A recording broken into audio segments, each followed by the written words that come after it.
Introduction. You two stay here. I must step out for a moment. Mr. Silver, what will become of us once the ship docks? Jon, having regained his composure, cautiously inquired.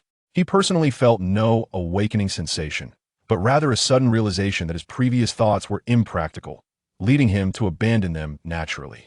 Nevertheless, he found himself somewhat unaccustomed to the absence of the World King's power.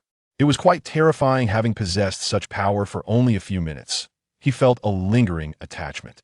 If he were to be possessed for a longer duration, even if he successfully expelled that will, he might experience withdrawal symptoms from the power. Chapter 1. The Visit of Glafson. As a valley region, less affected by the ravages of war, the lords and affluent merchants of Seagull Town prepared a sumptuous feast for the queen's entourage. Delicacies included trout baked in clay, roasted swans drizzled with mulberry sauce, creamy quail, spiced pumpkin, roasted suckling pig, peacocks roasted whole with feathers, and large pike sprinkled with crushed almonds. The beverages were equally impressive, featuring golden wine from Chinting Island, purple wine, pale ale, pepper beer, and dry red from Riverbend, complemented by honeyed milk, mint tea, and sweet syrup. The aroma of bread wafted through the air, accompanied by the allure of exquisite food and fine wine. Rhaenyra and Aegon, having narrowly escaped King's Landing, had spent most of October in hiding, and had never before encountered such an extravagant banquet. However, due to their noble status, they maintained a degree of restraint in their consumption. The delightful feast indeed lifted their spirits. It seems that after enhancing my power, my appetite has increased as well. Aegon pondered. His strength had grown, allowing him to consume and drink far more than before. He was quite pleased with his height and appearance, as he inherited a certain beauty, though he wished to become more robust. The days ahead promised war, and after the blood dragons danced, those cursed conflicts would come in relentless waves. To eat, drink, and fight, this was indeed a virtue adored by the warriors of Westeros. My lords, I wish to inquire when we may join Lady Janie in marching forth to quell the chaos in King's Landing and eradicate the Green Party. After indulging in drink and food, Rhaenyra could no longer contain her curiosity. Her nature was such that she could not conceal her thoughts. Esteemed Queen, I fear we must await Lady Janie's arrival in Seagull Town before we can make arrangements, Lord Glafson replied casually, with Lord Asamba nodding in agreement. The inhabitants of Seagull Town are indeed affluent and cunning, having become accustomed to the ways of merchants.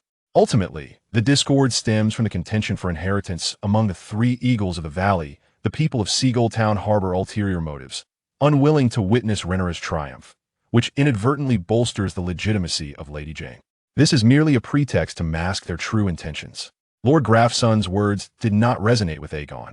The influence of Seagull Town is intricately linked to the opposite shore of the narrow sea. Procuring ships should be relatively straightforward. The lords and wealthy merchants of Seagull Town would not find themselves unable to provide even a single vessel. In truth, they simply do not wish to assist. Following the Battle of the Dragon Pit, Queen Rhaenyra fled from King's Landing to Moat Cailin, dispatching a raven to seek aid from Lady Jane.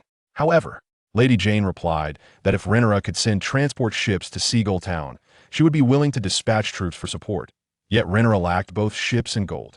This was not a failing of Lady Jane, but rather a reflection of the lords of Seagull Town, who were hesitant to contribute resources or efforts. Your Grace, I wish to inquire about the sea snake stance. Lord Essenbar, the Golden Eagle, interjected. The Velaryon fleet roams the seas. If we advance from Seagull Town, we will confront them directly. The sea snakey? Queen Rhaenyra's expression became peculiar as she faltered. She began to contemplate her response, realizing she could hardly confess to having offended the sea snake and therefore losing the splendid fleet and loyal sailors of House Velaryon. Had she understood the immense value of Sir Adam's loyalty, she might have treated the sea snake with more respect. However, the battlefield is ever-changing, and she now found herself filled with regret. My lords, the sea snake will ultimately align with us, Aegon declared emphatically. As a Targaryen, his precociousness was to be expected. Even Queen Rhaenyra had served wine to her father at the tender age of 7, though her intellect did not lend itself to the realm of politics. King Jaehaerys had also been a prodigious Targaryen in his youth. The Green Party is now at its wit's end. King Aegon has no heir, and my twin sister is the granddaughter of the sea snake. Given these circumstances, the sea snake will still support our cause. Although the sea snake is shrewd, the elder possesses a sense of duty to stabilize the realm, seeking to unify the black and green factions. Unlike the foolish Rhaenyra, who harbors resentment, he understands the greater good. In a different timeline, young Aegon had been imprisoned by the elder Aegon, yet he dared to suggest that the young Aegon succeed to the throne. The sea snake retains the mindset of a politician. Furthermore, anyone with a modicum of sense can see that the Green Party is doomed, lacking dragons, male heirs, and supporters scattered far and wide. The prince speaks with wisdom. Whether they spoke sincerely or out of compliance was uncertain. The assembly turned their gaze to Prince Aegon, the silver-haired boy with violet eyes. Clad in a symmetrically patterned velvet attire of red and black, he radiated vitality. Anyone who beheld him would surely recognize the remnants of true dragon lineage within this child.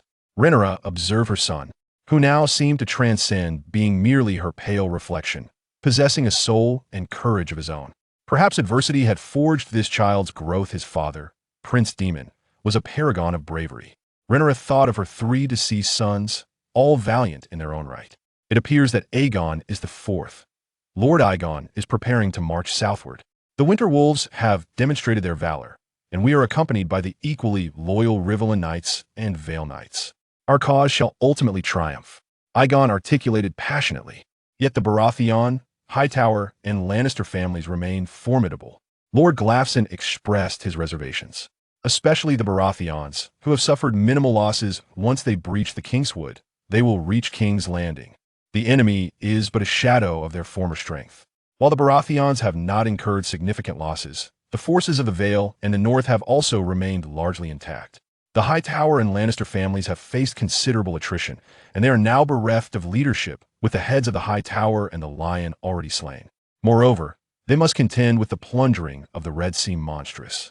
They are out of reach once we eliminate the Baratheon forces. Victory shall be ours, Aegon proclaimed with persuasive fervor, as the script dictated. The Riverland army would sweep through the Baratheon troops, leading to a swift conclusion of the war and ushering in an era of desolation. The prince is inherently astute. Now, we believe the true dragon has indeed arisen. The assembly was struck by admiration. The same words spoken by an adult and a child evoke different sentiments, particularly when the child, though young, articulates thoughts so cogently. It could only be deemed a sign of genius. Aegon remained undaunted, his reasoning crystal clear. I intend to purge the wicked, taking advantage of this war's conclusion. Aegon harbored his own ambitions. After the war, he would embark on a more thorough cleansing. The Black Party had merely achieved a Pyrrhic victory, a loss outweighing gains, with even the Green Party's confidant, Erwin Peake, re-emerging to wreak havoc.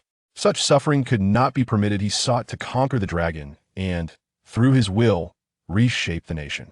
As night deepened and safety was assured, young Aegon found solace in his room at Seagull Town, adorned with luxurious velvet linens, finally able to enjoy a semblance of restful sleep. A queen's guard stood vigil at his door. Shortly thereafter, the guard entered with an air of mystery. "Prince, you have a visitor. Who is it?" Aegon asked, momentarily taken aback by the swift arrival of a guest. It was indeed a timely blessing. To his surprise, the enigmatic visitor was none other than Lord Glafson. "Forgive my late-night intrusion," Lord Glafson humbly declared, presenting gifts of fine attire and delectable treats, all favored by the youth. There, Aegon chuckled, extending kindness to the well-meaning guest. He was eager to see how this encounter would unfold. "Though I am far from Seagull Town, my heart beats with patriotic fervor. Alas, the constraints of Seagull Town hinder my ability to march south and escort the Queen and Prince back." Lord Glafson spoke candidly. Aegon discerned his intent. It seemed Glafson intended to dance upon 2 eggs, supporting Isenba, while simultaneously seeking to invest in his own endeavors. How one dreads the weight of such thoughts. If you could simply harbor this sentiment during our times of dire need, it would be more than enough for us, and we would be profoundly grateful. Expressed Egan with heartfelt appreciation. "Since we are here, we must find solace in this kindness. Is it possible that Lord Isenba is behind this?" Egan inquired directly of Grafson. This was Grafson's domain, where his influence undoubtedly surpassed that of Isenba. "Indeed," Grafson replied, somewhat taken aback, for the astute Targaryen had discerned the truth with remarkable clarity. With no qualms, Grafson disclosed Isenba's involvement.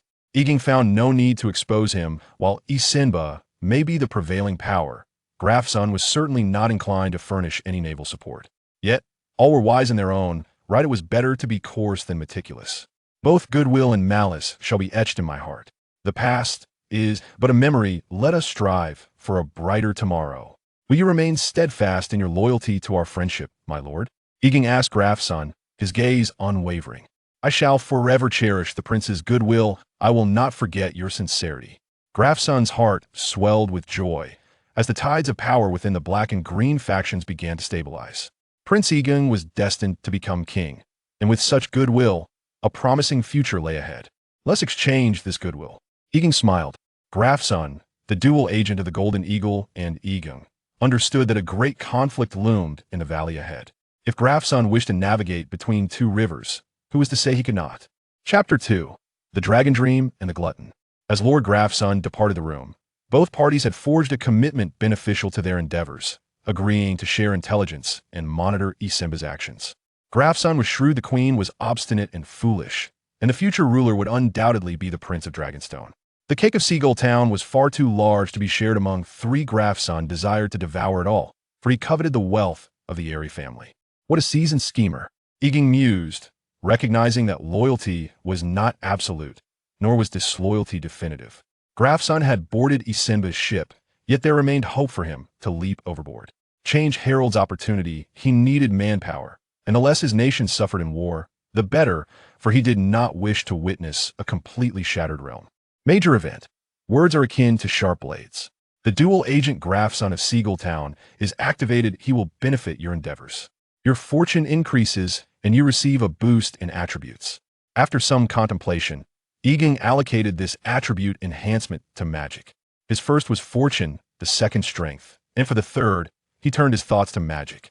The black flames, symbolizing magic, flickered brighter, signifying a deepening of his magical prowess.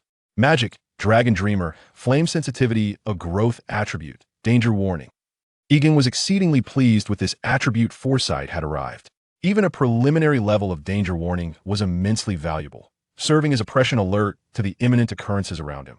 The present battlefield is not what instills fear, rather, it is the hidden daggers and the insidious poisons that terrify, thought Aegon. With this newfound ability to sense danger, he felt his peril would be significantly mitigated. Even upon returning to King's Landing, which was as permeable as a sieve, he understood that those toxic substances, treacherous individuals, and concealed weapons warranted vigilance. He resolved to strengthen himself further next time, hoping to develop some resistance to toxins. As the night deepened and thickened, Aegon swiftly tossed a couple of carved wooden figures into the air, catching them deftly just before they hit the ground. This ability to react quickly in the face of danger was a trait he could cultivate if only his physical strength were enhanced. His reflexes would surely sharpen further. The night grew darker, and feeling a surge of excitement, Aegon lay down to rest. Exhaustion weighed heavily upon him. After the tumultuous journey, it was a rare luxury to find a stable bed. The past few days had been utterly draining, and aboard the ship from Braavos, the tang of seafood seemed to linger perpetually. In the tranquil night of Seagull Town, Aegon finally succumbed to slumber. In his dreams, he found himself on Dragonstone, surrounded by his father, mother, 3 brothers, 2 sisters, and a younger brother, a vibrant and bustling family. He could see the faces of his dear siblings, Jaehaerys, Aegon, Joffrey, and his beloved younger brother, Viserys. How harmonious they appeared together, their smiles radiating warmth. 3 strong and handsome boys with brown hair and eyes were his Velaryon brothers, while the 2 slender figures with silver hair and violet eyes were Aegon and Viserys. However, this idyllic scene swiftly dissolved as a horde of figures and dragons charged towards him, some descending from the heavens, others arriving unexpectedly. His uncle Aegon, still possessing a certain charm, bore a short beard and an expression of anger, outraged by the reversal of inheritance. The majestic golden dragon opened its gaping maw, and the Sunfyre, perhaps the most magnificent and beautiful dragon in the history of Westeros, loomed large. One-eyed Aemond removed his eye patch, revealing a sapphire eye that was terrifying in its intensity, as the colossal Vagor unleashed flames that engulfed all. There was a shepherd, a prophet laughing maniacally, followed by countless riders, overwhelming them all. No! Tears streamed down Aegon's face as he witnessed his family reduced to ashes amidst the flames, leaving him utterly alone. Aegon and Aemond approached him, delivering blows and mocking him with cruel laughter. Paralyzed by fear, Aegon fought back desperately, only to receive an even harsher beating. He attempted to flee, yet his body betrayed him. I will drag you to feed the dragon. Blood flowed freely from his wounds as he lay there, eyes closed and groaning. Suddenly, a horrific tearing sound echoed, followed by a resounding blaze, as if someone were responding. Upon opening his eyes, he found himself utterly alone, surrounded by towering columns of fire, at the center of which loomed a colossal dragon. It slowly turned its head, its eyes green as perdition locked onto his. In that moment, he awoke, trembling and drenched in cold sweat. Aegon beheld the dragon, its entire form as dark as coal, with malevolent green vertical pupils that epitomized evil. As Aegon fixed his gaze upon the infernal beast, the colossal dragon also noticed him. It was a fearsome, domineering, and savage creature, its visage so terrifying that it seemed to embody the very nightmares of the soul. The dragon's horns arched backward, poised to strike, while its ebony scales appeared so weighty that they seemed to suspend the very flow of time. Aegon heard the leathery wings of the black dragon flapping with a resounding whoosh, its hue reminiscent of an eternal night. He felt its searing breath upon him. The dragon opened its maw, unleashing a torrent of emerald flames. This fire, a form that lay between gas and liquid, would be exceedingly difficult to extinguish once it entered the body, akin to a wildfire that consumes all in its path. I am a descendant of true dragons, Aegon thought, with no escape in sight. He spread his arms wide, embracing the flames and allowing them to engulf him entirely, purifying and fortifying him. He felt his muscles blacken and char, his skin peeling away, and sensed his blood boiling and evaporating. Yet he experienced no pain. Instead, he felt invigorated, as if reborn. Dragon dream. Aegon wiped the tears and sweat from his face. The dream felt so vivid. Such dreams troubled the Targaryens intermittently, and many among them had dreams that cost them their lives. "Prince, are you all right?" Sir Harold entered, his expression filled with concern for Aegon, the hope of the Black Party. The Green Party had no male heirs left, and although the Black Party had but a single male successor, it still represented a glimmer of hope. "I am fine. Thank you for your concern, sir," Aegon replied nonchalantly. "I merely had a dream." Seeing the prince unharmed, Sir Harold's anxious heart eased, and after a brief moment, he departed the room. The Glutton. I dreamed of the Glutton. Aegon pondered, uncertain whether dreams were mere prophecies or reflections of his own desires. The dragon dream was the only aspect of magic inherent to the Targaryens. Perhaps it even possessed a hint of fire resistance. He indeed required a dragon to alter his fate. Among the few existing dragons, none seemed a better choice than the Glutton, as Silverwing, lurking somewhere in the Bay of Crabs, paled in comparison to the Glutton's prowess. Moreover, the sheep thief had long since fled, and he had his own dragon rider. The best, and indeed the only option, remained the Glutton. However, taming the king of wild dragons would be an arduous endeavor. In contrast to the other two wild dragons, the sheep thief favored sheep, and Grey Shadow preferred fish, while the Glutton lived up to its fearsome name, a true embodiment of terror on Dragonstone. The Glutton is the most ferocious and unruly of the existing wild dragons, Aegon acknowledged, well aware of the infamous reputation of the Glutton, whose notoriety rendered it untouchable on Dragonstone. The Glutton was of advanced age, at the pinnacle of its draconic power. It was said that the wild dragon, the sheep thief, was born during the early reign of Aegon I Targaryen. Thus the Glutton was likely the oldest and largest among the three wild dragons, making it senior to the sheep thief as well. The Glutton is aptly named for its insatiable greed and ferocity, feasting upon the corpses of deceased dragons, newborn hatchlings and dragon eggs, and occasionally indulging in human flesh, embodying the very essence of a malevolent dragon. This creature will often assail dragons smaller than itself, and on rare occasions, it may target humans. It constructs its lair behind Dragon Mountain. In the chaotic frenzy of the Blood Dragon, numerous aspiring dragon riders have attempted to tame it, only to meet their demise as mere skeletal remains within its den. During the tumultuous period of the Blood Dragon, when Prince Jacaerys Velaryon called upon the dragon riders to join the fray, no dragon species was foolish enough to provoke the Glutton. If there were, none returned to recount tales of dragon taming. When Sylvanus, who claimed descent from Aegon Targaryen I, endeavored to subdue a sheep thief, he lost an arm to the dragon, as his sons struggled to staunch the flow of blood. The Glutton descended upon them, banishing the thief and devouring Sylvanus and his sons. "I require it, but I must wait until my attributes align once more." Aegon mused. Time is of the essence, with but a few months remaining. Yet, Nothing is more vivid than the image of the blood dragon vanquishing the Baratheon forces on the King's Road. However, haste must be tempered with certainty. Only with absolute assurance can one hope to escape the clutches of this malevolent dragon, and even more so, to tame it.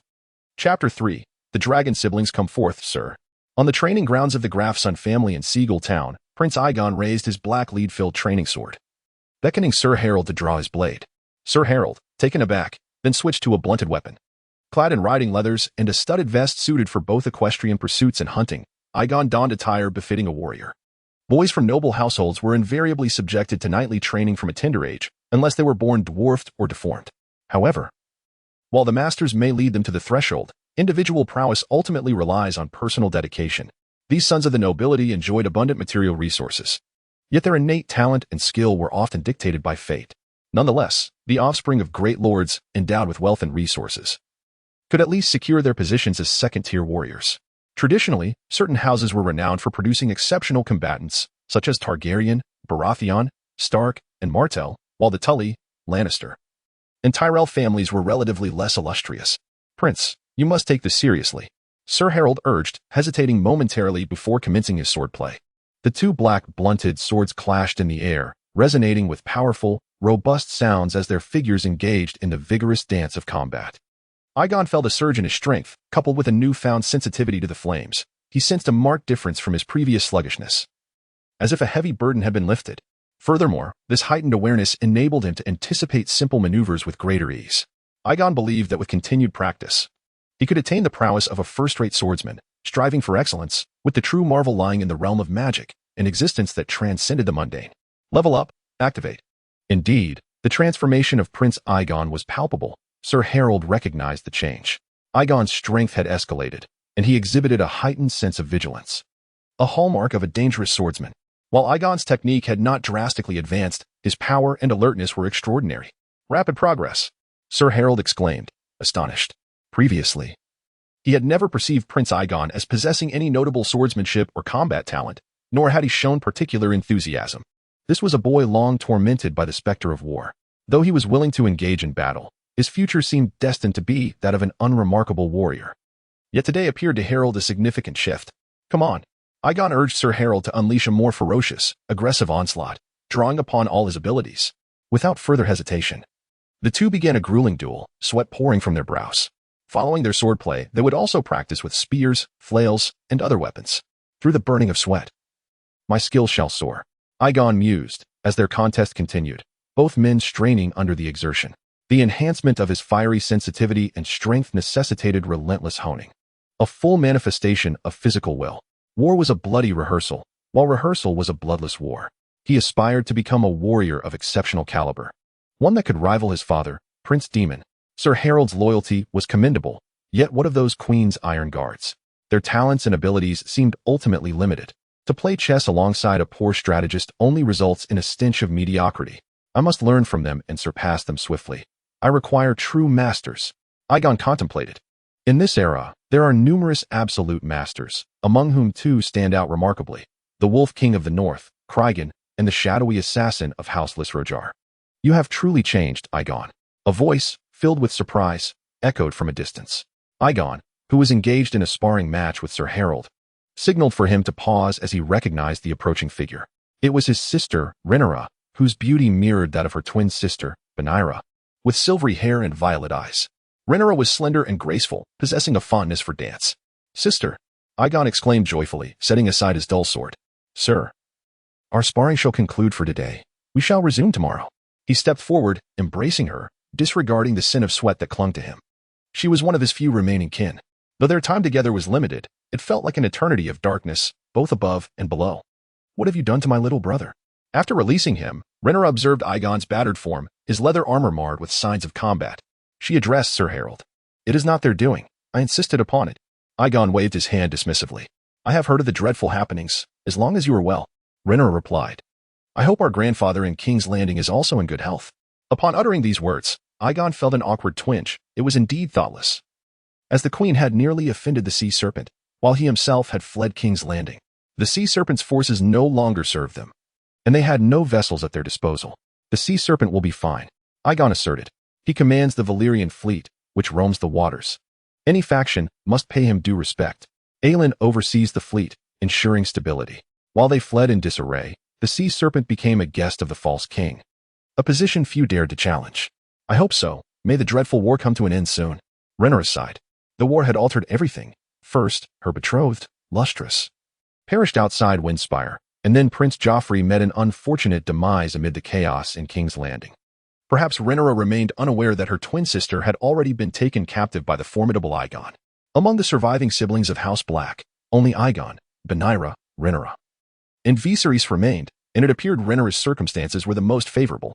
As for House Green, they were left with but one lonely orphan, faring far worse than their counterparts. Rhaenyra, raised as Lady Ginny's ward in the Vale, enjoyed a life of comfort, surrounded by numerous maids to tend to her needs, singers to compose praises in her honor, and knights competing for her tokens. All will pass. Once the armies of the Vale and the North march forth, we shall return to King's Landing, Aegon declared confidently. Standing atop the mountain, one could perceive the improving situation, reclaiming lost lands. Rhaenyra was taken aback. Her little brother seemed different from before. He had developed a sense of purpose, ambitious and resolute, aspiring to become a magnificent yet perilous warrior, much like their father, Daemon. Rhaenyra sensed a stark contrast. Her younger brother, though still youthful, had matured into an independent and formidable figure. The knights meandering around her appeared rather clumsy and simplistic. And Lady Ginny? Aegon inquired of Rhaenyra. Lady Ginny is behind us. I was so eager to see you that I hastened my arrival. Rhaenyra chuckled softly. Have you paid your respects to my mother? Aegon questioned. Rhaenyra's countenance shifted, becoming somewhat unnatural, and the atmosphere grew awkward. Nevertheless, she nodded.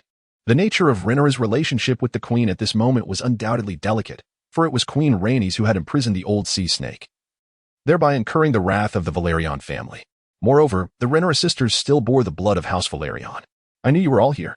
Queen Rhaenys arrived, accompanied by her companions and the Queen's Guard. Yes, Your Majesty, I came to see my brother. Rhaenyra replied with a hint of indifference.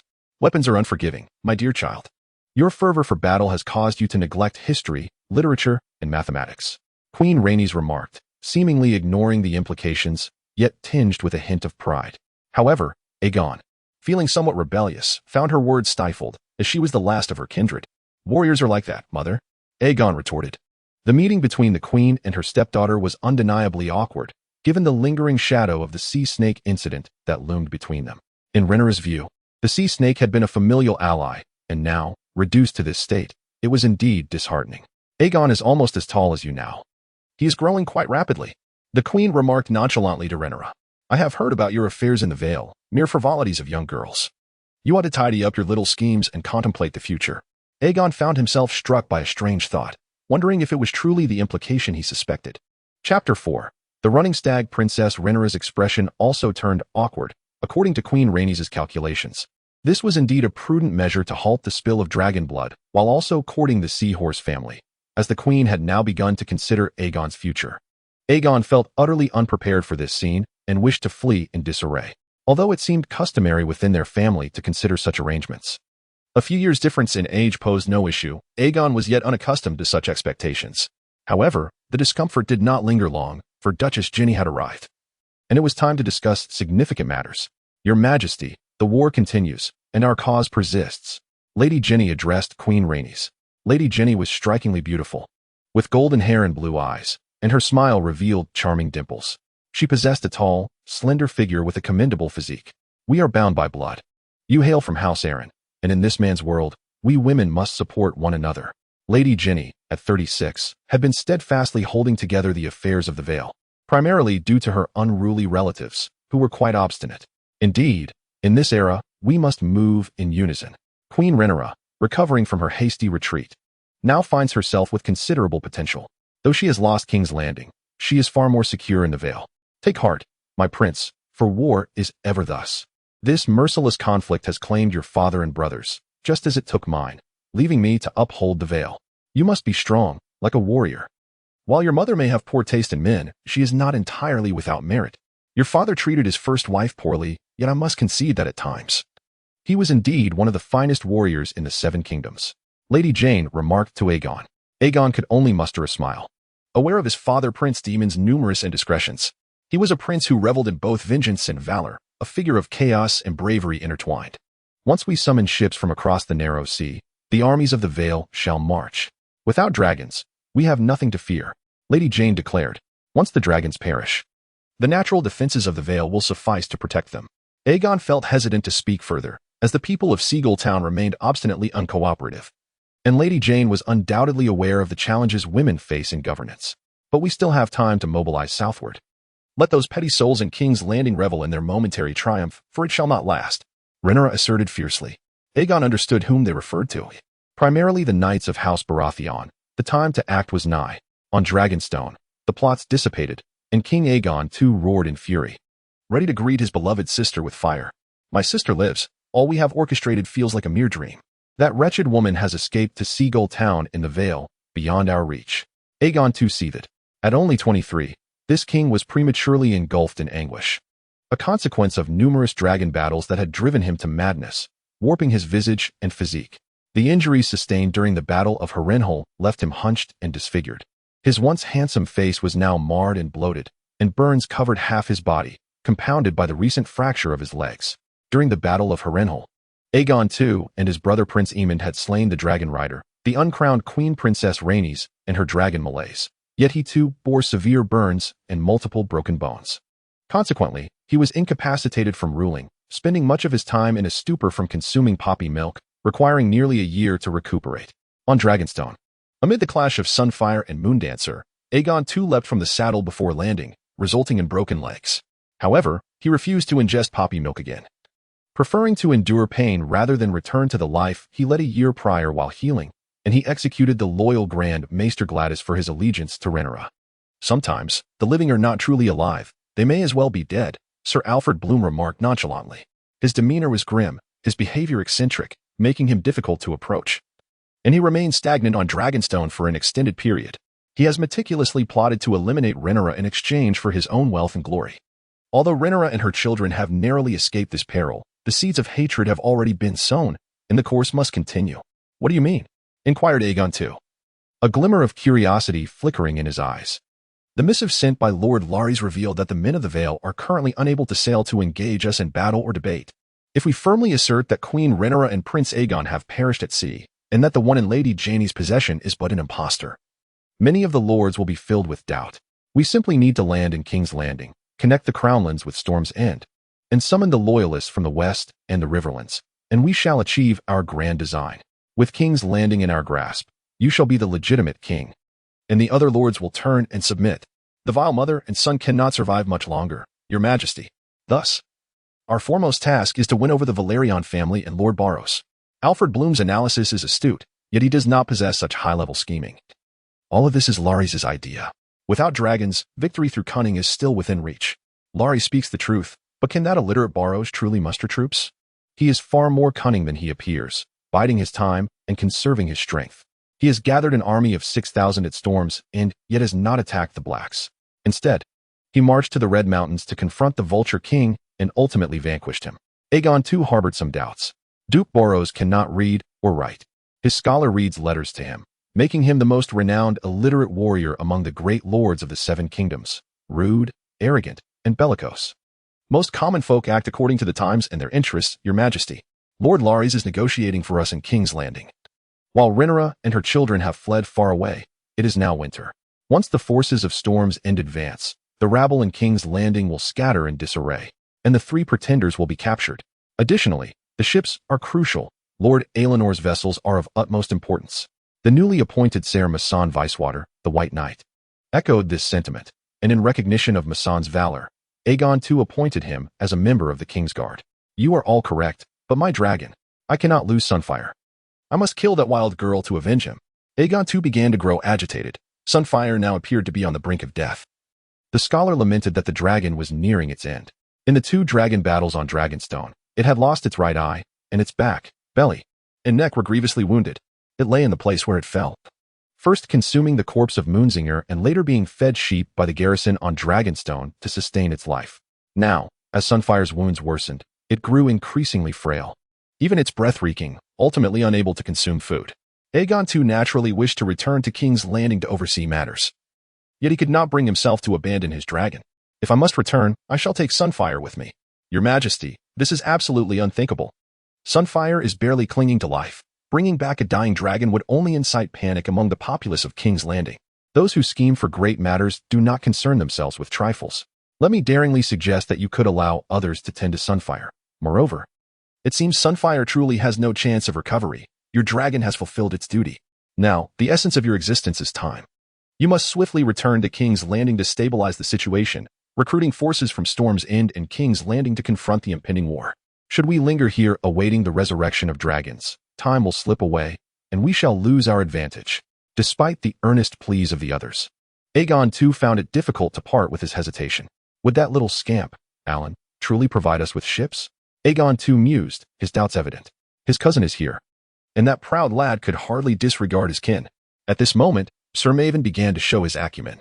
So be it, let us hasten to compose a letter. I must return to King's Landing. Let Storm's End send forth its troops, and let Driftmark dispatch its ships. Aegon II gritted his teeth. He yearned to accompany Sunfyre.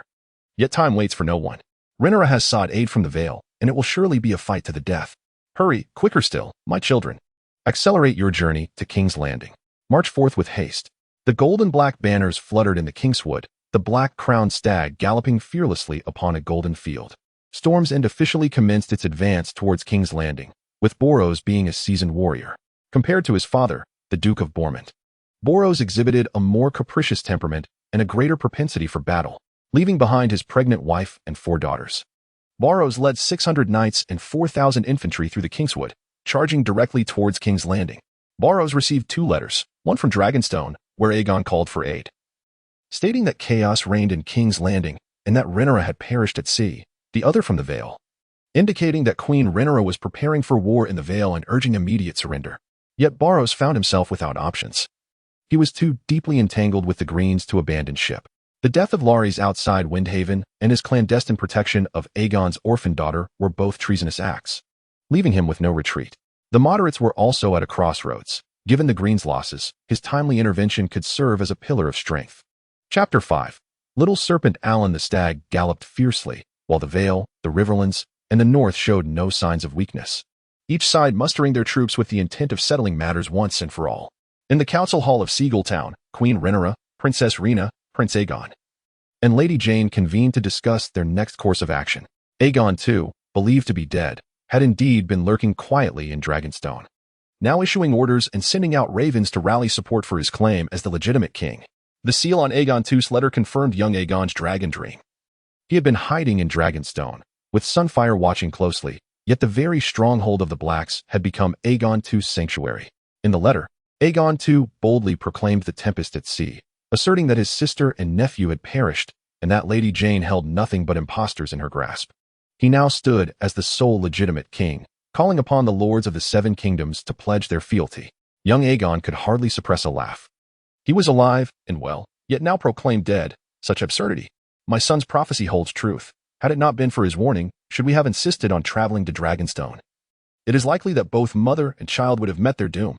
The queen scoffed at the contents of Aegon I's letter, her heart still gripped by fear, while her maidens and the queen's guard wore expressions of dread. Their fates indeed hung by a fragile thread. Had it not been for Prince Aegon's counsel to alter their course, their stubborn insistence on proceeding to Dragonstone would surely have led to a grave demise. That wretched Larys, a serpent in disguise, alone possessed an intimate knowledge of the Red Keep's secret passages, and only he could conceive of the plan to transport the king to Dragonstone for healing. Should Queen Rhaenyra harbor a seething hatred, it would be directed first and foremost at the mother and son of Alicent, and then at Larys. Larys is undoubtedly doomed. Aegon harbors a profound resentment towards him. His death would provide a much-needed sense of relief. With Aegon II's limited intellect, he is incapable of devising any nefarious schemes. It is Larys who revels in treachery. However, in terms of madness and volatility, the siblings are quite aligned. Larys is an enigmatic figure, and none can deny his pivotal role in the Dance of the Dragons. Like all previous masters of whispers, he is inscrutable and cunning. Larys has always walked his own path, unpredictable in his actions. Though capable of presenting himself as amiable and persuasive when necessary, he has few allies. My younger brother is indeed a fortunate Targaryen, Princess Rhaenyra remarked, sensing the tumultuous tension surrounding her as the threat of violence loomed over the sea. May the 7 protect him, the prince is under divine guardianship. The assembly shared these sentiments. Aegon observed their expressions, admiration, gratitude, appreciation, and more, reflected in many pairs of eyes. Luck is indeed an integral facet of one's prowess, perhaps even the most prominent. This is destiny. A surge of joy welled within Aegon as he recognized the imminent enhancement of his attributes. This time, he allocated his boost to charm. Charm, youthful, a vital reinforcement. In the world of power, a lack of charm is utterly unacceptable. Charismatic disposition greatly aids in his endeavors. Previously, he bore an aura of melancholy. All could sense his aloofness and inner detachment, leaving little room for charm. He had never possessed the charisma or fervor of his father, Prince Daemon, yet to make a mark amidst the turmoil of the Seven Kingdoms, charm is indispensable. However, what of Benila? Rhaenyra's concern for her sister resurfaced. Benila is safe. The usurper will surely consider the Velaryon family's influence before acting rashly. Moreover, Lord Aaron's fleet is patrolling the waters. Aegon reassured his sister, Rhaenyra. Yet, Rhaenyra remained plagued by apprehensions, as Aegon II's current state is indeed terrifyingly unstable. My brother claims Sunfyre yet lives. Rhaenyra, how fares your little dragon's hatching? The queen inquired, her worry for Sunfyre evident. Sunfyre must be incapable of flight, gravely injured like the usurper. Otherwise, he would have long since flaunted his might. Lady Janie assessed. In this era, no one possesses a battle-ready dragon. I pray daily over the dragon eggs. I believe the dragon shall hatch. I can sense the pulsating life within one of the eggs. Rhaenyra declared. Aegon was certainly aware that a dragon was in the process of hatching. However, the young dragon possessed insufficient magical power to withstand the depths of the magical trough and would require several years of dormancy. What he truly needed was the adult dragon, the devourer, which could be even more ferocious. Moreover, Aegon speculated that once the dragon matured, the devourer might even endure the magical decline. May the hatchling emerge swiftly. Even one dragon could restore the people's faith, Queen Rhaenyra prayed. Yet, even if the hatchling did appear, it would currently lack combat prowess and rely solely on the warrior's bloodshed. I have mobilized the Vale. We can assemble 1,500 knights and 8,000 infantry. I have also dispatched envoys to Braavos to arrange for ships, preparing to strike King's Landing by sea. Lady Janie assured the queen. With all dragons perished, the Vale and the north were entirely defenseless, leaving no concerns about enemy incursions. The lords of the Riverlands were also eager to act and would not be deterred. Queen Rhaenyra sensed that the tide of the situation was beginning to turn in her favor. The more ships, the better. The faster, the better. Yet, securing Sir Alan's support remains a challenge, Aegon remarked. The conspiracy of Dragonstone was becoming apparent, and the king would be eager to return to King's Landing. Sister, I kindly ask you to write a letter to Sir Alan. Inquire about the current situation. Aegon requested of his sister. The decision of who would compose the letter was crucial. Rhaenys would be the ideal choice. On Tide's Head Island, Sir Alan summoned his vassals for discussion. As the ravens of both kings had arrived, and it was time for the little snake to make a choice. Alan and his brother Adam, both bearing silver hair and violet eyes, were small and agile like their mother, Marlda. After Alan's failed attempt to tame a dragon to steal sheep, he bore the scars of dragon fire on his back and legs for the rest of his life. Nevertheless, Sir Alan considered himself quite fortunate, as others who failed in dragon taming had been devoured by sheep thieves, while he had managed to survive. With their master in King's Landing and Princess Rhaenys in the Vale alongside the Queen, Princess Benila was detained by King Aegon. Currently, they could not afford to offend anyone. Yet all would need to curry favor with them. The strategist noted that it was clear the three descendants of House Velaryon, apart from Alan, were now caught in the grips of the Blacks and Greens, unable to fully commit unless they were willing to forsake the lives of their Velaryon bloodline. However, it seems that the victory of the Blacks is imminent, another vassal remarked. The North and the Vale had not sustained significant damage once the fresh troops advanced. The Greens would surely collapse. Relying solely on the few thousand troops of the Stags would be insufficient to withstand the onslaught. Let us wait a moment. The wolves and eagles do not act swiftly. The most immediate confrontation will be between the Stags and the fish. We shall observe the unfolding events. Everyone will need to rely on our navy. Moreover, we cannot afford to act rashly. I require every Velaryon bloodline intact, Alan stated. After all, being a bastard, he had to safeguard his reputation and social standing, especially for the sake of the pair of twin sisters. Alan was also contemplating the sea serpent stance, as the sea serpent was notoriously slippery. After the Queen's departure from King's Landing, the sea snake, leveraging his influence, once again became a distinguished guest of the true Fire King, supported by the naval might of House Velaryon.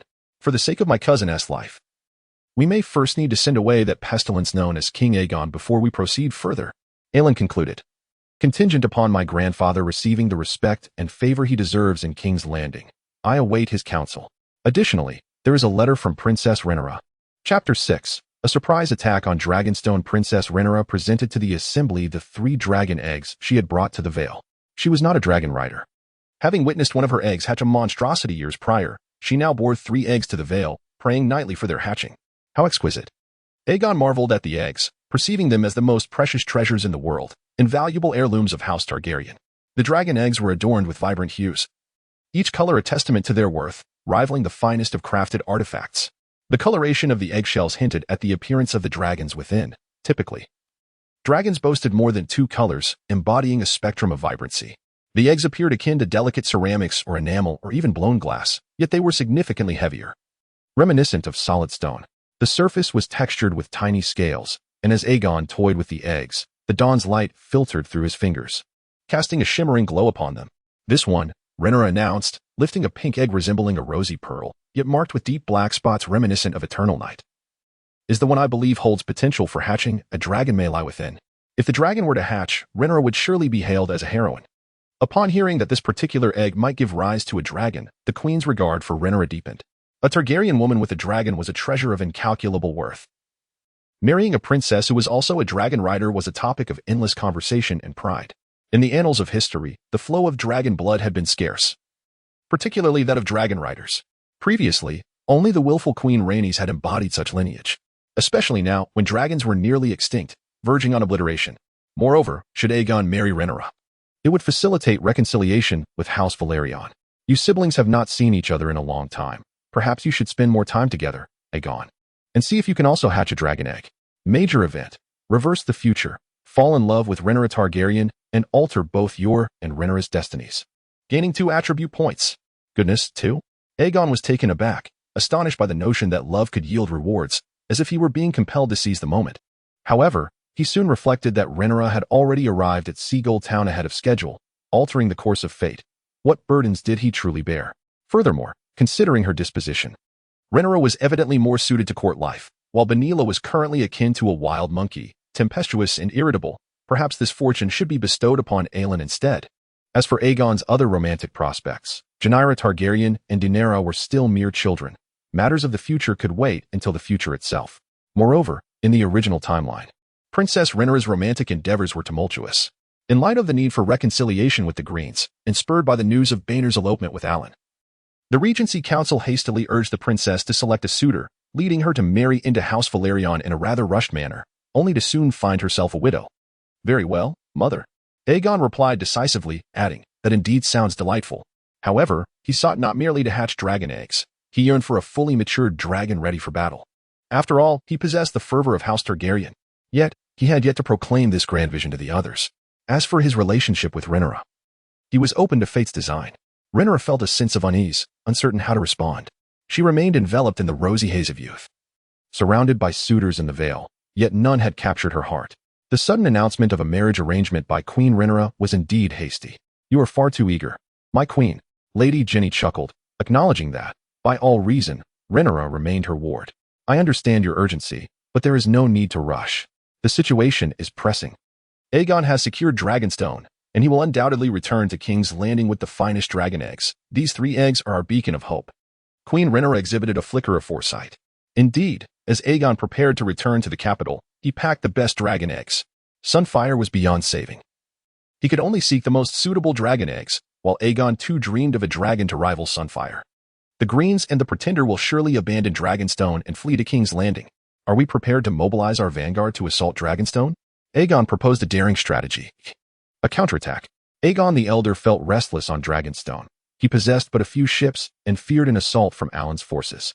Venturing out to sea privately was even riskier, as the threat of capture by the Velaryon fleet loomed large. It was improbable to intercept Aegon the Elder, given the lives of the Sea Snake and Baenor. Alan would assuredly escort the king back to King's Landing, out of reach of their grasp. However, once the king departed, seizing Dragonstone would become markedly easier. Establishing a forward stronghold. The strategic significance of Dragonstone was paramount, guarding the gateway to Blackwater Bay, while also harboring the invaluable dragon eggs. The Pretender could not abscond with all the eggs. This plan is audacious. The forces of Storm's End have officially entered King's Landing, and the mobs scatter like frightened birds. The Sea Snake, Larys, Borros, and Queen Alicent are reconciling. We must not place too much trust in Alan, Lady Jenny cautioned. Dispatching a mere handful of ships to Dragonstone is far too perilous. Indeed, my dear, your proposal is fraught with danger. The Velaryon family currently stands as foes, and the sea snake is aligned with the Greens. The sea is too treacherous. The Queen also warned Aegon against impulsive actions. War will conclude on land, and we presently possess a significant advantage in numbers. I trust that the sea snake and Alan understand this. They are not beyond persuasion. Aegon endeavored to persuade both the Queen and Lady Jenny. In the present day, the Queen and her offspring have sought refuge in the valley, a situation markedly more favorable than that depicted in the annals of history. Even though the Green Party is attempting to restore their power in King's Landing, they find themselves beset by the predatory forces of wolves, eagles, and fish, rendering their position one of desperation. The astute Ellen possesses the potential for negotiation. The Velaryon family, wealthy and commanding a formidable fleet, wields its influence at sea, yet lacks substantial territorial depth and a robust army on land. In the decisive confrontation between the Blacks and Greens, the Velaryons prefer to remain uninvolved. The confined expanse of Driftmark limits their glory to but a few generations, unlike the great lords whose stability allows for gradual recovery of their strength. We may consider appealing to Sir Ellen. Despite the constraints imposed by his grandfather and Benira under Aegon II's rule, even if he does not dispatch ships to escort us back, as long as Sir Ellen turns a blind eye, we could seize control of Dragonstone. Renting a portion of ships should pose no significant challenge for you, Lady Janie. Aegon elaborates on his thoughts.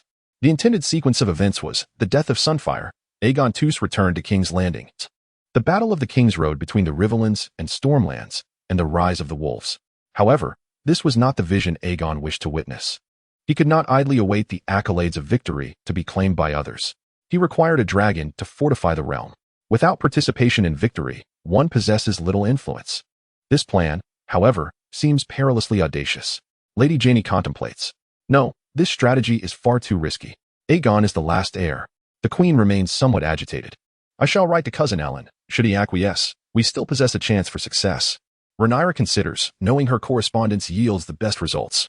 Chapter 7. The death of Sunfyre on November 30th, King Aegon II found himself unable to delay any longer. Time was of the essence.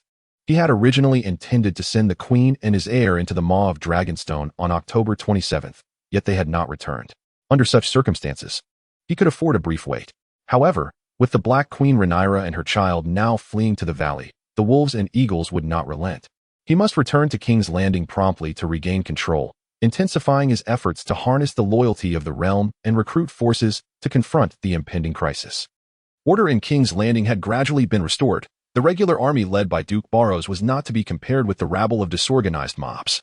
King Aegon had acquired the means to return to King's Landing. Duke Borros had stabilized the situation, and the rightful king should immediately return to the loyal King's Landing. Currently, the capital is governed by the Queen Mother in your name, but time is fleeting, with the cold winds from the north and the Vale approaching. Larys urged King Aegon II to return swiftly. Larys had also facilitated a new reconciliation, with the fence-sitting Duke Borros emerging victorious. He now stands as the formidable pillar of the Green Party. Queen Alicent has consented to allow her son King Aegon to wed Miss Cassandra, the eldest daughter of Duke Borros, thereby making her the new queen.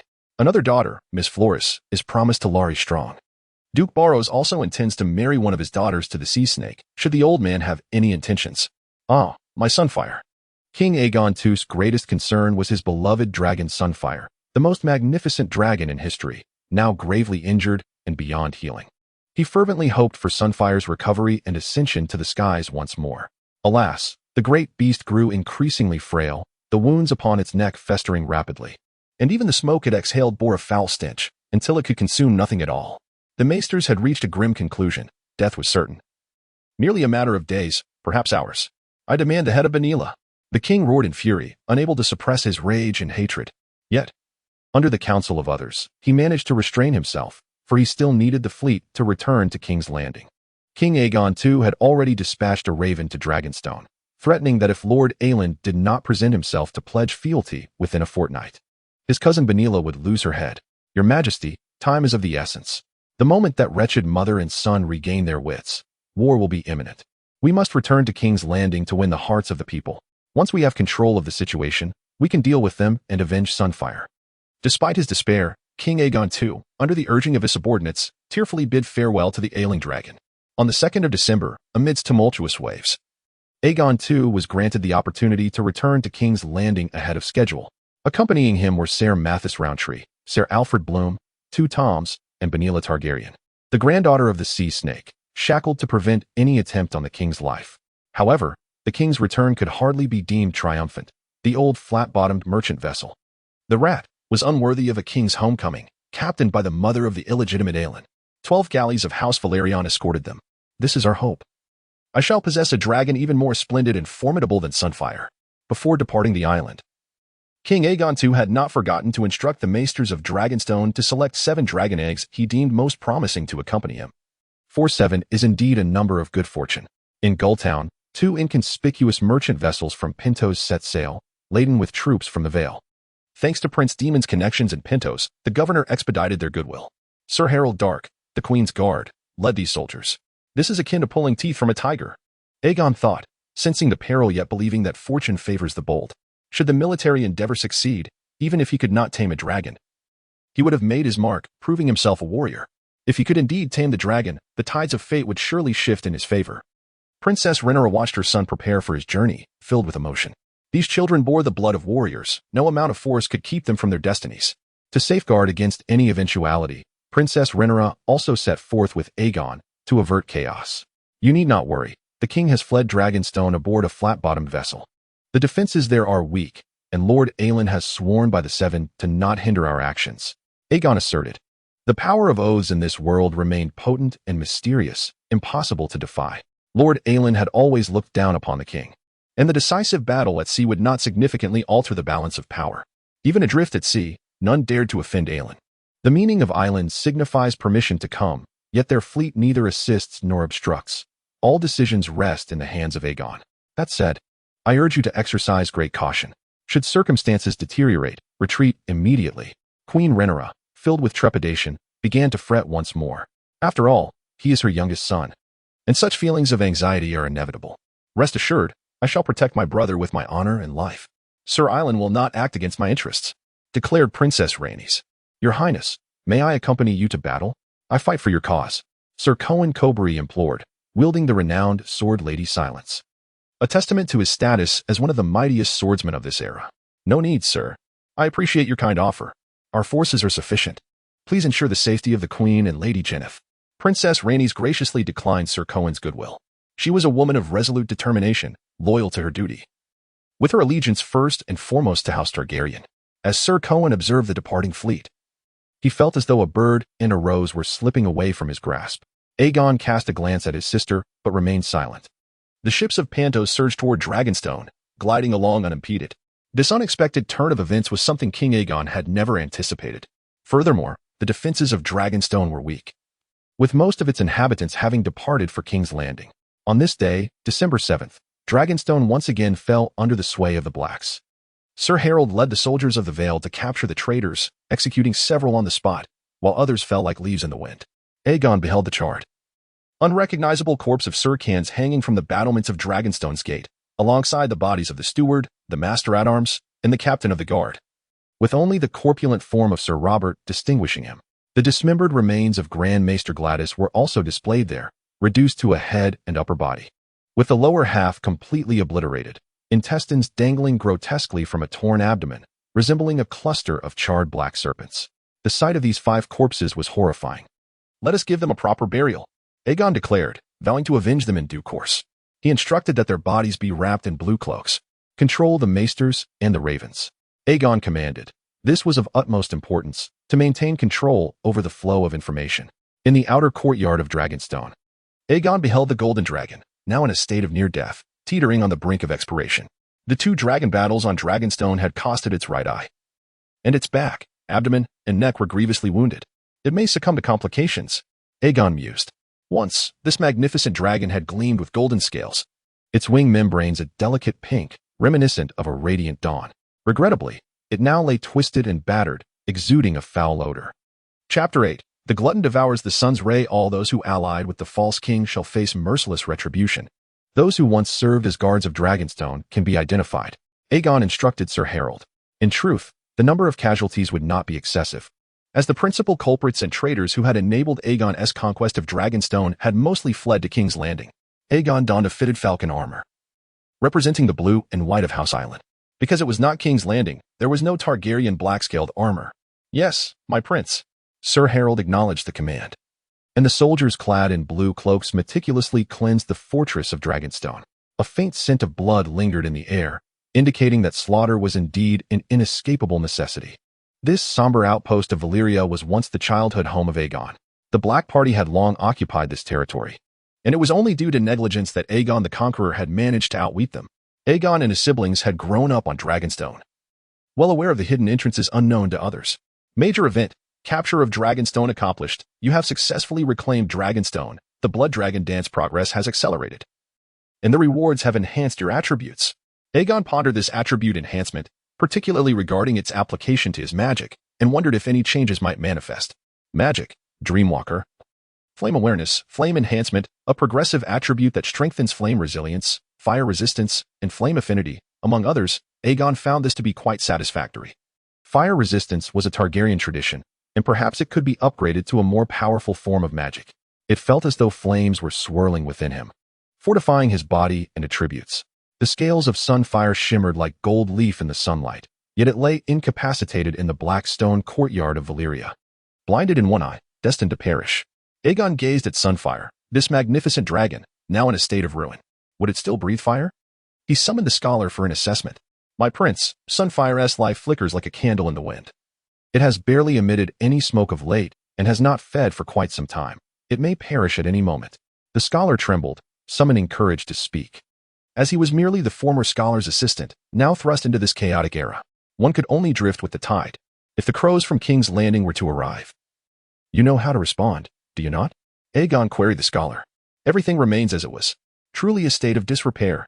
Aegon lamented, feeling that the situation was beyond redemption. How should one proceed with this dragon? To slay it or to burn it?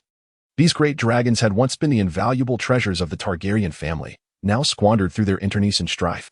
Aegon surveyed Sunfyre, the golden dragon, now with a blinded eye, broken wings, and a body marred by scars.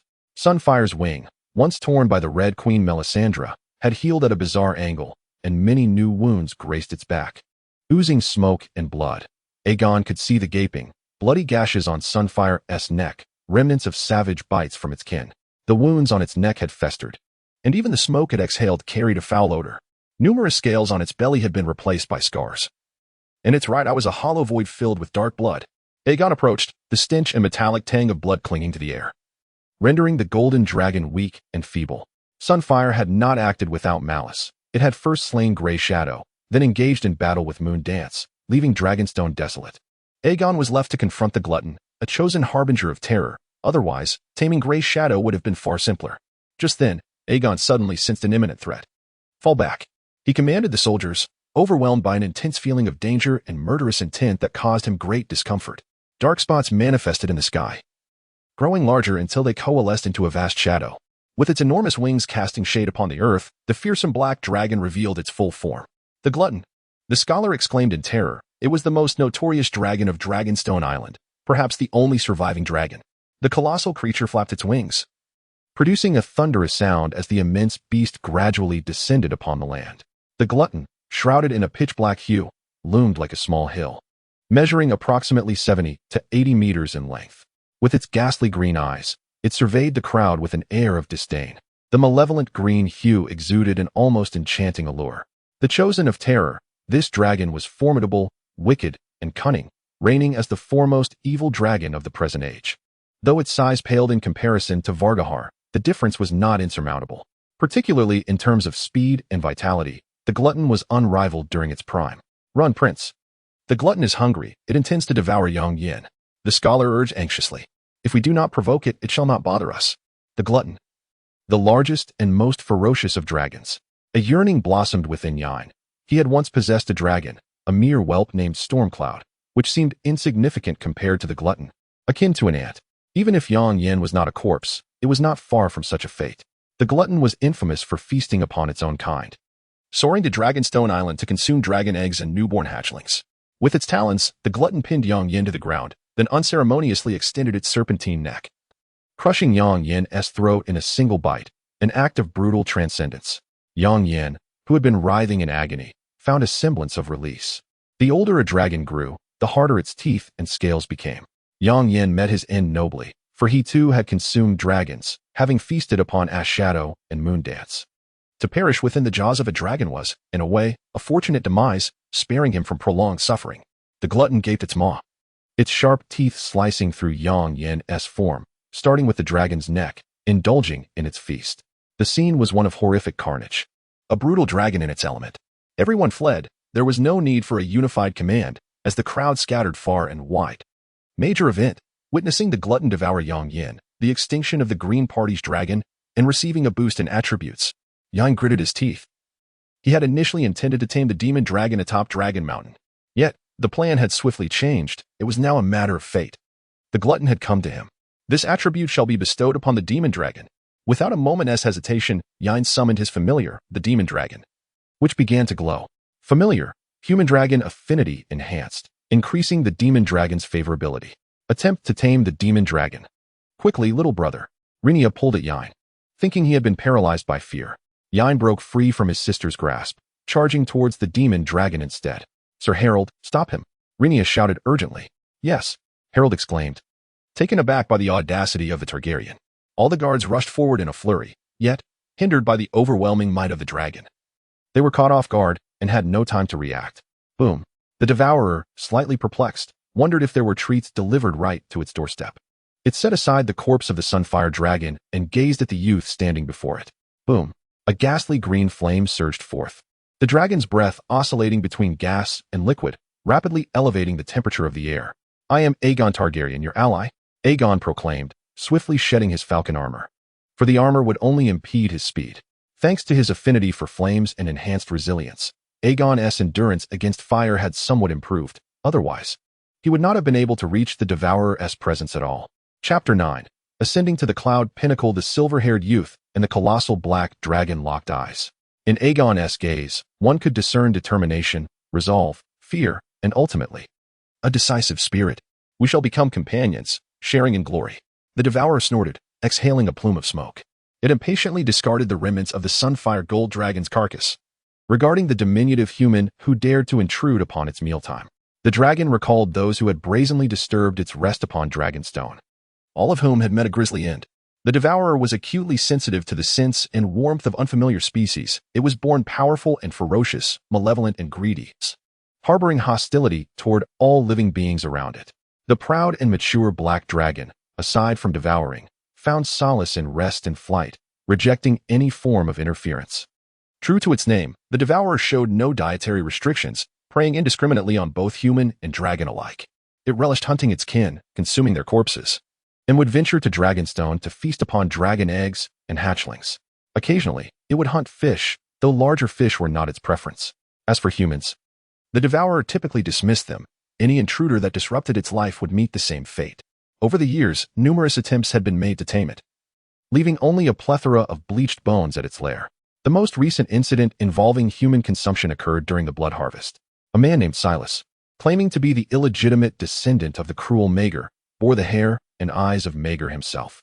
When a sheep thief tore off one of his arms, his sons attempted to bandage him, only for the devourer to descend from the heavens, driving off the thief and swallowing both father and sons whole. The thief dared not resist against this elder, larger, and more ferocious dragon. We are friends. We are equally powerful, Aegon bellowed, his words tumbling forth in Velaryon. Yet, the devourer grew impatient, responding to Aegon solely with flames. The dreadful green dragon fire descended in torrents, and Aegon's blue and white falcon armor, discarded on the ground, was instantly melted down to molten iron. The older the dragon, the more intense its flames. In the deluge of green fire, every face turned pale. None dared to brave the fiery rain to rescue the maddened prince. That exquisite crescent falcon armor had been reduced to a smoking puddle of molten metal. This was indeed a fully grown, formidable dragon, the apex of its kind, the most ferocious and infamous dragon in all of Westeros. Many have coveted the power of the gluttonous beast, aspiring to become dragon knights, but ultimately they all became its prey. Prince Aegon, the sole heir to the queen, now appeared as if he had lost his sanity, daring to rush towards the dragon's maw. Let me go? I must save my brother, Rhaenyra cried out anxiously, her eyes filled with dread. My lady, this is the most fearsome dragon in all of Westeros. Its flames can incinerate steel. I cannot bear to witness your demise. Sir Harold expressed, his countenance tinged with sorrow. My lady, I cannot allow you and these Knights of the Vale to perish. The most terrifying wild dragon. The most brutal of beasts. He had already lost those he was sworn to protect. Perhaps he was no longer worthy of the white cloak. Sir, it appears the prince is still alive, a keen-eyed soldier exclaimed. The gruesome green flames danced, and the heat in the courtyard intensified. Aegon endured the searing temperature. Feeling utterly constrained, he sensed the air was ablaze, striving to avoid the taint of the ghastly green flames. Even if he were touched, there was little he could do. Fortunately, his body had been fortified, allowing him to withstand the flames to an extraordinary degree. I am fire, Aegon shouted. With heightened alertness and speed, he propelled himself forward, aware that his life hinged on a mere moment. Only through swiftness could he evade the flames and peril. Boom! The gluttonous beast, noticing the youth charging towards it, unleashed another wave of green dragon fire. It beheld the silver-haired boy approaching. If he could endure some heat, then he would simply devour him. Crack! The gluttonous beast opened its gaping maw, its black teeth sharp as swords, remnants of charred flesh lingering between its fangs. Releasing a putrid stench mingled with sulfur that nearly toppled Aegon. The dragon's maw was vast enough to swallow Aegon whole in a single bite. The gluttonous beast did not take to the skies, but merely opened its jaws wide, intent on consuming this audacious morsel. In a moment of dire urgency, amidst the flash of light, Aegon seemed to perceive the arrival of a stranger. The foul odor of blood and sulfur intermingled was perhaps the most wretched scent in the world. Was this life destined to be one of mediocrity? Was he fated to endure the shackles of his original fate? I do not wish to lose everything, my brother, my kin. He envisioned the face of Ulven Peak, his inner demon. Roar! The gluttonous beast bellowed in rage, for this morsel had somehow evaded its jaws, instead landing upon its back. Aegon's eyes were aflame with determination. His heart racing. In the face of death, he unleashed boundless potential. He had evaded the dragon's mouth and climbed onto the back of the beast. Though Aegon had only one prior experience in riding a dragon, he was well acquainted with its anatomy, having nurtured one since childhood. The dragon possessed sharp fangs and claws, leathery wings, an elongated neck and tail, adorned with numerous spines along its back. You cannot defeat me. I shall conquer you. Aegon found his familiar position at the juncture of the dragon's neck and the shoulder of its wing. The dragon riders of House Targaryen always position themselves atop their formidable dragons, a vantage point that is indeed the most advantageous. The Greed Eater's broad back serves as a sturdy platform, and Aegon clings desperately to the spines on the dragon's neck, striving to prevent himself from plummeting. A dragon in its 8th or 9th decade is at the peak of its rebellious and combative nature. The scales of the Greed Eater are impenetrably hard, as if forged from steel, rendering ordinary blades utterly ineffective. We are companions. Let us soar together, my friend. The colossal dragon, a magnificent partner, surveys the world from its lofty heights. However, the Greed Eater, incensed, has never before been so audaciously affronted. The dragon rears its neck in fury, thrashing about in an attempt to dislodge the audacious morsel. Large dragons face their own challenges. Although their scales and flames are formidable, they lack the agility of smaller WYRMS.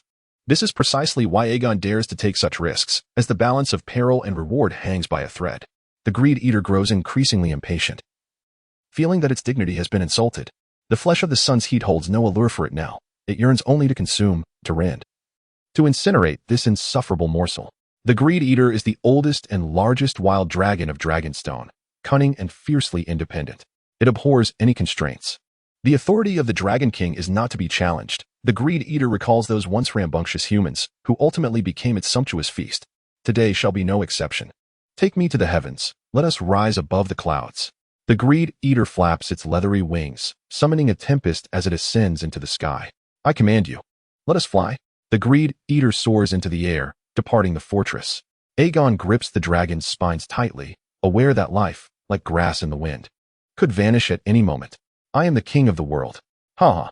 Aegon laughs maniacally, and Rhaenyra and Ser Harold hear his laughter, realizing that the prince yet lives and can still find mirth.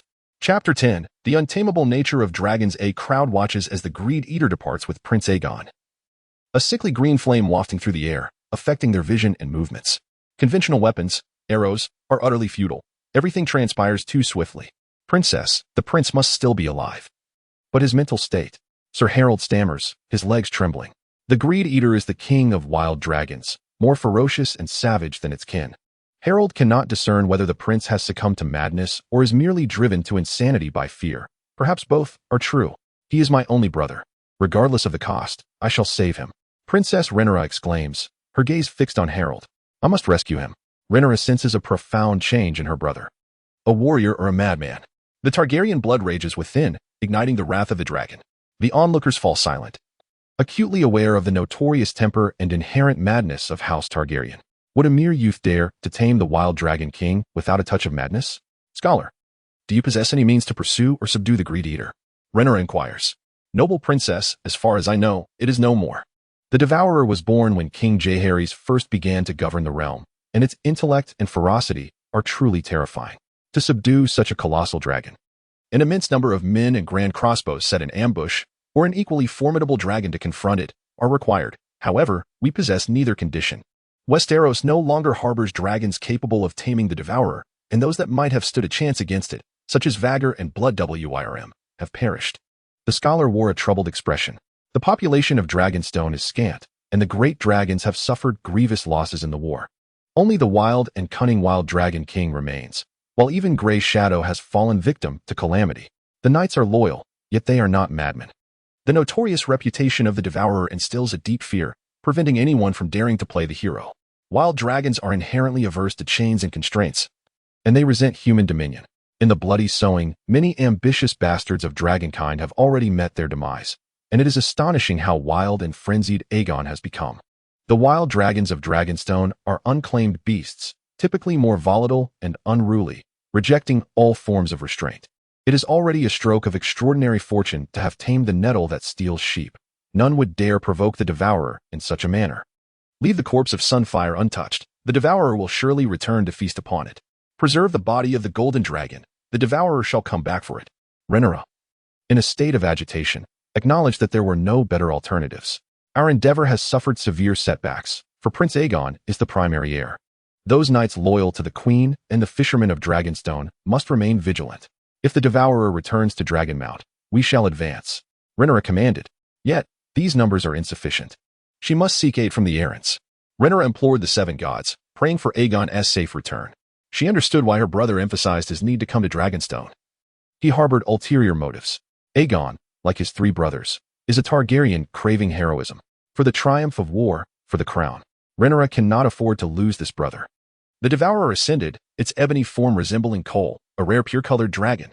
Its wings spread like descending clouds. This dragon, measuring 70 to 80 meters in length, boasted a wingspan twice its body length, indeed a fearsome sight. Major event, Aegon charges at the Devourer, the mad Targaryen. Courage is a keen blade, enhancing attributes once.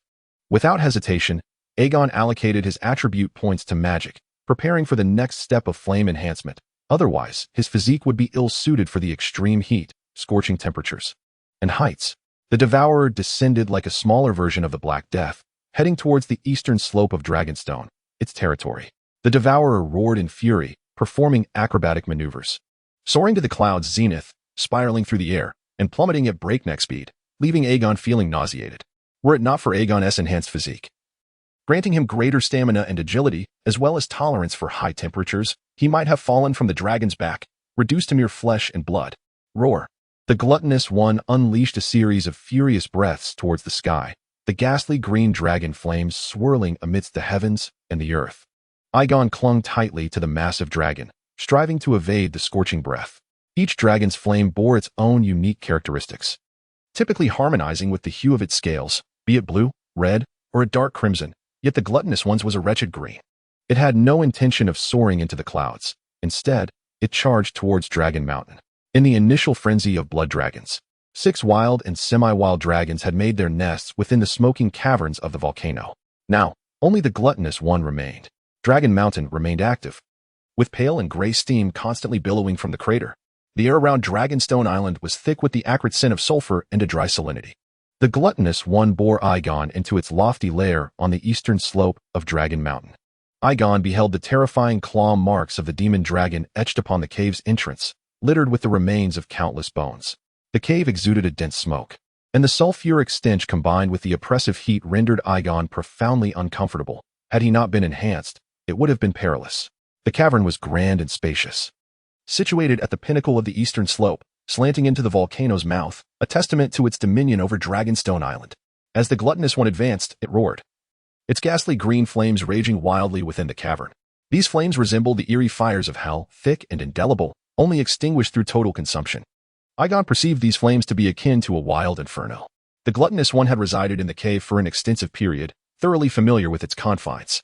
In a fit of madness, it violently writhed, attempting to crush Aegon against the stone walls. This was the hottest moment of all. As Aegon sensed the cave's walls reaching unbearable temperatures, the very stones threatening to crack and explode, the heat of the volcano intertwined with the dragon's fiery breath, creating an intolerable furnace. "We are all flames, the kings of the world. Heed my words, gluttonous one," Aegon cried out. However, the gluttonous one was unimpressed, continuing its advance until they reached the depths of Dragon Mountain, where the seething magma pools awaited. The magma bubbled and gurgled, its crimson hue radiating fierce heat. With a resounding crash, the gluttonous one seized a stone from the wall and hurled it into the magma, causing flames to erupt. The bubbling magma resembled an ocean, splashing against the walls with a hissing sound, yet Aegon managed to evade the molten droplets. The gluttonous one screeched, attempting to throw Aegon into the magma pool. Startled, Aegon felt the intensity of the flames and magma. The creature was indeed volatile. The gluttonous one roared and thrashed above the magma, and Aegon sensed the heat and sulfur rising exponentially, fearing he might dissolve at any moment. Yet, the gluttonous one was not consumed by rage. Rather, it toyed with its prey, eager to witness when this morsel would succumb. As the gluttonous one howled, Aegon gripped the spiny ridges along its back with all his might, even digging his fingers into the black scales, drawing blood. His back was seared by the flames and oppressive heat, each moment a profound agony. Yet this lies between life and death. Taking a step back means becoming a corpse in the magma. "Glutton, soar," Aegon called out. "I am your companion, your master. Our meeting is destined." The glutton did not take flight from the volcanic mouth, but instead twisted about above the lava pool, attempting to rid itself of its petite morsel amidst the sea of fire and magma. Occasionally, it would deliberately drop stones into the lava pit. Aegon did not falter. Unwavering in his resolve, he clung to the dragon, maintaining stability and tranquility. The glutton, unwilling to wait any longer, departed from the searing volcanic mouth. "If soaring was the intent, then let us ascend back into the clouds."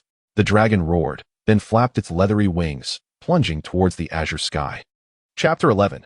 Until the end of the world. After the horrific green flames filled the sky, the glutton began to thrash its body wildly, its form as dark as eternal night, attempting to dislodge Aegon from the magma.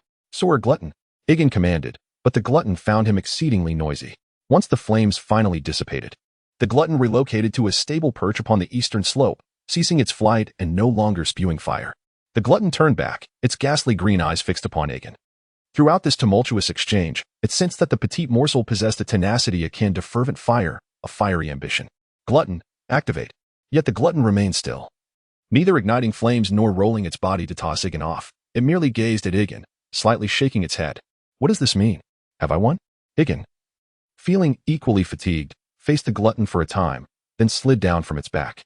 The glutton resolved to spare this morsel once. It intended to hunt, uninterested in toying with the small creature any longer. The glutton, in solitary pride, moved its leathery wings, poised to take flight, forgiving this petite morsel, urging it not to trouble itself further. Could this be the ultimate test?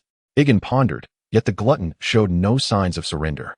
This was the glutton's final opportunity for Aegon: retreat or continue this perilous dragon-taming adventure. "Glutton, we are partners. We shall share glory and dreams. Walk alongside me, glutton." Aegon, in desperation, recognized the necessity of seizing this moment. Now, the chance lay before him, and he had to consider whether this was indeed his singular opportunity in life.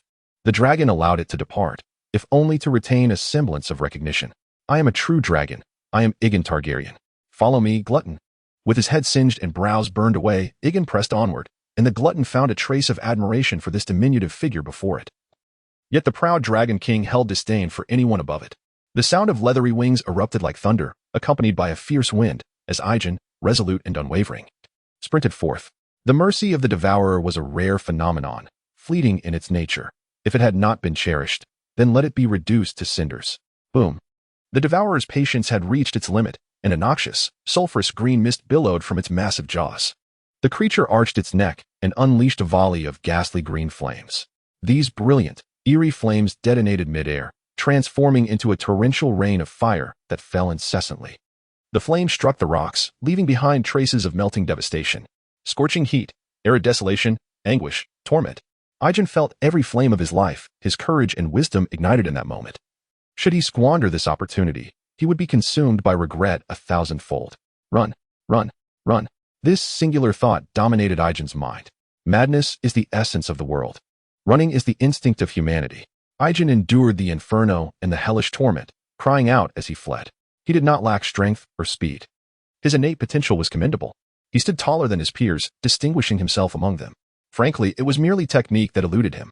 Aegon was a fragmented child, previously disinterested in everything, but now, having undergone numerous enhancements and attunements to the flames, he was compelled to unleash his utmost abilities in the face of crisis. Beyond the searing flames, the Devourer's inky tail posed another peril.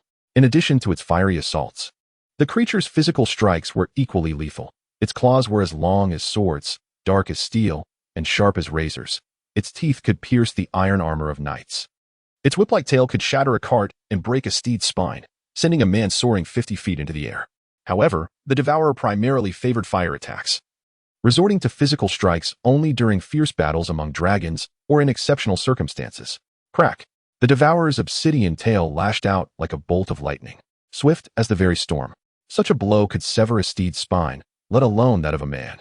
Aegon had to navigate through the flames and the Devourer's frenzied onslaught to once again command the dragon. In this moment, he sought life amid death. Relying on his flame sensitivity, Aegon stumbled but managed to evade the fatal blow. Some flames were tolerable, yet a strike from the dragon's tail would surely spell his end. It was a matter of choosing the lesser of two evils. Fortunately, the distance was not insurmountable, and hope flickered faintly before him. Through the smoke and fire, amidst a blurred vision, he narrowly dodged the deadly strike, aided by his flame intuition. The force of the Devourer's tail shattered the rocks around him. The Devourer was not infallible. Despite its size, the agility and speed of a larger dragon did not rival that of a younger one. In the fleeting moments of life and death, Aegon, guided by his flame sensitivity, repeatedly evaded lethal attacks. As the tail failed to claim Aegon's life, the Devourer seethed with fury. Boom! Aegon beheld the colossal head of the Devourer suddenly emerge from the sickly green mist, its malevolent green eyes fixated upon him, its gaping maw wide open. Crack! The gluttonous beast lunged at Aegon, who swiftly altered his course, narrowly evading a lethal encounter. The creature's menacing fangs instilled a sense of dread.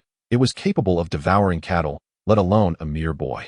The dragon's neck undulated like a serpent, granting it remarkable agility. "We are allies, Glutton. Accompany me," Aegon shouted fervently. He feigned a leftward dash. Then, seizing the moment while the beast lunged, he rolled and veered to the right, racing towards the dragon's reins. Aegon charged forward, overcoming the searing flames, skillfully dodging the dragon's lethal fangs and tail. His back was not the only part scorched. Burns marred his arms and calves, leaving only his thighs relatively unscathed. He crawled and rolled, enduring the inferno's heat, desperately seeking the reins of the dragon, ready to tame the glutton. This time, however, the beast exhibited greater tolerance. After an initial surge of flames, it ceased its fiery breath. As Aegon climbed once more, the glutton refrained from unleashing its flames. It turned to observe the dragon tamer amidst the flames, the frail, shaven-headed boy. The glutton beheld Aegon, whose singed hair and tattered clothing revealed a half-naked figure struggling through the fire. Letting out a hiss, the beast sensed a fiery spirit akin to its own, one of solitude, pride, resilience, and fervor. With an unwavering heart, it reminisced about the countless years it had roamed free, never subdued, reigning as the wild dragon king of Dragonstone Isle, the apex predator of the food chain, a solitary and tenacious hunter, a master of survival and ambush. To thrive, the glutton required strength, pride, ferocity, cunning, indifference, and savagery. Had it lacked these traits, it would have perished long ago amidst adversity, succumbing to the merciless wilderness. Contemplating companionship, akin to its own, the glutton recognized the profound solitude of its extensive existence. "Glutton, I understand you. I am like you. We are the last true dragons." Aegon's tenacity, struggles, and scars garnered the glutton's admiration. This small human possessed a flame and resilience of his own, no longer filled with disdain or rage. The glutton roared triumphantly into the sky. "Glutton soar," Aegon exclaimed, enduring his myriad burns and pain with joy. The glutton echoed his call, its voice resonating through the heavens like thunder. "Let us venture to the world's end," Aegon shouted, his voice rising in a crescendo. The dragon spread its wings and ascended, soaring high above, akin to a vessel unmoored. Chapter 12. Kindred Spirits. The glutton, the pitch-black dragon, Glutton, soared aimlessly with its new companion, the bald-headed Aegon. Aegon beheld the Crabclaw Peninsula, with its dim, gray-green forests and swamps as the glutton carried him over. Legends spoke of fearsome deep dwellers and other terrors lurking within Crabclaw Peninsula. The verdant forest harbored an unsettling terror. Aegon once again beheld the vast ocean. As the Glutton soared above the cerulean waters, the dragon joyfully unleashed its noxious green fireballs, sending columns of water erupting into the air, which then evaporated into mist. A refreshing sea breeze swept past Aegon, granting him a sense of coolness. The dragons, born of flame, relished volcanoes and warmth. They would traverse the seas, yet linger only briefly. The Glutton skimmed the surface of the ocean before once again propelling Aegon skyward. Glutton, take flight. My companion. Aegon commanded in ancient Velaryon. As the Glutton unfurled its grand leathery wings, striving for the highest heights, though the Glutton was an elder dragon of over 80 years, brimming with wisdom and combat experience. It displayed its flying prowess with confidence, mindful of Aegon's comfort. The Glutton could ascend to the utmost heights, reaching the pinnacle of dragonkind. With an array of flamboyant aerial maneuvers, spirals, sways, rolls, turns, and horizontal dives, the Glutton put Aegon through a whirlwind of sensations. Fortuitously, Aegon's enhanced constitution allowed him to endure this tempestuous experience. The dragon's favorite display remained the ascension to the highest altitudes, followed by a dramatic dive. Spiraling, biting, howling, and exhaling flames, the Glutton soared like a majestic eagle, yet with the agility of a serpentine dragon. The Glutton showcased the terrifying prowess of a top predator, its combat experience unparalleled. Wild dragons, with a survival rate significantly lower than those reared in captivity, often grew larger and more cunning in the wild. The Glutton spiraled with Aegon toward dizzying heights before roaring and diving straight down, that wild rush and speed offering one of life's most exhilarating experiences. The Glutton ascended into the heavens and then plunged like a cannonball, tracing a long arc across the sky, a black glimmer against the horizon. I have triumphed. Ha ha. Aegon cheered, his laughter echoing. The Glutton ascended above the surface of the sea, carrying Aegon from the vicinity of Dragonstone Island toward the Imperial Forest.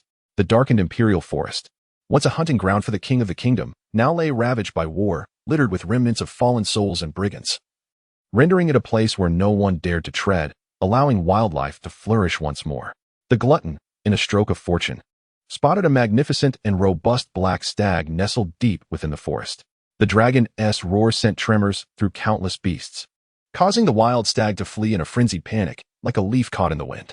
With a thunderous roar, the Glutton unleashed flames, incinerating the stag and preparing a sumptuous feast. The unfortunate creature emitted a sorrowful cry before succumbing to the searing heat, engulfed in flames. The Glutton landed in a clearing, signaling for Aegon to disembark. The air was thick with smoke and the scent of charred venison. Aegon leapt down and beheld the full visage of the Glutton, a mountain, a malevolent dragon. The Glutton's massive draconic head, adorned with a regal crown of horns and a fearsome dragon maw, was most notably characterized by its sinister, emerald vertical pupils that symbolized cunning and wickedness, leaving an indelible impression. Aegon observed the Glutton's coal-black scales, robust and powerful wings, beautiful dorsal spines, and its majestic, well-proportioned body. It was the king of wild dragons. As he approached, he detected the sulphurous stench of the Glutton's breath, imbued with an ancient and fervent heat, a testament to the dragon's age and the increasing potency of its flames. With a bare head, Aegon smiled and struck the Glutton's scaly maw with his chest. His eyebrows and exquisite hair were singed away, yet the encounter with the king of wild dragons was well worth the sacrifice. Fortunately, Aegon remained unscarred. Though his body bore burn marks, they were not grievous, and his hair and brows would eventually regrow. The Glutton's scales, dark as coal, were impervious to damage. The dragon lowered its head, not rejecting this collision. The youth's chest met the iron-hard scales of the Glutton's maw, and the dragon's breath was searing. Well done, my friend. The Glutton regarded Aegon, for in this chaotic world, kindred spirits inevitably find one another. Aegon felt a profound weariness, as if every ounce of his strength had been depleted. This day oscillated between peaks and troughs in an unceasing cycle. Despite having enhanced his attributes multiple times, he was nearing his limit. The Glutton's acknowledgement of him as a companion was the most splendid outcome. After a moment's reflection, the Glutton used its claws to break off a portion of a roasted deer thigh, tearing it away and tossing it before Aegon. The Glutton devoured swiftly, still unsatisfied with the carcass of the stag. Aegon, too, was famished and began to feast voraciously. The deer was well cooked, and even without exquisite seasonings, Aegon relished the meal. Suddenly, Aegon's life chart began to flicker. His bonded dragon had arrived. The form of his bonded dragon began to transform, as the three-headed dragon morphed into the shape of the Glutton. Bonded, the Glutton, age 82, adult dragon. Proud and solitary king of wild dragons. Essence, insatiable glutton, an ever-hungry giant dragon with a penchant for devouring magical creatures. Bully, a master of ambush. Adept at stealthily attacking weaker prey, premier hunter, a cunning battlefield analyst, versatile in development, and a master of flexible escape. The oldest dragon of the Targaryen lineage, Velaryon, lived for approximately 200 years. The Targaryens broadly categorized dragons into several periods. Wormling, 0 to 20 years. Young dragon, 20 to 40 years. Adolescent dragon, 40 to 80 years. Adult dragon, 80 to 120 years. Mature dragon, 120 to 160 years. And old dragon, 160 to 200 years. Wormlings are the most perilous phase for dragons. They are sensitive and mentally immature, easily perishing due to low flight or insufficient scale thickness. Conversely, old dragons begin to grow weary and dull, their agility and sharpness waning, relying solely on experience and strength. The comparison between the youthful dragon, the mature dragon, and the venerable dragon reveals a near-perfect distinction among these three stages. However, it is noteworthy that 200 years marks the limit for Vagr, though exceptional cases may exist, particularly considering that Vagr met its end at the age of 200 after sustaining severe injuries in the ruins of Old Valyria. Had it not been for that fateful battle, it might have continued to thrive. Presently, the dragons of House Targaryen are rarely fortunate enough to meet a peaceful end. Vagr, despite living beyond the age of Vagr, perished on the battlefield. This is not to mention the other dragons that met their untimely demise. Aegon holds the Devourer in high regard, as its innate attributes astonishingly encompass three distinct traits, which is rather remarkable. The arrogance and prejudice of the wild Dragon King stem from its formidable prowess. Were it not for Aegon's fire sensitivity and enhancement, coupled with his affinity for magical dragons, he too might have been consumed by the magical dragon. The mature wild dragon possesses a fierce disposition, making it almost intolerant of human presence, particularly the first Devourer, which is inextricably linked to magic. The Devourer delights in feasting upon its kin, possibly deriving enjoyment from the magical elements contained within its fellow dragons or their eggs, which may accelerate its growth, thus prompting it to seek conflict with others of its kind. Furthermore, the Devourer is adept at ambushing, showcasing a remarkable ability to adapt in direct confrontations. Few dragons can stand against it, save for Vagr. Yet, the Devourer prefers the efficiency of swift strikes, excelling as a vicious ambush specialist.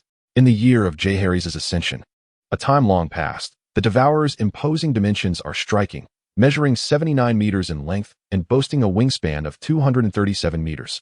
A rarity indeed during the early days of the Blood Dragon's tumultuous reign, perhaps only slightly inferior to Vagr. Presently, it remains unparalleled. For dragons continue to grow until the brink of death, with Balerion measuring approximately 156 meters at the time of its demise. The Devourer's formidable size at less than a century is truly astonishing. Aegon contemplates the necessity of further collaboration in battle, recognizing that this characteristic can indeed be enhanced. Below are the 5 skills that gauge the combat prowess of magical dragons. Mind wisdom, strong. Combat experience, strong. Flame power, strong. Flight speed, strong. Physical strength, strong. The Devourer's 5 skills are exceptional, truly deserving of its reputation as a versatile warrior.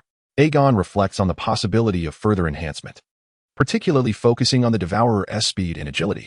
As a growing creature, the magical dragon strengthens its scales and flames as it matures. Yet it may gradually lose some agility. Thus, combat among dragons cannot be deemed entirely one-sided. Younger dragons can, under normal circumstances, evade danger. Should Aegon enhance the Devourer's agility further, it would undoubtedly become a fearsome dragon slayer. Devourer, take to the skies. Let us return to Dragonstone. There, we can feast to our heart's content. Aegon calls out to the Devourer, which then soars into the air, no longer resisting the commands of its companion. Beyond that mountain, the entire world shall come to know our tale. The Glutton, with its leathery wings unfurled, soared steadily and swiftly, returning to Dragonstone Island. No longer showing off its prowess nor toying with Aegon, the experience of flight had become profoundly enjoyable. Naturally, mastering the dragon was merely the initial step. The bond between dragon and rider required continual refinement to deepen. The Glutton majestically glided through the skies, emitting a thunderous roar, as occasional fleets caught sight of the shadow that eclipsed the sun, erupting in cries of terror. It was the last Dragon King, the sovereign of the world's twilight. Aegon smiled. He had altered his fate. Until this moment, he had never savored his own glory. From this point forward, you shall be my honor. Chapter 13. The return of the true dragon. The Glutton, with young Aegon upon its back, spread its wings and soared, transforming the narrow sea into something within the palm of a hand. as the world lay at his fingertips. Beneath the azure sky, they soared, rivaling the brilliance of countless stars. "Fly, Glutton!" Aegon cried joyfully, reveling in the sensation of flight, feeling as if he too were the wind. "Drag on fire, Glutton!" he commanded. And the dragon unleashed a torrent of flames, a ghastly green inferno cascading down like a rain of fire. Consuming all, it burned until nothing remained. The Glutton was in its prime, a fully grown dragon, its fire, stamina, and combat experience harmonizing flawlessly. It let out a triumphant roar, leading its companion to embrace the infinite sky and the vast ocean. They soared high above, the monarchs surveying the world below. However, a slight imperfection lingered. Aegon was now bald and bare, his young body half naked, adorned with scars from burns on his calves, back, and arms. Yet, adversity is often fleeting, and the fate will shimmered with light. Significant event. Aegon tamed the colossal dragon Glutton. Your will, steadfast as fire, has earned you the allegiance of this great beast, granting 3 enhancements to your attributes. 3 attribute enhancements filled Aegon with elation. He had wagered his very life, and thus the rewards were bountiful. Perhaps the event's profound significance warranted such a triumphant return. Aegon allocated the first enhancement to his bond with the dragon, increasing their affinity and synergy. For only in this manner could they unleash their greatest power on the battlefield. The second enhancement was devoted to his vitality. Swift recovery was essential, for the complications from fiery burns were no trifling matter and could very well claim his life. Vitality increased. The emblem of the benevolent figure representing health began to illuminate. As the burns from the searing flames rapidly healed, the scars, as if caressed by the gentle hands of a nurturing mother, restored Aegon's skin to its former pristine glow, even surpassing his previous state, though his hair and eyebrows would require time to regrow.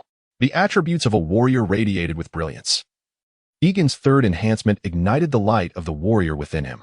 Aegon's qualifications were commendable. However, he lacked a fervent passion for martial skills. Had he devoted himself to practice, his innate strength and swiftness would have surely elevated him to the ranks of elite warriors. Yet now, everything has changed. Aegon is determined to amplify his power. Mere excellence is insufficient. He aspires to stand atop the pinnacle of greatness. As a fledgling dragon knight of House Targaryen, Aegon has experienced a significant enhancement in his attributes. His draconic companion, the Devourer, an adult dragon, embodies gluttony, tyranny over the weak, and mastery as a top-tier hunter.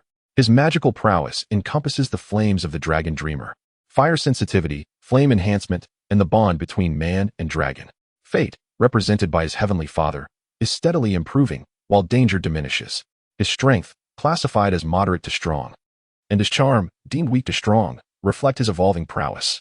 Wisdom, akin to that of an old crone, is formidable, while his craftsmanship and smithing remains weak. His constitution, likened to that of a saintly figure, is on the rise. Aegon observes that the attributes on his destiny chart are shifting. Some augmentations occur naturally as he tames the dragon. The bond between man and dragon is undoubtedly influential.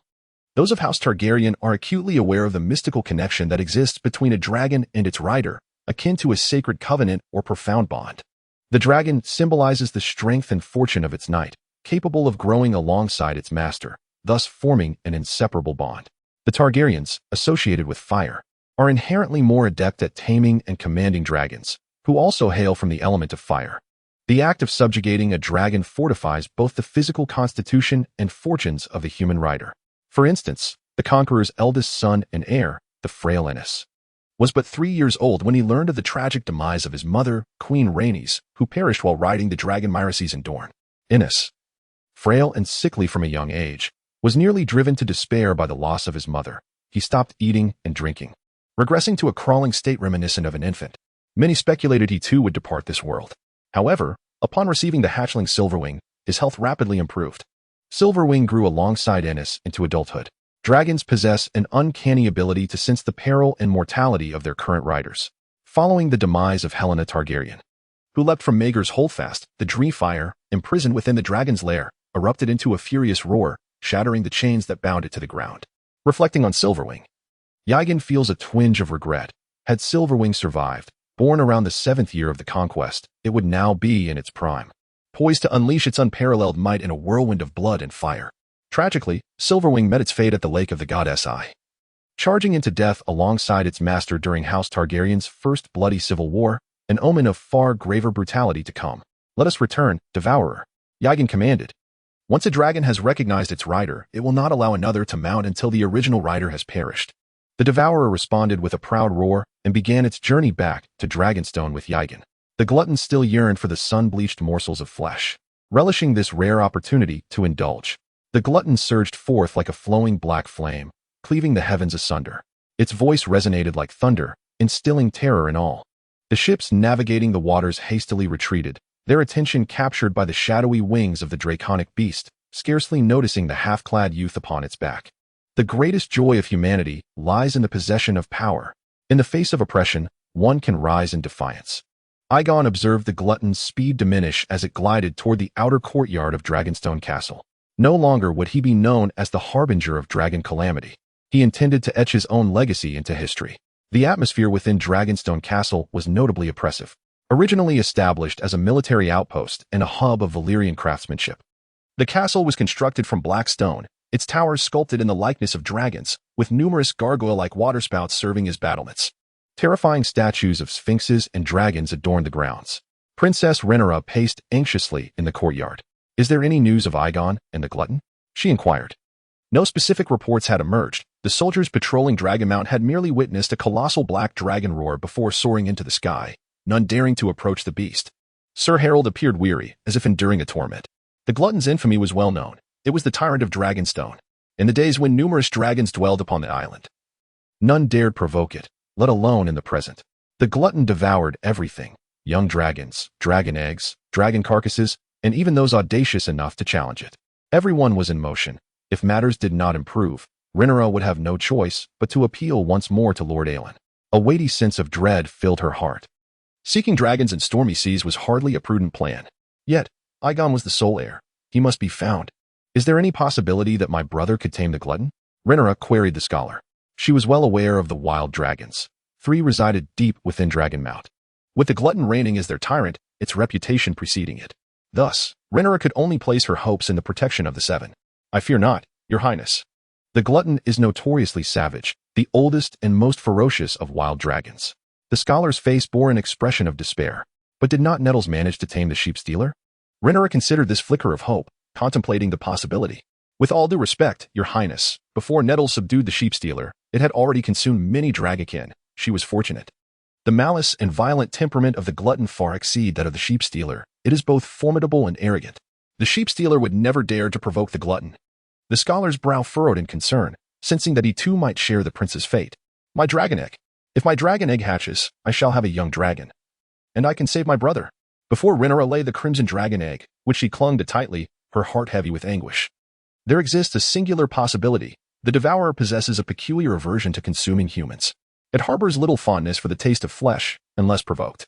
Were it truly inclined to feast upon humankind, Dragonstone Island would likely be desolate by now. The learned scholars pondered deeply, arriving at a solitary potential avenue for survival. Silence enveloped the assembly, for Prince Aegon's actions were a blatant provocation, a veritable invitation to death. The Devourer commands its own dominion, and those who dare to disturb it face annihilation. Suddenly, a tremendous gale roared through the heavens, howling fiercely, disheveling hair and thoughts alike.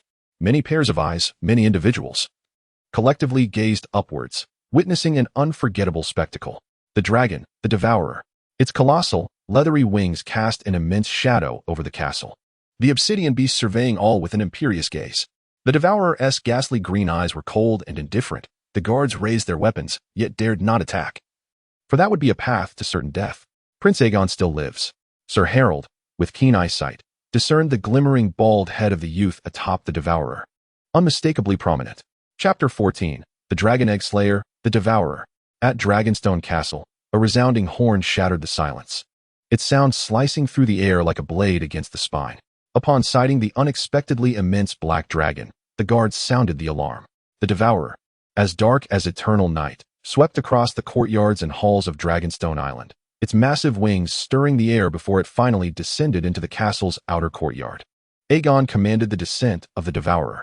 The Devourer folded its vast wings and landed steadily in the courtyard, the remnants of the sun's blazing body still lying in place. With a roar, the Devourer let out a series of satisfied screeches, for it had secured its meal for the day. This was undeniably a grievous habit, given the precious nature of Targaryen dragons and their eggs. The Devourer alighted, maintaining a stable position for Aegon to disembark. All present beheld the full visage of the devourer. No one could suppress the shock and terror swelling within. They gazed upon the dragon, seemingly a nightmarish behemoth from the depths of hell. The Black Reaper had returned. The devourer was a monochromatic dragon, a rare occurrence indeed. Dragons may exhibit a multitude of colors, with bicolored dragons being more common. The claws, crowns, and scales on their bellies, as well as their wings, can vary in hue. For instance, Melisandre, the Red Queen, bears crimson scales and pink membranes, thus earning her title. Her crown, horns, and claws shine like bright copper. Immense, domineering, and malevolent. That was the initial impression the devourer imparted. The devourer's scales shimmered as black as eternal night. Its wings vast and boundless, the dark scales gleaming like obsidian. The dragon's head was enormous and fearsome, with teeth as sharp as swords. While the devourer might not be able to swallow an entire mammoth, it could certainly devour a galloping steed. The gluttonous dragon's sinuous horns gracefully curved backward, its spine adorned with a row of spines, resembling dark, curved blades. The glutton's grim green eyes blazed like verdant wildfires, embodying the essence of a haughty, fierce, and solitary king. Anyone who gazes into the glutton's eyes would surely declare they have witnessed the arrival of the Grim Reaper. Aegon leaped from the dragon's back, akin to a triumphant general returning from battle. Rhaenyra, Sir Harold, and the guards were overjoyed, unable to believe that Prince Aegon had returned alive, accompanied by the mightiest dragon. The glutton. Aegon affectionately touched the glutton's snout, encouraging, "Go on, my companion." The glutton raised its head, disdainfully observing the tiny insects in the courtyard. It then turned its attention, particularly fixating on Princess Rhaenyra. The silver-haired, violet-eyed Rhaenyra felt a chill, as anyone would in the presence of such a colossal beast. Their breath caught in their throat. "Do not gaze upon my sister's dragon eggs. They are treasures." Aegon patted the glutton's forehead and suddenly comprehended why the glutton was eyeing Rhaenyra. It desired the dragon eggs. Beside Rhaenyra lay a box containing pink dragon eggs, and the most vibrant among them was proving irresistible to the glutton. To the glutton, dragon eggs were a culinary delight of unparalleled value. These eggs, exquisite and costly, had likely been indulged in by the glutton over the years, a habit that was far from commendable. The glutton emitted a discontented grunt and turned away, eager to devour the flesh of the recently deceased Golden Sun dragon instead. Nothing should go to waste. Aegon still wished to amend the glutton's unsavory habit. With no mother dragons around, where would the glutton find eggs to squander? Each egg lost was a treasure gone. Even the flesh of a slain sun dragon was unique. It deserved to be cherished. Aegon. Princess Rhaenyra embraced her brother tightly, exclaiming, "How wonderful that you have returned." Having endured countless farewells, little Jet and his brothers, her father, her mother, she felt isolated. Only a handful remained of their once great Targaryen lineage. Among those who shared in their joys, many had perished in an instant. "I have returned with my dragon." Aegon beamed with pride, for he had returned like a hero. The setting sun cast its golden rays upon Aegon's face, imbuing him with a unique allure, akin to a bright, clear sword. From this moment forth, none would rival his brilliance. His name would grace a glorious page in the annals of the Targaryen family. "You have succeeded in mastering the great dragon and returning. Yet you were too reckless. Do not seek to prove your bravery." Joy and tears mingled, as women are often driven by emotion while men lean toward reason. Aegon's smile contrasted with Rhaenyra's tears. Yet Rhaenyra remained somewhat anxious. Aegon's 3 elder brothers had been brash and courageous, but tragically, each had met their demise in war. They were too young, too stubborn, believing that war was merely a game. Rhaenyra did not wish to witness her brother follow the same reckless path. "I promise you, sister." Aegon smiled, still possessing a handsome visage, though his bald head and hairless brows did detract from his appearance, reminiscent of the rise of a dark sorcerer. "Sister, could you possibly have someone fetch me a set of clothing?" Aegon said, somewhat sheepishly, as his current attire resembled that of a beggar, almost indistinguishable from nudity. Sir Harold naturally procured a set of garments for Rhaegar, traditional Targaryen attire in hues of black and red. "Your hair and eyebrows," Rhaenyra exclaimed, releasing her embrace and gazing with concern at her brother's shaven head. "They were singed away by the dragon's flame, but they shall grow back," Aegon replied with remarkable composure, clearly still yearning for his silver locks. Rhaenyra sighed in relief, for she did not wish to see Aegon transformed into a boiled egg, which would be rather unseemly. "Is that your dragon?" the maester interjected, unable to contain his curiosity, seeking confirmation from Aegon. "Indeed, my dragon. We are companions. I just rode it back," Aegon answered candidly. Everyone, guards, maesters, acknowledged this explosive revelation. The Black Party had gained yet another dragon, a colossal beast over 80 years old, signaling the complete demise of the Green Party's endeavors. The gazes directed at Aegon were filled with fear, admiration, and respect. High risks accompanied high rewards. The audacious Targaryen youth had proven his bravery and fearlessness, destined to rival his forebears and forge a new legacy. With this sensational news, the first heir of the Black Party possessed the King of Dragons, a creature to rival the fearsome Black Death itself. It was evident that public sentiment would shift. All citizens and lords would gravitate towards the Black Party. They had been scarred by war and sought any justification to end the conflict. No one wished to endure another fiery onslaught from the Black Death. In that moment, the war had drawn to a close. "Congratulations, Prince." Sir Harold beamed with joy. The Valley warriors returned to their senses, beginning to celebrate. By the 7. The war is coming to an end. Prince Aegon has tamed the Devourer. This is the will of the 7. The Black Party was on the verge of triumph. And as supporters, they would naturally reap the corresponding rewards. Victory was already within their grasp. However, Aegon cautioned everyone, no one is to leak this news. Do not disclose my taming of the dragon, especially you, Maester. Aegon addressed the Maester directly. You are forbidden from letting the ravens spread this news or to communicate with Oldtown. Aegon harbored particular distrust towards the Maester. The Hightower family was a pillar of the Green Party, controlling the Citadel, and Aegon harbored a deep disdain for the Oldtown influence. Yes, came the hushed agreement. For they understood the gravity of the matter. A dragon rider must undergo extensive training and acclimatization to advance. Having recently acquired the dragon, Aegon needed to adapt and protect himself, ensuring the secrecy of this information. Revealing it at the right moment would yield explosive results. Aegon conveyed to the assembly, already scheming. But what of Benira and grandfather? They are in King's Landing. Rhaenyra once again found herself troubled by the fates of her sister and grandfather. Fear not, dear sister. For with Aelin and the fleet, they shall find safety. Aegon was not in haste to attack King's Landing. Instead, he sought to soar through the skies and bolster his own strength, opting for a more prudent approach. King's Landing was a festering wound, burdened by the need to sustain hundreds of thousands. It was only through the Green Party's reckless and oppressive actions that the Black Party appeared less malevolent by comparison. Queen Rhaenyra had already lost a significant portion of the people's support, as her brother Daemon continued in his wrath and ambition for restoration. The populace might yet find the Black Party more palatable amid the decay of the Green's rule. The Green Party's resurgence was akin to a regression in history, alienating all in their path. Aegon awaited an opportunity. Once King's Landing burst forth in chaos, he would return as a savior. As for the mob in King's Landing, Aegon held little fondness for them. He worked diligently to ensure their sustenance, yet they labeled him a dragon's bane solely due to his monotony and detachment. If that were the case, then they would soon witness the kind of king they desired, one who was unparalleled, both a conqueror and a judge. Mark my words, my friend. This Sunfyre should suffice to sate his hunger. If not, we shall prepare some cattle and sheep. Aegon instructed the guards. Yes, they responded with reverence, ensuring they catered to the insatiable beast. Companion, will you be here tonight, or at Dragonstone? Aegon inquired of the Devourer, who, with bloodied morsels caught between its black teeth, glanced towards the direction of Dragonstone, emitting a low growl. The Devourer seemed to prefer residing on the eastern slopes of Dragonstone. Very well. Remember to come here tomorrow to take me flying. With a symbolic nod, the Devourer resumed its feast. Let us dine, sister. I am famished, Aegon declared, taking Rhaenyra's hand.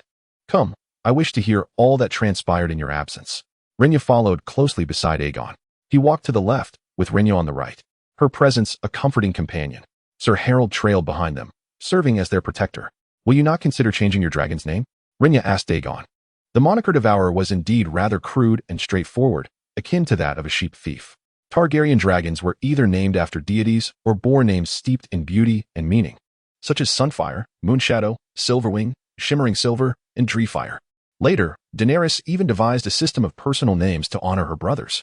Wild dragons were often named based on their predilections, like Devourer and Sheep Thief, which did seem rather vulgar, likely bestowed by fishermen. No need. This name suits him well, and the Devourer takes great pride in it. He truly has an insatiable appetite. Keep a watchful eye on our dragon egg, sister, lest it be consumed. Chapter 15. The return of the Green Party. After Aegon and Rhaenyra concluded their dinner, they approached the map table. Aegon has recounted his perilous adventures to Princess Rhaenyra, and even within the calm cadence of his words, she could perceive the grandeur of the tale, the harrowing struggle to tame the voracious beast. Hatching dragon eggs or directly nurturing young dragons stands as the most effective path to becoming a dragon rider. However, attempting to tame other wild dragons poses a greater risk and challenge. The endeavor to tame a wild dragon king like Aegon, who is over 80 years old, is akin to surviving a fall from a precipice, a hellish ordeal indeed. There have been those who expressed interest in the voracious beast, but they often ended up as its next meal. Today's heart-stopping events echo the legendary tales of knights subduing malevolent dragons. Rhaenyra's emotions surged. Perhaps the legend lies within her grasp. It is wise that you have not rushed to attack King's Landing, Rhaenyra remarked to Aegon. She felt a sense of relief. For her greatest fear was her brother recklessly charging into the fray, the consequences of which could be dire. An inexperienced dragon rider could easily incite tragedy. We shall act in accordance with the situation, dear sister. The advantage lies with us. There is no need for haste or avarice. More importantly, I must enhance my rapport with the voracious beast. Only after some time can I truly ascend to the battlefield. Moreover, King's Landing is hardly a favorable locale. Teeming with rabble and those once aligned with the Green Party, Aegon explained. They are assassins lurking in the shadows, discontented with the Black Party. Since they favor the Green Party's governance, let us cater to their sentiments. Rhaenyra nodded in agreement. She felt compelled to criticize the Queen, for it was the Queen's wrath and instability that had thrown the Black Party into disarray. The Green Party may have superficially seized control of King's Landing, but their power remains insufficient. Now, with the Riverlands, the North, and the Vale under our command, our forces march southward, while the Green Party. Only the Targaryens and the cunning Duke Borros remain loyal to them. The Riverlands are currently in a state of disarray, needing to guard against sea monster ambushes, and are unwilling to commit troops. The Crownlands have already been ravaged beyond recognition, should conflict arise. It would be our three great armies unleashing a tempest upon a solitary Green Party force. What then shall the Green Party do in such peril? Aegon inquired of Rhaenyra. My anxious uncle will descend into madness. He will exploit the Crownlands, squeeze King's Landing, recruit soldiers, and gather funds for war. The pretender will drive public sentiment and goodwill into ruin. Rhaenyra's eyes sparkled with realization. Patience is paramount. The Black Party must secure victory with measured elegance. Indeed, sister, as far as I am aware, my uncle shares a similar volatile temperament to my mother. Moreover, he is currently battered and bruised, and his fury is only exacerbated by the encouragement of his mother, Alicent. The lords of King's Landing and the Crownlands will soon grasp the meaning of wrath. Aegon chuckled. Thus, we must simply await the moment when our armies advance and the great dragon descends from the heavens. Rhaenyra, astute as ever, may not have taken an interest in politics, yet she possessed a profound understanding of court life and political structures. The populace of King's Landing is notoriously difficult to manage. Thus, the advance upon it requires careful deliberation. You have changed considerably, Rhaenyra observed. Have I? Aegon retorted. Through countless trials and tribulations, my heart has been forged in iron. They are merely the remnants of wind and frost. My younger brother was not always this way. He was once a reserved child. Now, however, he has transformed into a warrior and a politician, radiant, combative, and cunning. In essence, he has become a multifaceted Targaryen. Rhaenyra smiled, her features exquisite, adorned with silvery hair and violet eyes. She was slender and graceful, standing tall as well. The ravages of war have stripped us of our youthful days, those carefree moments. Dear sister, to safeguard the beauty of the world, let us, the battle-scarred warriors, confront the flames of conflict and the treachery that accompanies it. And you shall forever remain the most beautiful princess. Aegon kissed Rhaenyra's fingers. Very well, knight. Perhaps you should allow your hair to grow first, Rhaenyra chuckled. Her laughter warm and gentle, making time seem to slow. In King's Landing, the mood of Aegon II, who had successfully reclaimed his throne, was far less buoyant. The city now resembled a desolate hill, with empty streets, abandoned homes, and plundered shops. In the chaos, order had crumbled, and the current puppet kings found themselves utterly powerless, while the legitimate king had proclaimed his return to King's Landing. However, this mattered little, as everyone was aware of the lurking threat posed by the Queen of the Black Party in the Valley, who would undoubtedly come roaring forth. The elite cavalry of the Blue Valley and the fierce Northmen were formidable foes, not to be trifled with. There were also the Trout Knights of the Riverlands, a looming threat nearby. The Tully family was nothing but a pack of inept buffoons. Allow me to deal with them first, and then I shall lead the charge against the Old Maid of the Valley and the Little Wolves of the North. Duke Borros boasted, feeling rather pleased with himself. He had retained his strength up to this point, believing victory was assured.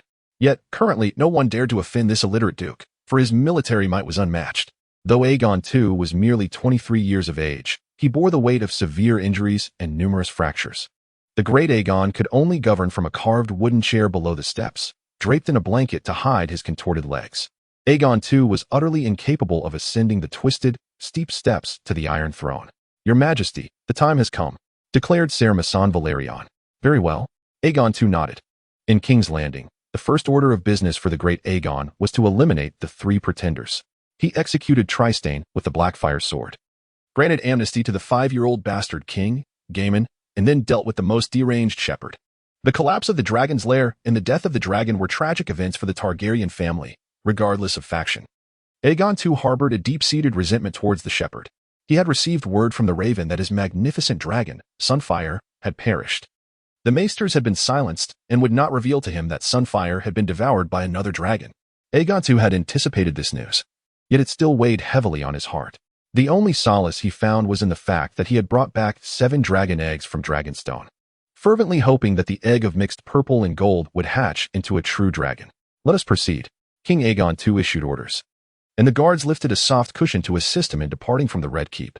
Today marked the fateful day of the shepherd's execution. The king was carried in a palanquin, supported by the guards. The walls of the Red Keep bore the grim spectacle of 29 hacked souls, their corpses embodying terror and agony. Among them were the mother of the vile King Gaemon, the Whore of Dorne, and a motley crew of thieves, actors, beggars, and other miscreants. King Aegon II was engulfed in profound sorrow, enduring excruciating pain while fantasizing about the glory of vanquishing his sister. Alas, his dragons were lost, and he could no longer ride the golden dragon through the skies. From the Shoemaker's Square, the procession extended eastward to the dragon's lair, a place ravaged by war and turmoil. 241 barefoot lambs, fervent devotees and followers of the prophet shepherd, were drenched in tar and shackled to the posts lining the cobblestone streets. As Aegon II's palanquin glided upstream, knights ignited the torches, sequentially setting the lambs ablaze. The present-day King's Landing lay in shambles, with scant onlookers to witness the gruesome spectacle. This year, we shall meet in the depths of hell. The cries and curses of the shepherd's lambs filled the air, though they fell on deaf ears. Ultimately, Aegon II ascended to the summit of the Roiner Hills, where the shepherd was bound amid 5 colossal dragon skulls. The shepherd was also tarred, his tongue extracted, yet he continued to mutter curses against the king. I, Aegon Targaryen II, king of the Undulls, the Roiner, and the First Men, ruler of the 7 kingdoms, hereby sentence you to death. I decree a fiery execution to punish you and your band of nefarious miscreants. This is the scene of your treachery. That wretched creature masquerading as my deceased sister in the valley. I shall see her burned as well. The White Knights assisted the king, who, trembling and disoriented, staggered to the wooden post to witness the shepherd's immolation. The lords and citizens of Rosby, Duskendale, and surrounding villages watched in horror, their vision fading to darkness. Aegon and his sister were 2 sides of the same coin. The lords of these towns were brought before the king to pledge their fealty, pay exorbitant fines, and leave suitable hostages. There would be no forgiveness. Aegon II had no intention of absolving those nobles who betrayed and deposed him, especially under the encouragement of his vengeful mother, coupled with the looming threat of the queen's advance upon King's Landing. Time was of the essence. He needed to amass gold and soldiers in preparation for a decisive battle against the Black Party. Aegon II reveled in his fleeting glory as the sun sank low, illuminating his misguided path. At merely 23 years of age, he was already beset by despair. Chapter 16. The Hatching of the Dragon Eggs. The dawn of birth in the year 131 of the Conquest, the dawn of a new year arrived. Within the castle of Dragonstone, the Hungerer lowered its form, preparing to soar into the skies. Aegon had but 2 tasks to accomplish on Dragonstone. First, to master the art of flying the Hungerer and to forge a bond with the dragon. The Hungerer, a master of survival in the wilderness, possessed vast combat experience, cunning, and ferocity, making it the foremost dragon in terms of power. The essence lies primarily in the synergy between humans and dragons. Aegon requires flight, abundant flight, to fully unleash the potential of the Devourer. The second matter at hand is the anticipation of Rhaenyra's dragon egg hatching. The elevated temperatures of Dragonstone, infused with the exuberance of fire elements, may expedite the hatching process of this egg. Hold on tight. Aegon urged Rhaenyra as they mounted the Devourer. Up we go. The black dragon emitted a disgruntled huff, questioning how it could bear 2 riders, yet it vaguely understood that they were kin to the dragon rider. The Devourer soared skyward, its leathery wings stirring a tempest, slicing through the air like a dark arrow, leaving a shadowy trace across the heavens. They departed from the outer courtyard of Dragonstone Castle, racing toward the boundless sky. Now, only a handful of dragons remain, scattered across distant lands. Silverwing has made its way to the Red Lake in the Riverlands, while the Thief has ventured into the Vale of Arryn.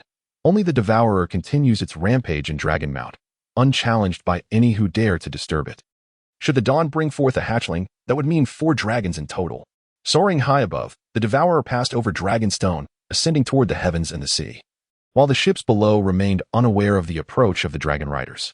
Among the vessels, only shadows could be seen cleaving the sky. The world below was rife with chaos. Yet atop the dragon's back, they found a sanctuary. Dragonstone has become a forgotten corner, its strategic significance diminished with the absence of dragons. Aegon II, upon his arrival in King's Landing, began to forget this place. Power and ambition swirl in the currents of King's Landing, transforming it into a haven for schemers and soldiers. The Devourer flew freely in the lofty skies, yet the grand dance of dragons has faded, leaving only the solitary Dragon King. I sense that my dragon egg is on the verge of hatching, Rhaenyra exclaimed, wrapping her arms around Aegon's waist. Then you must keep a vigilant watch over the egg and the hatchling. The Devourer has not forgotten. Have you chosen a name for her? Aegon inquired, eager to hear her reply. Let us name her Dawn. It symbolizes a new beginning. After the darkness, dawn arrives, embodying hope and a bright future, Rhaenyra declared. Once this dragon hatches, the world shall become even more vibrant. The wind howled, tousling Rhaenyra's silver hair, tickling Aegon's face.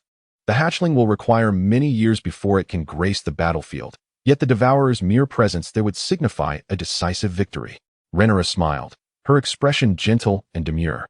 Unlike Baenarys, who resembled a wild monkey, I shall summon Silverwing back, then we will have 3 dragons, Aegon said to Rhaenyra. His interest in the thief was minimal. But Silverwing could indeed be a worthy companion. Knights are ever thus, eager to conquer the world, while maidens must bear the weight of their concerns. Rhaenyra clutched the dragon egg, pink with hints of black, the most vibrant of all. Before long, we shall reclaim King's Landing, in the vast expanse of the sky. Aegon appeared to perceive the silhouette of his sovereign, brimming with confidence. Let the Green Party stir chaos. We shall then pick up the pieces. Let us descend, Aegon. I have a premonition that the dragon egg is about to hatch. Rhaenyra suddenly exclaimed with urgency. Devourer, descend. With a grunt, the Devourer soared back to the eastern slope of Dragon Mountain, to its nest. Crack. In haste, Rhaenyra retrieved the dragon egg, a beautiful pink shell speckled with black, which began to fracture and emit smoke, revealing a splendid little dragon. Dawn.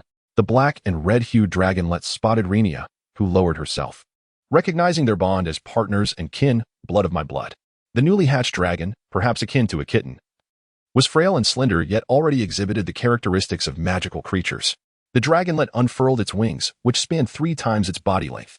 Being young, all of Dawn's wings were composed of delicate, translucent skin adorned with a kaleidoscope of colors, intricately woven between long, slender bones. The dragonlet scampered over, draping itself over Rhaenyra's shoulder, entwining its long, serpentine neck around her chin. Most of Dawn's scales shimmered in pink, while its eyes, claws, and the scales of its crown were black. Upon noticing Aegon, the dragonlet lifted its head, its eyes wide and dark as the eternal night. Rhaenyra too stood tall, her pink dragonlet emitting a soft hiss as it exhaled wisps of white smoke, then began to unfurl its translucent wings, beating them against the air. The dragonlet required cooked meat and could consume an abundant amount. Aegon observed Dawn with anticipation.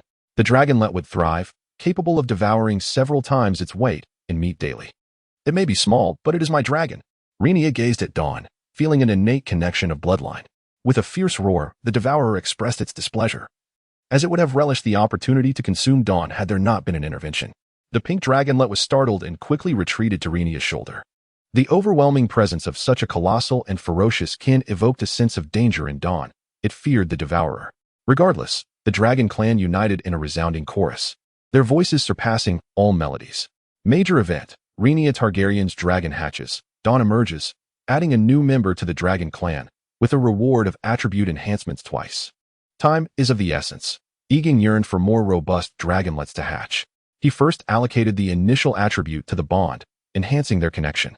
The image of the Devourer, representing the bond, flickered within the life disk, prompting the Devourer to emit a joyful call, sensing the shift. And a new aspect emerged alongside its 3 primal elements, flame sensation. This was originally Aegon's magical ability, now shared with the Devourer. With this newfound primal attribute, the Devourer would grow even stronger, enhancing its foresight against threats. Armed with the alertness bestowed by magic, its survivability on the battlefield would significantly increase. In truth, few could pose a threat to the Devourer, as its scales and flames had reached a level of invincibility. Aegon has enhanced his second attribute upon the realm of magic, where flames blaze fiercely. No new skills have emerged. He continues to wield flame enhancement and flame sensation, while his bond with the dragon deepens.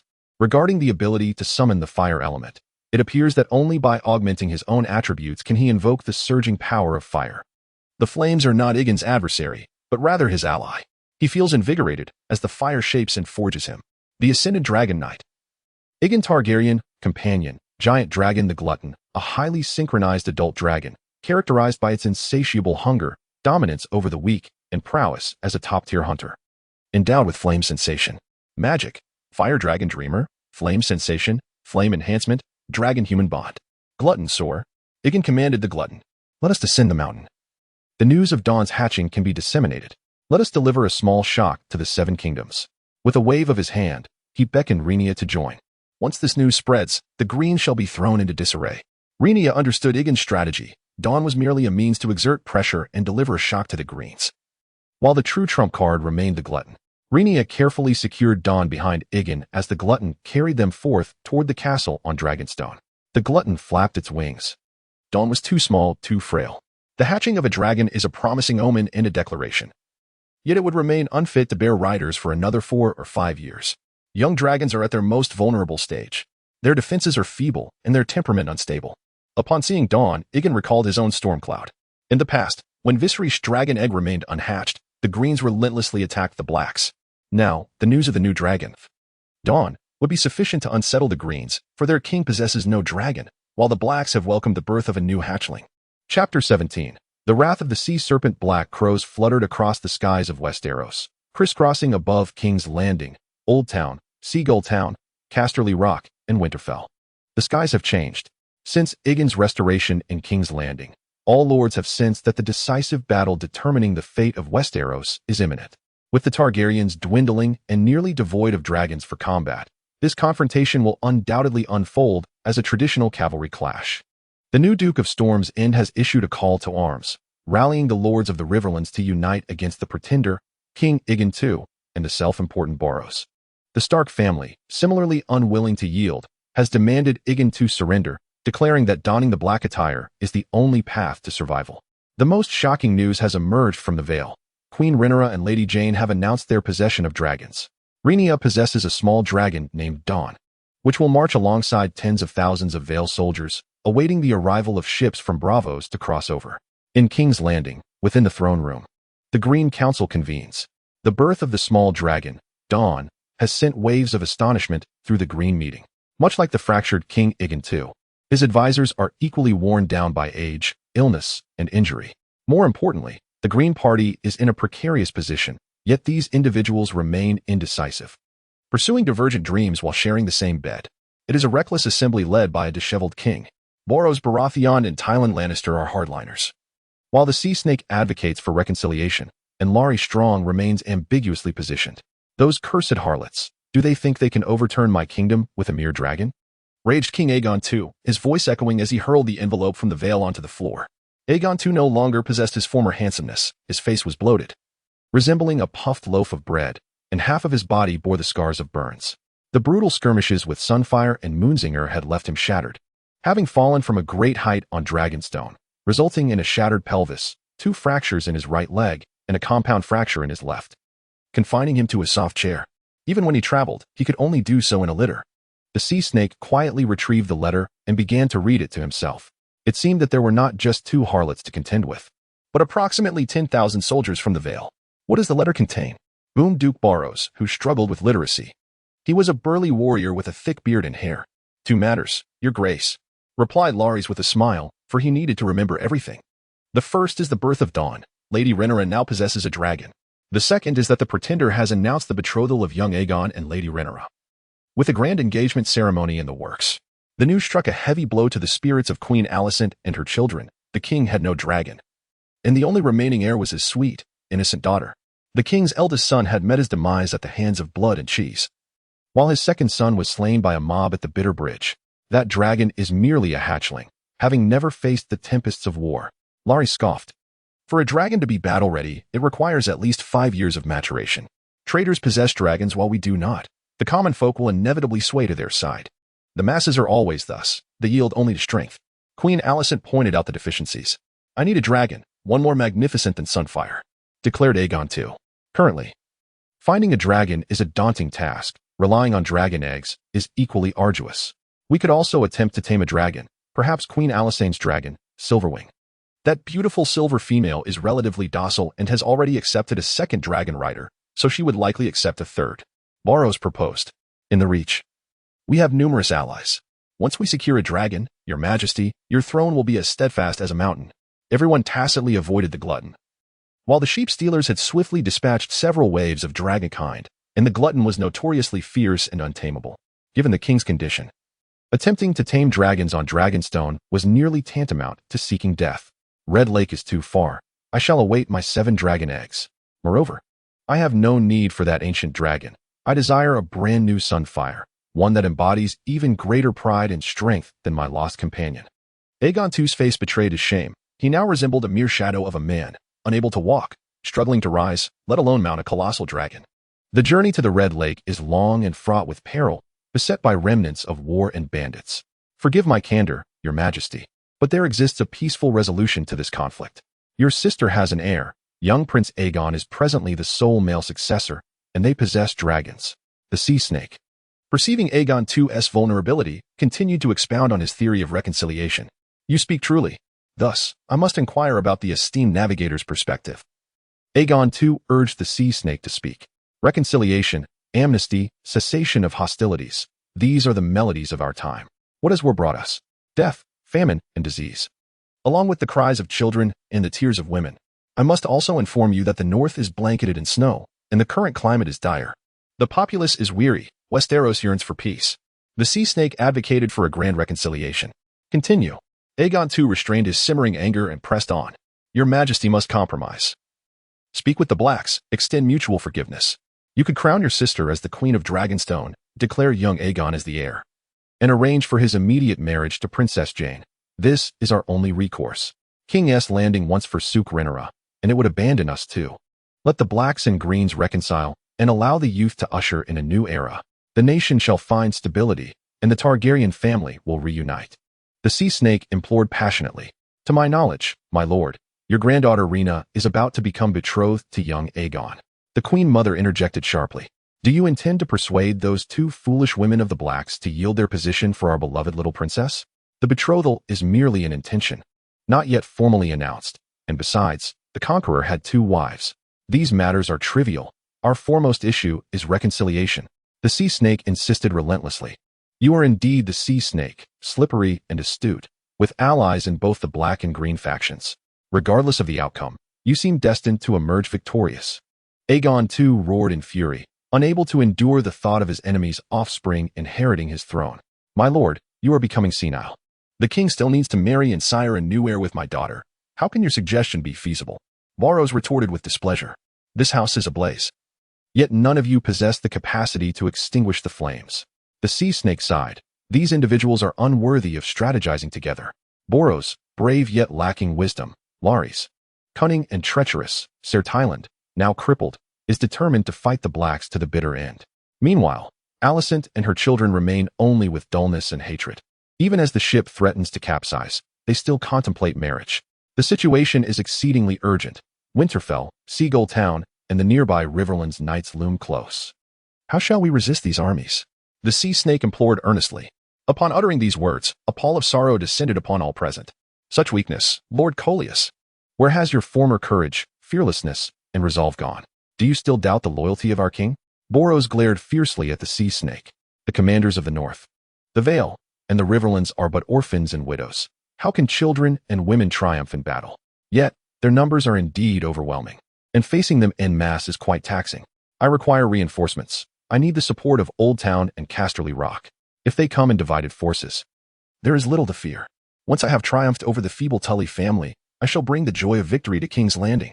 You are far too arrogant. Lord Borros, your experience in chasing the Vulture King in the mountains does not equate to true warfare. Pride is the enemy of warriors. You do not understand your foes. Adversity tempers one's will and resilience, as evidenced by both wolves and eagles. At 18, Cregan Stark rose in rebellion, imprisoning his uncle Bernard and his 3 sons. While Lady Jane, a formidable figure of the Vale, embodies the iron will of men beneath her skirts. As for the Riverlands, I have heard that they are unusually united this time. The brothers of House Tully are valiant warriors. The sea snake could not help but counsel Borros to temper his fury.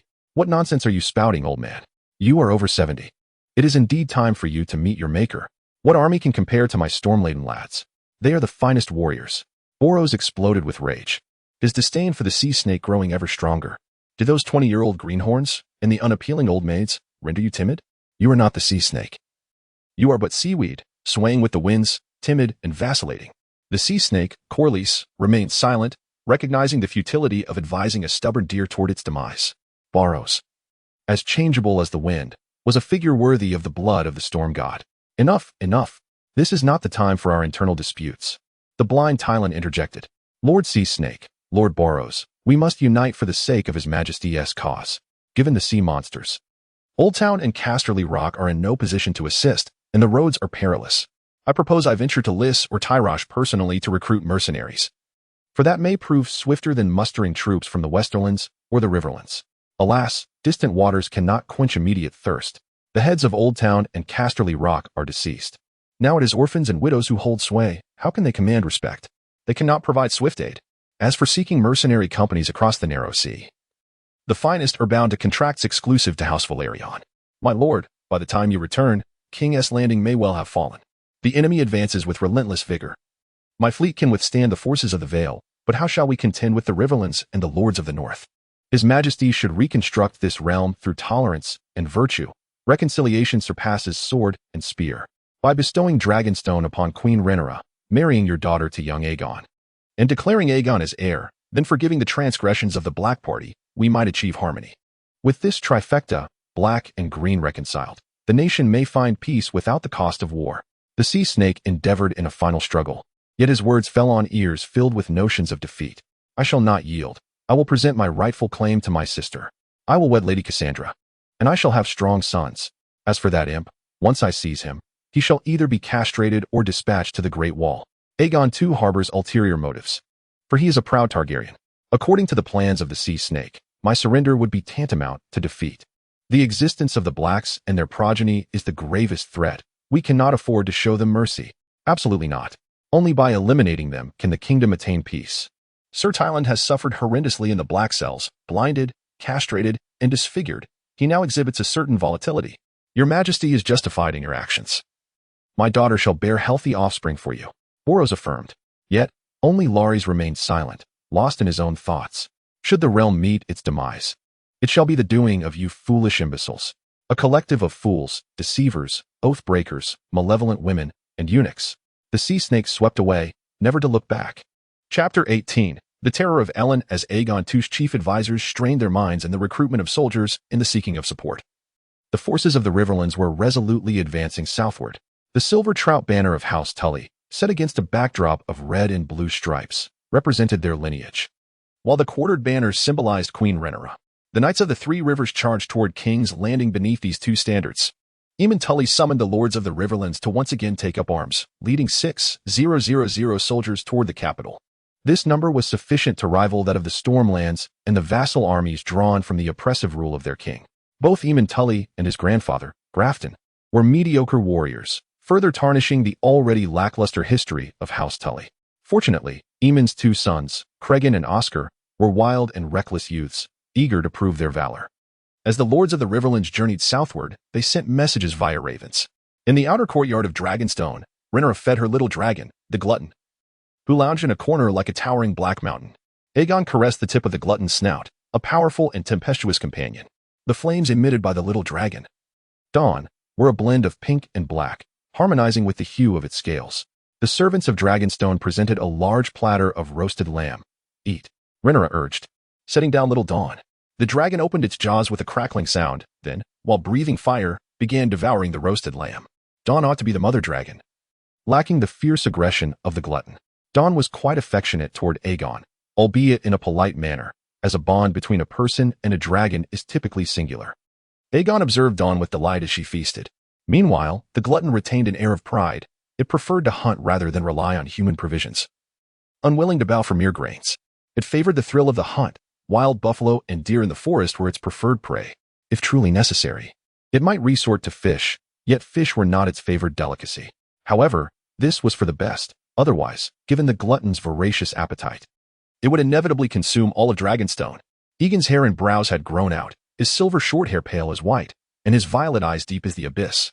Compared to his previous demeanor, he seemed to have shed the weight of past melancholy and tranquility, now brimming with vitality and confidence.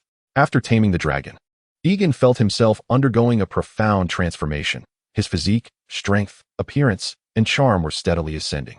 He had grown taller and more handsome, and if this continued, he was likely to become the most alluring figure in Westeros. Aegon had slain the boy within him and embraced the responsibilities of manhood, Rhaenyra mused. She recalled those knights in the Vale who had once sought to please her. They now paled in comparison to her brother, their superficiality and ugliness starkly contrasting with his emerging greatness. Your Highness, a letter from Duke Elmond of the Riverlands. Sir Harold rushed in, presenting Aegon with the correspondence. Sir Harold, leading 200 Vale soldiers, had fully secured Dragonstone, where the atmosphere was calm. The primary reason for this tranquility was that the inhabitants of Dragonstone had not been tainted by the treasonous crimes against the Queen and her children. Thus, their allegiance was fluid. In the original tale, after the Queen was devoured by the Great Dragon and the Greens collapsed, the garrison of Dragonstone had held out for several days, fearing retribution from the young king. Is everything well on the island? Aegon inquired of Sir Harold. All is well. Although most remain unaware of the prince's taming of the dragon, the dawn of a new era has already rekindled loyalty on Dragonstone, a place that has always welcomed dragons and dragon riders. Sir Harold was quite pleased with the situation, aware that the prince was thriving each day, mastering the art of dragon riding, heralding the arrival of a new age. Steady our ground. The eyes of King's Landing are now upon the Riverlands, and we shall deliver a decisive blow to the Greens. Aegon's heart surged with fierce determination. That foolish stag, Borros, must meet his end. It was just a matter of whose hands would deliver it. The insatiable predator was unstoppable, and the foolish stag would be the first sacrificial offering.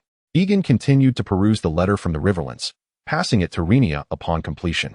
Duke Elmond was terrified by the malevolence of the great Aegon, fearing he might meet the same fate as the Rosbys and the Darklands, families that were his preordained destiny.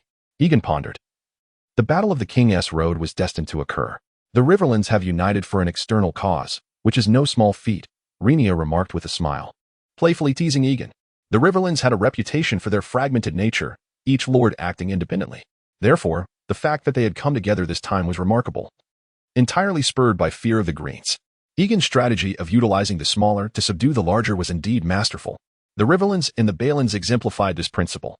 As for the Tully family, they lacked the military might, wealth, and bloodline to command respect. Their prominence stemmed merely from their early allegiance and relatively lesser threats. In terms of territory, they could not compare to the Breckons, the Blackwoods, the Van Cess, or the recently ascendant Freys. In terms of lineage, the Merrills of Seagull boasted greater nobility. As for financial power, they could not rival the wealth of the towns of Waterspring and Harrenhal. Especially within the cursed realm of Harrenhal, for many years, its lord has shone brightly in the political arena of King's Landing, thanks to his considerable wealth and influence. Much gratitude is owed to the unyielding nature of the Green Party and its mother-son duo. If they act thus, then what can be said of our own mother? Rhaenyra paused. The antics of the Green mother and son were hardly distinguishable from those of Queen Rhaenyra of the Black Party, both equally lacking in decorum. The members of the Black Party also subjected Sir Tyland to unspeakable torment in the dungeons, reducing him to a mere shadow of his former self. It is hoped that Lady Janine might intercede on her behalf, for she is a true paragon of strength. Aegon pondered. His mother, now of advanced age, should recognize the necessity of delegating power. Aegon, of course, would not be a mere dutiful son. However, the Queen was not one to wield authority capriciously, relying instead on the counsel of others. The true power within Westeros, as the Prince of Dragonstone and a Dragon Knight, would naturally remain in his own hands. The Queen's life had been too smooth in its early years, resulting in an entitlement akin to that of an aging princess. In contrast, Lady Janine had traversed a path fraught with blood and turmoil, emerging as a formidable warrior in her own right. Rhaenyra cast a glance at him but chose not to speak further. I shall advocate for reconciliation, yet I will not shy away from punishing the wicked. The initiative must rest with us. If we do not penalize those evildoers, how can we satisfy our supporters and fortify the royal power? It is merely a matter of balance. Aegon's words conveyed a resolve and intent that Rhaenyra discerned clearly. The future must be ours to wield. This shattered vessel of Westeros cannot endure further strife. Aegon held his own visions for the future. Both Princess Rhaenyra and Sir Harold concurred with him. Suddenly, Aegon found himself yearning for his brother Viserys. He was in dire need of assistance, and trustworthy allies were few. His younger brother had become a rare commodity, nearly sold into servitude in Lys, necessitating a swift conclusion to the war to secure his brother's freedom. Aegon had yet to disclose this information to the queen, lest she jeopardize his plans. Once the flames of war had subsided, he would personally retrieve his brother from Lys. Regardless of the circumstances, I shall remain by your side. Rhaenyra grasped Aegon's hand. Their hands intertwined, their hearts aligned. Our guests should be arriving shortly. Aegon informed Rhaenyra. Sir Harold bowed and proceeded to greet the esteemed visitors. A young man clad in simple silver attire, adorned with a prominently embroidered emblem, entered the outer hall. On a sea-green background, a silver seahorse was emblazoned, and the young man seemed eager for the world to acknowledge him as a scion of House Velaryon, exuding a certain fervor. The future little skin peeler appeared to be of a similar ilk. Ellen and his brother Adam, possessing silver hair and purple eyes, were both as petite and agile as their mother, Marlda. Thus, Ellen was a dashing, albeit short, figure, unable to compare in stature to Aegon and his sister. Cousin. It is said that Prince Aegon is courteous, yet the formalities of your greeting seem lacking. Does it not verge on the excessive? Ellen remarked, his voice light with a smile as he prepared to step into the outer hall. His smile was one of satisfaction, his demeanor graceful, until he beheld not one, but two dragons. Xiaolong Liming was aware, but another dragon, its scales as dark as eternal night and as large as a mountain, with fearsome horns, lay here sleeping, seemingly unperturbed by the silver-haired youth's gentle caress, akin to a tamed pet. Glutton. Ellen stuttered, his once handsome and smiling visage turned pale in an instant. He harbored a profound fear of dragons, having nearly perished in the flames of sheep thieves long ago. What a gift this is, dear cousin Ellen. You have encountered the glutton. Aegon chuckled, the silver-haired boy emanating an aura reminiscent of a dragon's might. Is this your dragon? Ellen surmised the answer. Yet disbelief gripped him, leaving him utterly astonished. Upon Ellen's arrival, the glutton had already opened its eyes, its vigilance heightened by the fire's instinct. Its ghastly green gaze fixed upon Ellen, smoke billowing from its nostrils and maw. The glutton was poised to devour, and though Ellen was not particularly large, he might still make a delightful meal. A frenzy of murderous intent coursed through the air, the acrid scent of sulfur overwhelming. Ellen felt the atmosphere grow heavier. Recalling that fateful afternoon when he attempted to tame the sheep thief, nearly becoming charred flesh himself. Had it not been for his brother Adam arriving on the sea mist, he would have perished. Fear surged within Ellen's heart. The glutton's menace far surpassed that of the sheep thief, being older, fiercer, and more savage. Enough, my friend. This is one of our own. Aegon nudged the glutton's snout with his chest, eliciting a satisfied grunt from the beast before it resumed its slumber. In my lifetime, I have seldom admired anyone, believing myself to be the favored one of the heavens. Once the sun rises, the stars pale in comparison, Ellen bitterly remarked. This was a dragon, a tyrant of over 80 years, rumored to be the glutton, the harbinger of the Black Death's resurgence. Ellen, who had attempted to tame dragons himself, understood the formidable challenges and perils of subduing a wild dragon.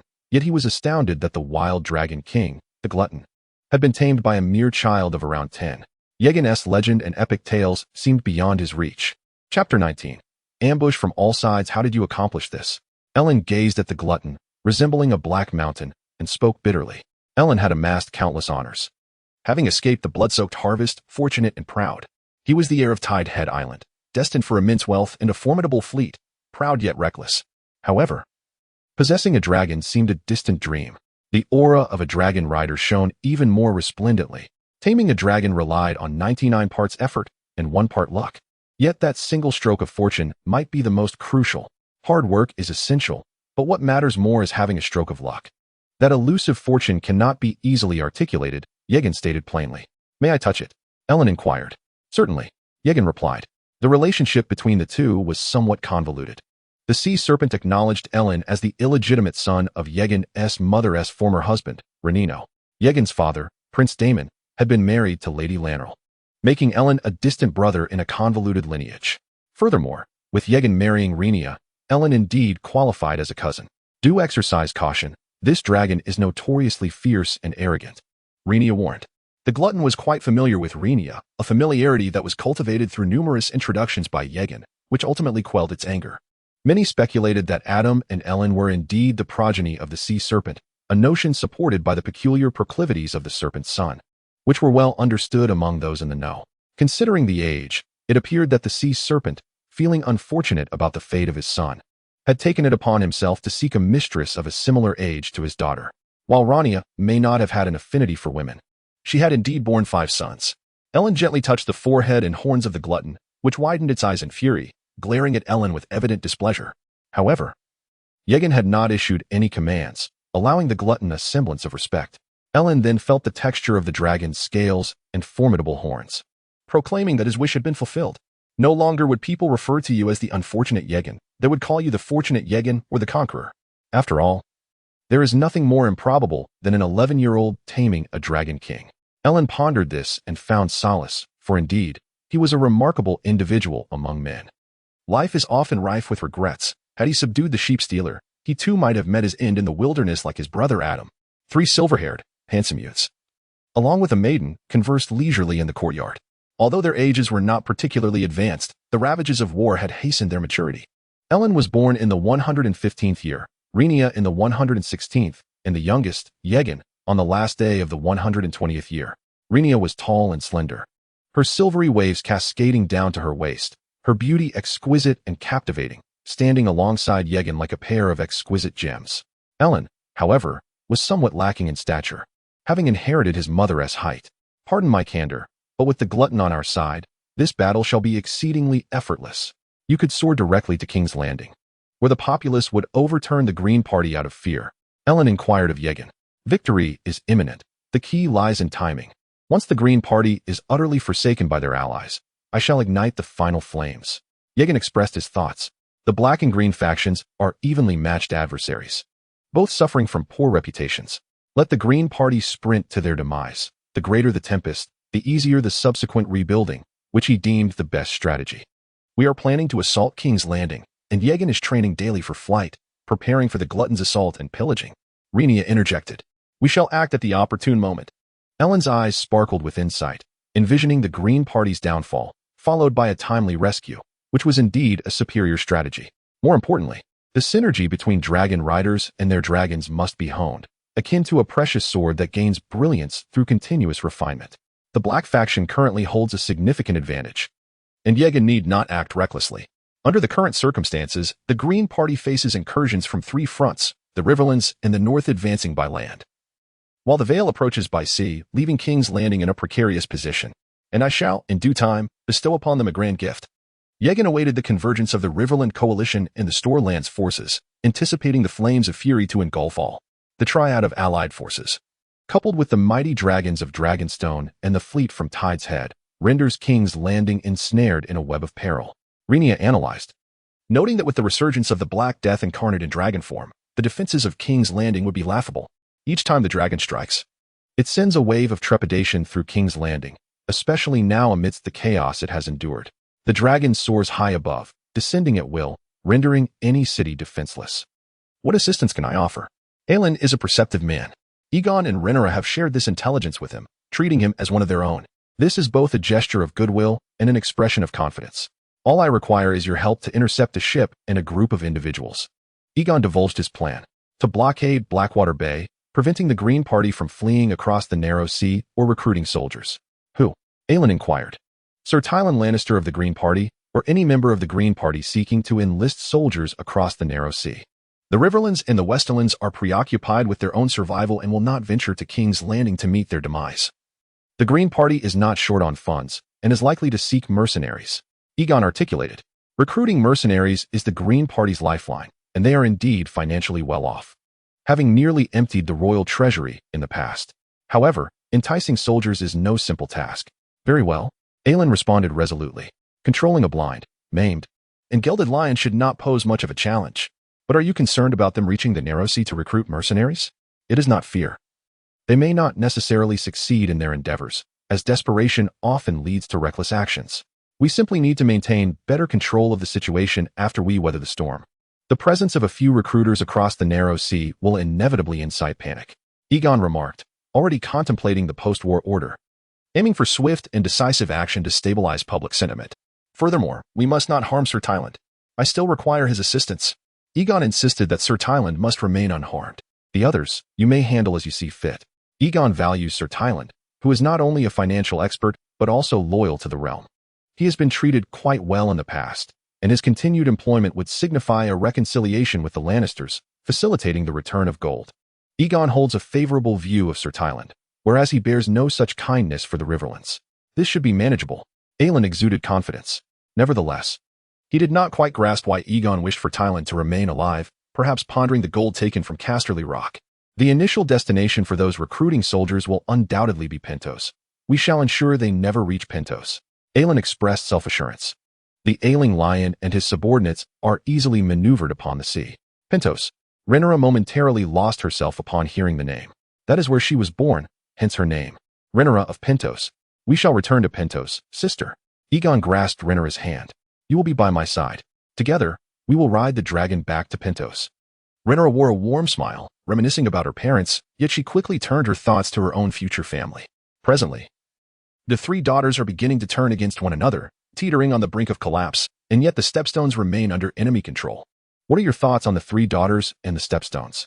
Aelin candidly expressed his concerns. He harbored little desire to become embroiled in the tumult of King's Landing, viewing it as a muddled affair, and he did not think highly of it, especially since the city already has the sea snake intervening. However, Aelin harbored a fervent passion for vanquishing the three daughters. The fleet of the three daughters had decimated a third of the sea serpent's fleet during the Battle of Roar, resulting in the deaths of two princes, though none were aware of Aegon's remarkable resilience, and two dragons. The three daughters had also wreaked havoc on Tidehead Island, engaging in rampant destruction, pillaging, and slaughter. It was both a matter of honor and reason. Without avenging this grievance, how could the Velaryon family solidify their power and calm the hearts of the people? Our enmity with the three wretched sisters runs deep, for they were responsible for the death of my first dragon, Vhagar, and the demise of my brother. I shall not rest until I have exacted my vengeance. As for the Stepstones, they must be reclaimed. Aegon vowed retribution. Aegon, your words bring me great comfort. Aelin rejoiced inwardly. In their struggle against the three daughters, they quickly found common cause.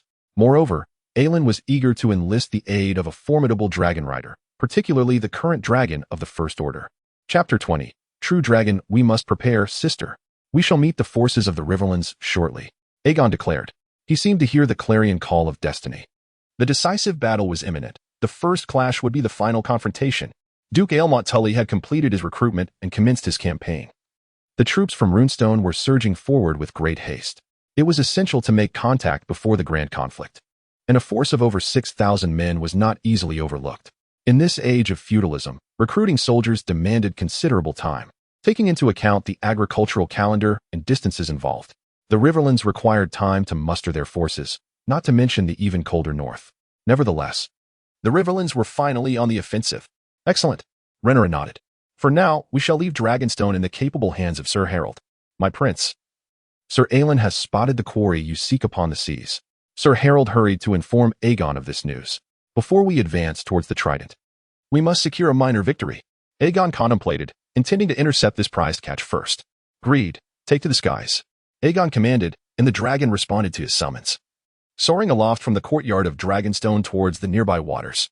Sir Aelin, what is the meaning of this? Sir Masson, Sir Tyland Lannister, and Sir Julian Wormwood stood aghast. A maimed lion, a knight clad in milky scales, and a nobleman. The guards behind them exchanged bewildered glances, having not anticipated that following their departure from King's Landing, they would be apprehended by the Velaryon forces near Tidehead Island and Dragonstone. The trio was aboard a large, flat-bottomed merchant vessel, initially believing they were traversing peaceful waters, only to find themselves surrounded and controlled by three patrolling ships bearing the Seahorse banner. Sir Aelin himself boarded their vessel to conduct an inspection. I mean you no harm, my lords. However, the coalition of the Trident is advancing en masse, while you proclaim to recruit for the rightful king. This clearly indicates your unease with the current situation. Fleeing to the shores of the narrow sea, you have forged royal decrees and pilfered the king's wealth. Sir Aelin proclaimed with an air of authority. We carry the decree of the rightful King Aegon II, complete with the royal seal. How could it be counterfeit? Sir Julian Wormwood erupted in fury, brandishing the edict in his hand. Was this bastard child truly deranged, deliberately putting them in a predicament? His anger surged as Sir Aelin led his guards to encircle the three envoys of the Green Party. Sir Aelin, your grandfather currently commands respect in King's Landing. For the sake of Lord Sea Snake, do not engage in such frivolous games, young impetuous one. Yet, we cannot delay matters of state. Sir Masson began to speak softly in persuasion. Alas, how foolish you all are. Sir Tyland sighed, his eyes sharp despite the chaos. This was no mere child's folly. It was evident that Ellen had clearly turned traitor. Such reckless behavior was unprecedented. But with the sea snake still in King's Landing, who could offer Ellen a better bargain? Dragon. A colossal dragon, shouted the terrified sailors aboard the Green Party's vessels. Panic swept through all ships and sailors alike. Stay calm, Ellen commanded, quelling the fury and readiness for battle among his men. Dark shadows began to loom in the sky, descending ominously, the roar of the dragon echoing like thunder.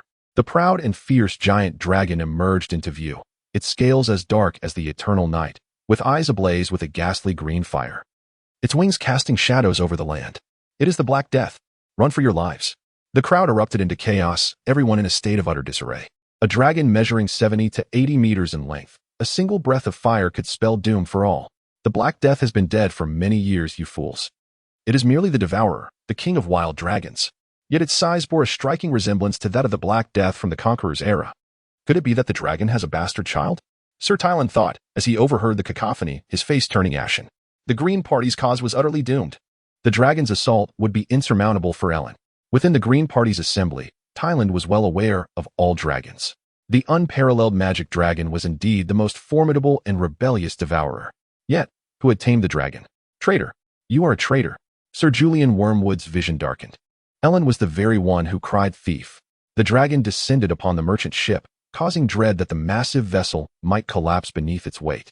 As Aegon and Rhaenyra leapt from its back, Aegon donned black-scaled armor, with a dragon helm that spread its wings, resembling a standing dragon.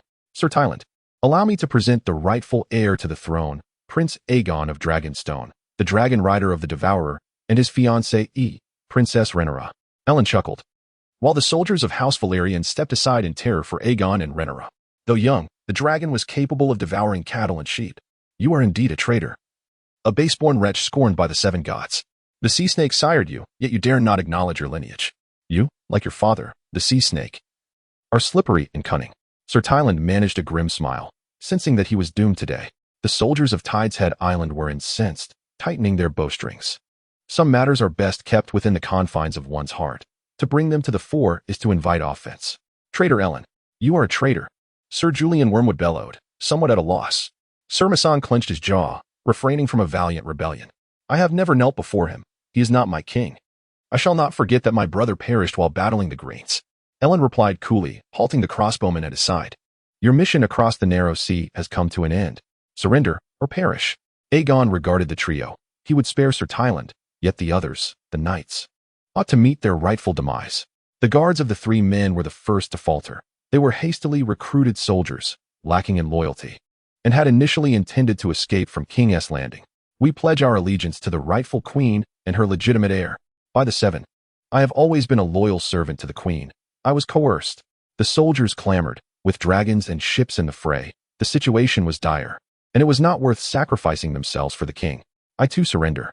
Sir Masson bent low, feigning to place his long sword at his feet, adopting the appearance of capitulation. Do you deserve to be a white knight, beast? Traitor. Sir Julian Wormwood shouted, an utter disgrace to the white knights. Bastards are never of good stock. Do not move. The white knight Masson suddenly lunged, his long sword arcing through the air, charging at Aegon. Sir Masson was a confidant of Aegon II, tasked with escorting him from King's Landing to carry out a coup on Dragonstone. Others might be forgiven, but he felt certain he would not be. Thus, the opportunity to abduct young Aegon presented a potential escape. Aegon drew his own sword, sensing the imminent peril, danger trailing just behind him. The other Greens hesitated to advance, wary of the Valyrian soldiers' drawn bows, the dragons lurking hungrily. Fortunately, someone had shielded the unfortunate Sir Tylan, ensuring his safety from the lethal blades.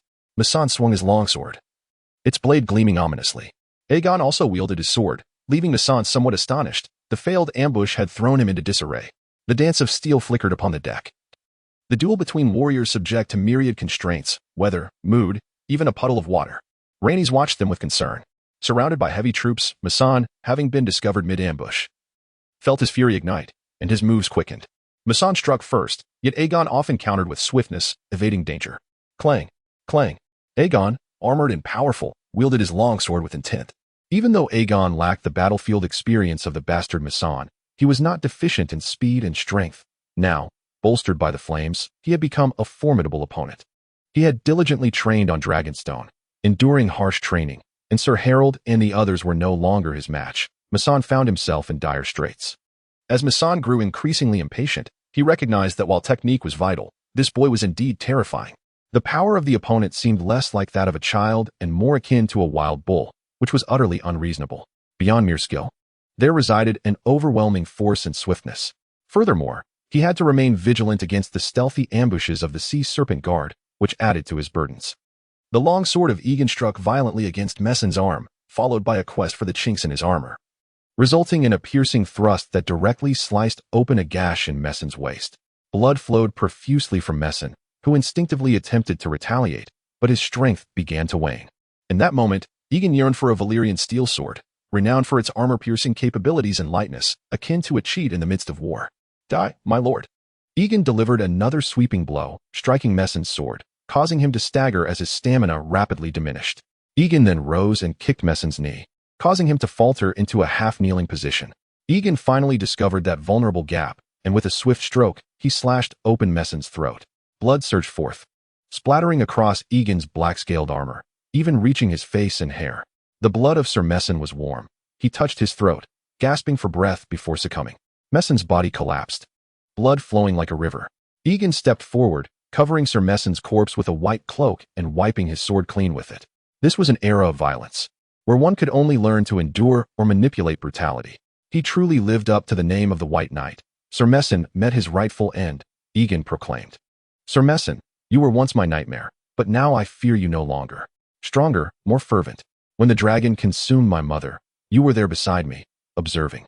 Later, you were incited by others to besiege Maegor's holdfast, endangering my brother and sister-in-law. I would have preferred your death to occur now, as it is fitting. Aegon smiled in relief, sheathing his sword. As the great tide surged at the head of Blackwater Bay, I realized today that I am who I am. All sound ceased. Everyone fell silent, gazing at the blood-soaked youth, witnessing the resurgence of demon, Maegor, and the conqueror's spirit. Prince Aegon, more valiant and terrifying than they had imagined. And more importantly, he still possessed dragons, and he was still so young. While doubts lingered regarding the character of Maegor and Demon, there was unanimous agreement on their prowess in battle. The true blood of dragons still coursed through the young prince's veins. Chapter 21. The Blind Lion. Are you still there? Sir Julian Wormwood? Will you also pledge your loyalty to the King of the Greens? Aegon brandished his sword at Sir Julian Wormwood. Since I was born a knight, I shall die as one. Sir Julian's face paled, yet he did not falter. He brandished his gleaming long sword and charged forward. In comparison to the White Knight, Sir Julian's skills appeared somewhat lacking, and Aegon easily subdued him. Bind him, Aegon commanded. Sir Aelin waved his hand, and Valyrian soldiers surged forward, forcefully bringing Sir Julian down to the ground and binding him. What about me? Will you not grant me a swift end? Do not torment me as your mother did, exclaimed Prince Aegon. Come now, sir, you are my esteemed guest, Sir Tylan Lannister remarked. Aegon sheathed his longsword, exhibiting courtesy while assuring Sir Tylan that he would not come to harm. Thus, Aelin's fleet achieved a resounding victory. The ships of the Green Party set sail for Dragonstone.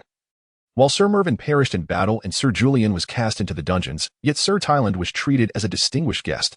All guards and sailors pledged their allegiance to the rightful king, eager to do so, as any discerning observer could sense the impending storm over King's Landing. The Green Party's vessel was destined for destruction, and with the addition of the Glutton and Dragon Riders, fate had long ceased to favor the king, rendering it unnecessary to sacrifice lives for the misfortunes of the unfortunate. Sir Tylan received Aegon's hospitality, devoid of reprimand or insult. Aegon summoned several soldiers from the Vale to escort the Blind Lion to the castle, where Sir Tylan was in a pitiful state, instilling fear in all who beheld him. Blind, without ears, and disfigured, any soldier or fisherman who glimpsed his visage would recoil in terror. Sir Tylan was invited to the map table atop the stone drum, a starkly empty space. Rhaenys stood discreetly beside Aegon, leaving only the three of them in the room. Do you, like the sea snake, yearn for reconciliation? Sir Tylan pondered Aegon's graciousness, soon grasping the crux of the matter. Indeed, yet full reconciliation is misguided. It must be partial. He declared, reconciliation is possible, contingent upon the sincerity of the vanquished, as I shall determine. Aegon responded to Sir Tylan. The authority of reward and punishment is paramount, relying upon the dread of the Black Dragon. The Green Party shall cease to exist, just as you envision. Forgiveness, reconciliation, and of course punishment depend on their understanding of the times. You are correct. The authority of victory rests in your hands. However, the realm is in such tatters that complete eradication is impossible. Lest we harm the very foundation, Sir Tylan mused. The weariness of war had reached its zenith across the Seven Kingdoms, and all had grown weary, desiring no confrontation with a cunning and ferocious adult dragon. Sir Tylan sighed, self-deprecatingly remarking, "You certainly do not exhibit the same ferocity as your mother and uncle. It seems this blind lion may yet live for several more years. If Aegon were truly mad, he would have long since commanded the dragons to King's Landing, incinerating all remnants of the Green Party. I have heard that the Lannister family possesses an unwritten motto." Aegon inquired of Tylan. "A Lannister always pays his debts." Sir Tylan managed a faint smile. In Westeros, this phrase is even more renowned than the family's official motto. Before the Black Party invaded King's Landing, Sir Tylan had already divided the treasury's gold into 4 portions. The first was entrusted to the Iron Vault, the next 2 sent to Casterly Rock and Oldtown, while the remaining portion was utilized by the Green Party to facilitate connections, present gifts, and procure mercenaries. Ultimately, the Black Party was left with an empty treasury and a city in desperate need, plunging them into severe financial difficulties due to the widespread discontent over taxation. "Sir Tylan, you orchestrated the exodus of gold, leading to the downfall of my mother's regime in King's Landing. You were a pivotal figure in the Black Party's first collapse. Yet, you too have faced retribution. Your debts are now settled. In this new era, I see not Sir Tylan of the Green Party, but rather Sir Tylan, a figure addressing the entire nation." Prince Aegon pledged to Sir Tylan. In the aftermath of the war, Prince Aegon is in dire need of Sir Tylan's adept governance. He is a seasoned politician, albeit a solitary one. As the second son without a family or lands, he garners little affection from either the Black or Green parties. His allegiance lies solely with the nation, relying on the monarchy for support. "Prince Aegon, how do you perceive the Black and Green parties?" Sir Tylan inquired. Both the Black and Green parties possess their virtues and vices. Aegon pondered before responding. "If one can remain loyal to my cause, soothe the populace, and nurture the nation, they shall be rewarded. Loyalty is paramount. Capability follows. Those who are both foolish and malevolent have no place in King's Landing." That is indeed a response. Sir Tylan contemplated. Dawn approaches. "Prince Aegon, how will you regard the attendees of the current Green Party Assembly?" Sir Tylan posed a second question. "The forces from the Riverlands are formidable. Merely the first of the Black Party's grand armies, supplemented by the newly acquired dragon, the Devourer. The Green Party's demise is imminent. I can only assert that the Sea Serpent will endure. The rest is uncertain." Aegon's reply came, acknowledging the Sea Serpent's slippery nature and its current dominance in Westeros, making survival likely. However, individuals like Borros, the brash brute, and Larys, the venomous scorpion, along with the Green Party's king, ought to be prepared for the fate of burial alongside their ambitions. In the wake of war, there will always be those who serve as offerings and sacrifices.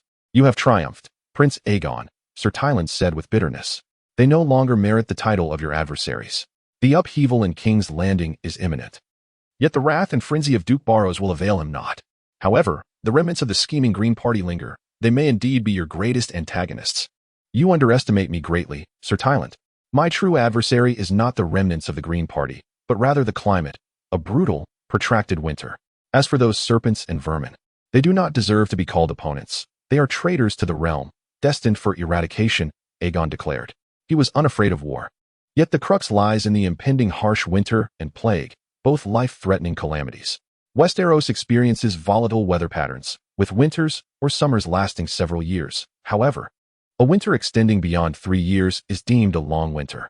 The winter of 130 to 135 endured for 6 years, undeniably a protracted winter. Beyond this long winter, the ensuing plague and bitter cold are terrifying in any age. "I yearn to assist you, Prince Aegon, yet I am but a blind lion, beset by illness." Sir Tylan lamented. "Even a blind lion remains a lion, and I believe you still possess the pride of a lion. In the wake of the war, as we embark on the arduous journey of reconstruction, you are a pivotal figure. Prince Aegon earnestly seeks the wise, so why should the knight hesitate? Can you truly bear to witness the chaos among the people of Westeros under the governance of those brutish warlords?" Princess Rhaenyra also implores Sir Tylan. Within the Black Party, there are many reckless military leaders, yet those adept in governance are indeed few. Although I am aged, I am still willing to offer my loyalty and courage. You have persuaded me, Prince Aegon, not merely through force, but by your vision as a ruler. The throne is not merely an honor, it is a profound responsibility. For the sake of the realm, I pledge my allegiance to you, rather than to your violent and temperamental mother. Sir Tylan, too, has grown weary of war. And now that peace is on the horizon, he is willing to follow the one who brings it. He is but a blind lion, now resembling more of a weary old ox. Beyond the pursuit of power, he bears a responsibility toward the lords and people of Westeros. In this regard, Aegon is akin to him. Await the good news. I shall bestow upon you new glory. Aegon felt buoyant, for a stalwart like Sir Tyland was precisely what he needed. To win over Sir Tyland serves two purposes. First, it ensures he has a capable ally to assist in governance, as Sir Tyland is well versed in the workings of state affairs, having navigated the treacherous political waters for years. Second, it would significantly diminish the residual animosity of the Green Party and draw the Lannister family into their fold. A single stone, multiple birds. Let us drink deeply from this cup. Rhaenyra summoned steaming lemon drinks, toasting to the consensus and friendship between Aegon and Tyland. As lemons were still quite precious in this era, the glasses clinked with a bright sound. Aegon offered a cup to Sir Tyland, who readily drank it down. Chapter 22. The army of 6,000 from the Riverlands advanced forward, having reached a point only 4 days' journey from King's Landing. The primary banner of the army displayed the red and blue striped silver trout, accompanied by Queen Rhaenyra's quartered flag. The forces of the Riverlands surged forth like a deluge, poised to overwhelm King's Landing. As dusk fell, the vast army began to erect their encampments, with the largest and most spacious designated for the Tully brothers. The red and blue striped silver trout flag was planted beside their grand tent. As the Tully brothers and other lords coordinated the construction of the central military encampment, at the core were the lords, followed by the vassals and knights, the elite soldiers, while the outermost circle comprised the army and even some volunteer farmers from the Riverlands. Duke Coiler Tully observed the bustling elite of the Riverlands with ambition. Shortly after his father, Elmont, led the army into battle, he passed away from drinking tainted water, leaving Coiler, now just 19 years old, to inherit his father's dukedom. I have brought all the elite of the Riverlands. Borros is destined to fail, Duke Coiler declared to his brother, Oscar. According to intelligence, Borros' army was primarily composed of his Storm Legion, consisting of 600 knights and 4,000 infantry. As for the flea market in King's Landing, along with the forces sent by the lords, they are nothing more than a rabble. If we strike fiercely at Borros, the war shall be declared over. Oscar Tully harbors great confidence in the armies of Riverlands, resolute in their quest to bring unprecedented glory to the Tully family, which has long occupied a rather awkward and mediocre position. It is rare for both brothers to possess considerable valor. Be brave, lads. By conquering Borros, we shall earn our honor, Duke Commit proclaimed. In terms of age, this army indeed resembles a collection of children and women, as far too many adult men have perished in the war. The core of the Riverlands coalition lies with the Tully and Blythewood families, with the chief warriors not yet 20 years old. The 13-year-old Banji Coblethwood, already an experienced fighter, stands ready. My lads are prepared.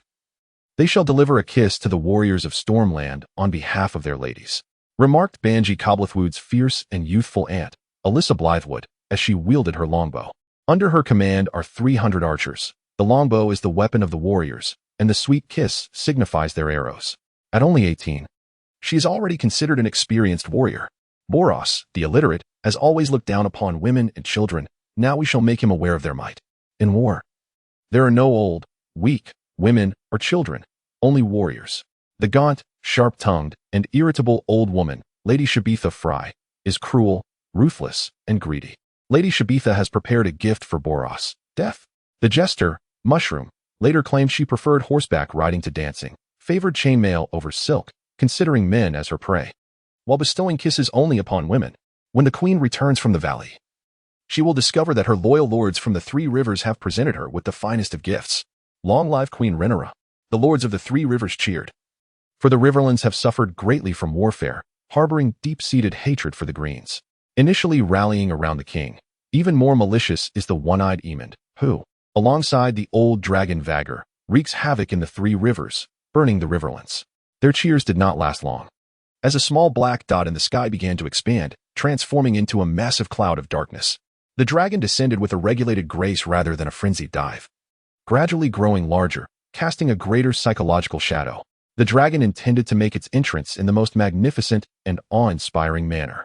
The black dragon, akin to eternal night, spread its wings, obscuring the sun. The shadow of the black dragon loomed over the encampment, accompanied by a terrifying roar. Aegon slowly beheld the diverse banners and splendid pavilions of the central camp, adorned with beautiful flags. Silver trout leaped upon a red and blue striped background, while a swarm of crows circled a dead fish on a black shield against a crimson backdrop, and azure twin towers on a grayish-white background, among others. Knights of the Three Rivers, clad in bright armor adorned with family insignia, moved about, all looking up. It's a dragon. The lords of the Riverlands within the central military camp were taken aback, their faces paling at the thought of the existence of a magical dragon. A creature of ebony scales. Protect Lord Commit. Protect Lord Commit. An air of panic swept through the ranks. Although their formation was robust, none had anticipated the descent of a dragon. Archers, draw your bows. Black Arelai, upon spotting the shadow of the dragon, hastily called upon her 300 longbowmen. Do not act rashly, Lady Arelai. Duke Commit, suppressing his own inner dread, interjected. It is likely a friend rather than a foe, otherwise the dragon would have already unleashed its flames upon us, rather than granting us a moment to react. Stay composed. This is an adult dragon. Banjiko's voice rose. Sharp and piercing, yet this 13-year-old boy was already a seasoned warrior. The Riverlanders had experience in shooting dragons with longbows, but those had been near death and merely juvenile in nature, not nearly as colossal or ferocious. During the Second Battle of Seagull Town, Count Banjiko Blywood had sent his finest archer, Billy Blayley, to shoot 3 arrows into the eyes of the wounded, dying dragon, Tesserion, to end its suffering. Currently, only 5 or 6 Targaryens remained alive. The pretender could no longer move. Queen Rhaenyra was in the Vale, and even her own dragon lacked the courage to be ridden, let alone a black dragon. Sir Oscar gazed skyward at the shadow, contemplating the numbers of men and dragons. They were all acutely aware of the remaining dragons. If there were still dragons in existence, they would certainly not dare to advance so boldly. The Stormlands Legion had only acted with such audacity after witnessing the demise of the dragons. When the Black Party first attacked King's Landing, Borros, upon seeing the numerous dragons, cunningly redirected his forces into the mountains to confront the Vulture King, refusing to advance even a step northward. It is Aegon, it is Prince Aegon. A flash of realization struck Duke Commit. He exclaimed, this is the sole answer. I am Aegon Targaryen, the lawful heir of Queen Rhaenyra, of the Targaryen lineage. Aegon declared. Beside me stands my sister, Rhaena Targaryen. I have come to visit the head of House Tully and the lords of the Riverlands. The dragon, the devourer, landed at the heart of the camp, allowing the warriors to part for the magical beast. A man and a woman leaped down from the colossal dragon's form. Aegon removed his dragon helm, revealing his visage to the lords of the Riverlands. His silver hair shone faintly like white, and his violet eyes were profound as night, filled with vitality and radiance. The Riverlands await your command. The elated Duke Commit stepped forward, bowing to Aegon, clad in silver armor adorned with the sigil of House Tully. Though Commit had braced for a fierce battle, he had not anticipated the arrival of the Devourer, with such a formidable dragon present. The warfare would undoubtedly become far less arduous. The lords of the Riverlands promptly organized their formations, approaching the prince and princess in reverence. Aegon assisted the lords in rising. Well versed in the etiquette of nobility, allow me to introduce the commanders of the allied forces. Duke Commit proclaimed. The army of Benlu City is commanded by myself and my brother, Sir Oscar. The forces of the Braewood family are led by Ban and his aunt, Lady Yali. The army of the Furii family is under the command of Lady Shabiz. Additionally, there are the vassals, Count Hugo Vansber of Wolfseeching, Count Jormlister of Hyjong City, Count Roland Dairy of Dairy City, and Count Henfalai Brecken of Shirley City. The Three Rivers vassals are supporters of the Black Party. Yegan is particularly aware of the Brecken family, who initially aligned with the Green Party but later surrendered to the Black Party under Prince Daemon. After King Yegan's restoration, fearing retribution, they fully joined the Black Party. Yegan greeted each of these lords warmly, creating an atmosphere as refreshing as spring. The charming Dragon Knight stirred great excitement among the Three Rivers vassals. The army flows like a torrent, merely awaiting the ambush of great dragons to utterly crush the Stormlands. Victory is imminent. Chapter 23. The meeting of fish and deer in the main tent of the Stormlands military camp. The banners of the stag and golden dragon fluttered. The atmosphere was exceedingly cheerful, imbued with a sense of overconfidence and optimism that emanated from Duke Borros. Within the Stormlands encampment, the aroma of roasted meat wafted through the air, predominantly that of barbecued bison, accompanied by ample fine wine and the delightful scent of warm bread. The Green Party lacked for funds, having previously relocated the treasury. And in the port city of King's Landing, as long as one is willing to take risks, gold is bound to surface eventually. Before the impending battle, one must indulge in good food and drink. Within the troops of Riverland, there must be supplies. Once the forces of the Tully family are vanquished, plundering may commence. The boisterous Duke Borros declared, unconcerned with the military expenses, as his sole responsibility was to secure victory. Beside Borros were his fellow lords of the Stormlands. Cheers to His Majesty, King Aegon II, and to the Duke Borros, who is destined for triumph. In that moment, the morale of the troops surged. Fortune favors the bold. Aside from food supplies, the most valuable possessions were the noble lord's armor, steeds, and weaponry, true hard currency. My lord Borros. A scout approached respectfully. As I suspected, the Riverland army consists of women and children. Duke Borros inquired. Indeed, my lord. We are nearing their position, and at our current marching pace. We shall encounter them by tomorrow afternoon, reported the scout leader, adorned with a stag-horned helmet. The Tully family of Riverland is led by the Commit brothers, while the Braywood family is commanded by the 13-year-old Ban. In addition, there are some women assisting them, including the widow of the Furii family, Ban's aunt, Yali. Excellent. Borros grimly tore a piece of meat and stuffed it into his mouth. The leaders of Riverland are but children or women. Victory shall surely be ours. However, there were some peculiar circumstances. The scout voiced his concerns, stating that the central camp of Riverland had reportedly emitted a very fierce roar 2 days prior, a sound that did not belong to warhorses. Duke Commit speculated that they would have a true dragon aiding them. A dragon. Upon hearing this word, the lords of the Stormlands were taken aback. They chose to breach the dragon's lair at King's Landing solely to evade the fearsome dragon. Only after the dragon's demise did they dare to march their armies northward. With the dragon's lair now in ruins, and the forces of the Black Party having suffered devastating losses in the chaos of war and rebellion, how could there possibly still be dragons? One of the lords inquired. Perplexed. That roar is undeniably true, my lord. It is said that such a bellow can shake the very walls of a city, causing even the fiercest warhorses to flee in terror. It cannot be a mere hatchling. It is a terrifying elder dragon. The scout continued to elucidate the information he had gathered. How can this be? There are only 3 elder dragons currently: Silverwing, the Glutton, and the Sheep Thief, each notoriously difficult to tame. Silverwing resides in the Riverlands, while the Glutton is known for its ferocity. Moreover, the Targaryen family now comprises only 5 or 6 individuals, the majority of whom are in King's Landing. Borros furrowed his brow in contemplation. Could it be that that wretched creature from the Vale has flown here, determined to support the Black Party's cause? That seems improbable, given that she nearly perished at Rhaenyra's hands. Time was pressing, and the veracity of these claims could not be ascertained. Ravens were dispatched to the Riverlands and Dragonstone. Borros was momentarily taken aback by the unfolding situation, his mind racing with possibilities. Did you witness this firsthand, or is it merely hearsay? Borros queried the scout leader. It was not I who beheld it, but I captured a stableman from House Fry by the river and extracted the information from him, the scout leader replied. Did that stableman see it himself? Borros pressed further. He too heard it, yet his demeanor and conviction assured me of the truth of his words. The scout leader insisted fervently, willing to stake his life on it. And what of that stableman? Borros inquired about the man. His wounds were too grave. He has perished. The scout leader shrugged helplessly, producing the bloodied sigil of House Fry. This is indeed a solitary piece of evidence, but the matter is undoubtedly genuine. Then it amounts to nothing more than the dying delusions of a stableman, scoffed a lord from the Stormlands without hesitation. Dragons? In this age, where are the dragon riders? My lord, it is easy to wage war in open fields, but besieging a stronghold is an entirely different endeavor.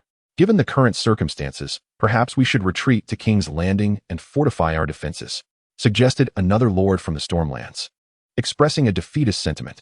If what the stableman claims is true, and the Black Party has indeed tamed a dragon, we would face grave peril. My lord, such talk is inappropriate. Are our valiant knights of the Stormlands truly to be driven back to King's Landing by mere echoes of an unidentified roar from a colossal dragon they have yet to encounter? If we falter, the armies of our allied lords will be the first to flee, and morale will plummet. Another Stormlands lord countered vehemently. Our forces possess 3 significant advantages. The Wind's Rest Legion comprises seasoned warriors, while our foes are but children and women. We outnumber them, and they are relatively few. Our troops are fresh, while the Riverlands have endured multiple rounds of conflict, leaving their warriors weary. Yet, based on your assertions, I perceive only disadvantages. The forces of House Tully and House Blackwood are not easily vanquished, and though they may be fewer in number, they have been tempered by the crucible of battle and should not be underestimated. Silence, everyone. The army is like an arrow, unyielding and resolute.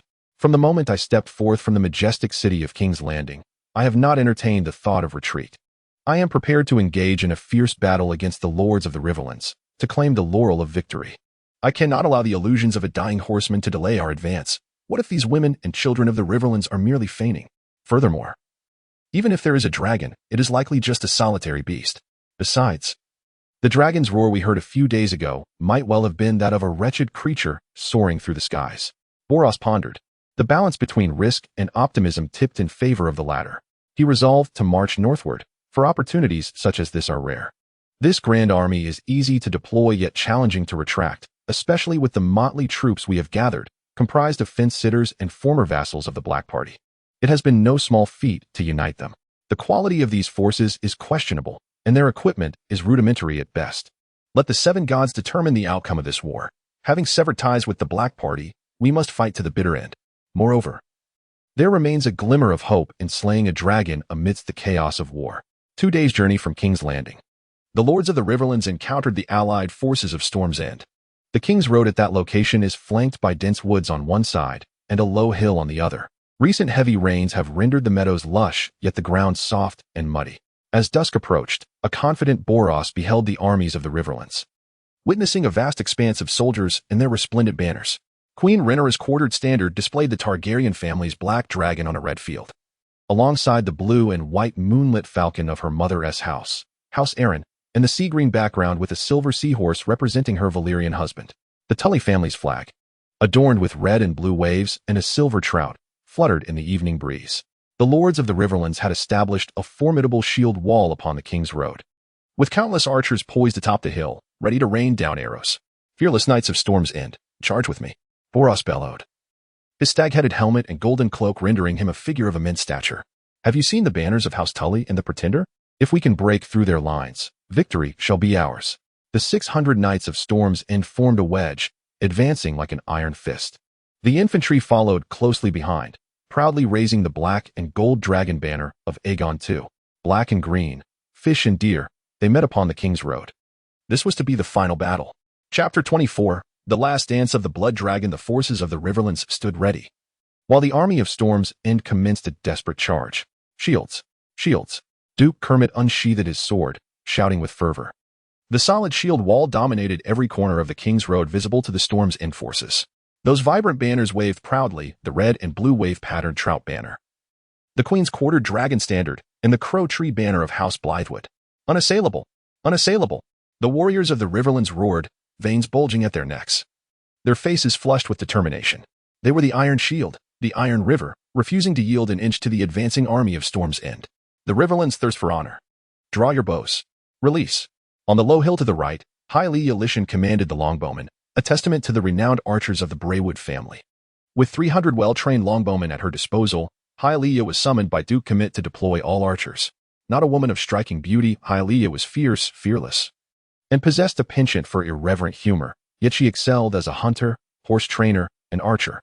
The longbowmen stationed on the right hill unleashed a barrage upon the charging knights of the Stormland, sending their steeds crashing to the ground, rendering less than half of them able to reach the shield wall, desperately struggling to maintain control over their mounts in the treacherous mud. Charge forth, valiant knights of the Stormland. The ironclad tactics had begun to unravel. The mire posed a formidable foe to the warriors, and the situation had grown perilous for the Stormland Legion. Their once gallant assault evolved into a clumsy melee, while the Riverlands' forces awaited in poised readiness. The Stormland warriors, armed with pikes, swords, and great axes, fought with the fury of a tempest. Historically amongst the fiercest fighters of the Seven Kingdoms, the Stormland Knights found their storm thwarted by the steadfast shield formations of the Riverlands.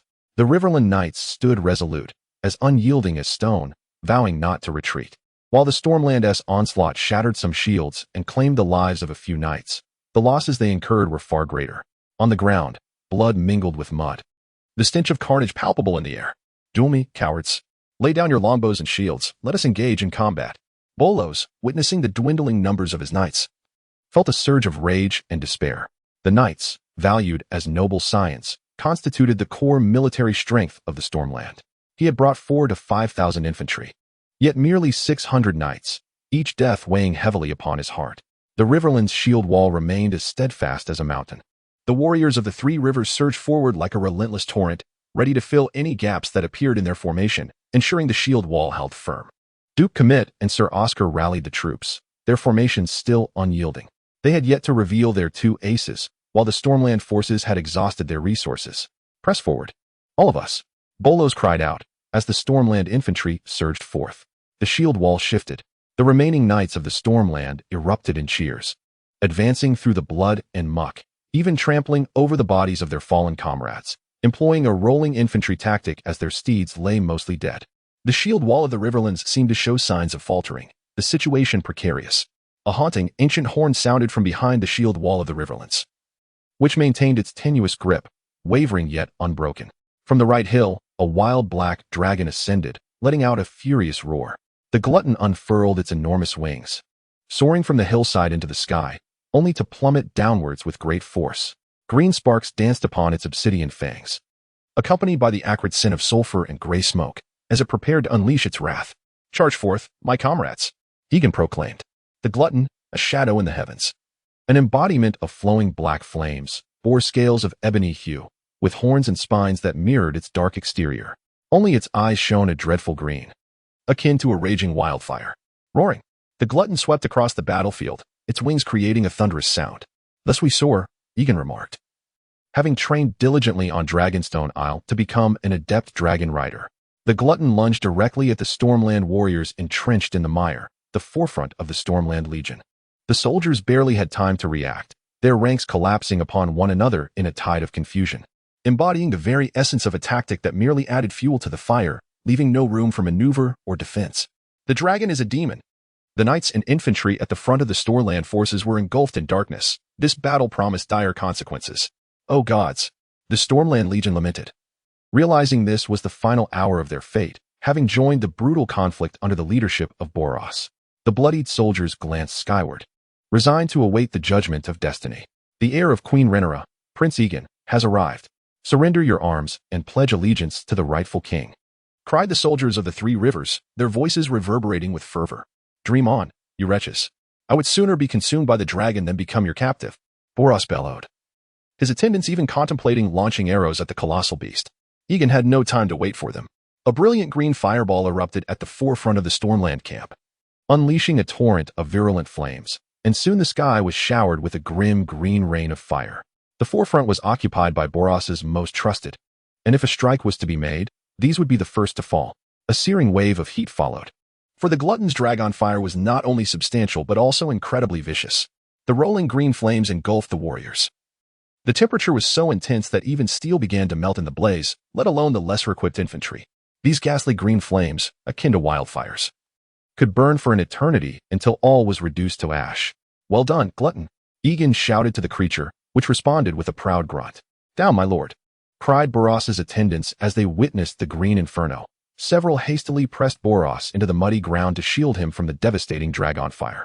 The air was thick with the stench of charred flesh, as warriors cried out in agony amidst the flames, transforming the scene into a veritable hellscape. Those dreadful green flames seemed to crown the knights anew, a diadem of fire, incinerating the soldiers' eyes, lips, and beyond. The Glutton no longer paid heed to the war unfolding below. The inevitable victory of the Riverlands was at hand, and the Stormland stood on the brink of collapse. The dragon unleashed several fireballs upon the forefront of the Bollos camp, and Aegon could not ascertain whether the cunning Bollos had met his demise. Though the odds appeared grim, merely a matter of time, Aegon soared towards the rear guard atop the Glutton, his voice booming like steel. "The true dragon is here. Charge forth.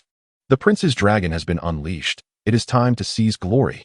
From the woods on the left side of the King's Road came cries and screams, as the 13-year-old Count of Crowtree led hundreds of battle-hardened Riverlands warriors charging forth.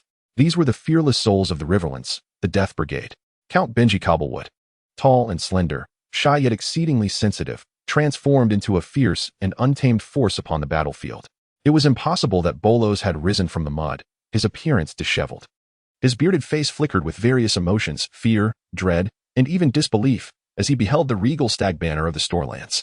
The golden dragon standard of King Aegon lay discarded in the mire, and the soldiers could no longer endure the mounting terror. "Flee, Duke." Bollos' attendants suffered grievously. Some were incinerated by dragon fire, others pierced by arrows. Those still cognizant urged the Duke to escape, but their pleas were in vain. Bollos stood frozen, as if paralyzed. "Charge! Charge!" Lowering himself, Bollos rummaged through the bodies of his fallen attendants until he found a military horn, summoning the rear forces for aid. "I still have reinforcements. The true dragon is here. I am the heir of Queen Rhaenyra, Prince of Dragonstone, Aegon Targaryen. I command you to lay down your arms and pledge allegiance to the rightful king." Aegon, riding the Glutton, bellowed above the reserve forces of the Stormlands. The dragon's roar echoing like thunder, striking terror into the heavens. The horses, upon hearing the dragon's cry, became unhinged. The might of the dragon was unparalleled. The rabble summoned by King S landing scattered in panic, composed largely of ruffians devoid of any fighting spirit. The lords from the various regions, Duskvale, Rosby, and Harrenhal, recognizing the futility of their situation, were disinclined to submit to the tyrannical Aegon II. They tossed aside the golden dragon banner of King Aegon and surged into the ranks of the Stormlands. The soldiers of the Stormlands laid down their weapons. The shield wall of the Riverlands parted, and the knights of the Riverlands cautiously navigated the still-burning green flames, pressing towards the Stormlands forces. The war finally drew to a close, chaos transforming into rout. Blood, fire, wails, and anguish turned the battlefield into a hell of blood and flames, mud swirling, flames soaring. The blood dragon danced wildly, marking the official demise of the last army of the Green Party. Chapter 25. The death of the stag. The dark-haired Borros Baratheon grasped his longsword, still fighting with the desperate courage of a cornered beast. Across the battlefield, only the solitary Borros remained. The splendid steed of Borros had long since been slain by Black Arya and her archers. Though clad in plate armor, Borros remained steadfast, yet was forced to walk and fight to the bitter end.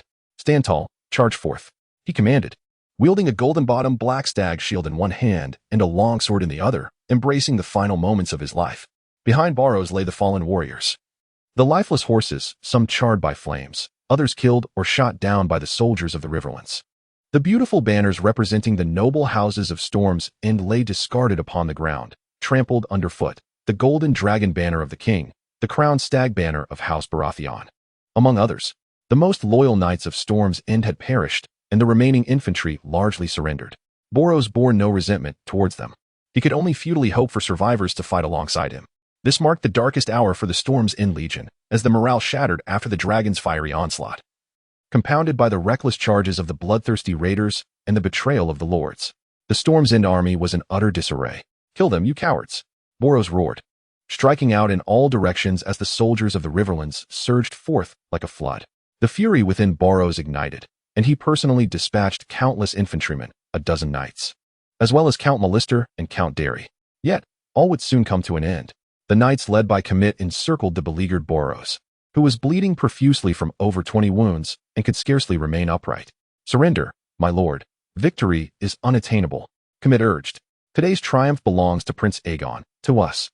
Suddenly, a massive black dragon descended from the rear of the Storm's End Legion, landing at the center of the battlefield. The Devourer fixed its gaze upon Borros, its murderous intent palpable.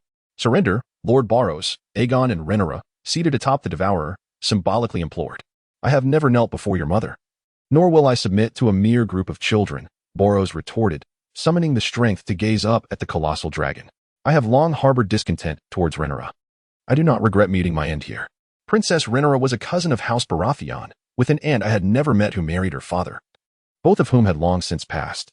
Yet Rhaenyra, lacking blood ties to House Baratheon, demanded our unquestioning support. Your grievances go beyond mere dissatisfaction. It is evident that Aemon has offered you better terms. You barter as if selling vegetables and fish," Aegon countered. "You speak true. In any case, I am destined to die." Borros managed to smile despite his dire situation. "I have always believed in the primacy of male inheritance over female. I have 4 daughters whom I cherish like jewels, but a son, he is the one who shall inherit. I will bequeath Storm's End to him. Why should the Iron Throne be any different? Though, such musings are futile now, as the Targaryen line has nearly extinguished, leaving but 1 or 2 male heirs." "Surrender, Borros," Commit could not help but interject. "I shall not yield to women or cowards, nor shall I weep and plead for mercy." During the tumult of the civil strife in King's Landing, Rhaenyra dared not mount her dragon. She was but a coward. And you all, cowering behind your shield walls, utilizing longbows and ambush tactics like the lowly folk of the Riverlands, are equally contemptible, Borros scolded the assembly. After seeking permission from Aegon, Commit prepared to take action. Yet, Borros spoke the truth. The Queen's Syrax had been well fed and had not hunted for years, only to meet its demise amidst the chaos. Tell that wretched mother of hers. Though she may not be a hero, her sons bear a resemblance to warriors. I too have a son, but alas, I shall never witness his growth." Borros bellowed, seizing his weapon, ready to stagger toward the maw of the black dragon.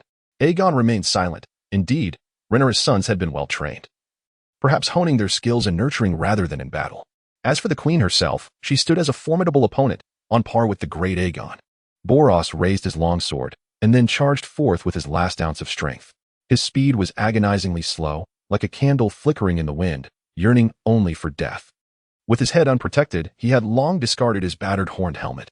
The Devourer showed no interest in such a half-dead prey, even deeming it beneath contempt to strike. However, at the tips of its fangs, the sickly green flames began to coalesce, awaiting the command of its companion. Borros's assault was a torment. He cursed vehemently, proclaiming that he would rather dance in hell than bear your shackles. Duke Commit swiftly spurred his horse forward, the spiked iron ball of his morning star crashing into Borros, splattering a gruesome mist of flesh, bone, and brain matter across the battlefield. Thus, the Duke of Wind's Rest, the last pillar of the Greens, met his demise in the mire. The Devourer unfurled its wings and descended into the muck.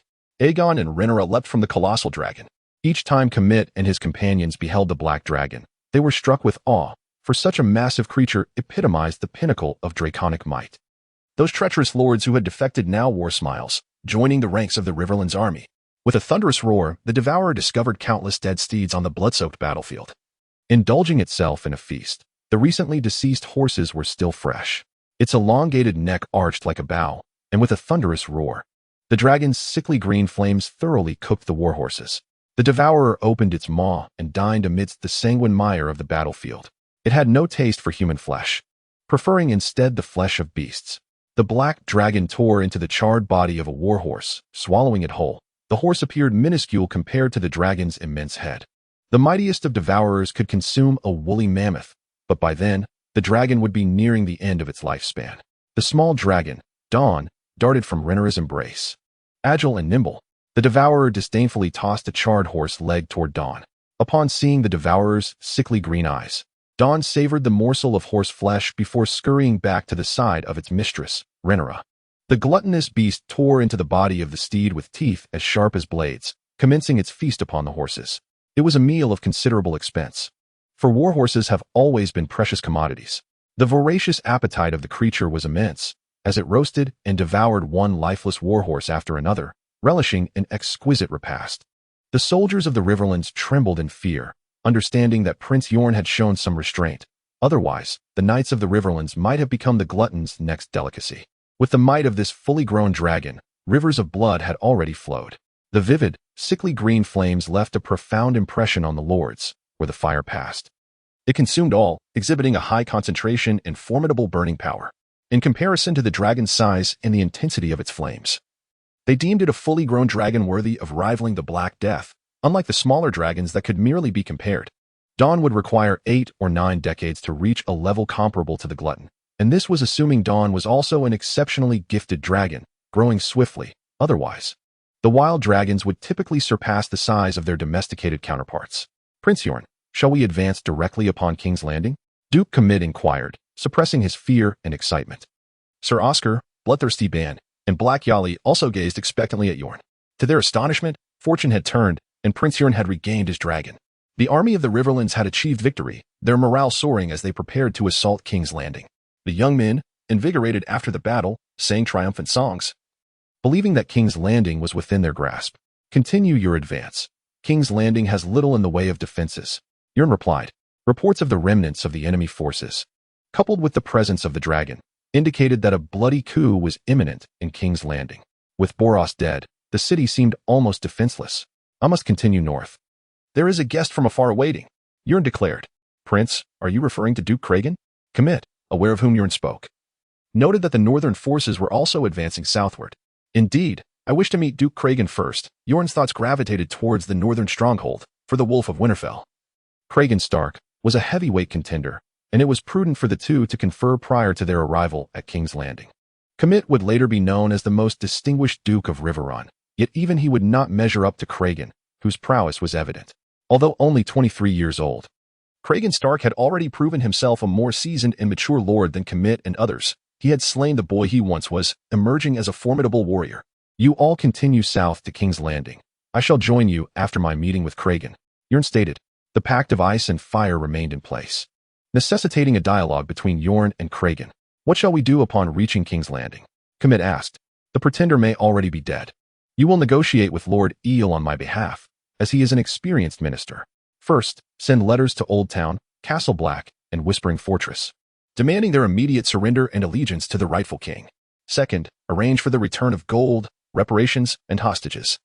If by the 15th day I have not received those apologies in gold, the war reparations, I shall command the dragon and the northern wolves to march southward. At that moment, it shall not be a symphony of peace, but rather the flames of the dragon. After the gluttons have feasted, Aegon shall prepare to soar away on the great dragon. Indeed, Duke Commit respectfully remarked, it seems the war is not yet entirely concluded. Chapter 26. The wolves of Winterfell. The gluttons' vast black wings beat against the air, sweeping across the sky. The temperature of the dragon is searing. On the following morning, the dawn was crisp and cold. My lord Commit, we part ways here. After I guide the dragon northward, we shall meet again in King's Landing. Aegon declared. Very well. Prince Aegon, Princess Rhaenyra. Duke Commit bid them farewell and commenced his journey southward. The Knights of the Riverlands headed south towards King's Landing, while Aegon and Rhaenyra navigated the dragon northward to unite with Lord Cragen's army.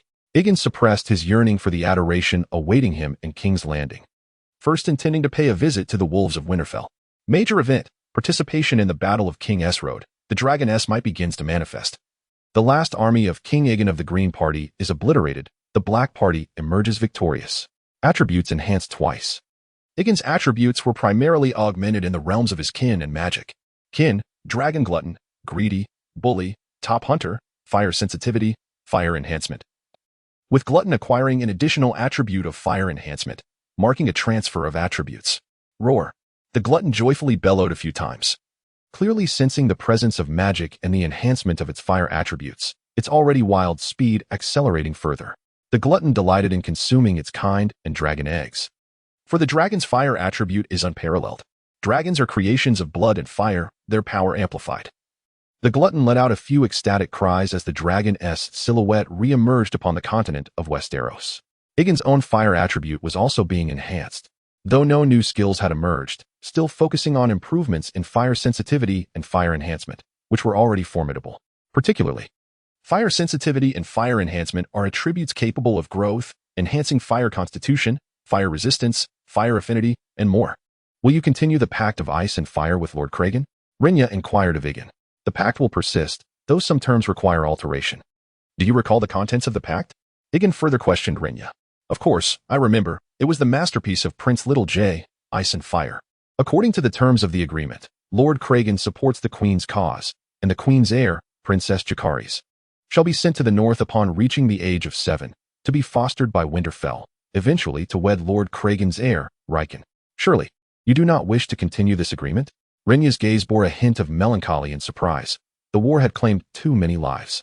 Deep down, she was reluctant to pursue this pact, as the age gap between the child born after Aegon's marriage and Rickon Stark would be too great.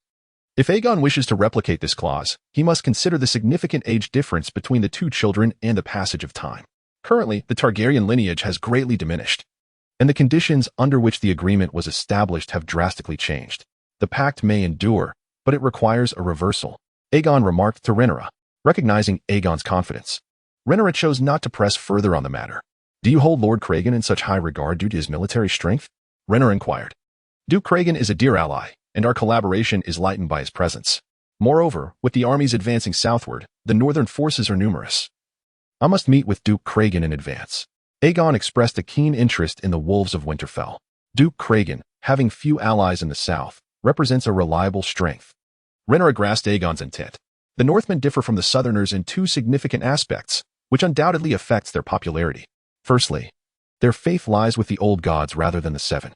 Secondly, they are predominantly descendants of the first men, which sets them apart from the customs of the Undul people. The Northmen have crossed the neck, and Aegon's immediate need is to locate Duke Cragen's forces. Somewhere in the Riverlands, Aegon spotted their contingent. The Northmen continued their march southward. They bore two banners, the sigil of House Stark, a grey dire wolf against a white field, and the four-part banner representing Queen Rhaenyra. Duke Cragen's retinue numbered approximately 12,000, advancing southward, clad in chainmail and draped in fur-lined cloaks, their faces obscured by tangled beards. They resembled armored bears. Roar! A dragon began to circle above the northern army, making 3 consecutive passes. The majesty and roar of the dragon made the northern soldiers acutely aware of what loomed above them. It is a dragon. A magnificent dragon. Quickly, inform Lord Cragen. Alert! Alert! The northern soldiers cried, filled with trepidation as they gazed at the colossal, shadowy beast that had appeared in the sky. The horses in front began to stir restlessly, eager to flee. Some northern soldiers had encountered dragons in Winterfell, Yet none had been so formidable or gargantuan. The dragon's might was overwhelming. I am Aegon, prince of the Targaryen family, heir to Queen Rhaenyra. I come to visit Duke Cragen, the dragon rider announced as the dragon swooped low. The soldiers' spirits were unsettled. And Duke Cragen also took notice of the immense, dark dragon soaring above. This dragon was distinctly different from Jaehaerys's, representing the pinnacle of draconic power. Aegon Prince. Duke Cragen queried of his brother, Manderly, beside him. Why was I not informed that he had acquired another dragon? It appeared that Prince Aegon had tamed a new dragon, recognized by its hue and stature as the Devourer, the king of wild dragons. Manderly, who had fled with Aegon by ship, replied, when we escaped King's Landing. This dragon had not yet emerged. It must have been after Prince Aegon traveled to Dragonstone to tame it. Jacaerys remarked that this younger brother had always been a shy and reserved child, yet today he appeared transformed. It seems that the ravages of war have compelled children to mature prematurely, and the dragon and Targaryen are forged from the same blood and fire, Cragen declared, urging his steed onward, commanding his soldiers to prepare a landing spot for the dragon. I shall continue the pact of ice and fire. Aegon and Rhaenyra dismounted the dragon and addressed Cragen. The soldiers instinctively cleared a path, trembling before the imposing figure of the great dragon, Vhagar. Vhagar surveyed the bustling northerners, its ghastly green eyes ablaze like wildfires, exuding an air of arrogance and ferocity. As Cragen approached, flanked by the northern lords, none could overshadow his presence. All the lords beheld the dragon, weighing Vhagar's might. This dragon ought to have always ranked among the most formidable, akin to Vhagar and Bronze Fury. Yet it had remained untamed until it unexpectedly fell into the hands of Prince Aegon as the war neared its conclusion. Cragen, with his long face, tall stature, dark brown hair, and gray eyes, bore the quintessential traits of House Stark. His gray eyes mirrored the chill of a winter storm. Cragen and his retinue were clad in chainmail, adorned with luxurious bear or lambskin cloaks, emblematic of the rugged strength of the North.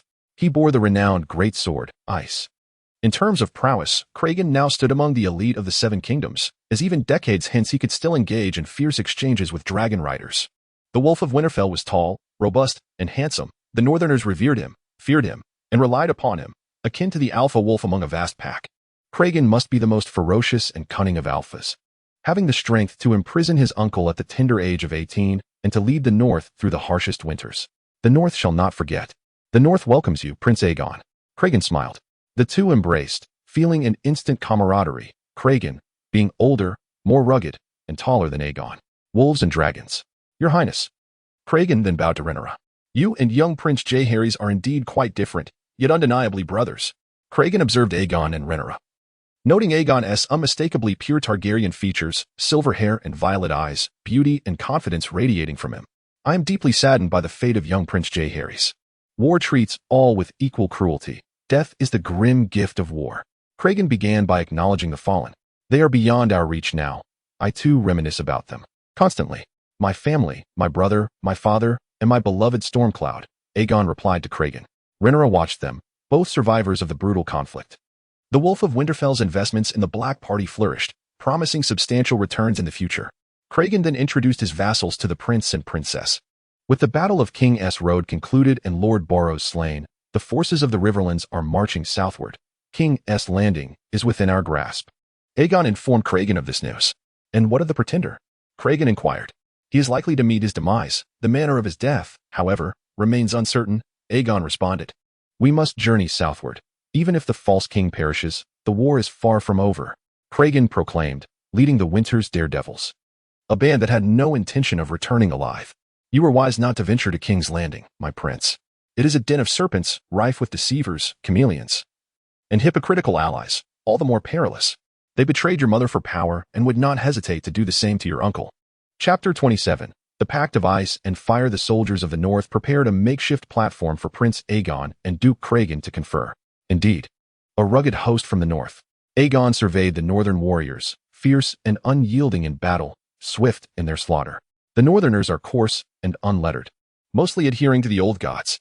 Though their armaments and fortifications may not rival those of the south, their courage is the foremost weapon of the north. And the Winter Wolf army has forged a fearsome reputation in the field. Beside the platform stood the most terrifying dragon in the world, the Black Devourer, its might unassailable.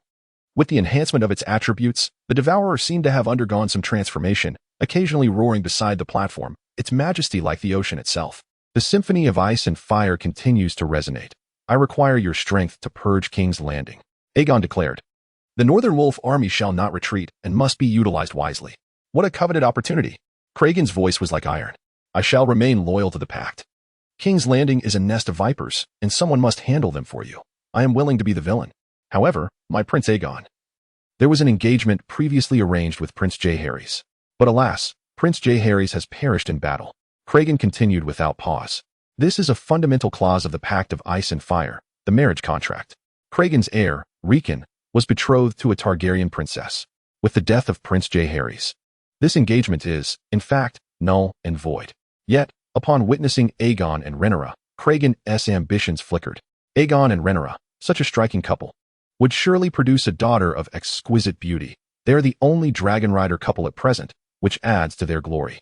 The princess is a prize that would elevate any family in Westeros. Although Targaryen princesses are often tempestuous, their unparalleled beauty is legendary, and lords still seek them in vain. Especially the Targaryen bloodline, which is the key to commanding dragons. Currently, those who successfully wed Targaryen princesses are predominantly of the highest noble ranks, such as the Velaryons and the Arryns. Aegon's grandmother was a princess who married into House Arryn, giving birth to Emma Arryn. This condition is indeed enticing and would be a significant reward for House Stark. I wish to uphold the marriage contract, but must consider the age difference between Rhaenyra and myself. There exists an 8-year gap with Rickon. My children would not arrive until I am 16 or 17, and I would need a daughter, which introduces a degree of uncertainty. Aegon remarked, though he exaggerated the timeline, as there are exceptions, such as his precocious brother Viserys, who fathered a son at the tender age of 13. Moreover, the disparity in ages between men and women is not the most pressing issue. The sea serpent is significantly older than his wife. Even in the family of Aegon, there exists a considerable age gap between his parents, and his brother Viserys has a wife who is 7 years his senior. Indeed, my Lord Duke, when one calculates the age difference between the two children, it is rather substantial. Rhaenyra also extended her apologies to Cragen. Cragen remained silent, compelled to concede that their assertions bore truth. The longer the night, the more dreams may arise. Should there be a considerable age difference between the children and complications ensue, it would be unwise. However, there may still be room for negotiation. I hope that Aegon can come to King's Landing at the age of 7 or 8 to become my cupbearer. If Aegon can capture the heart of a princess or another noblewoman in King's Landing, I shall facilitate this delightful union. Aegon declared that the agreement had been amended, transforming the betrothal into his mentorship of the North's heir. The courtly role of cupbearer, after all, is not without its substantial merits. Aegon had previously served as the Queen's cupbearer. He would strive to honor his exchange with Cragen, as it presented tangible benefits. As for the wedding of ice and fire, Aegon could only leave it to fate, for such matters of destiny cannot be forced. Aegon feared that a mismatch in temperament between the children could lead to a broken marriage agreement, resulting in a farcical situation where affection turns to animosity, and he would lose the formidable ally that is Duke Cragen. It is a common tale of heirs who should not ascend to the throne, entangled in multiple alliances, only to have the royal house repeatedly breach agreements, ultimately reaping the consequences of their actions. Therefore, I extend my gratitude to Prince Aegon on behalf of Aegon. He is a quintessential Stark, and I trust that you will come to appreciate him. Cragen reflected that Prince Aegon's proposal was indeed commendable. It presents a win-win scenario for both parties. The Iron Throne requires the support of Duke Cragen, while Prince Aegon would be in a position to elevate the heir of the North within the court. Each generation possesses its own fortune, after all. Cragen is now a widowed man. The future marriage of his son Aegon is not within his control, and serving as a royal cupbearer is an honor in itself. Even without a princess, a new noblewoman in King's Landing would be quite advantageous. The covenant of ice and fire continues at this moment, albeit with some modifications to its primary terms. Following discussions of lighter matters, the conversation shifted to the weighty topics of war and the prevailing situation. What is the state of the North? Aegon inquired of Cragen. It is exceedingly dire. We are facing a long winter. The snow is deep in the lands beyond the neck, and the cold winds howl. The army I bring consists largely of homeless individuals, the childless, the unmarried, younger sons, and the elderly. The North is beset by snow, and we must reserve some provisions for our kin. Cragen lamented. This is an army resolutely marching towards death, seeking to die with purpose. There is no turning back for the army. I require a substantial sum to procure food and seeds. Should I find no means to acquire them in King's Landing, I may have to resort to credit at the Iron Bank. Cragen expressed his frustration over the harsh winter. A single coin can thwart even the bravest of heroes. Our victory will yield substantial rewards. 3/4 of the stored gold lies elsewhere, in the hands of the Hightower family. The Lannisters, in the Iron Bank, Aegon declared. As the vanquished of war, I intend to exact appropriate reparations from them. And if they refuse? Asked Cregin. The Winter Wolf descends, it cannot return empty-handed, can it? This moment is precisely what we have awaited. Aegon spoke with assurance, time was of the essence. And now presented the finest opportunity. Indeed, it is crucial to eradicate evil completely. Cregin commended Aegon's response. I, too, yearn for such a battle. Especially now that we possess dragons. This is unparalleled. Rhaenyra perceived a hint of madness in both men. They seemed insatiable for war. She wished to dissuade them, yet refrained. Recognizing this as a stage for men's rivalry. It shall not be as brutal as you suggest, my Lord Cregin. Perhaps once we eliminate 1 or 2 families, the others will submit. Aegon gazed at Cregin, harboring his deepest malice. Yet he understood the necessity of waiting for the news of the King's road battle to spread and the subsequent reactions of the other families. Power operates on the tenets of iron and blood. Even your benevolent ancestor, the arbitrator, did not hesitate to act with severity when required. Failure to establish authority now will only make it more challenging once those lords warm up again and regain their strength. Cregin recalled those bygone days. Without iron and blood, he could never have become the Ward of the North, nor reclaimed his power. We shall await our arrival in King's Landing. All will unfold in due course. The two reached a preliminary understanding. You have not gone to King's Landing, which is somewhat advantageous. Cregin reminded Aegon. You mean the infamous reputation of regicide. Aegon pondered this. Indeed, it was a consideration he had entertained. Some unsavory tasks can be entrusted to others. Why sully one's hands? Morality is a heavy shackle. Both old and new deities would scorn the act of fratricide, and it would be met with severe punishment. At times, faith resides within the heart, outweighing all forms of power. I have numerous methods to eliminate my uncle and his 3 tyrannical sons, yet I must refrain. Chapter 28. The change in King's Landing. As the disbanded soldiers and battle reports trickled into King's Landing, particularly from the rabble of Flea Bottom, it became evident that while they were inept in combat, they excelled in fleeing. These men, upon witnessing the unfavorable tide of war, promptly absconded. The Green Party's disgraceful defeat has become the foremost topic of conversation in King's Landing. The Stormland legions have been obliterated, and Duke Borros lies dead. More fearsome than the Green Party's defeat is the resurgence of the dragons. The dragons, behold, we have witnessed the Black Dragon, its ghastly green eyes ablaze like flames. The Black Dragon blotted out the sun, resembling the reappearance of a black harbinger of death. It is Prince Aegon's dragon. It seems he is the true, legitimate dragon. Having garnered the dragon's acknowledgement, whispers echoed through the streets. That dragon is said to measure over 100 meters in length, capable of spewing forth ghastly green flames that can melt steel. Thankfully, I fled swiftly. Otherwise, I too would have been incinerated. A rogue boasted that he was, in truth, the first to flee as a reserve force, claiming that the dragon did not assault them. The words of these individuals were invariably infused with exaggeration and fanciful speculation.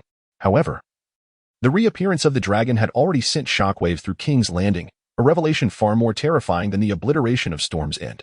The inhabitants of King's Landing, having endured numerous dragon assaults over the past 2 years of war, were all too familiar with the devastation wrought by these colossal creatures. A fully grown dragon possesses terrifying might. King Aegon had neither soldiers nor dragons, and with bare hands, how could he resist? In King's Landing, the fractured Green Council floundered in disarray. The death of Borros, the military linchpin of the Greens, marked the collapse of their final army. This military blow was far more dreadful than the deaths of Count Hightower and Duke Lannister. The greater cruelty lay in the dragon itself. A massive dragon is a formidable adversary, and at present, King's Landing was devoid of troops. A single dragon of unparalleled combat prowess embodied the golden age of dragons. Without Vhagar and Vermithrax, how could a crippled king and an empty capital fend off the enemy? My nephew possessed a dragon, the most ferocious among the second-generation dragons, the Devourer. Aegon II was on the brink of madness. He was acutely aware of the Devourer's notorious reputation as the king of wild dragons, known for its ferocity and brutality. Infamy is still a form of renown. And coupled with the formidable strength of the Devourer, many had contemplated taming dragons on Dragonstone, yet none returned alive. Aegon II also recalled how the late King Aegon had once planned for several dragons to strike down this vile draconic menace to safeguard the young dragons and their eggs. However, the kingdom was rife with troubles, and the old king was overwhelmed by familial strife, compounded by the cunning and agility of the Devourer. A solitary second-generation dragon proved no match for it, making capture impossible, allowing the devourer to grow ever larger and more unrestrained. Why, oh why? Had the dragon turned to the enemy's embrace? Aegon II felt a profound sense of destiny slipping away. He needed not to ponder the whispers of the outside world. He was seen as a pitiful wretch, a cripple devoid of dragons, a cursed kinslayer, lacking the legitimacy of a true king. The devourer ravaged the eastern slopes of Dragonstone, who had released the two youngsters onto the island. One of them was your granddaughter, my lord. Aegon II regarded the sea snake, his most suspect accomplice. Your wild offspring are more avaricious than I had imagined, sea snake. They are entangled in a dance of black and green. Throughout this affair, even if Aelin did not support young Aegon, it at least suggested tacit approval. Otherwise, the fleet of Driftmark would be rendered mere decoration, patrolling day after day. My lord, I truly lack knowledge of this matter. There was nothing unusual in the correspondence from Dragonstone. Moreover, the devourer is an adult dragon, utterly unrestrained.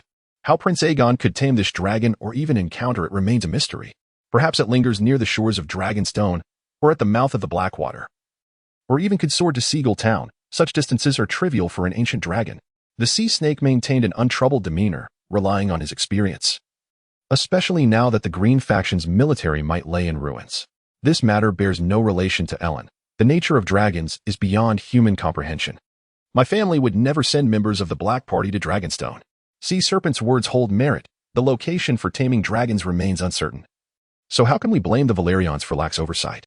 The greedy one now fears nothing, even during the tumultuous days of rampant dragons. Only a few second-generation dragons could contend with it, let alone now.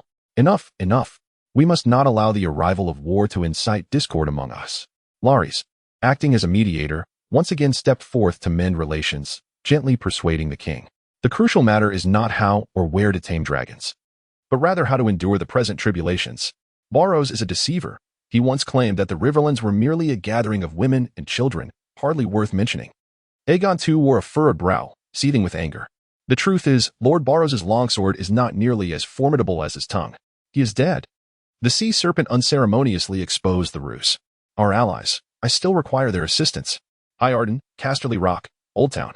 Aegon II clung to the hope of those rescuers. Your Majesty, this is a difficult ambition to realize. We have become pawns in this game. The message has long been conveyed by the crows. Yet not a single soldier has arrived from Oldtown, Casterly Rock, or Highgarden. The Grand Maester sighed.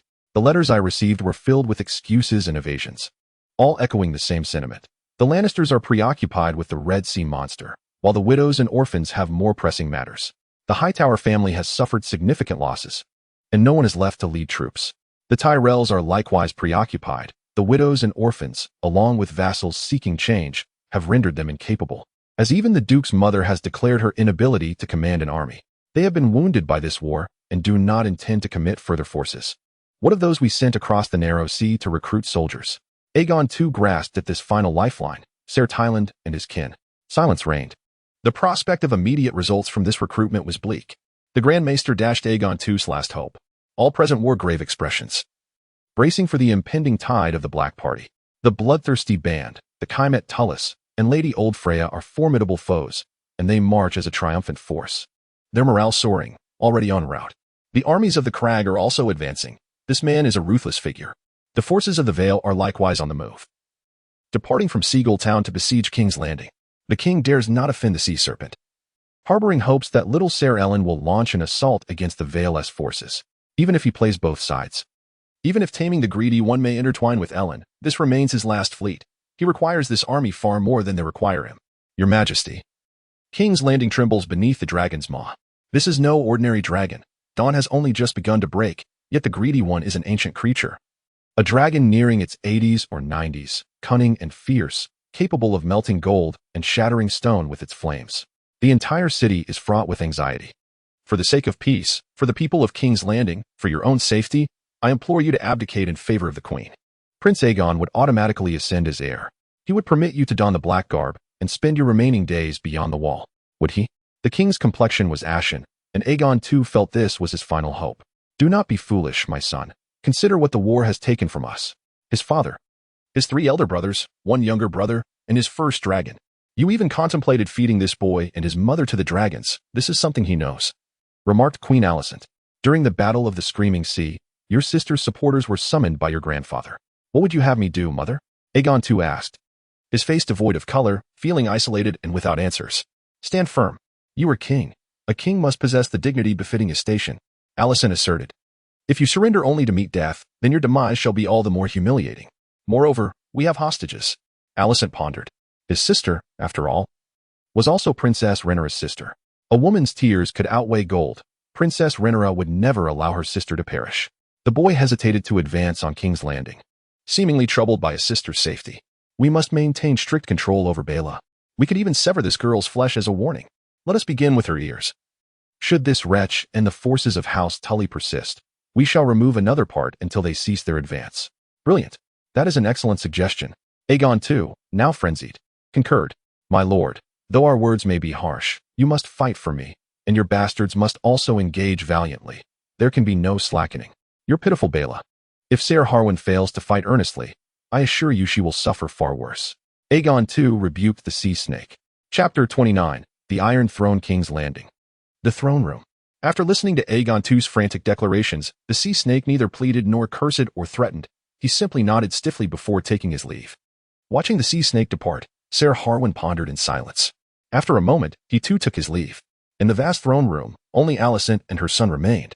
The black dragon head suspended from the high walls of the throne hall loomed ominously, with Velaryon's head being the largest, in time.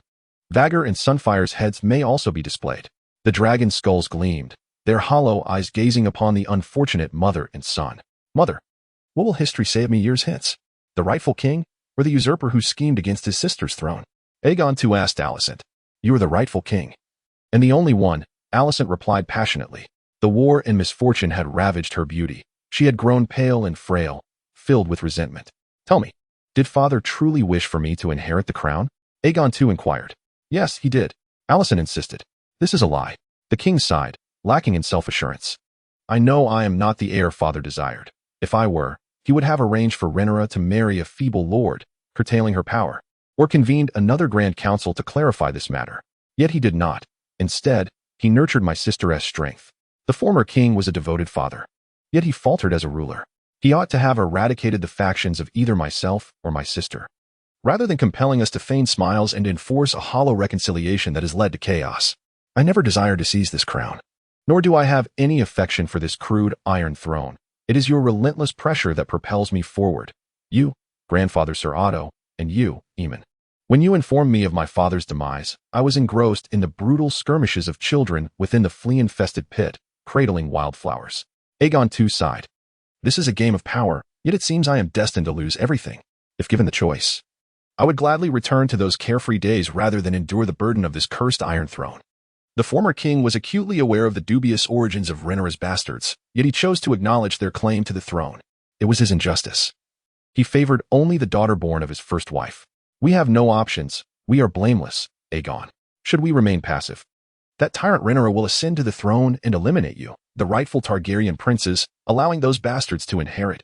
Alicent decried the former king's inequity. The gift of Hightower also harbors poison.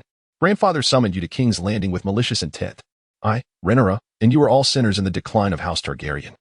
Aegon II reflected on the distant Oldtown. The Hightower family's aspirations for the crown remained unfulfilled, yet they inflicted severe damage upon the Targaryen lineage. My life has been a tragic farce, merely a tool for your vengeance against the former king. Aegon II offered a detached smile, dreaming of salvation. Yet it remained a mere fantasy. Let us depart. Aegon II commanded his attendants to lift him, for his body could no longer support his weight. His left leg had withered, requiring the aid of a cane. He cast a glance at the Iron Throne, bidding farewell to my iron seat. Conqueror Aegon spoke true. A king should not sit in comfort. The Iron Throne is cold and hard, adorned with numerous spikes and barbs. In essence, it is a grotesque amalgamation of sharp points, jagged edges, and twisted metal. Its backrest bristles with spikes, rendering it uncomfortable and prohibiting any repose. At its pinnacle lies the throne, accompanied by the steps leading to it. Where are you going? Alicent, with tears brimming in her eyes, inquired of her son. The king is bound for the castle's holy sepulchre. I long for them, my wife, my two sons, my brother, and my father, along with my heartless uncle, Demon, whom I have always feared. The attendants lowered Aegon II, who did not look back. They guided him toward the outer courtyard, where the litter awaited. Queen Alicent gazed at her son's retreating figure, feeling as though this moment marked a prolonged farewell. Alicent stood motionless, lost in thought, reminiscing about her youth when her father, Sir Otto, brought her to court. In the beginning, As the venerable King Jaehaerys' health deteriorated, Alicent devoted herself to caring for him, feeding him, bathing him, changing his garments, and occasionally reading to him. In moments of confusion, the king occasionally mistook her for his daughter, Princess Nella Targaryen, returning from across the narrow sea. At the time of his passing, she was engrossed in reading to him Brother Baesiu's dragons, wyverns, and long-winged beasts, a chronicle of the unnatural evolution of dragonkind. This was no mere coincidence. Eventually, a glimmer of hope emerged. With the death of Queen Aemma, a precious opportunity arose. One must strive to ascend until reaching the pinnacle, whereupon one would reign over the 7 kingdoms as queen, and one's offspring would ascend as kings. The echoes of her father's teachings lingered in her mind.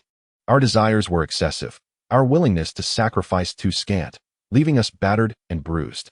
Queen Alicent, feeling lightheaded, could only retreat to her chambers. Yet, the unexpected had transpired. Beside her residence, she discovered that her guards had been slain by those bearing the sigil of House Velaryon, and once more, Alicent found herself ensnared. My son. Darkness enveloped Alicent's vision, and she feared for Aegon's fate. The sea snake had undoubtedly abandoned them, a gift for the new king. However, Alicent's lamentations were short-lived, as she was unceremoniously dragged to the black cells. At the forefront of Maegor's holdfast, Sir Alfred was deceived onto the drawbridge leading to the keep, misled by a crooked man who informed him that Princess Barinna had been temporarily confined there. Alfred wholeheartedly believed the Minister of Information's words. By the king's name, clear the way. Sir Alfred was halted on the drawbridge by Flea Bottom's Pekin and 6 of his gutter knights. Apologies, we have a new king. Additionally, Lord Sea Snake sends his regards. Pekin grasped Sir Alfred by the shoulder and thrust him off the drawbridge, where his body fell onto the iron spikes of the moat, blood spilling forth. This is the fate of traitors. You sought wealth and power by betraying your former master. The game of King's South Landing is no place for a wretch such as you. Pekin spat upon the face of the struggling and howling Sir Alfred. Others perished that day, most of whom were loyalists of King Aegon II, including 2 Toms, who met gruesome ends. One was ambushed and slain, while the other drowned in a barrel of ale. Upon leaving the throne room, Aegon II's complexion turned ashen and pallid, his skin sagging. He felt an overwhelming fatigue, sensing his throne slipping irretrievably from his grasp. The cold wind chilled him, and after lowering the canopy of his litter, he proceeded to indulge in his favorite sweet red wine from the arbor, a symbol of his power, always kept within the litter. The pain within his body was relentless, but the wine was Aegon's solace. The litter reached the great September, yet the curtains remained unmoved. We have arrived, your majesty. The attendants, panicked, called out repeatedly, yet received no response. One knight pulled back the curtain of the litter, only to find the king lifeless. Aegon II appeared as though he were merely sleeping, having succumbed to eternal night, blood flowing from his mouth, yet he did not utter a sound. Aegon II departed this world at the age of 24, having reigned for 2 years. Chapter 30, Viserys, the most exquisite of the free trade city-states, is unparalleled in beauty. Nestled along the summer sea, this island locale enjoys a temperate climate, abundant sunshine, and fertile lands adorned with lush palm and fruit trees. The cerulean waters teem with vibrant schools of fish. In antiquity, Viserys served as a favored retreat for the Valyrian dragon lords, until the cataclysmic events known as the Doom, during which the enslaved inhabitants rose against their masters, leading to the demise of several dragon lords and their dragons. In the opulent banquet hall of the governor's residence, the esteemed Governor Bombaros awaited. I am uncertain as to why you have summoned me, mused Viserys, somewhat perplexed by the governor's demeanor. The prince had been treated with great courtesy in Viserys, as the governor had procured the young prince from Admiral Shallark of the Navy, paying a hefty sum of gold and promising support, with the intent of capitalizing on his noble heritage. Prince Viserys was permitted to dine alongside the governor's family, a privilege afforded due to his distinguished lineage. The free trade city-states held the ancient bloodline of the dragon lords in high regard, for these realms had once been mere slave markets under Valyria's reign, where the dragon lords held dominion over all. In terms of lineage, the dragon lords remained highly esteemed. Viserys resembled a youthful version of his brother Aegon, sharing the same silver hair, violet eyes, and striking features. Though he lacked Aegon's towering stature and rugged handsomeness, he possessed an intellect, charm, and vivacity that endeared him to many. In past years, it had often been remarked that he exhibited a more spirited and lively disposition than his elder brother. Both Aegon and Viserys had originally been low in the line of succession, destined for a life of merriment. Yet, fate's cruel hand propelled them forward. Your mother and your brother have achieved remarkable success, Prince Viserys. The tide has turned, Governor Bombaros exclaimed with palpable excitement. Your brother, Prince Aegon. has recently tamed a fearsome dragon, the largest on Dragonstone, known as the Devourer. They have triumphed over Duke Borros and the Stormlands legions, and King's Landing has changed its banner. The black field with the red dragon has re-emerged. Devourer? Viserys gasped, for he was a precocious child, well-versed in the realms of power and deception. He had not anticipated that his brother could master such a formidable dragon, capable of altering the course of events. Is my brother unharmed, my lord? Viserys inquired anxiously. Taming a dragon was no trivial endeavor, particularly one as wild and fierce as the fully grown beast, which had claimed the lives of many aspiring dragon lords during the Blood Siege. Viserys had not foreseen his brother's transformation into such a fierce and unyielding figure. Perhaps he had awakened the wrath of the sleeping dragon. Greatness may be intended for the common folk, but as a family member, Viserys' foremost concern was his brother's safety. Prince Aegon is quite well, unharmed, Viserys. You are a remarkable child, possessing extraordinary abilities and sincerity. None among my children can compare to you, and your brother is even more exceptional. He is now the singular Dragon Lord. You shall eventually return to King's Landing, Prince Viserys. Do not forget the deep affection I hold for you when that day arrives. Governor Barros stressed. Your kindness to me is something I shall never forget. Viserys replied to Barros, a response that greatly pleased the governor. Viserys was an astute and precocious child. Governor Barros treated him quite well, although he restricted Viserys' personal freedom. The young prince enjoyed his own suite and was educated by a cadre of distinguished tutors in languages, literature, arithmetic, history, and music, not to mention a fencing instructor. Among these disciplines, Viserys excelled most in swordsmanship. Both brothers displayed remarkable physical prowess and a natural talent for combat. Outside the governor's residence, some of Barros' creditors began to shout loudly, Barros, repay us. Barros, step down. Barros, clear our debts. Let them be gone. Those wretched souls, driven solely by greed. Barros' good spirits were quickly extinguished, and he instructed his steward to deal with the ruckus. The steward went out to disperse the clamoring crowd. Due to the defeat in the naval battle at the Throat, the three daughters became embroiled in conflict, turning against one another, and the alliance fractured. The losses sustained by Lys and the daughters' war were devastating, and Barros found himself drowning in debt, fearing for his very survival. If he could not repay such a sum, it would only be a matter of time before these debt collectors would bring about his demise. That cursed Lysandros, how impatient he is! Barros seethed. The roars of the creditors mocked his fate, a governor of Lys, lacking funds and facing ruin. The next step would be complete disgrace, such secrets, it seemed, had been betrayed. Barros suspected Lysandros, who sought to dominate Lys for himself. The struggle in Lys was brutal, with Governor Lysandros being aggressive, while Barros found himself retreating. Burdened by debts, concern for his future grew, as his family appeared on the brink of collapse. I must continue to fight. A man who cannot hire an army is not truly wealthy. Engage in battle, persist in the fight. Barros felt like a gambler forced to go all in. The governor sensed that the people of Lys were beginning to doubt him, questioning whether he truly had any money left.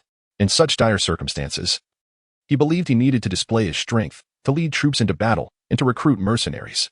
Perhaps when the tides of war shifted, his circumstances might improve. When you return to King's Landing, how will you repay me? Barros asked Viserys. The governor needed support, especially amidst the uncertainty of the situation. With gold and jewels worthy of our stature, Viserys replied vaguely. A prince is worth such a price. That is insufficient and cannot resolve my crisis. Barros reflected.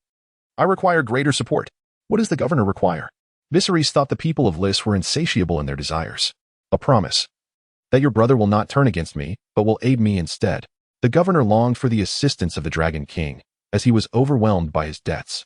I cannot speak for my brother's intentions. When we departed, we fled in haste. However, he is no longer the same.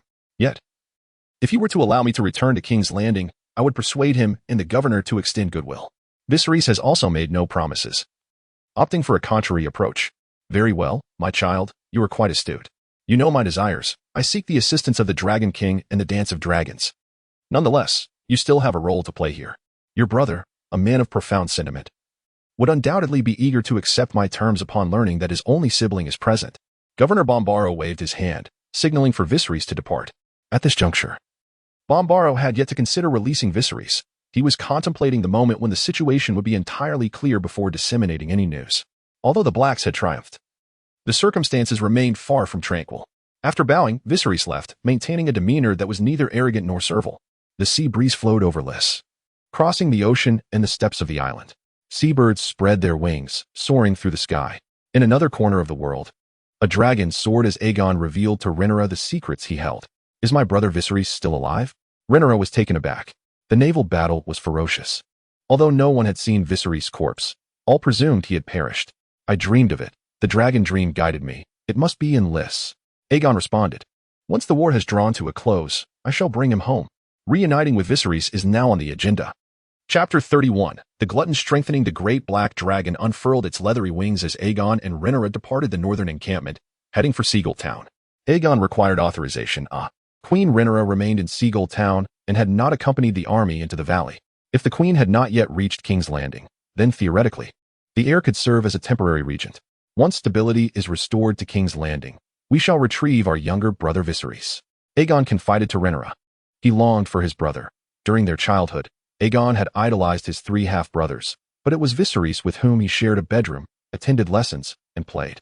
Viserys was the cherished darling of their large family, the youngest prince of the Targaryen lineage of the Blacks, adored by his siblings.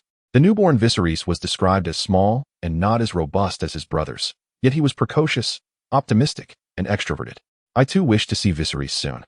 Time seems to drag on. Rhaenyra expressed her longing for Viserys, harboring concerns for his predicament. Do not worry about our younger brother. He is a prince of House Targaryen and will not be mistreated within the governor's residence in Lys, Aegon reassured Rhaenyra. Once the war concludes, we shall reunite. We must hasten to retrieve Viserys from Lys. Aegon's thoughts raced. Governor Bombaro was far easier to deal with than the tyrant bellies, and he felt confident he could bring his brother back from Lys with minimal cost. Although Bombaro has ascended to the position of governor of Lys, he finds himself in dire financial ruin, facing the imminent threat of mercenaries demanding payment for his life, while his estate and family are auctioned off at exorbitant prices. Such is the nature of Lys, a commercial city-state that plays by the rules of reality. The struggle of his third daughter is characterized by its brutal and bloody nature, rife with schemes and treachery. Prince Viserys also faces numerous calamities in Lys, having initially served as the naval commander before being transferred to Governor Bombaro, only to meet a violent demise at the hands of mercenary enforcers when Bombaro's fortunes crumbled. He was subsequently sold to Lysandra. In contrast, Aegon perceives the banker and capitalist Lysandra as astute, cunning, and avaricious, realizing that once Viserys is in her grasp, the price he must pay will be significantly higher. Aegon is in urgent need of assistance, and his most capable ally is undoubtedly his brother, Viserys, whose talents and loyalty have proven indispensable in serving generations of kings, forming a true bond of alliance. The gluttonous beasts roar in the vast sky, resembling a black flame slicing through the heavens, while the immense wings of the dragon obscure the sun. Major event, the change in King's Landing. The fall of the Green Party, the death of Aegon II. The banner of Aegon II, adorned with golden dragons, has been lowered, and the red dragon banner of Aegon I is once again raised in King's Landing. Enhancing attributes by 1. Aegon notices the system panel flicker with news of the upheaval in King's Landing, announcing the death of Aegon II. What is destined to happen must indeed come to pass. Relying on the volatile temperament and intellect of the great Aegon and his mother, their escape is anything but assured.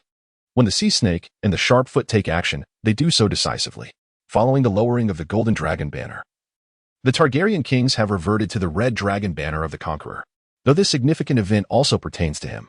As the Dance of Dragons hastened the coup and Aegon II was poisoned, the credit primarily belongs to Sharpfoot and Sea Snake, with Aegon merely benefiting from a single attribute boost. Let the Sea Snake and Sharpfoot seize control of King's Landing for now. This is merely a false dawn. Aegon sees no need to hastily return to King's Landing, risking the suspicion of fratricide, especially when he has many grand events to expedite, such as retrieving Vhagar and the Dark Sisters from the God's Eye Lake, even if it is uncertain whether he will find the remains of his father, Prince Daemon. He plans to bring his brother Viserys back from Lys, thereby restoring some vigor to the Targaryen family. After careful consideration, Aegon decisively channels this attribute enhancement towards his retinue, illuminating the image of the dragon that represents them. In tumultuous times, strength is paramount. The gluttonous retinue and magical prowess are Aegon's greatest reliance. The years ahead promise to be a long and harsh winter, a time of rampant warfare. It feels as though the world is on the brink of apocalypse. Beset by cold, famine, plague, and war, the 3 daughters begin to turn against each other, as the burning conflict engulfs Westeros and its neighboring city-states. Alongside the bothersome Red Sea beast, the pirate king of the Stepstones, and the unresolved succession issues of the Vale. Aegon Targaryen, emerging dragon knight, magic, fire dreamwalker, flame sensitivity, flame enhancement, dragon bond. Attributes are subject to growth. Aegon's magical prowess encompasses 4 skills. The first is innate, while the subsequent 3 have been recently enhanced. Familiar, Glutton 83 years old, an exceptionally harmonious adult dragon, a proud and solitary king of wild dragons. Destiny, growth potential Glutton, favoring creatures rich in magical energy, such as dragon eggs and dragon meat. Bully, a master of ambush, adept at surprising weaker prey. Elite hunter, a dragon with extensive combat experience, possessing high intelligence and excelling in battlefield analysis, development, and escape. Flame sensitivity, flame enhancement, firepower, flight speed, and physical strength. After numerous enhancements to the familiar, Glutton has also symbiotically inherited Aegon's flame sensitivity and flame enhancement, particularly the latter, which has rendered Glutton even more fearless and formidable. Originally, Glutton was at the pinnacle of its golden age, and now it has ascended once more. The scales of Glutton are as dark as eternal night, glistening like luminous black jade. The scales are thick and resilient, capable of withstanding the majority of attacks. Its ghastly green flames descend like a purgatory, capable of incinerating all in their path. The intensity of its flames is so high that they can melt ordinary stone and armor. The demonic dragon roars and soars through the skies. Body length, 80 meters, wingspan, 240 meters. Aegon observes that Glutton's physique has undergone some changes. The growth rate of a magical dragon is rapid in the early stages and slows significantly in the latter stages, with adult dragons experiencing a deceleration in growth. It is conceivable that the dragon may cease to grow in its final 1 or 2 years of life. "We are invincible, Glutton," Aegon proclaims. And Glutton responds with a proud roar. At this age, Glutton is unrivaled, embodying the prime of a magical dragon's life. Under Aegon's unwavering attribute enhancement, Glutton has fortified itself further, with improvements in firepower and physical strength, most critically in agility and speed, which Glutton needs to become swifter and more nimble. Dragons are beings that develop unequally. The key lies in mastering the techniques of commanding a magical dragon and adeptly utilizing the characteristics of dragons at various ages. Older dragons possess overwhelming advantages in size, firepower, defense, and experience. However, in youth and swiftness, they are not the match for the immature intellects of younger dragons. Had it not been for the raging storm, torrential rains, and rolling thunder outside Wind Whisper Fortress, Aegon's brother, Luthris, might have had a chance to escape on a young dragon. During the duel between Prince Daemon and the One-Eyed Emond at the Lake of Divine Vision, Prince Daemon skillfully exploited the youthful agility of the Bloodworm, while Vagharl, being older and larger, was slower and clumsier. For magical dragons, they continue to grow.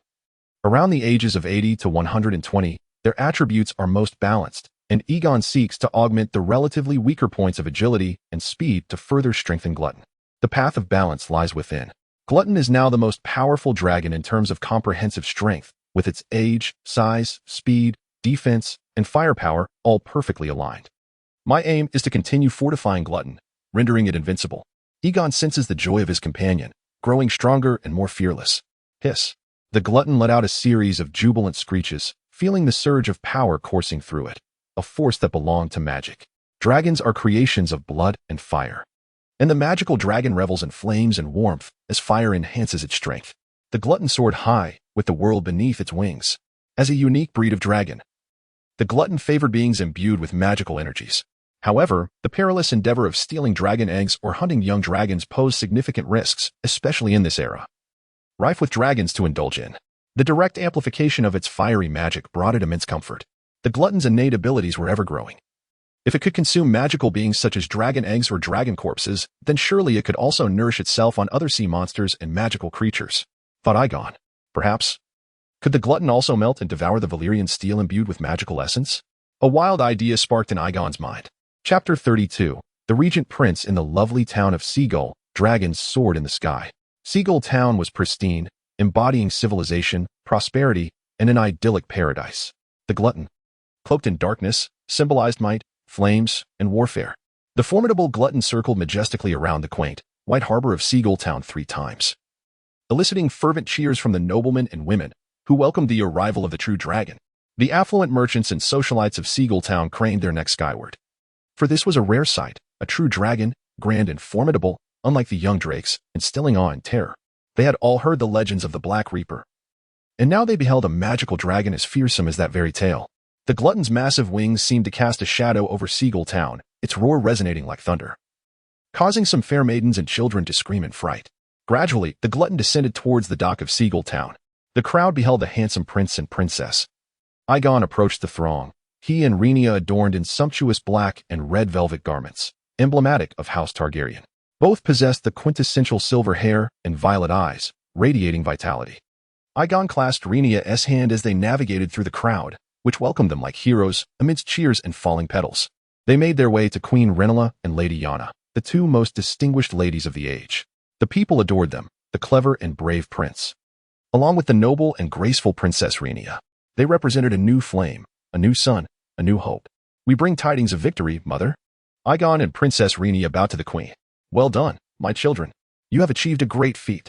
Queen Rhaenyra, surrounded by Lady Lyanna and her two queen's guards, first embraced her heir and his fiancée, then raised her son's hand to the crowd. You are worthy of the glory of House Targaryen. Victory to Aegon. Victory to Aegon. The citizens of Seagull Town erupted in jubilant cheers, their voices resounding like thunder. With the passing of King Aegon II, the Black faction has seized control of both the larger and smaller dragons. The scales of power have undeniably tipped in their favor, heralding a promising era of peace. The Black faction boasts a male heir and the unparalleled might of the greatest dragon lord of our time, rendering their advantage insurmountable. This ignoble and bloody conflict is finally poised to reach its conclusion. I hereby proclaim the formal appointment of my sole son, the valiant Aegon Targaryen, as Prince of Dragonstone and heir to the Iron Throne. Queen Rhaenyra announced this news, which had already been disseminated in the Vale. However, with the realm now secure, a more official and grand declaration is warranted. Similarly, I have arranged the betrothal of Prince Aegon to Miss Rhaenyra Targaryen, with a grand ceremony set to take place in King's Landing. Queen Rhaenyra raised the hands of Aegon and Princess Rhaenyra, presenting them to the gathered crowd. Long live House Targaryen! Long live King's Landing! Long live the Queen! Long live the heir Aegon! The people of Seagull Town erupted in even greater cheers, thousands of eyes and faces beaming with joy. The clamor surged like a tidal wave, each cheer rising higher than the last. Once Prince Aegon and Princess Rhaenyra produce the future heir, the nation will stand as steadfast as a mountain. Although the realm is battered, there is, at last, a glimmer of hope for revival. The tumult and unrest are but fleeting moments, overshadowed by more pressing concerns, the aftermath in King's Landing. These matters of state must be deliberated in private chambers. The only individuals privy to this discussion will be Lady Janie, Queen Rhaenyra, Aegon, Rhaenyra, and a few others. When the Queen will travel to King's Landing to take charge of governance, and how she intends to manage the situation, remains uncertain.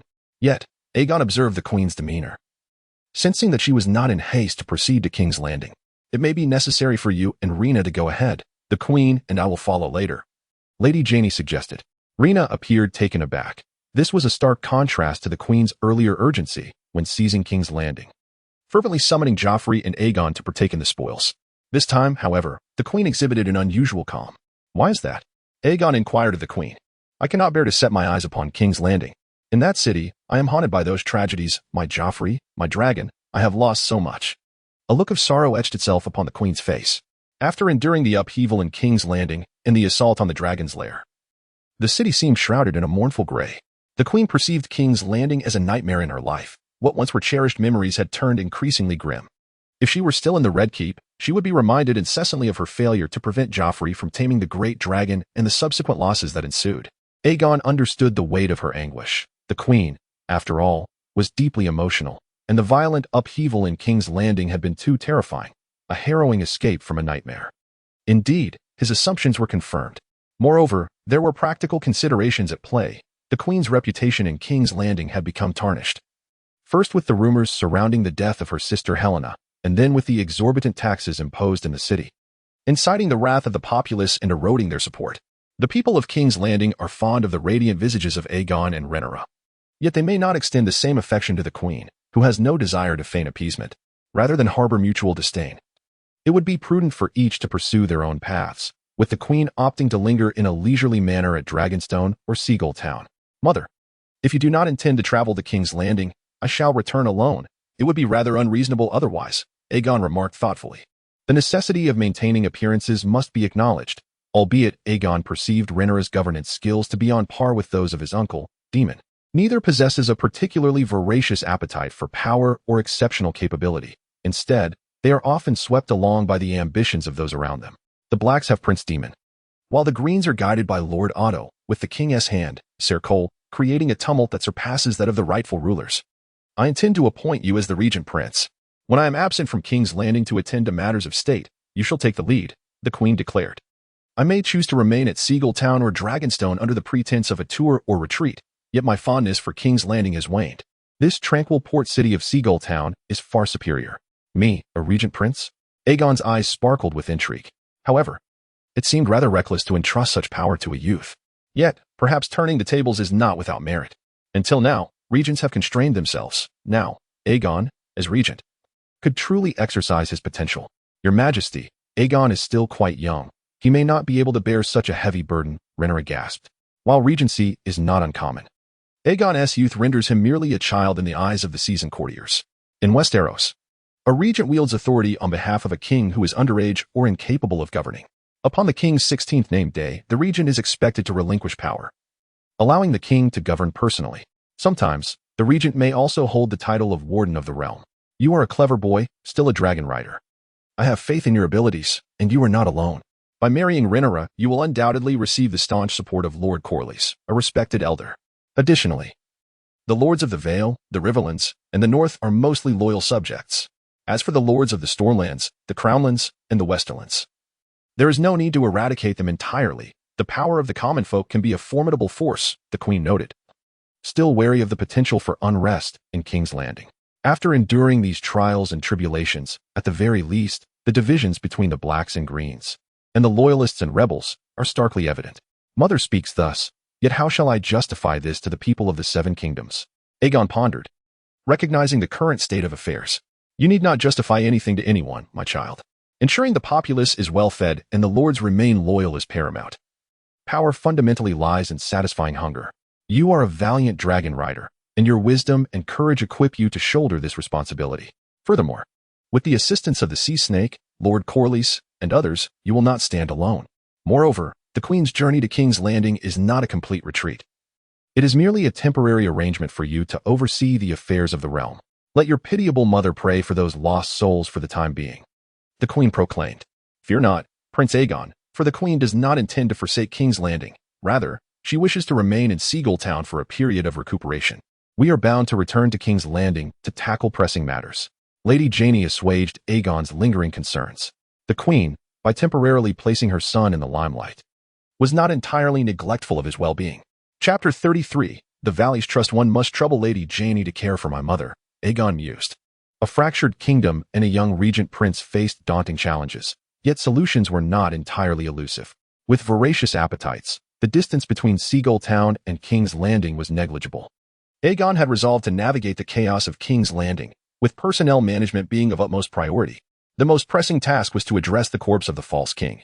Accompanied by four pivotal figures, Queen Alicent of the Greens, Princess Rhaenyra, Lord Viper, who handled affairs in King's Landing, and the Hound. Aegon spoke plainly, having formed intentions regarding these four individuals, yet he deemed it necessary to communicate with the Queen and Lady Jaime beforehand. Too much blood has already been shed. I hope for your understanding, Lady Rhaenyra urged, speaking earnestly. I cannot absolve my brother of his transgressions. He remains a usurping traitor, beguiled by those around him. Yet, he is deceased. The Targaryen family has spilled too much blood. Let us adhere to our family's traditions. After cremation, he shall be buried on Dragonstone. The Queen reflected wistfully, realizing that her victory had left her family hollow, no longer the flourishing household it had been during her father's reign. The siblings were bitter adversaries, yet she had emerged victorious. The Greens had lost their male heirs, rendering further bloodshed unnecessary. Your Majesty, embrace mercy, Lady Jaime implored. Such an act would demonstrate magnanimity. This is the grace of a victor, who does not need to be as fierce as in battle. Spare Alicent, after all, my father once loved her. Queen Rhaenyra contemplated. Amidst the blood-soaked chaos of battle, she had claimed triumph and found no need for cruelty toward Alicent and the little princess. After all, the child was the daughter of her sister, Helena, and war had no bearing on her. I shall adopt her as my ward and temporarily foster her in King's Landing. This approach may foster harmony between the blacks and greens. Moreover, the volatile public sentiment in King's Landing posed a significant threat. Following Queen Helena's untimely demise, the populace had branded her a kinslayer. Executing another defenseless queen would only deepen the cruelty. Lord Viper could be entrusted with significant responsibilities, and we must also rely on the fleet from Tideshead Island. As for the Hound, he must perish, Rhaenyra declared through gritted teeth. For the Hound had long been a source of her discontent. The Queen's temperament was volatile and irascible. At times, she struggled to perceive the broader landscape. However, over time, distinctions between good and evil had emerged. The Hound had garnered a notorious reputation for his duplicitous maneuvering, while Lady Janie, as her confidant, frequently sought to temper her rage. After enduring several tumultuous events, my temperament has somewhat mellowed from its once fiery nature. I intend to proceed in this manner. Mother, young Aegon shares similar sentiments. It is inevitable that the bent-footed one shall meet his demise. This viper's scheme involves sending the esteemed Aegon to Dragonstone and propagating the vile rumor that Helena was slain by her sister in King's Landing, now compounded by the notion of poisoning the king. Each act is a sinister conspiracy cloaked in shadows. Moreover, Larry stands as the last of the Strongs, solitary, with few allies, and his assassination would pose no hindrance.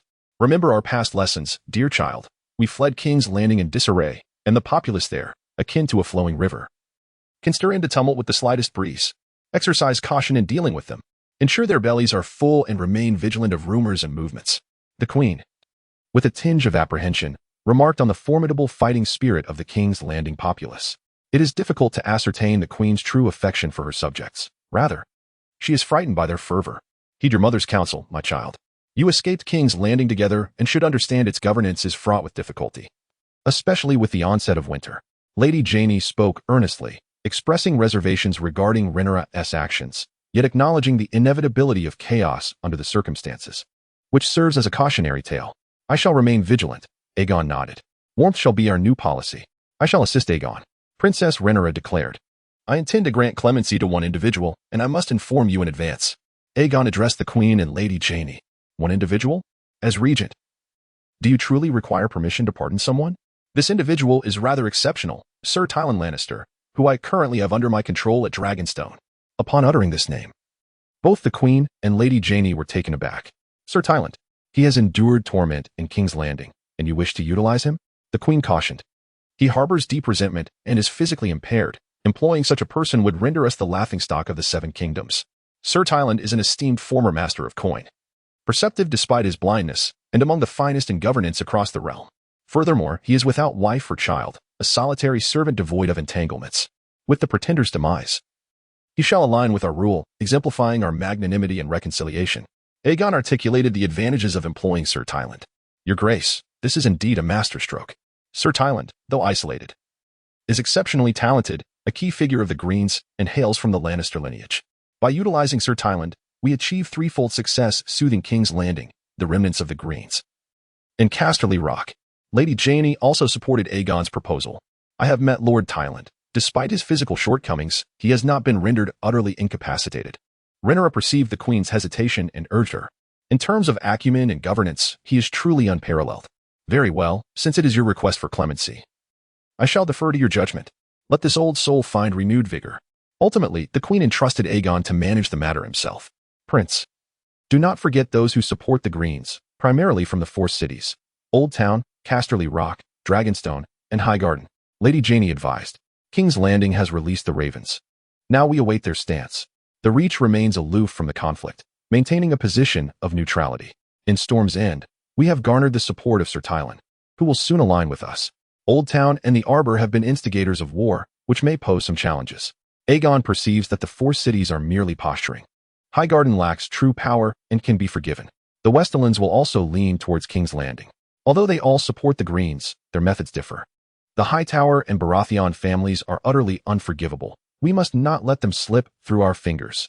The Queen's animosity towards the Baratheons and Hightowers is palpable. Her teeth clenched in rage. Annihilation, land confiscation, fines, hostages. My decisions will hinge upon their demeanor, resulting in unequal punishments. I have granted them time to clarify their stance to King's Landing, Aegon remarked, voicing his opinion without echoing the Queen's sentiments. These four towns indeed pose a significant threat. Highgarden, Storm's End, and Casterly Rock may be spared, yet Oldtown still harbors gold, capable of recruiting soldiers. We must deliberate whether to strike or bide our time. Depending on the lords of Oldtown's response, Lady Janie mused thoughtfully. The Hightower family is both cunning and greedy. Should they defy our commands, they shall face elimination. Aegon spoke calmly, suggesting that resolution would rely on the assault of dragons and wolf packs. If they remain obstinate, bloodshed may continue. He secretly hoped the Hightowers would produce loyalists to continue the struggle, for the wolves would soon arrive. The atmosphere grew tense, the Queen's wrath imminent, however. It would be Aegon who would orchestrate the response to the situation. The circumstances would evolve, and all acknowledged the Hightower family's capability of rekindling war. Several women exchanged glances. Sensing Aegon's unwavering resolve towards the Hightowers, now fearing he might act too hastily. My prince, even if you loathe the Hightowers, do not be overly impulsive in your desire for their destruction, Lady Janie cautioned. Such actions would invite numerous adversaries. As long as our approach is targeted, focusing solely on one or two families, the resistance will diminish significantly. Aegon articulated his thoughts. We must confer with Lord Hightower and others while ensuring our safety. The Queen and Lady Janie concurred. The Hightower family is integral to the Greens, and leniency cannot be afforded. Should they continue to resist, it would surely lead to their demise. The outcome is set. Now we shall observe the Hightower family's reaction. Upon exiting, the Queen felt weakened by the turmoil of King's Landing, urging her companions to depart first. My prince, I wish to introduce you to a friend, Lady Janie declared after the meeting concluded. Oh, is it the distinguished gentleman from the Vale? Aegon inquired with curiosity. Ser Joffrey Arryn, my blood knight and cousin. Lady Janie smiled. Then I shall consider it an honor. I have heard that Ser Joffrey tirelessly serves you. Aegon grasped the implication, recognizing this as a gesture to secure the future heir's path. The heir to the Iron Throne must become familiar with the future Duke of Arryn, a blue falcon knight. Tall and robust, with sandy blonde hair, an aquiline nose, and piercing blue eyes, approached Ser Joffrey Arryn. He bowed to several individuals, Lady Janie, Prince Aegon, and Princess Rhaenyra. In Chapter 34, The Return to King's Landing, Ser Joffrey donned a simple hauberk, draped with a cerulean cloak, reflecting the colors of House Arryn. Ser Joffrey, you must be as loyal to me as you are to Prince Aegon, Lady Janie declared. At your command, my lady. I shall remain steadfast in my loyalty to the endeavors of House Arryn and House Targaryen, Ser Joffrey replied, kneeling in homage, his heart aflame with emotion. Having transformed from a mere servant to a man of stature, years of diligent service to Lady Janie had led him to this moment, with aspirations of claiming the throne of the Eyrie for himself. Though Lady Janie had not formally appointed him as her heir, introducing him to Prince Aegon was a gesture of profound significance, providing him with a formidable ally. Rise, sir. I am exceedingly fond of having such a valiant new friend. Your defense of the Bloodgate against the wildlings has been invaluable, Aegon said, lifting Joffrey to his feet, effectively designating him as Lady Janie's successor. In times of turmoil, Prince Aegon will be your greatest ally. Express your gratitude to him, Lady Janie urged Ser Joffrey. Joffrey's lineage was too tenuous. Without significant external support, he would struggle against the powerful lords of the Vale. I will remain eternally grateful for your friendship, Prince Aegon. The Vale shall stand as your loyal stronghold. Ser Joffrey bowed once more to Aegon. The Eyrie, a formidable fortress, was not without its fears, particularly from dragons, especially the most potent of them all. Does Sir Arnold still harbor hopes? Rhaenyra inquired of Lady Janie. He has never relinquished his ambitions, the mad claimant. Though he may now be deranged, his supporters remain eager. And Sir Arnold has a son, Lady Janie sighed. The principal claimant to the Eyrie, Sir Arnold, a close blood relative of Lady Janie, was ambitious and had openly opposed her on multiple occasions. Otherwise, the throne would not have been Joffrey's for the taking. Sir Arnold considers himself my first cousin, being the closest in blood, and believes he should inherit the Eyrie. He has publicly challenged my claim twice, asserting that women are too weak to rule, even in death. I shall not surrender the Eyrie to him. Lady Janie held a deep-seated animosity towards Sir Arnold, preferring to bypass him and pass honor and wealth to her fourth cousin, Ser Joffrey. Ser Joffrey longed to eliminate Sir Arnold and his son at once, yet he knew he must bide his time. With the Iron Throne and the might of dragons behind him, those who opposed him would find themselves unable to stir the waters of dissent. I shall be grateful for your support, Lady Janie, and I will respect your wishes. Aegon promised both Lady Janie and Ser Joffrey. That is well, for under your governance, with Rhaenyra's assistance, the realm shall soon flourish. Lady Janie wore a warm smile as she grasped Rhaenya's hand. Rhaenyra had lived in the Vale as Lady Janie's ward, and the bond between them was profound. The gluttonous eagle soared in the sky as Aegon led Rhaenyra away from Seagull Town amidst cheers, heading toward King's Landing. A brisk wind rushed past, tousling their hair. Aegon had cut his hair short, exuding vitality and emulating the conqueror Aegon. Is another battle awaiting us in the future? Aegon said to Rhaenyra. You mean the war of inheritance in the Vale? Rhaenyra was well aware of the circumstances. Indeed, Aegon replied. Lady Jenny's decision regarding the inheritance seems rather reckless. He too found the legal rationale somewhat lacking, yet felt powerless to act. Joffrey was undoubtedly Lady Jenny's heir, and Aegon did not wish to defy her wishes. Moreover, Joffrey's legal foundation was weak, compelling him to rely even more on the support of the Iron Throne, becoming a loyal servant to it. The rules of inheritance are not immutable. The will of the ruler holds significant sway. Otherwise, Lady Ginny's choice of Joffrey, or even King Viserys' selection of a queen, would not align with the will of the people. Lady Ginny's unilateral decision to bypass the first generation of relatives in favor of a fourth generation was indeed a gamble. Many lords supported Arnold's claims, insisting that inheritance laws must not be violated. Thus, Lady Ginny did not publicly declare Sir Joffrey as her heir, facing too much opposition. She had no alternative. Sir Arnold's faction had become her sworn enemies. Rhaenyra explained the sentiments of the Vale's populace to Aegon.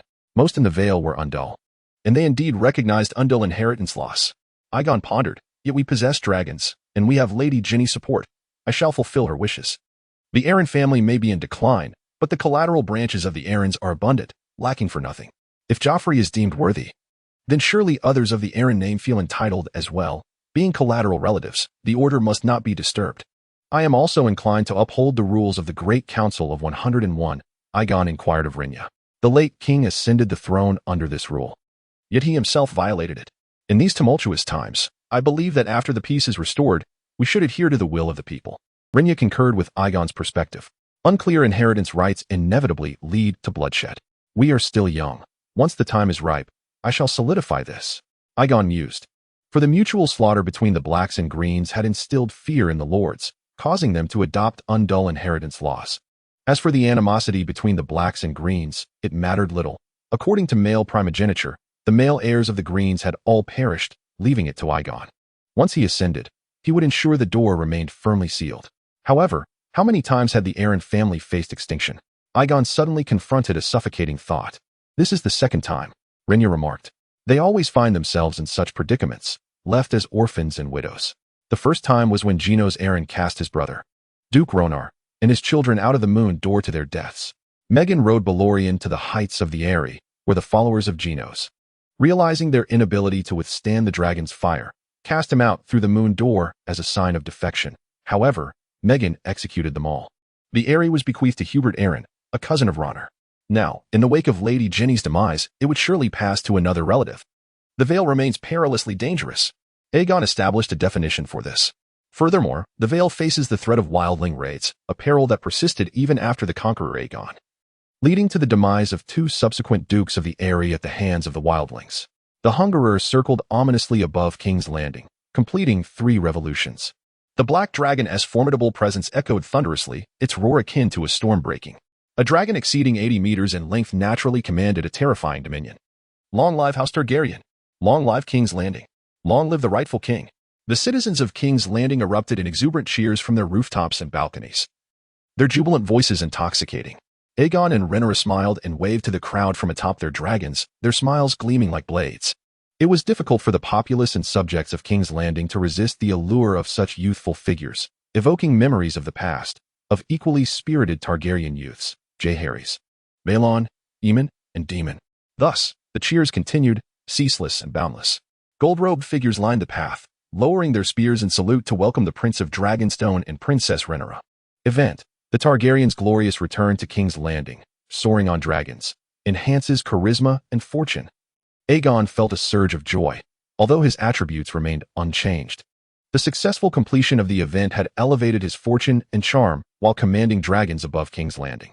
Fortune, extremely strong. Charm, youth extremely strong. Aegon entered the Red Keep, making his way directly to the throne room, where all were cheering for the new heir, a pair of Targaryen wall figures. Prince Aegon, hand in hand with Princess Rhaenyra, entered the throne room radiantly. Aegon donned a long black velvet robe, adorned with a black steel circlet set with rubies, and a sword at his waist. Rhaenyra wore a black velvet gown, embellished at her throat with red gemstones. Their flowing black capes bore the emblem of the 3-headed dragon of House Targaryen. With their silver-white hair and violet eyes, they appeared tall, radiant, and full of vigor. Chapter 35. Before the time of wolves outside the throne room, the welcoming crowd had already gathered in anticipation.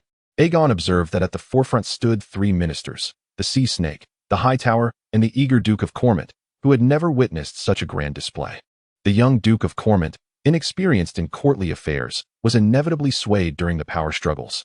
Following them were the remnants of Aegon II's court and confidants, including the Grand Maester Orwyle, Ser Fleabottom, Mushroom, and the Monk Eustace, along with 5 White Knights, among others. Among the vassals of the Three Rivers and their accompanying knights, such as Sir Oscar, the Bloodthirsty Clan, and Black Yali, as well as the minor lords and their loyal knights, the steadfast King's Landing welcomes your presence. Prince Aegon, Princess Rhaenyra, the esteemed sea serpent, as the most revered minister, should naturally be the one to extend the welcome. My mother, Queen Rhaenys, along with Lady Jennifer of the Vale, would arrive shortly after. In their absence, I had already been proclaimed the regent prince, endowed with the authority to govern in her stead. Aegon announced to the assembly that he carried with him the royal documents of Queen Rhaenyra, and as the sole heir, no one dared to voice dissent. I present to you the crown and sword that I am entrusted to oversee. The sea serpent waved his hand, and servants presented the precious crown and sword, both symbols of the Targaryen lineage from the conqueror Aegon. The crown of Aegon the Conqueror, a simple band of Valyrian steel, was adorned with large square rubies. The black fire sword, with dragon-headed pommels on either side, featured a substantial red gem at its center. This 1.5-handed Valyrian steel sword also served as a symbol of sovereignty. Aegon carefully stowed away these treasures, each an heirloom of the Targaryen dynasty. Let us proceed, Aegon declared, as he made his way through the throng towards the throne room. In the throne room, the coffin of Aegon II lay beneath the Iron Throne. To mitigate any unpleasant odor, the coffin was packed with numerous blocks of ice from the royal ice cellars. The lonely Queen Alicent wept as she clung to the coffin. After all, he was born a Targaryen and should thus meet his end in the manner befitting his lineage. He was to be cremated by the dragon fire of the gluttonous beast and subsequently interred on Dragonstone. Aegon gazed at his uncle's lifeless form, pausing in silence before speaking. That once handsome visage, now marred by burns and bloated from the effects of narcotic milk, had transformed. The life of Aegon the Great was but adrift upon the currents of fate, devoid of honor and title. The deceased was now merely a member of the Targaryen family. A collective sigh of relief resonated. There were no accolades, nor disparagement. The matter was passed over blandly, allowing everyone to breathe a little easier. Aegon paid no heed to the venomous glare of Queen Alicent. Such was the nature of the game of power. Should the Greens triumph today, his demise would be far more ignoble than that of Aegon II. Indeed, indeed, all echoed in subservience, acknowledging that the affairs of the king's family were private matters. The assembly believed that the body of King Aegon II should be hastily cremated, hoping to obliterate the hatred and calamity that marred his reign. I shall kill you, Queen Alicent suddenly roared, her last son having also met a tragic end, rendering her heart as hard as stone. Draw your weapon, Queen Alicent, Aegon remarked coolly, gazing at this once noble woman who had contended with Rhaenyra for half her life. The bloody vendetta left Alicent harboring an unyielding resentment towards the Blacks. This was not a matter to be resolved with mere pretense. Consider your pitiful granddaughter Jane. Think of House Hightower, he retorted bluntly, his tone a blend of menace and impatience. Allow the Lady Alicent a moment of respite. It is evident that she poses little threat, merely putting on a facade, not intending to exacerbate the situation. Then, two robust handmaidens rushed forth, escorting the unfortunate Queen Dowager away for some tranquility. My son, Alicent cried out bitterly, her voice resonating with melancholy. The lament of an elderly woman cannot alter the course of events. Soon, Aegon II will be engulfed by dragon fire, to be laid to rest upon Dragonstone. The sea snake and others commanded that Aegon II's coffin be brought into the courtyard, for the atmosphere here is indeed peculiar, and all wish to erase these unpleasant memories. Aegon, wielding Blackfire, ascended the steps beneath the Iron Throne, yet he already stood above the gathered assembly. Perhaps, as regent, he might claim the seat. But Aegon had little interest in the Iron Chair at present. I bear further good tidings for King's Landing. Ser Tyland and others are esteemed guests from Dragonstone, Aegon proclaimed. Soon, Ser Tyland would return from Dragonstone to deliberate upon matters of state with all present. Aegon shared this delightful news, for Ser Tyland is a stalwart of the Greens, and granting him clemency would surely pacify the hearts of the people in King's Landing. The crowd regarded the prince. Aegon possessed wisdom and was not an easily deceived youth. Perhaps the ravages of war had hastened his maturity. Duke Kaimet, I entrusted you to bring goodwill to King's Landing. Might I inquire if Highgarden, Casterly Rock, Oldtown, and Whispering Hall have reciprocated with equal kindness? Aegon directly queried Kaimet. The goodwill you instructed me to convey has been communicated. However, the journey is long and fraught with bandits and remnants of war. The goodwill we have received is not comprehensive, Kaimet stammered. Allow me to clarify, my prince. I personally dispatched each of those letters, the sea snake interjected.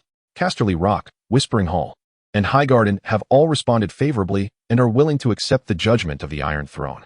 Only Oldtown may require additional time. Please share the contents of those letters with me, Aegon requested of the sea snake. Lady Borros' widow from Whispering Hall, still recovering from childbirth. wishes to send her father to the betrothal ceremony in King's Landing to pledge loyalty, while offering her 3 daughters as hostages. Additionally, Ser Viserys shall accompany Princess Jane. The sea snake began, detailing Whispering Hall's recent stance. Casterly Rock was the first to reply. Lady Joanna has agreed to attend Prince Aegon's betrothal ceremony, sending her 2 daughters to the Red Keep as companions for Princess Rhaenyra. She also proposed clemency for Ser Tyland, promising an immediate return of gold. Furthermore, Lady Joanna urgently seeks the Iron Throne's support to repel the Sea Serpent. Highgarden shares this sentiment. They feel shame for their previous neutrality and are willing to pay the appropriate price. Oh, so this implies that Oldtown has not responded? In other words, they regard my goodwill as insignificant? Aegon pressed the sea snake for clarification. The sea snake hesitated. Count Leonor is but 15. Perhaps youth is often marked by hesitation and impetuosity. Furthermore, I specified a double return of the royal gold. Did you make this clear, my lord? Aegon queried the sea snake. Reconciliation is not a matter of bargaining. In this tumultuous season, the nation ought to prioritize reconciliation as a fundamental condition. The sea serpent continues to propagate his ideology with fervor. Prince, as the regent, you must ponder the reasons behind the demise of the Green Party. With magnanimity, the kingdom shall naturally flourish, rather than clinging stubbornly to past resentments. The pretender king has perished, the children, even those cradled in their mother's arms in Wind's Rest, Oldtown, and Carwyn, pose no threat to us. As long as we ensure dignity and honor, they shall yield. I fear that the gold in the royal treasury will not be so easily repaid, queried Aegon. A considerable portion of the Hathar family's gold has been misappropriated by their cousin, Sir Miz, and must be repaid in double. The Hathar family must deliberate on this matter. As the wealthiest and staunchest ally of the Green Party, the Hathar family possesses the means to entangle Oldtown. Moreover, Hathar and Redwyn are kin, both possessing fleets. Ultimately, a quarter of the royal treasury's gold may be utilized to entice allies or recruit mercenaries. A heavy silence enveloped the assembly. It appears the Hathar family must navigate perilous waters, an endeavor fraught with challenges. Chapter 36. The Time of Wolves. Cragen Stark was the first to gallop into King's Landing, followed by an imposing army of 8,000 fearsome men from the north. The banner of the running wolf waved proudly as silver-gray wolves surged across the white snowfields. The citizens of King's Landing first beheld the wolf from Winterfell, long-faced, robust, and tall, with dark brown hair and gray eyes, reminiscent of a wild wolf racing through the northern wilderness. Cold as ice yet brimming with untamed spirit, Prince Aegon and Princess Rhaenyra personally welcomed Lord Cragen at the gates of the gods. Although the people of King's Landing were present, their demeanor was not as warm as towards the lords of the Riverlands. The citizens were eager to offer flowers, delicacies, and praises to the lords of the Three Rivers. Yet the northerners received no such treatment. This was partly due to the sheer size of the northern forces, which were double that of the Riverlands troops, and partly attributed to the northerners' lineage, appearance, and beliefs. Most northerners are descendants of the ancients, clad in chainmail and draped in fur cloaks, their faces adorned with tangled beards. Furthermore, they scorn the 7 gods, neglect festive occasions, and adhere to the archaic beliefs of their ancestors, rendering them seemingly outdated and conventional. The imposing Cragen dismounted and then bowed to Prince Aegon and Princess Rhaenyra. "Welcome, Lord Cragen," Aegon and Rhaenyra exclaimed. "The North pays homage to you and Queen Rhaenyra. Regent Aegon, the North shall never forget." Cragen reciprocated with equal courtesy. Aegon and Cragen exchanged jovial banter, and the courtiers sighed in relief. The spring thaw might melt the ice, as the wolf from Winterfell did not appear as formidable as anticipated earlier, due to Prince Aegon's ambiguous stance. The situation in King's Landing had grown chaotic. The lords of the Three Rivers, who had initially heeded the Sea Serpent's counsel, now began to stir with anticipation. The great black dragon circled ominously above King's Landing each day, as if sounding the clarion call for war. In the council chamber, Cragen's presence infused new vigor into the discussions. Seated at the head of the table was Aegon, with the wolves of Winterfell, including the Kermit brothers, to his left. Without a hint of restraint, Lord Cragen positioned himself directly before Kermit, claiming the seat closest to the prince. To his right, the sea snake led other prominent figures, including the formidable Bonefoot. The entrance of the wolves of Winterfell rendered the bloodletters youthful by comparison, causing Duke Kermit and his brother to become flustered and incoherent, while the sea snake appeared aged and devoid of vigor. "Lords and ladies, I must proclaim a matter of great importance," Aegon began, invoking the authority of the regent prince to appoint Lord Cragen as prime minister and hand of the king. A momentary silence enveloped the room. In terms of military prowess and loyalty to the Black Party, it was indeed feasible for Lord Cragen to ascend to such a role at this juncture. However, Given the stubbornness and rigidity of the Northerners, this signified that war was still a lingering specter. This appointment clearly indicated a connection between Prince Aegon and Lord Cragen. Your Highness, Lord Cragen, I commend your unwavering loyalty to the Black Party. Yet, in light of the recent signs of reconciliation following the war's cessation and the passing of the old king, there should be a gentle spring following the harsh winter. Lord Cragen may assume other positions, but not that of Prime Minister. The Sea Snake rose to address the assembly. I demand to know who was responsible for the old king's demise and who has declared the war's conclusion. Lord Cragen stood as well, his gray eyes, reminiscent of a winter storm, surveyed the assembly with a chilling gaze. The atmosphere froze. It was evident that Lord Cragen was displeased with the circumstances surrounding the old king's death and the declaration of peace. The war was ignited by others. Yet it shall be concluded by Regent Aegon and myself. I bring with me 8,000 soldiers, younger and more ferocious than the winter wolves. We possess dragons. A beast whose might rivals that of the Black Death, perhaps only matched by the long-deceased Vagr in direct confrontation. Now is the time for the dragon to unleash its fury. I intend to lead my pack southward, purging all who once supported the usurper for the Iron Throne and waged war for that cause against the treacherous Greens, Cragen proclaimed fervently. My plan is to serve as the vanguard of Regent Aegon, first pacifying windswept fortress, then traversing the Bay of Rivers to seize Oldtown, annihilating House Hightower, and subsequently advancing with the Northern Wolves along the Sunset Sea towards Castle Rock. Cragen's voice rang with the resonance of steel, instilling a sense of dread in all present as the wolves of Winterfell contemplated an offensive. The Northerners, unflinching in the face of death, had Cragen among their ranks as their paragon. Notably, Aegon's expression remained unchanged, the youthful regent displaying no opposition, which many interpreted as tacit support, causing hearts to plummet. The alliance of ice and fire persisted, with the young dragons and the winter wolves yearning for bloodshed and glory. Windswept Fortress, Oldtown, and Castle Rock were as formidable as Winterfell, perhaps even more so, and seemingly insurmountable. Kermit cautiously remarked. If Cragen's plan were to unfold, boundless slaughter awaited them. We have dragons. Cragen replied nonchalantly. Eyrie may be the highest castle, yet it cannot withstand the arrival of the dragons. The dragons cannot fight to their full capacity, and you will suffer significant losses. The bloodletters echoed in agreement. The entreaties of the Sea Snake and others have ushered the lords of Riverlands into a dream of peace. They perished on the very day they set forth with me. Children. Cragen gazed at the bloodthirsty boy. The 13-year-old bloodthirsty boy found himself at a loss, too intimidated to continue his agreement. In terms of stature, experience, and combat prowess, he dared not provoke Cragen. Reconciliation, amnesty, and a ceasefire are swifter than the clashing of swords. Prince Aegon contemplated bloody vengeance, while you, Lord Cragen, stoked the flames of discord. The Sea Snake could not help but interject. Enough bloodshed has transpired. Presently, the lords of Oldtown, Wind's Rest, and Castle Cay fall like weeds in the throes of war, leaving behind orphans and widows cradling their children, utterly devoid of threat. The nature of war and peace hinges upon the victor, dependent on the vanquished's disposition, not upon compromise. Aegon stated solemnly, my patience has its limits. The offering of gold, land, hostages, and reparations is what true reconciliation entails. The Sea Snake discerned iron glinting in the youthful Aegon's eyes. He sighed. Such overwhelming violence in the hands of youth is truly terrifying. This child, once so genteel and reticent, has transformed entirely. Look at my hair. The Sea Snake lamented, gesturing to his own locks, now streaked with gray and frail.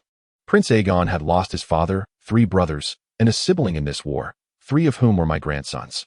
And my wife, our child Adam, my wealth, my fleet, all sacrificed. If blood has been shed for the Black Party, none have bled more than I. This war cannot continue endlessly. It must cease. I am grateful for your support, Lord Coleus. Aegon replied, aware that the situation was opportune for him to seize further advantages. Yet, this is a game of power, and we have entered the fray. Children will inevitably grow into adults, Cragen asserted. Even infants in their mother's arms will absorb hatred and must be eradicated. Otherwise, 2 decades hence, when these current infants take up swords to avenge their fathers, those among us who have not ventured to the grave will surely lament our choices. The usurper Aegon and his mother Alicent once spoke thus, yet the narrower the heart, the fewer the friends. Had the usurper Aegon, or even the queen herself, heeded counsel in those early days, turning foes into friends and proposing clemency and ceasefire, perhaps peace would have already graced us. The Sea Snake endeavored to make a final argument. You poisoned the usurper Aegon for the sake of the peace you speak of, did you not? Cragen bore no malice towards the Sea Snake, merely viewing him as slippery. You are indeed slippery, adeptly navigating both sides, and yet possess venom and fangs. You serve a feeble king, employing vile and despicable poison, an act equally cowardly, a coward's tactic. You must pay for this. My lord, I implore you to conduct a thorough investigation into the poisoning of the usurper Aegon. Though he betrayed his oath and seized the throne, he was, after all, a king upon the seat, and many served him only to poison him. The use of poison against a king is the most despicable and dishonorable act. Craven requested. Granted. Aegon raised his hand. My esteemed lords, there are matters we must clarify. The king shall indeed perish, yet not by poison. Aegon rose, his gaze resolute. While the lesser lords beneath the sea snake found themselves engulfed in darkness, realizing their impending doom, let Lord Craven preside over this affair. After all, the sea snake has toiled greatly. I believe he should continue to oversee the council. I have grown weary with age and shall return home. Yielding to the regent and Lord Craven's judgment, the sea snake sighed, recognizing the wisdom and retreating to avoid the tempest. As his words fell, the guards stationed by the door were rendered immobile, akin to a great bear standing upright, while the northern men surged in, swords drawn. The guards, though somewhat cordial towards the sea snake, escorted the elder home, for he remained the future queen's grandfather. Meanwhile, the remaining prominent members of the Green Party were swept away like leaves in autumn, including Lord Baelish, the Grand Maester, and others. Gentlemen, we may now deliberate on matters of war and peace. Aegon surveyed the empty council chamber and proclaimed, This assembly is grossly imbalanced, with all present rendered mute. The hour of the wolf is the darkest moment of night. The wolf hour has arrived. Chapter 37, The Red Sea Beast. The war is not yet concluded. Aegon declared, I demand submission, not negotiation. Indeed, who asserts that the war has ceased?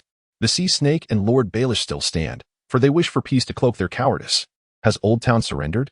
Has Casterly Rock repaid its debts? Has the young princess of Whispering Fortress arrived in King's Landing? She is, after all, the sole heir of the Green Party, liable to be whisked away and crowned as the new queen, resolutely resisting till the end. Lord Craven shall instruct the young ones. However, Whispering Fortress has been utterly vanquished. Our assault on it is futile. Duke Kaimet interjected. All seemed certain, and the queen believed victory was within her grasp upon seizing King's Landing, only to see her plans unravel.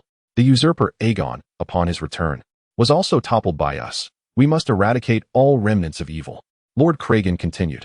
Ultimately, Duke Kaimet capitulated, agreeing to join the Grand Army and support Lord Craven's offensive. Major event. The wolf hour has commenced, the darkest moment of night. The embers still glow, the long night stretches ahead, defending the majesty of the Iron Throne. With attributes strengthened twice. These attributes were allocated to strength and allegiance, as a bloody confrontation loomed on the horizon. The ravens have been dispatched to draft a list of traitors. My patience is not boundless. Aegon stated. Titles stripped, lands forfeited, fines imposed, hostages taken, and the guardianship of those minor noble heirs. What Aegon proposed was the quintessentially severe punishment typical of Westeros, a method of retribution that escalated in severity for traitors. Let us commence with the three great lords, the Hightower family of Oldtown, the Baratheon family of Whispering Fortress, and the Lannister family of Casterly Rock. Duke Craven endorsed this proposition. Yet, there remains a fourth traitor. Aegon spoke again. The assembly stirred with curiosity. Who might this fourth traitor be? The red wine, consumed by its own insatiable thirst for destruction and plunder, has not dispatched a single soldier to support us. Previously, the sea serpent had sent a missive to the red wine, urging it to submit to the rightful king, abandon its marauding ways, and come to King's Landing for an audience. The red wine, however, chose to ignore this plea. Aegon remarked that while the red wine has indeed managed to restrain the Lannister family, it has effectively proclaimed itself a sovereign, seizing wealth and children alike, all of which have been brought back to the Iron Islands. Enlightenment dawned upon the assembly.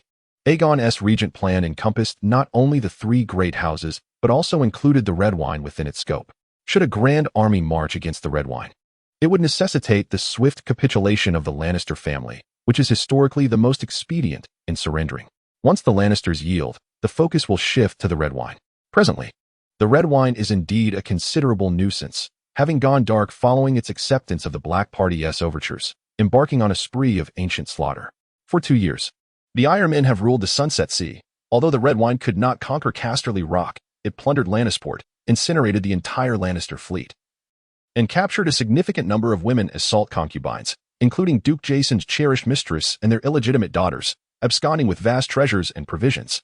Subsequently, it assailed other ports along the western coast, causing the fall of both Castor and the Isle of Tears. Is Storm's End merely a ruse? Our foremost objective is the west, Aegon declared, leaving everyone somewhat bewildered, for this diverged from their original plan. This is a top-secret military strategy. I believe you all should maintain discretion. The red wine, intoxicated by its military triumphs, remains utterly unperturbed, treating the Isle of Tears as a private garden. Displaying no intention of returning to the Iron Islands. Prideful warriors are destined for defeat. At your command. At your command. Sir Tyland will soon arrive in King's Landing. And his personally pinned letter of capitulation is priceless. Our gold will soon return, and in greater abundance. Aegon elucidated. The Lannister family is the quickest to submit and will also offer substantial reparations in gold. The West has little land bordering the Crownlands. Otherwise, those territories too would be partitioned. With the Lannisters already bowing, we can confidently concentrate our efforts on the Riverlands and Stormlands, which stand isolated. Duke Cragen understood this implication. Once the Lannisters capitulate, advancing from the north to the south, the fractured Stormlands and Oldtown will offer no resistance, allowing us to mitigate our adversaries. Thus, our longswords. Shall they first strike the red wine? Sir Kaimet sensed a shift in the plan.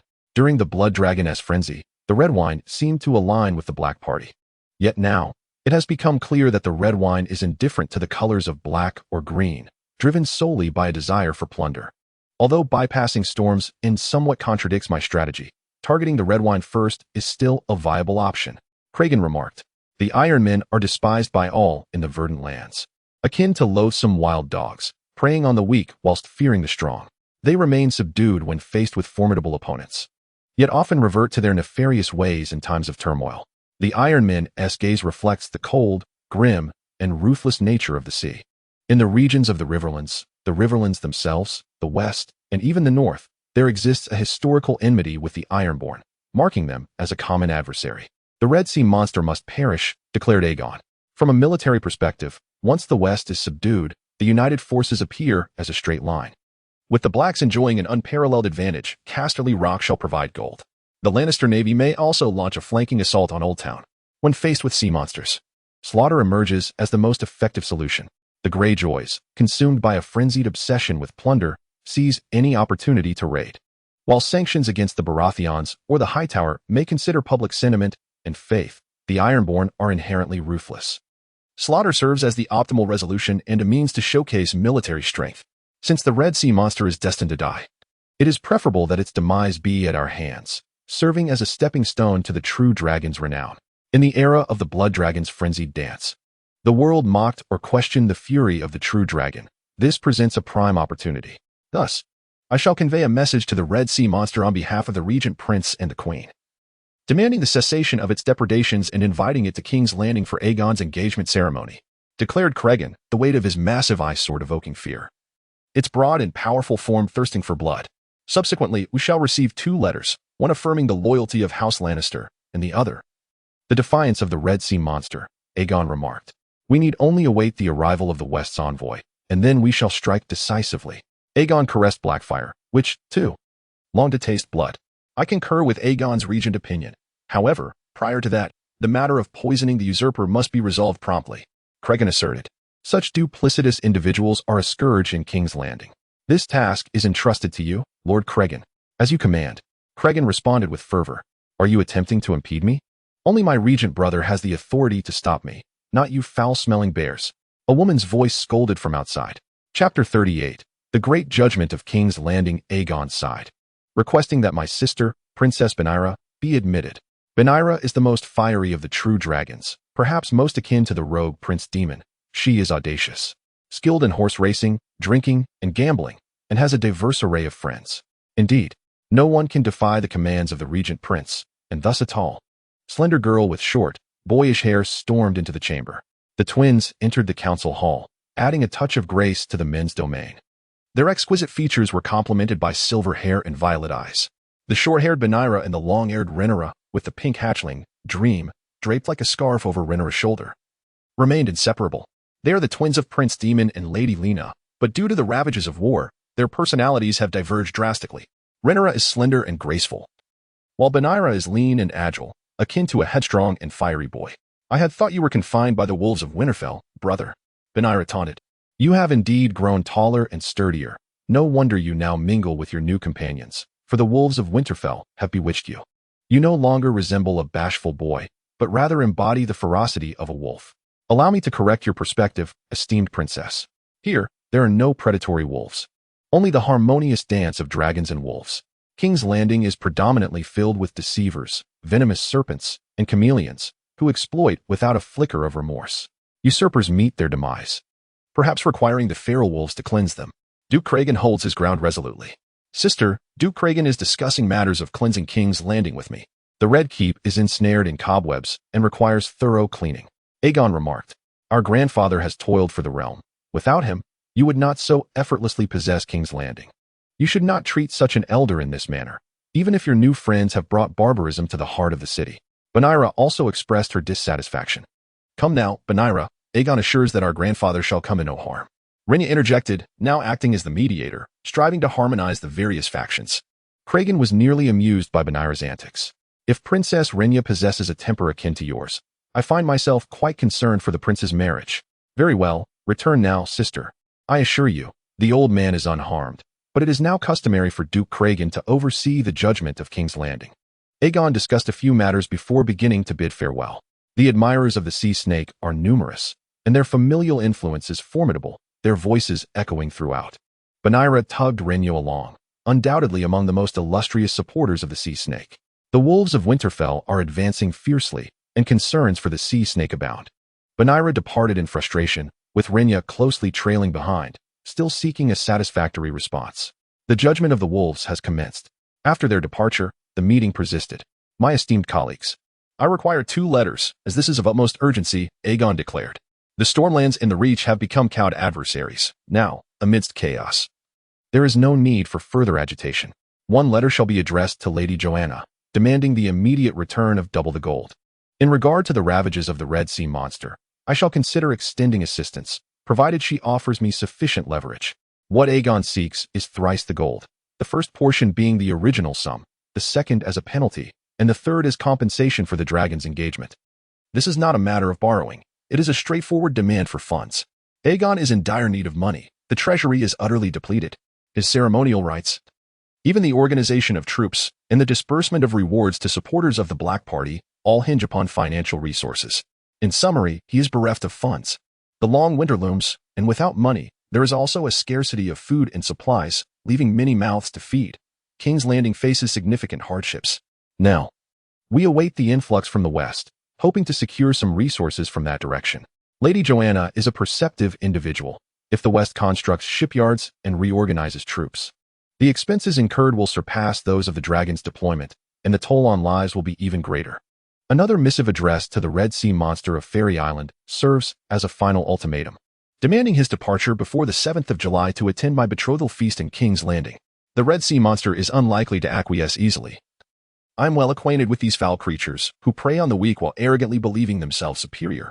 Their so-called wisdom is nothing more than a guise for thievery. As Cragen remarked, in ages long past, the ice wolves clashed with the sea monsters. It was not solely the ice wolves, trout, lions, and even the lords of the Riverlands have all contended with the Ironborn, a notorious pirate folk, despised for their ruthlessness. IG believes the hunting habits of the sea monsters resemble those of gluttons, yet now, he must deliver a small Targaryen shock to the creature. A true dragon must be reborn in flames. This is the last opportunity. I possess little patience to wait for the Red Sea monster. If he spurns my goodwill, he shall receive naught but fire. IG is indifferent to the feelings of the sea monster, for its kin have always been unreasonable and fond of plunder. Only through slaughter do they find their path. The Red Sea monster holds an advantage upon the waves, his longship wreaking havoc. And the Lannister naval forces have suffered significant losses. Some fishing vessels and battered old warships are no match for the swift and fierce sea monster. Duke Commit remarked, we must rely on an equally formidable navy, and at present, only the navy of tides had remained strong. Thus, we must hasten to reconcile with Lord Sea Serpent. We possess stronger and swifter weapons, dragons. Cragen harbors no fondness for the Red Sea monster, who has absconded with a substantial portion of the West's gold without returning a single coin. This is utterly unacceptable. The Red Sea monster is currently basking in triumph. Having seized Fairy Island, this presents a prime opportunity. IG declared, the sea monster's advantage lies in his longships and mobility. If he were to secure a stronghold at Pike Island or scatter his fleet across the sea, annihilation would become exceedingly difficult. However, now the Red Sea monster has taken a horde of Westland women as salt concubines and remains entrenched on Fairy Island. making it an opportune moment for a decisive strike. Military action must be swift and decisive. The speed of a fully grown dragon is sufficient to reach Fairy Island. We shall first incinerate the iron-born longships, leaving the Red Sea monster on the island as a captive in a jar. Cragen also praised this audacious plan. We now require the assistance of Lady Joanna. IG pondered. Sir Tyland is en route to the Red Keep, well informed about the situation in the west. The matters of judgment in King's Landing shall be entrusted to you, my Lord Cragen. IG is devising a strategy to launch a surprise attack on the Red Sea monster. While you judge them in King's Landing, I shall render judgment upon the Red Sea monster on Fairy Island, complementing each other's efforts. By slaying the Red Sea monster, we shall secure decades of peace, allowing these low-born wretches a chance to reflect. IG remarked coolly, the first to face the blade shall be the Ironborn. This honor may rightfully belong to Oakenshield, yet it should now be claimed by oneself. The prince's words hold merit. The lords of the Riverlands concurred. The sea monster is universally reviled.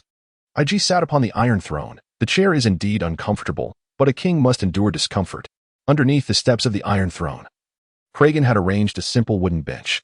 He then commenced an interrogation of the prisoners implicated in the alleged poisoning of King Aegon II. Bring forth Ser Eustace. Bring forth Lord Oval. Bring forth Sir Galford. Bring forth the usurper's bearers. Bring forth Sir Fleabottom. One by one, the prisoners ascended, and the final confessions pointed towards two prominent figures, the Sea Snake and the Crooked Foot. Chapter 39. The subjugation of the West. The atmosphere in the throne room was thick with a sense of impending doom, as the judgment of the Stark Wolves was swift and merciless. Aegon sat upon the Iron Throne, observing the cold scene as the condemned were brought forth and led away. Many had cast hopeful glances at the Regent Prince, but such hopes were quickly dashed, for the judgments of the Stark Wolves were clearly backed by Prince Aegon. Lord Oval, death sentence. You provided the poison to Crooked Foot. You are an accomplice. Lord Tyland, save me. For the sake of our shared attendance in council. The Chancellor wailed, only to be forcibly taken away by the brutal Northerners, as if dragging a chick. Lord Cragen, might you grant me a favor? Sir Tyland spoke softly, lamenting the fate of the fallen. Sir Tyland needs to be cared for. Let the Chancellor offer some assistance.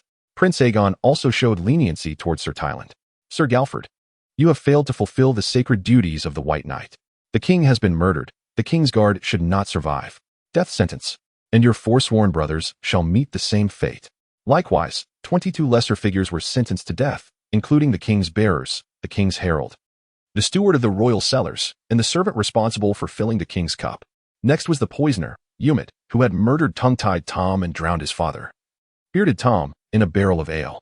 Most of these individuals were gutter knights, mercenaries, unaligned soldiers, and street thugs, granted dubious knightly titles by Sir Fleabottom during the turmoil. They all claimed, without exception, that they had acted under Sir Fleabottom's orders. I have been pardoned for my crimes. Sir Fleabottom boasted loudly.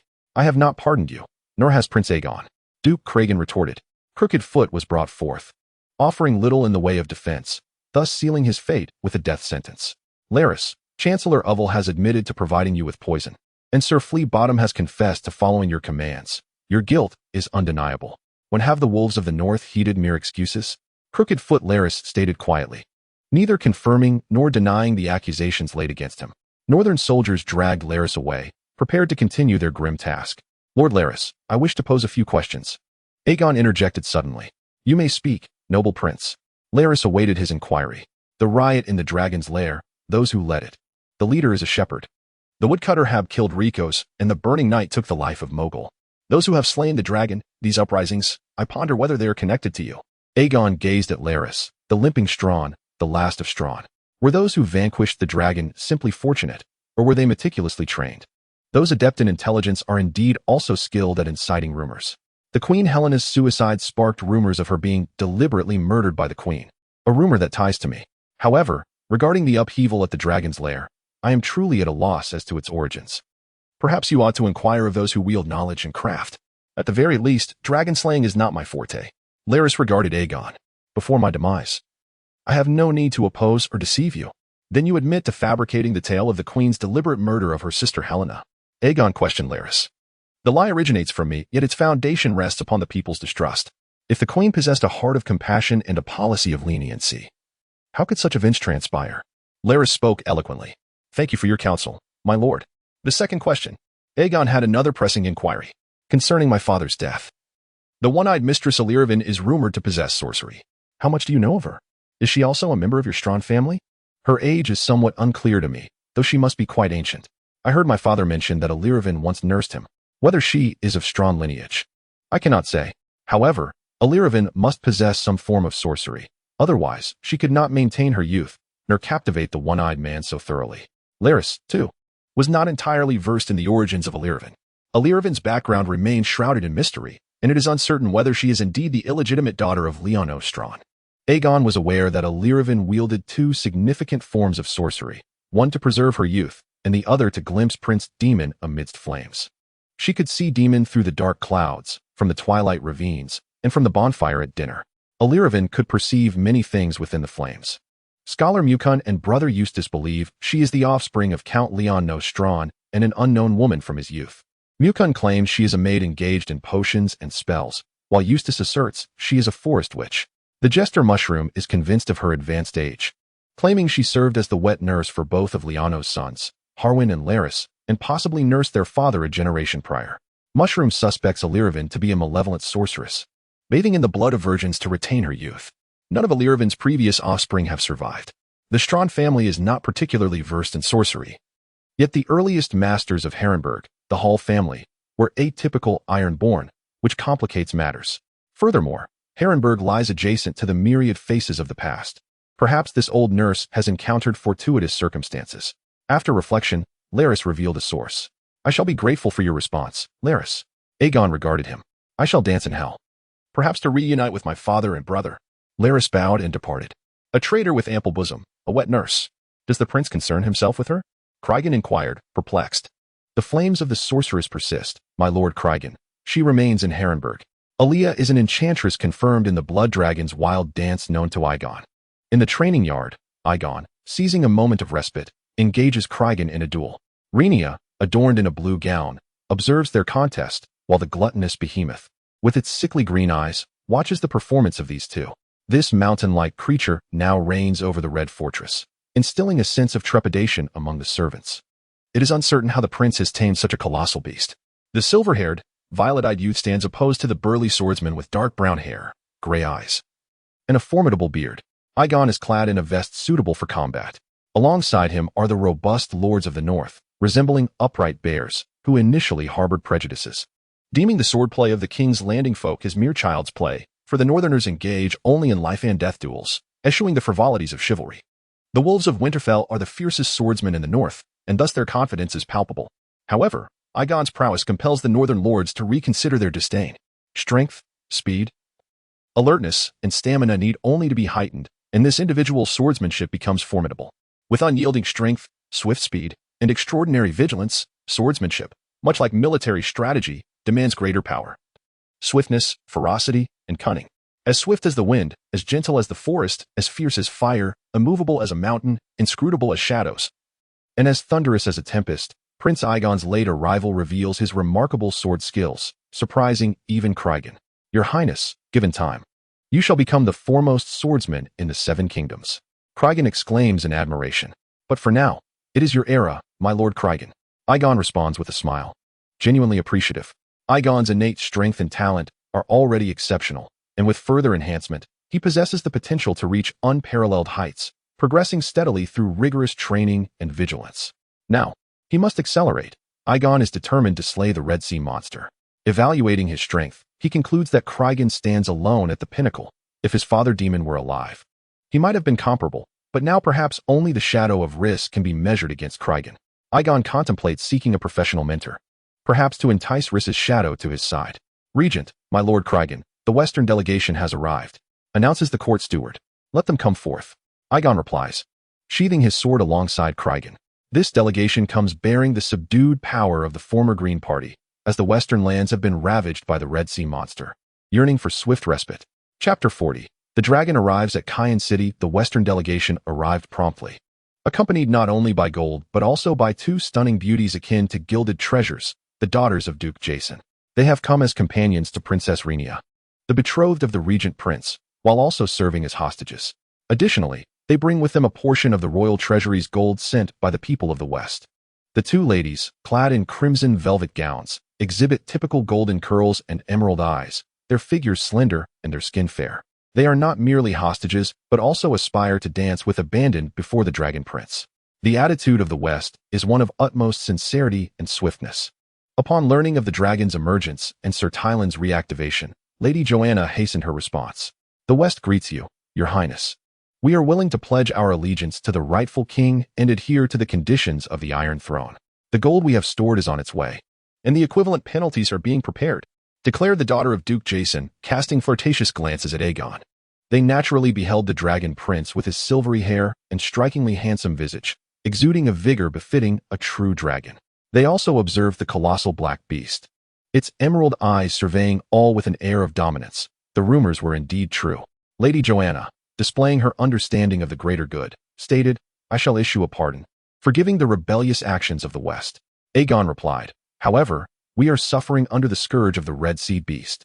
Now that we have returned under the governance of the Iron Throne, may we seek your assistance in liberating the honorable men and women of the West from its vile grasp? Your Highness possesses a dragon, which could aid us. A woman from House Lannister petitioned Aegon.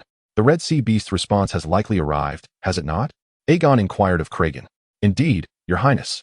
It is arrogant and foul, akin to a stinking dead fish, Cragen remarked, finding the content of the letter offensive. The Red Sea beast proclaimed that pillaging was a divine right bestowed upon them by the drowned god, and it would not relent. Regarding the abducted women, the beast claimed that only the drowned god could sever the bond between the Ironborn and his salt wives. Concerning the rightful territories of the Isle of Tears, it asserted that should the lords rise from the depths, it would gladly return what belonged to them. The Red Sea beast even commented on Aegon's betrothal, suggesting that the Iron Throne was suited for an Iron Maiden, hinting at having a sister. Aegon picked up the beast's letter, laughing rather than fuming at the audacity of this salt-encrusted creature that had lived far too long. I hear the Red Sea beast boasts of desiring a silver-haired concubine. Such a wretched fish, truly full of itself. Aegon seethed with indignation. Take care. Rhaenyra expressed her concern. The beast should be the one worried. It has awakened the wrath of a true dragon, Aegon declared confidently, kissing Rhaenyra on the cheek. I entrust this to you, Lord Cragen, he said. The Red Sea beast, like Larys, is merely seeking its demise. Prince, are you departing now? The daughter of Duke Jason asked in astonishment.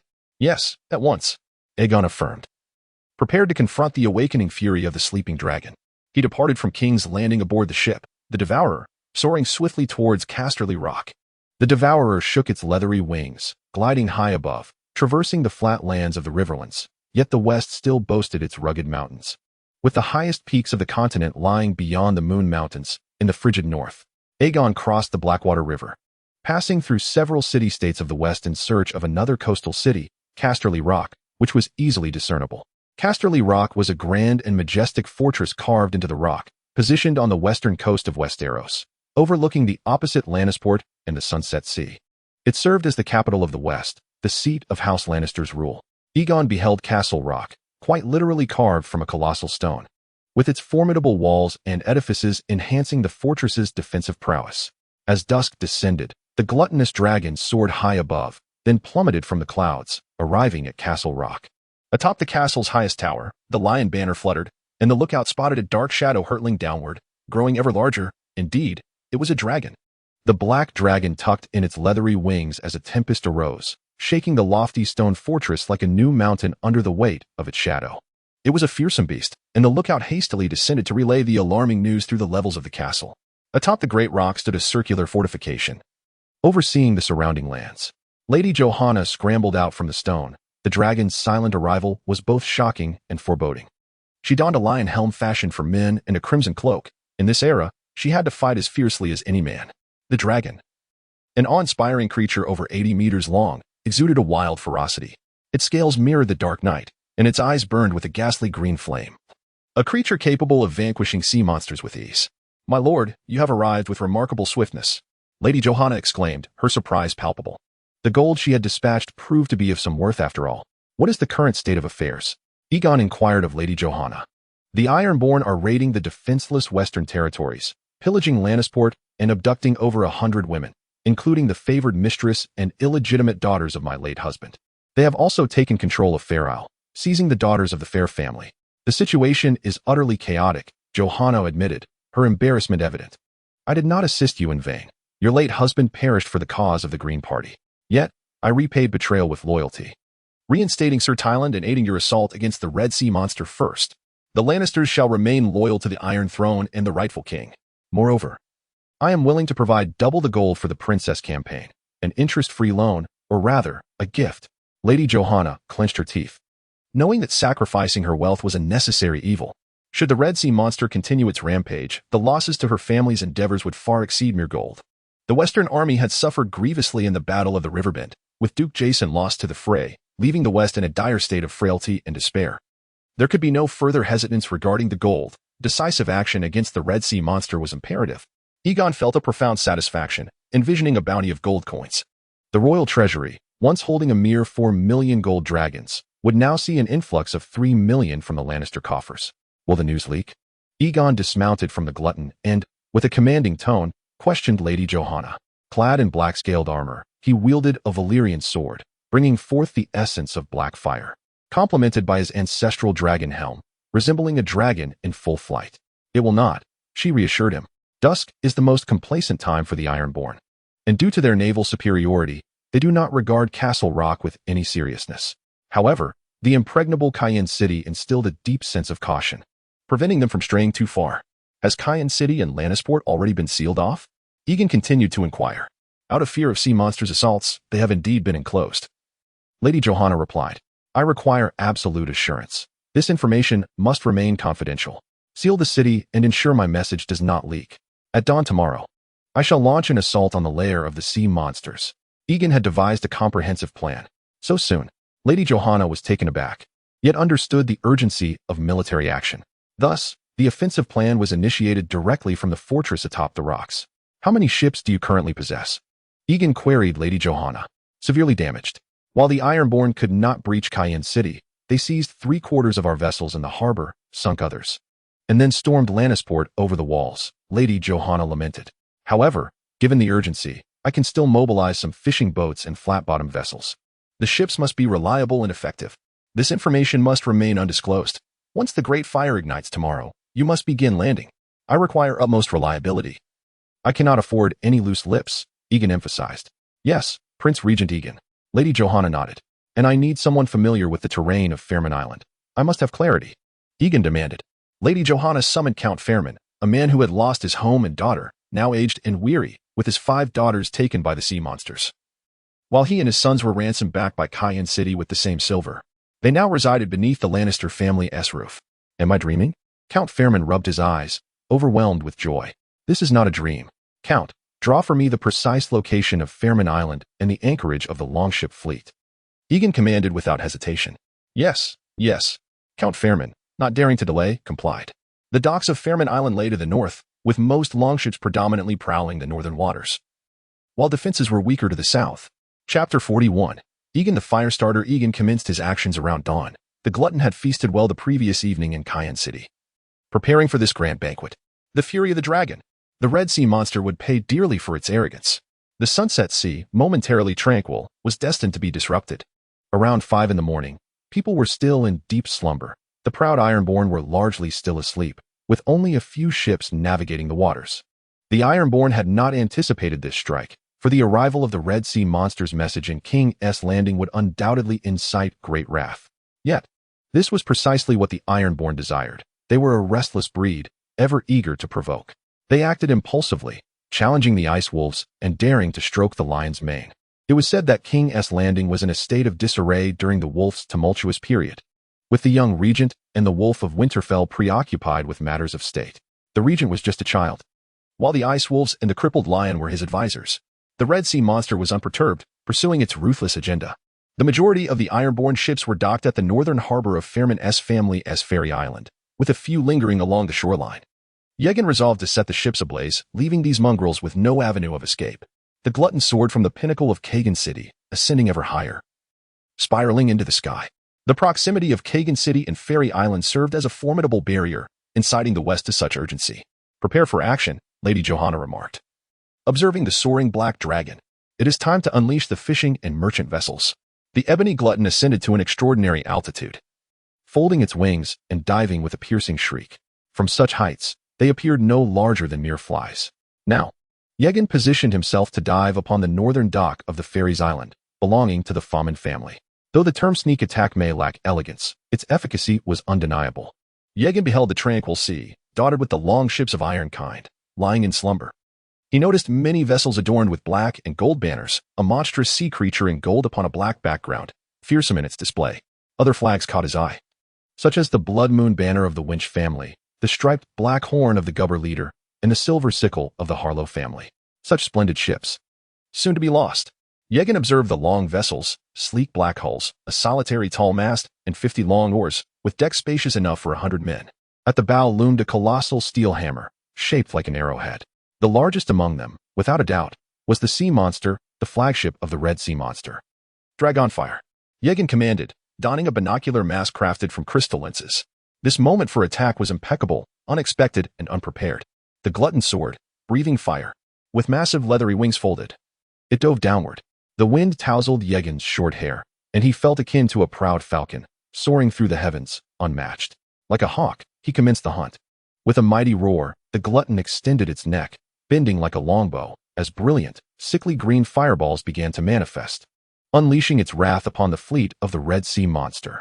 Boom, boom, boom. The temperature surged dramatically, the seawater began to vaporize, and clusters of radiant, sickly green fireballs erupted. Upon contact with the hulls of the iron ships, the fireballs detonated instantaneously. The weight and intensity of the Glutton's dragonfire were astonishing. An unrelenting inferno consuming all in its path. "Oh, drowned god!" exclaimed an ironkind who had stepped out for relief, witnessing the flames engulfing the sea. As his vessel erupted in fire, the banner of House Greyjoy was swiftly reduced to ashes, and the unfortunate ironkind melted away in the flames, leaving no trace of bone. Above the sea, clouds of smoke billowed, as battleships were shattered into fragments or swallowed by the insatiable green flames.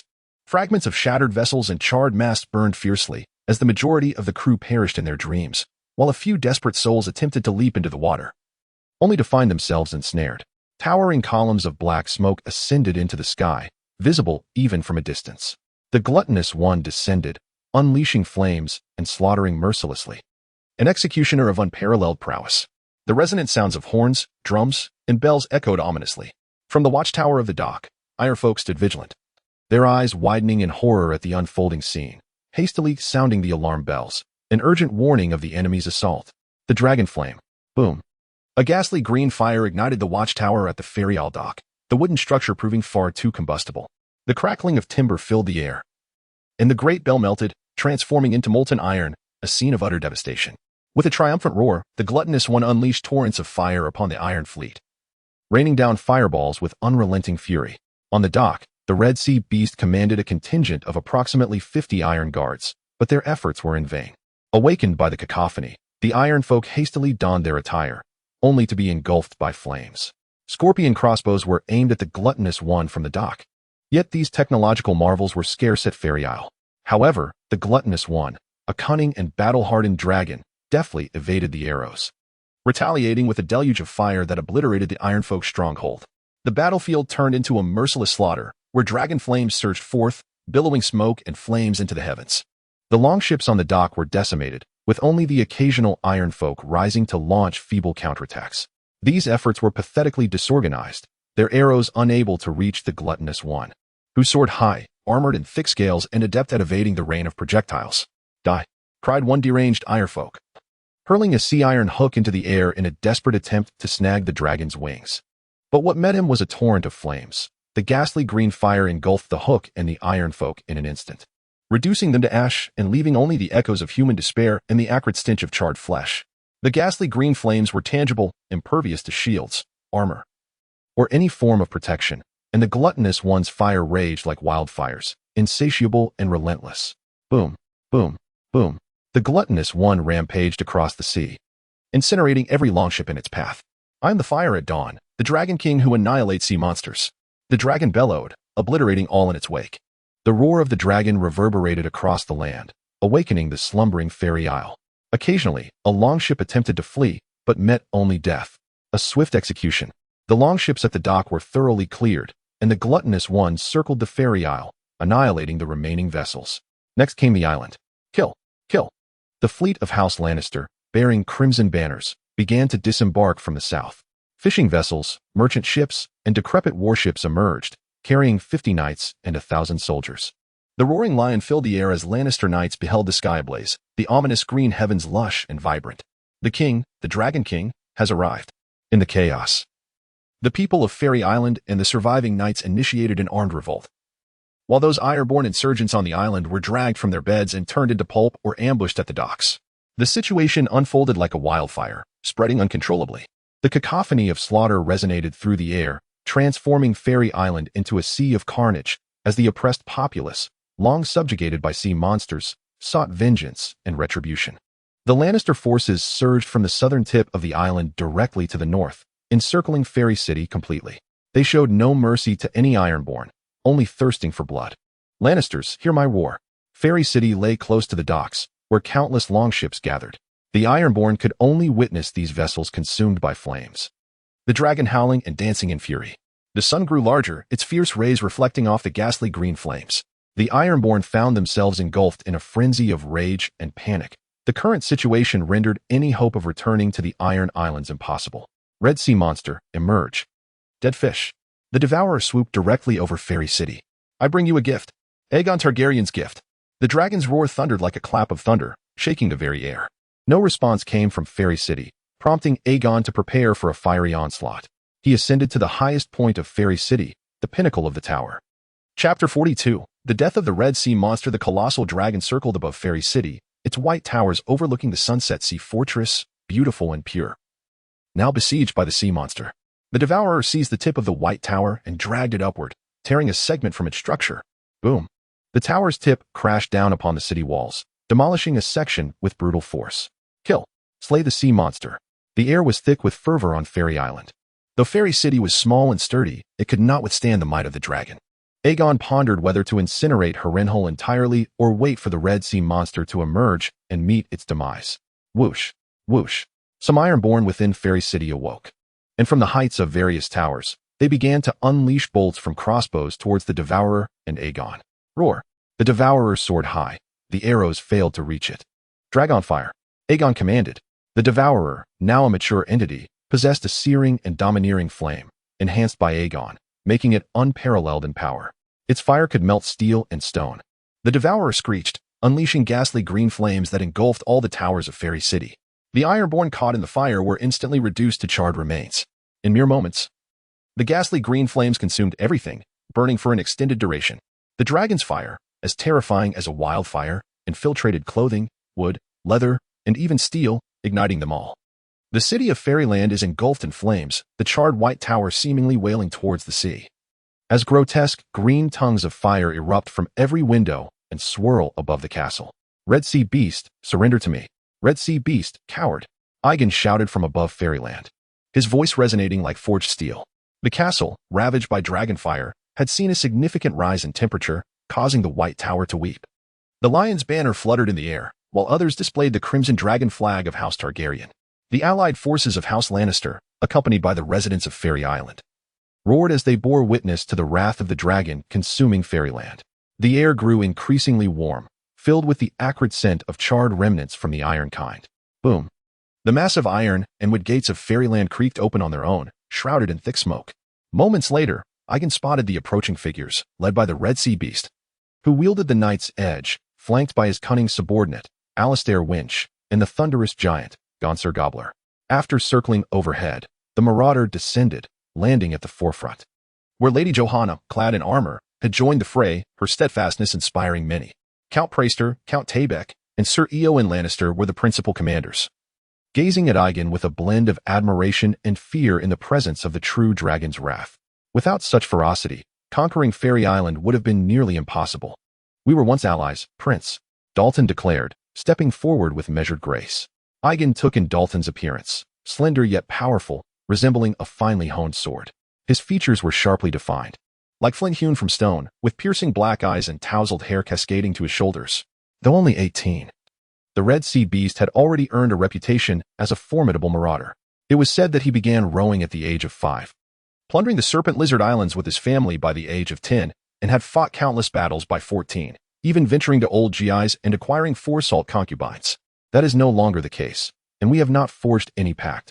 The dignity of the Dragon King is not to be trifled with. You have awakened the fury of the sleeping dragon. Aegon regarded Dalton intently. I offer you a chance. Bring forth your longship and heed my command, and I shall arrange a position for you within the navy." Aegon issued his final ultimatum. "The Red Sea Beast shall never yield. I cannot kneel before you." Dalton retorted defiantly. "The only one I kneel to is the drowned god. The only path I bow to is that of the ancients. However, I am not averse to pledging my fealty to you. I possess many salt concubines, yet no legitimate wife. I have heard your highness has a pair of twin sisters, with silver hair and violet eyes, enchanting in their beauty. If you were to wed Princess Benira to me, I would become your brother-in-law. Thus, we would be bound by blood, and I would swear my undying loyalty to you," Dalton proposed. Aegon regarded the Red Sea Beast, recognizing his arrogance and narrow perspective. "Should the princess be betrothed, I am aware that within the kingdom, many newly widowed noblewomen abound. For instance, Lady Johanna of House Lannister, the Tyrells, the Traitors, and the Baratheons all possess new widows, and I would not disdain the maiden from the Vale either.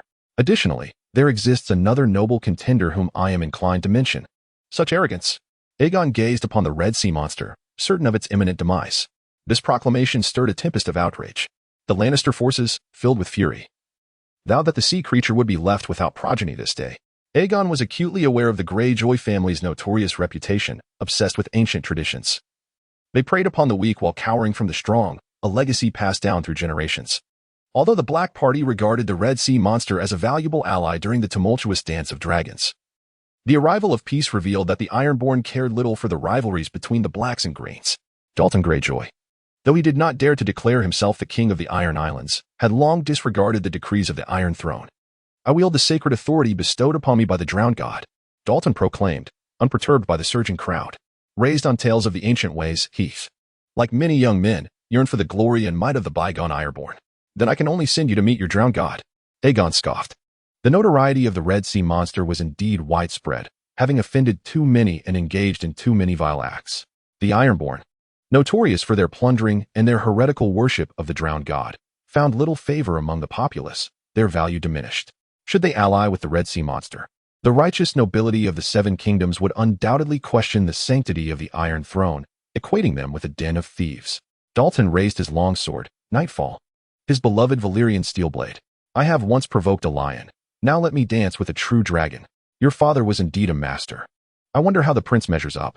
Should fortune favor me, I shall die with honor." Dalton laughed heartily as he unsheathed his Valyrian sword. "Your final dance." Aegon gestured toward the open ground between the two armies.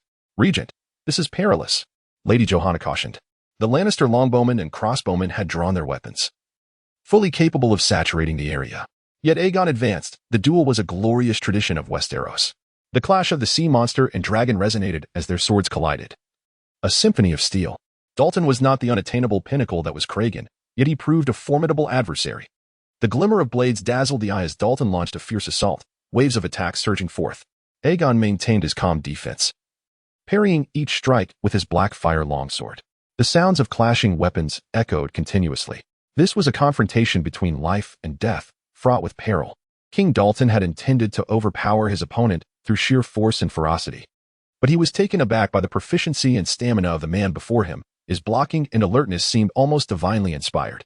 Aegon felt his flames burning fiercely, his blade sharp, his focus keen. He understood that he must be swifter, stronger, and more ferocious. With boundless stamina and vigilance by his side, he was a storm, unstoppable. Aegon wielded the black fire as if born to be a swordsman. Dalton began to show signs of exhaustion. Now was Aegon's moment. Iggy roared like a true dragon, his sword beginning to resound with ferocity as it sliced through the air. Dalton found himself struggling to withstand the relentless onslaught. The strength behind each strike was far beyond that of an ordinary youth. Dalton had been defeated. "Go home, Red Sea monster," the Lannister coalition jeered, leaving him somewhat disconcerted. Could it be that he was truly destined for this fate? With no escape in sight and his limbs growing weary, the Red Sea monster charged forward, nightingale in hand. He was prepared to exchange irreversible damage for Iggy's life. The Red Sea monster offered no resistance to Iggy's blade, but aimed Nightingale towards Iggy's midsection. A reckless gambit that promised mutual destruction. "I understand you, Dalton." Iggy, poised to unleash a strike with black fire, suddenly shifted his stance. The black and crimson waves of his sword came to a graceful halt before sweeping back with renewed vigor. Iggy spun around, his first strike severing the Red Sea monster's wielding hand in a flash of lightning. A life for a life, both destined for ruin. This was the Red Sea monster's strategy. He would sacrifice his own body to strike. at the tender age of 15. He had accompanied his uncle to the Stone Steps Isles as a hired sailor. In the heat of battle, his uncle was slain, yet Dalton, though grievously wounded, succeeded in avenging him. Bloodied from the conflict, he earned the moniker of the Red Sea Monster. Ah! Dalton cried out in torment as his sword hand was cleaved to the ground, blood gushing forth, with Nightingale falling beside him. The second strike. Iggy disregarded Dalton's agonized wails, raising his sword once more from beneath in a stunning arc that caught the unprepared Dalton, severing head from body, the once defiant visage now lying lifeless on the ground. Blood staining the earth. You are the first. Iggy stepped forward to retrieve Nightingale, and, with his black boots, crushed Dalton's head. Will you continue to tell jokes, Dalton? Silence enveloped the crowd. None dared to utter a word. Iggy, splattered with the Red Sea Monster's blood, stood as a bloodied dragon. Chapter 43. Nightingale. The gods cast their dice from the heavens. Fate was sealed. Victory determined. The Red Sea Monster's body lay severed, his head beneath Iggy's foot. The once eloquent and defiant countenance devoid of life. Seeing the tide turn, the two loyal subordinates of the Red Sea Monster turned to flee towards Fairy City. The cunning Eli Sturtuinch and the thunderous giant Gonsoril Gobbler made their escape. Dragonfire. The gluttonous green flames surged forth, and the two let out chilling cries, unable to evade their demise. The soldiers of the Western Coalition erupted in thunderous cheers, banners flying high, heralding the dawn of victory. Roar. The glutton unleashed a fearsome bellow, as if it could shatter Fairy City. One man and one dragon wielded power unbounded. The morale of the coalition surged, akin to fire meeting oil. People gazed at Iggy with a mix of reverence and fear. A true king must possess valor, and a monarch ought to fight as a warrior. Kill. Slay these wretches and rescue the captured women. Lady Johanna waved her hand, urging the coalition bearing the banners to storm the city. Long live Regent Iggy. Long live the Targaryen family. Long live Casterly Rock. Even your drowned god cannot save you now. The combined forces of the Lannisters surged forth, brandishing the banners of the Red Dragon and the Golden Lion, charging into battle with fervor. The gates of Casterly Rock stand wide open, and the army floods in, heralding a bloom of slaughter. The Ironborn, leaderless and dwindling in number, are no match for the onslaught. Without ships, they find themselves trapped and unable to flee. Should the men of the West fail to secure victory against such a broken remnant, they might as well cast their heads into the chamber pot. What a fine sword. Aegon sheathes his blade. Nightfall. Lady Johanna stands nearby, accompanied by her guards. Nightfall features a rounded moonstone pommel, with the hilt adorned by multiple golden tendrils resembling the tentacles of an octopus, and a blade as dark as smoke. Valyrian steel, light yet immensely durable, is sharper than any other metal, remaining unblemished even after centuries. In battle, it enhances armor-piercing capabilities while remaining lighter than other longswords, making it the finest weapon imaginable. Aegon collects his spoils, a reward befitting a victor. A Valyrian steel sword, worth its weight in gold, is an exceedingly rare treasure. The Lannister family has sought one for many years, yet has never succeeded. This sword may serve Aegon's brother, Viserys, temporarily. Nightfall is intended for Aegon's own use or for his brother, but ultimately, it belongs to Aegon, who has secured a third Valyrian steel sword for the Targaryen lineage. However, the name Nightfall is rather unappealing. Perhaps it could be renamed the Whale of the Sea Beast. Yet, the most precious items remain the Valyrian steel armor and the curved blade, which are even rarer. Valyrian armor lies amid the ruins of Smoke Sea, and the curved blade of Arak is in the possession of the shadowy figure known as Lys, likely originating from House Roga. Sooner or later, they shall come into my grasp. A full set of Valyrian gear would render one invincible. Aegon is determined to assemble a complete collection. A new Valyrian steel sword. Lady Johanna gazes at Aegon's possession, Nightfall, her heart clawing at her with envy. The Lannister family once briefly possessed a Valyrian steel greatsword, Brytror. Approximately a century after the Lannisters acquired Brytror, King Tommen II of Casterly Rock led a golden fleet to explore the ruins of Valyria, devastated by the cataclysm, and vanished after stopping in Volantis for supplies. The following year, the regent, Macrorota Galaros, attempted to seek him out, but to no avail. Since the loss of Brytror, the Lannisters have been unable to procure a comparable replica, a lamentable fate for the family. Their fortune pales in comparison to that of House Stark, whose ancestral sword, Ice, was lost yet replaced with a new Valyrian steel sword, also named Ice. Valyrian steel swords are treasured heirlooms. Approximately 200 exist in Westeros, though many families keep their secret and do not circulate. Thus, only a handful are well-known and celebrated, such as Blackfyre, Dark Sister, Ice, and Lady Silence. Among the most renowned, I too shall seek a Valyrian sword for my son. Madame Johanna thought with deep resentment, regardless of the gold expended.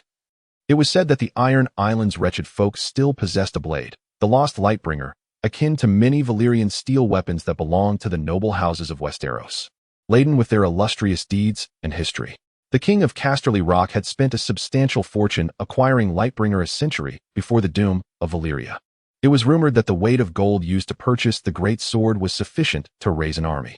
"You have secured a tremendous victory, Your Grace," the Regent Prince, Madame Johanna, respectfully proclaimed.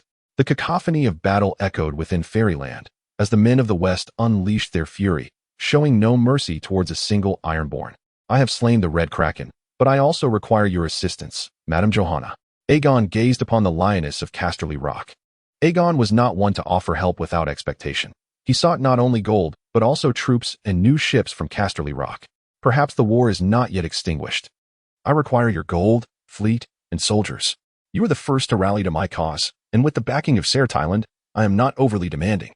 As for the traitors, I shall strip them of their titles, seize their lands, and impose fines exceeding fivefold. Indeed, your generosity shall not be forgotten by House Lannister. Casterly Rock stands ready to heed your command," Madame Johanna assured him, both excited and apprehensive. The Lannisters would spare no effort. The ravenous avarice was fierce, and the battered West had no inclination for resistance, especially since Aegon had resolved their dire threat, the Red Kraken, otherwise relying on the remnants of the West's forces. It would take until the year 134 to vanquish the Kraken. According to the annals of history, the Red Kraken would ravage from the year 130 to 134. When can the fleet of the West be re-established? Aegon inquired of Madame Johanna. The Lannisters should indeed recognize the virtue of gratitude. The Red Kraken had over 20 salt wives, yet no true wives of the Rock. His demise would surely herald a tempest of bloodshed from the Iron Islands. Madame Johanna felt that time was of the essence. The Red Kraken is dead. The shipyards can be swiftly rebuilt. We shall surge upon the Iron Islands and exact vengeance upon those cursed Ironborn. Madame Johanna was resolute. This was merely the first step. "The Lannister fleet must also serve my purpose," Aegon declared. "I hope you will sweep through the Iron Islands without delay." Aegon could certainly command dragons. Yet his time was invaluable. With the Red Kraken dead, a counteroffensive against the Iron Islands would not pose significant difficulty. By sailing south from Lannisport, one could easily besiege Oldtown with the current. This was the swiftest route, as the Stepstones were currently plagued by pirates, and Dorne had not yet submitted. The journey from King's Landing to Oldtown was excessively long and fraught with peril. The Riverlands, Dorne, the Stepstones, the third daughter, compounded by the harsh winter and plague. Nevertheless, Aegon found himself in a fractured era, a shattered nation, and he must endeavor to turn the tide. Suppressing the stench of blood, Aegon commanded the examination of the Red Kraken's corpse for any valuables. He uncovered a Valyrian steel dagger adorned with an octopus head, among other treasures. The remains of the Red Sea monster bore no treasures of value. Ordinary riches were beneath Aegon's notice, jewels and gold alike. At that moment, the glutton approached, drawn to the scent of the monster's corpse. "This is the spot." Aegon discerned that the tattered edges of the creature's garments concealed something of significance. He cut into the fabric and uncovered 2 fragments of a shattered bronze mirror, adorned with ancient runes and symbols on their reverse. Clearly, the Red Sea monster had held these pieces in high regard, sewing them into its attire. Without hesitation, Aegon claimed them for himself. The Red Sea monster had plundered many lands and accumulated a wealth of treasures. The glutton roared around the headless carcass, gray smoke beginning to waft from the dragon's maw. Lady Johanna and her companions trembled, unable to gaze directly upon the draconic figure, the Dragon King of the Isle of Fairies, known for its fiery wrath. The glutton's ghastly green eyes glimmered with a ravenous light as it lingered by the monster's severed head, intent on devouring its remains. "Did you wish to consume the Red Sea monster?" Aegon sensed the creature's desire. A roar erupted from the glutton, a sound most unusual. Typically, dragons did not exhibit such behavior. Chapter 44. The Butcher of Ferial. By all accounts, dragons did not possess a particular penchant for consuming humans, though they occasionally indulged in such feasts. Cattle, sheep, and deer were typically their preferred prey. However, following the fiery conflagration, the 3 founding dragons, Balerion, Vhagar, partook of a banquet of carrion on the battlefield. The glutton belonged to the cunning breed of dragon from Dragonstone, having awakened to self-awareness. It devoured dragon eggs and hatchlings upon Dragonmount, thereby expanding its territory and absorbing the elemental magic of fire. Major event: the Red Sea monster is dead. The battle of sea creatures has reached its premature conclusion, and the situation in the Sunset Sea has drastically changed. You have altered history, gaining 2 enhancements to your attributes. Aegon contemplated his next move, deciding to focus his enhancements on magic and his retinue. The blood of faith. The blood of the king of the Grey Sea. The magic of the drowned god embodies slaughter, destruction, blood, flames, and the ocean. Aegon began to understand the glutton's insatiable desire to consume the Red Sea monster's remains. The monster's lineage was ancient, and the sea creature clans fervently worshipped the Old Way and the drowned god. Most nobles of Westeros take pride in claiming their lineage descends from legendary heroes, yet only a select few possess bloodlines that resonate with magical vitality and shape-shifting prowess. A prime example is the Stark family of the North. While certain Ironborn clans occasionally exhibit such traits, their bloodlines are deeply rooted, and their faith remains steadfast. The Ironborn venerate the drowned god, believing their ancestry can be traced back to the king of the Grey Sea and his progeny from the Age of Heroes. When the Kingsmoot was convened, only the now extinct Grey Ains and the ancient house of Celtigar had produced more kings than the Greyjoys. All Ironborn families, including the Greyjoys and Grey Ains, claim a blood connection to the king of the Grey Sea. Aegon recognized that an exception might be the treacherous Blackheart Hall family of Harrenhal, whose cunning nature led them to deviate from the old way, fantasizing about ruling the lands above. As for the god of drowning, he embodies the essence of malevolence. The god of drowning is a deity as merciless and brutal as the Ironborn themselves. He demands his followers adhere strictly to the ancient ways.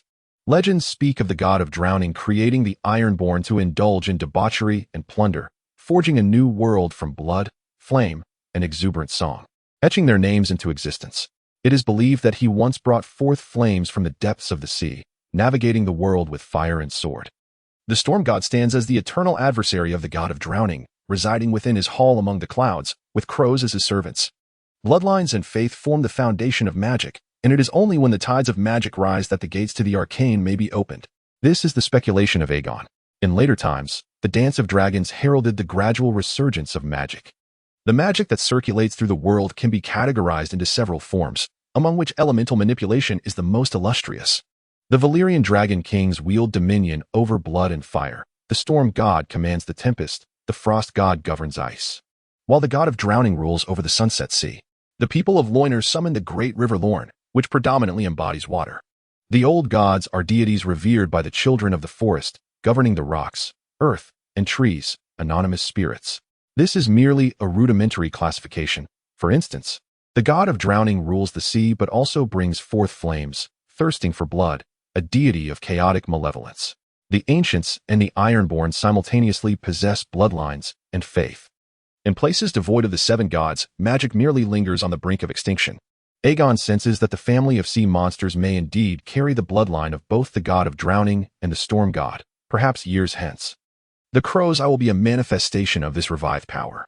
Magic lies dormant within bloodlines or faith, awaiting the right moment to awaken. The shape-shifting abilities of House Stark, the Blood Crows of House Blackwood, and the priests of the Light God, along with the male witches of Quarth, all signify this latent magic. Most fearsome of all are the descendants of the Red Sea monster, the Crow's Eye, who seem to grasp the essence of both the storm and transformation. What a cunning dragon! Aegon nudged the greedy black-scaled maw of the Devourer with his chest. Roar! The Devourer screeched. The Devourer, wild, cunning, and irritable, refrains from provoking the Targaryen family or even common folk unless intentionally challenged. The silver-haired sons of Daenerys are an exception, as they have willingly walked into danger. For preying upon young dragons and dragon eggs, the Devourer is acutely aware of the trouble it has stirred, especially with humans. Yet now, the Devourer senses that the deceased Ironborn may be susceptible to negotiation, taking advantage of the weak, and thus is unreserved in its approach. The Devourer harbors both greed and disdain for the carcass of the Red Sea monster. Fire and ice, fervor and coldness. These are conflicting elemental forces. The Devourer detests the Ironborn, yet covets the power within their bloodlines. The Dragon of Flame is a creation of fire, naturally at odds with the Frost God and the God of Drowning. At this juncture, the war has concluded, and the alliance of House Lannister has executed a one-sided massacre, annihilating every Ironborn in the Fairy City without leaving a single survivor. They seized the riches and rescued the lamenting noblewomen of the Westerlands. Burn the ships! Burn the ships! Long live House Targaryen! Long live Aegon! The soldiers of the Western Realm erupted in jubilant cheers that reverberated through the heavens and the earth, a spectacle that even Lady Johanna could neither halt nor rival. This was the might of the dragon. Power is the essence of humanity. Only the strong can command respect. It was as if the shadow that loomed over their hearts had finally dissipated. War is merciless in the towns of Tingto, Bitterbridge, and Herrenberg have all been ravaged by conflict, with the Storm family nearly obliterated by the One-Eyed Menace. The cruelty of the Ironborn surpasses that of other factions. They are innately brutal, reveling in the plunder of ancient pathways.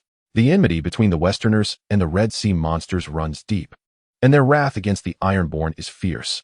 The Ironborn pillaged Lannisport and Ferry Isle. The Red Sea monsters abducted 600 women and girls from Lannisport, along with countless treasures. Similarly, on Ferry Isle, they committed atrocious acts, taking 4 daughters of the Fomin family as salt concubines and giving the 5th, the least attractive, to the brother, Velaryon. The Western forces dragged all the corpses of slain Ironborn from Fairy City, needing to swiftly behead and incinerate them to prevent decay in the outbreak of plagues. Those women who had been taken emerged from Fairy City, gathering in the square, weeping and recounting the harrowing fates inflicted by the Ironborn. Lady Johanna hurriedly consoled them, shedding tears for their tragic destinies. The women expressed their gratitude to Aegon, who had rescued them. Among them was a woman in her 20s, golden-haired and blue-eyed, pale yet striking. She rushed forward, kneeling fervently before Aegon. "Who are you to behave so inappropriately in the presence of a prince?" Lady Johanna remarked. "I am Tess, the daughter of the miller from Lannisport, a concubine paid for by King Dalton's iron coin, now merely a wretched soul without a home." The woman replied, "We are late. This fault lies with us." Aegon waved his hand, acknowledging the plight of the common folk in the rise and fall of nations, with much yet to be done to restore the shattered realm. There is no need for such despair. The sea monsters trample upon the laws of the 7 kingdoms, harming innocent men and women, inciting the wrath of both gods and men. I have lost everything, my parents, my betrothed. I wish to slay Dalton 1,000 times, 10,000 times, lamented the unfortunate woman. I implore the prince to allow me the honor of trampling Dalton's skull. Aegon praised her bravery and acquiesced to her bold request. Tess fiercely stomped several times, releasing her pent-up fury. The brief interlude soon faded, and the weeping women were led away from their sorrowful place. Yet, Aegon remembered Tess. She was destined to be the one to assassinate Dalton, her courage commendable, perhaps suitable to serve Rhaenyra. In the square of Fairy City, Aegon mused that the Gluttons possess an instinctive recognition. Do not consume the head of the Red Sea monster. It must be brought to King's Landing for display. Aegon commanded the Gluttons. The rest is fair game.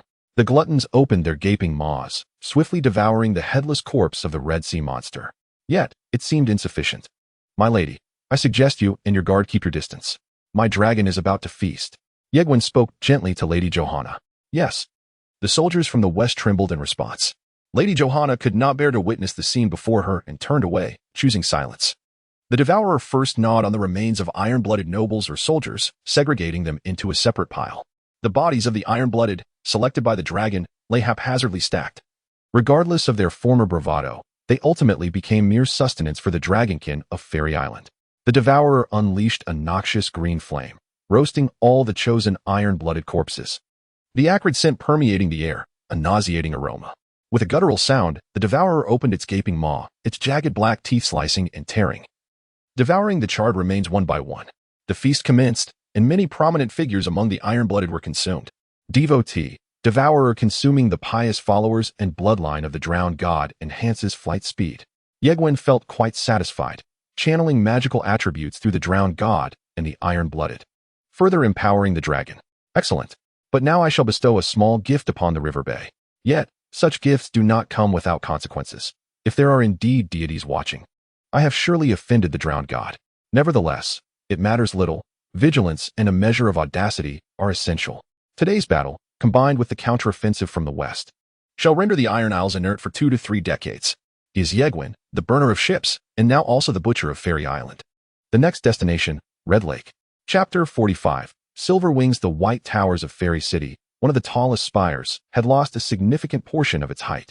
Fairy Island had endured great trials, and the scent of blood lingered heavily in the air. The west and Cayenne City remained secure, while the iron-blooded and longships that had occupied Fairy Island were completely eradicated. Fairy Island had been purged, and Count Fomin, who had suffered immense torment, returned home, tears streaming down his face as he beheld the devastation, particularly the sight of his abducted daughters, now unrecognizable and devoid of their former grace. The coalition forces of the West hung the remains of the remaining iron-blooded upon the docks of Fairy Island as a symbol of their unforgiving nature, then restored order and triumphantly returned. Upon his return to Cayenne City, Lady Johanna presented Aegon with a golden statue of a 3-headed dragon and various gifts expressing the Lannisters' gratitude: gold, jewels, spices, fine wine, and more. These treasures would soon accompany Lannister gold to King's Landing. Aegon took only a severed head. The defiant head of the Red Sea beast had been disinfected with lime, destined for display in King's Landing. Your life has indeed been worth it. More than 20 concubines. Your existence ends here. Aegon gazed upon the youthful, rebellious face of King Dalton, once vibrant, now a vanquished foe beneath the true dragon's might. The colorful life of the Red Sea beast had culminated in defeat, even his own head becoming a trophy for Aegon. In truth, Dalton was quite young, having perished at the tender age of 18. A precocious sea monster. He ascended to the throne of the Sea Stone at merely 15. During the era of the Blood Dragon's frenzy, many precocious youths emerged, such as Craig, Ellen, the Red Sea monster Dalton, the Aegon brothers, and the lads from the Riverlands. It is said that Dalton began rowing at the tender age of 5, and by 10, he accompanied his family to raid the Isle of Serpents and Lizards. By the time he was 14, he had engaged in countless battles, sailed to Old Guys, and taken 4 salt concubines. In a confrontation with pirates, the Red Sea monster seized a Valyrian steel sword from a defeated foe, which he named Nightfall, and it became his most cherished weapon. At the age of 15, Dalton followed an uncle to the Stairs Islands to work as a hired sailor. During a skirmish, his uncle was slain, and Dalton, despite suffering numerous wounds, succeeded in avenging him. Bloodied from the battle, he earned the moniker Red Sea Monster. At the same age, he ascended to the throne of the Iron Islands. By 17, he commenced plundering the West. Our fleet had once been destroyed, but should the heir of the Red Sea Monster return, the West may once again face strife. Lady Johanna harbored concerns regarding the Iron Islands. The Ironborn have harmed my territory and my people. The Westmen will seek vengeance upon the Iron Islands. Yet, at present, our ships are insufficient. Lady Johanna actually wished to implore Aegon to set the Iron Islands ablaze, but Aegon had more pressing matters to attend to. The Ironborn had suffered significant losses, with their longships and manpower diminished, leaving them without the courage to return. Should the Ironborn dare to land and raid again, defying the decree of the Iron Throne, I shall deliver another gift from House Targaryen to them. Aegon responded, time is of the essence. He could not afford to linger in the Iron Islands when more critical tasks lay ahead. The key was to eradicate the faith in the old way, lest the Ironborn remain forever unchanged. The Lannister family shall remain eternally loyal to your cause, Prince Aegon, Lady Johanna exclaimed with joy. Though Prince Aegon had yet to take action, his promise rendered the Ironborn less daunting. After all, the journey of warships to the west was exceedingly distant, and the speed of the dragons was unparalleled, especially that of a spirited and combative beast. Their flame was unmatched, and the sea monsters were no match for true dragons. To sweep the Iron Islands, a formidable fleet was imperative. These merchant vessels and battered warships would likely falter in battle. Your shipyards must expedite their efforts. We must also keep this a secret. Aegon regarded the enthusiastic Lady Johanna. The dragon had cleared their foes, and the West would naturally express gratitude. Indeed, Your Highness. We shall work tirelessly, Lady Johanna concurred with Aegon's sentiments. Presently, the foremost naval forces in Westeros comprised 3, the Velaryon fleet from Driftmark, the Redwine fleet from the Arbor, and the Iron Islands fleet. The latter had suffered grievously from Aegon's Dragonfire, leaving the other 2 fleets as the only remaining substantial forces that must be courted. The royal fleet was somewhat weakened and would soon require loans to procure new ships, lest they become overly reliant on House Greyjoy. Lady Johanna, I have more pressing matters to attend to. Aegon hastily bid farewell to Lady Johanna. The Red Sea monster had perished, and the Isle of Fairies had been reclaimed. The Lannister family shall remain eternally loyal to you. I had already prepared a lavish welcome ceremony for Your Highness in Casterly Rock for many days, Lady Johanna lamented. I shall personally attend the engagement ceremony of Prince Aegon and Princess Rhaenyra. Then I shall await your arrival in King's Landing. Aegon bid farewell to Lady Johanna and rode off from Casterly Rock atop the Great Dragon, Vhagar. This journey, apart from the 3 million golden dragons offered by the Lannister family, included an additional 1 million from the royal treasury and another million in fines, alongside a voluntary donation of 1 million gold dragons from the Lannisters due to Aegon's intervention. Furthermore, gifts for Aegon himself were also quite substantial, valued at several tens of thousands of gold dragons. This singular endeavor in the Westerlands nearly replenished the royal coffers. However, the lands of the Westerlands do not border the Crownlands, and he still harbored thoughts of annexation. After all, Aegon and Vhagar together formed a formidable unit, surpassing an ordinary fleet. Lady Johanna was also pragmatic. Such funds, if utilized for recruiting an army, would be exorbitant, making it far more advantageous to curry favor with the future king, especially given that Aegon had resolved their pressing concerns. The Black Dragon, Vhagar, Initially circled thrice above both Casterly Rock and Lannisport, its roars reverberating through the heavens, instilling a profound sense of awe. The Red Kraken had perished, and the true dragon effortlessly vanquished the nightmares and bandits that plagued the Westerlands. Thousands poured out of the gates of Lannisport, rejoicing upon the sandy shores. Thousands of eyes beheld the scales as dark as eternal night, the vast wings of the dragon, akin to a sovereign among dragons, alongside the dashing and handsome prince. They were entranced by the splendor of the true dragon. The bells of Lannisport and Casterly Rock rang out in unison. Aegon also commanded Vhagar to soar low in a farewell to the lords and citizens of both towns. Then the dragon pierced the sky as Aegon departed from the loyal Westerlands. Red Lake is the only significant lake in the northwestern region of the Riverlands. The castle of the same name, Red Lake Castle, is situated on its northern shore. After leaving the Westerlands, Aegon traveled southwest and beheld this grand lake. The waters of Red Lake shimmered with a crimson hue, undeniably beautiful yet lacking the enchanting allure of the God's Eye Lake. The picturesque God's Eye could easily accommodate a palace, its scenic beauty a sight to behold. It is indeed quite extraordinary that the Targaryen family, as the royal lineage, constructed only the Red Keep after their conquest, with hunting lodges being a rare sight. Vhagar began to circle above Red Lake, sensing the presence of another dragon and remaining ever vigilant. Roar! The thunderous roar of Vhagar echoed over Red Lake, crashing like waves over all. A dragon slightly smaller than Vhagar erupted from an island within the lake, its bronze scales and silver wings glistening. Adorned with a crown of horns and spines along its back, with even its eyes gleaming silver. This dragon, known as Silverwing, derived its name from its wings. Silverwing, the dragon of the benevolent queen, had two dragon riders, the kind Queen Alysanne Targaryen and the traitor, the white-haired Ulf. The treachery of white-haired Ulf and hammered Ruv during the first battle of Town, when they defected to the Green Party, led to Silverwing and Wormesal unleashing Dragonfire upon the town under their command. During the second battle of Town, white-haired Ulf, intoxicated, missed the opportunity to engage in the rightful battle. It is said that Silverwing attempted to awaken the deceased Wormesal after the battle, but all attempts ended in failure. Subsequently, Ulf was poisoned by Sir Hobart Heidel. Ulfin Peak offered a bounty of 1,000 golden dragons for any noble capable of taming Silverwing, yet none succeeded. Thereafter, Silverwing led a wild existence by the Red Lake. Roar! The atmosphere between the two dragons was far from harmonious as they faced each other, releasing plumes of smoke from their nostrils, with Silverwing creating distance. Silverwing gazed at the Devourer and its silver-haired rider, hesitating to strike. Not only was it reminiscent of a bygone acquaintance, but Silverwing also sensed its own inadequacy against such a formidable adversary. Chapter 46, Dance of Dragons Roar. The two dragons hovered in the air, separated by several dozen meters, locked in a standoff. Silverwing, the bronze-scaled dragon, faced the black dragon, the Devourer. The leathery wings of the dragon flapped, stirring a wild wind, as the two colossal beings confronted each other, resembling moving fortresses in the sky. Though Silverwing was of lesser length than the Devourer, it still measured over 70 meters.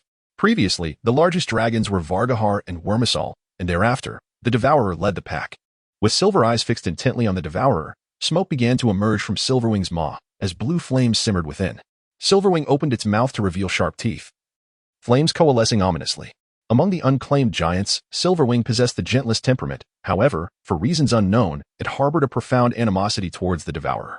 The Devourer, undeterred, glared back at Silverwing, its sickly green eyes reflecting arrogance and provocation. It weighed its options, for the Devourer seldom hunted dragons of such enormity. The instinct of a predator led it to assess the risks of injury in a fierce battle, yet it considered imparting a lesson. There exist both audacious dragons and cunning ones, but only those that embody both courage and cunning can survive. The two dragons remained locked in mutual hostility, yet neither had ignited their flames. The Devourer heeded the commands of Aegon, while Silverwing was still gripped by fear. Silverwing had hatched from the cradle of the Good Queen in the year 36, whereas the Devourer emerged in 48, its origin shrouded in mystery. Although Silverwing was 12 years its senior, it held no advantage in size or combat prowess. The Devourer was larger and more ferocious. Why had Silverwing, whose temperament was originally the most amiable, transformed thus upon encountering the Devourer? Aegon pondered. Silverwing was a female dragon. Had the Devourer consumed her egg? Or had the wrath of the bronze dragon and Silverwing united against the fearsome Devourer? Dragons could not directly discern gender, only distinguishing through the act of laying eggs. Vargahar, Mirisis, Syrax, Melias, Syrian, Dreefire, Silverwing, along with the younger dragons Moonsong and Slickos, were all recorded as females in historical texts. Among them, Both Sunfyre and Syrax had laid numerous eggs. I am the descendant of the Arbiter Jaehaerys and the Good Queen, a true scion of the dragon. Silverwing. You have seen me on Dragonstone. You have also encountered my great-grandfather Balon, my grandfather Viserys, and my father Demon. Aegon proclaimed in High Valyrian. Aegon had also seen Silverwing on Dragonstone, for Silverwing is the gentlest among dragons. However, such encounters were fleeting, as children were not permitted to approach these untamed behemoths closely. After the deaths of the dragon riders, Silverwing, Vhagar, and Sea Smoke led a semi-wild existence upon the Dragon Mount of Dragonstone. It was not until the Blacks sought to convert the surplus dragons into a strategic advantage that they began their bloody sowing. The Blacks issued a summons to the Targaryen bastards, or their descendants, potential dragon lords among the populace. Prince Jaehaerys vowed that anyone capable of becoming a dragon rider would be knighted and granted lands and riches. Roar. Silverwing grew significantly quieter. Gazing upon the dragon rider upon the black dragon, his pale silver hair, near black violet eyes, and handsome, robust visage all indicative of dragon blood. Silverwing's most vivid memory remained that of the good Queen Alicent and her husband, the Arbiter Jaehaerys. Silverwing had faithfully accompanied Queen Alicent until the end of her days. Her husband, and her children. The dragon was familiar with the Targaryen lineage and its legacy. Fly, Silverwing, will you return with me to Dragonmount, to King's Landing? Aegon inquired of Silverwing. That is where you were born, and where you have lived. Silverwing sensed Aegon's goodwill. Otherwise, Aegon's fierce and cunning dragon would have already launched an attack. Hiss. Upon hearing Aegon's words, Silverwing turned and descended to the shores of the Red Lake. Roar. Silverwing halted by the Great Lake, unmoved by Aegon's entreaties. Aegon could not command Silverwing. A dragon rider cannot master two dragons, yet as a gesture of goodwill, Silverwing might briefly follow him. Silverwing emitted a low growl but did not depart from the lakeside. The roar of the dragon reverberated across Red Lake, and the Clane family in Red Lake City naturally heard the sound, due to Silverwing's presence by the shore. Fishermen were prohibited from venturing too close to the island for their catch, a fortunate circumstance, indeed, considering Silverwing's gentle nature. The watchtower of Red Lake City observed the two dragons in confrontation, one as large as a small mountain, the other more fearsome and formidable, the Black Dragon. The lookout immediately relayed this news to the lord of the castle. Prince Aegon. Count Clane promptly recognized whose dragon it was. Vermithrax. Descend, Vermithrax. Aegon called out, and the dissatisfied Vermithrax emitted a huff, yet landed not far from Silverwing. Roar. Silverwing fixed its gaze upon Aegon, who perceived a certain tension in its eyes. His bloodline surpassed that of the silver-haired Ulf, and it was unreasonable for Silverwing not to be amiable towards him. However, Silverwing was reluctant to take flight, preferring to remain in the tranquility of the Red Lake. How sorrowful and devoid of life, Aegon mused, feeling that the greatest possibility lay in Vhagar's departure. Silverwing and Vhagar had coexisted harmoniously, much like the Arbiter and the Good Queen, united in purpose. In the year 34, Wormsall hatched in the cradle of the Arbiter Jaehaerys, while Silverwing emerged in the cradle of the benevolent Queen 2 years later. They cohabited for an extended period, forming a bond of companionship. Aegon ceased his persuasion and began to hum a tune in Valyrian. Alisan, Alisan, benevolent Queen, wise and kind, glory accompanies my king. Prince of Spring Dawn, brave, true dragon. The prince has departed, and Spring Dawn is no more. Little flower, my dear flower. Child of winter, sweet rose. The rose has withered, and the heart of the nurturing mother is no more. Westeros still harbors many popular ballads, and it is likely that in due time, the tale of Blood Dragon Dance will also emerge. This song, titled Alisan, is a mournful melody that recounts the love and progeny of the benevolent queen. The cycle of life brings both pride and anguish. The Arbiter and the benevolent queen bore many children, some of whom became sources of pride, while others were the cause of great sorrow.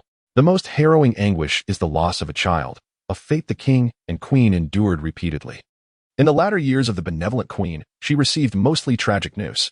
Within 5 years, she lost 3 daughters, Daenerys, who died in childbirth in 82, Alicia, who perished in childbirth in 84, and Princess Visenrila, who met her demise in a riding accident in 87. Additionally, Prince Aemon fell victim to an assassin's blade. The most devastating blow was the loss of her youngest and most cherished daughter, Jerry, the Child of Winter, who died in 99 after being deceived by a wandering minstrel and subsequently took her own life. The death of her youngest daughter shattered Alicent's heart. Unable to bear life in King's Landing and the Red Keep any longer, she returned to Dragonstone, where she passed away on July 1st in the year 100. At the age of 64, Silverwing was enraptured by the melody, for it contained many Valyrian syllables with which he was familiar, including the names of those children, Balon, Jerry. And let us depart this place, for you shall accompany the new generation of kings and queens, as well as my children. Aegon gazed at Silverwing from a distance. Knowing this was his final attempt, would he seek another to tame? With a roar, Silverwing unfurled his wings and approached Aegon. Bowing his dragon head, Aegon caressed his scales. Fly, Silverwing. Ascend once more. I can no longer ride you, but you may soar alongside me. Yet, this moment would not last long, for the greed feeder had begun to roar. With a resounding cry, Silverwing took to the skies, commencing the dance of dragons. Aegon mounted greed feeder, and the two dragons chased each other through the air, akin to soaring eagles. They pursued, roared, breathed fire, and spiraled. Greed feeder was determined to ascend higher and faster, relegating Silverwing to the role of follower. The members of House Clyan, led by the Earl, had fully mobilized to greet the prince's arrival. Witnessing the spectacular dance of dragons, a flickering flame in the sky, the dance of the magical dragons. Chapter 47. Guest of Highgarden. I shall make my way to Highgarden. Time is of the essence, my lord. I am grateful for your kind intentions. Aegon gracefully declined the invitation of Count Clyanan, leaving the count with a hint of disappointment. The dance of the twin dragons, a spectacle ordained by fate, was witnessed by the members of the Clyanan family, who recognized the undeniable presence of the true dragon. Red Lake City remained neutral and silent amidst the turmoil of war, much like the Tyrell family, which, in essence, served as an advantage for the Black Party.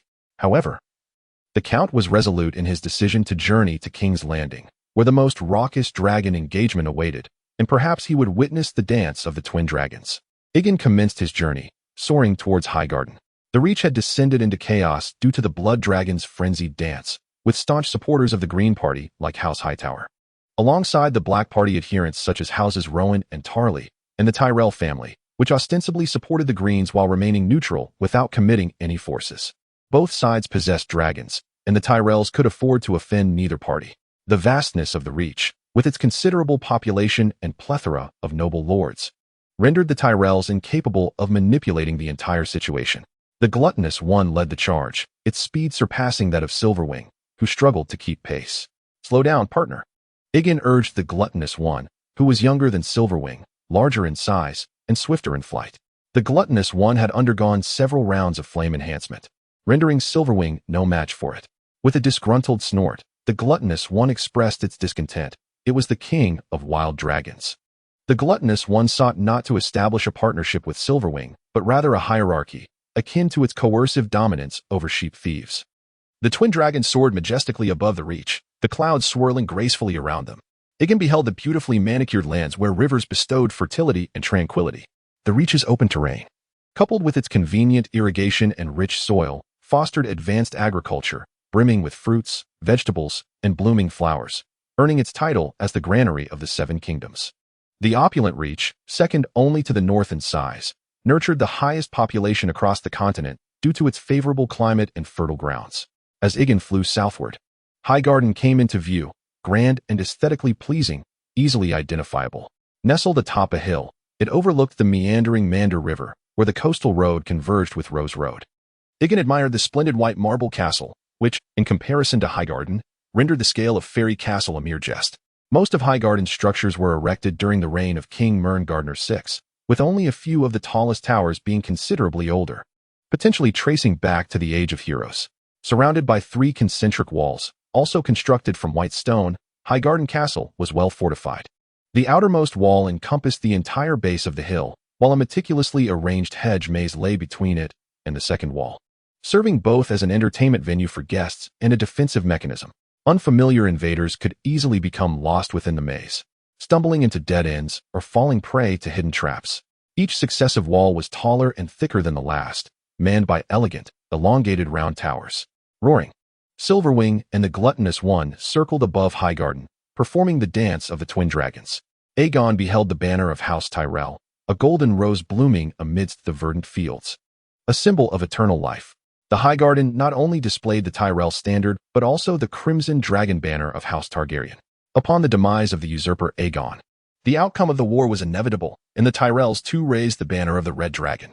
The roar of 2 dragons, the Glutton and the Silverwing, reverberated throughout the Highgarden.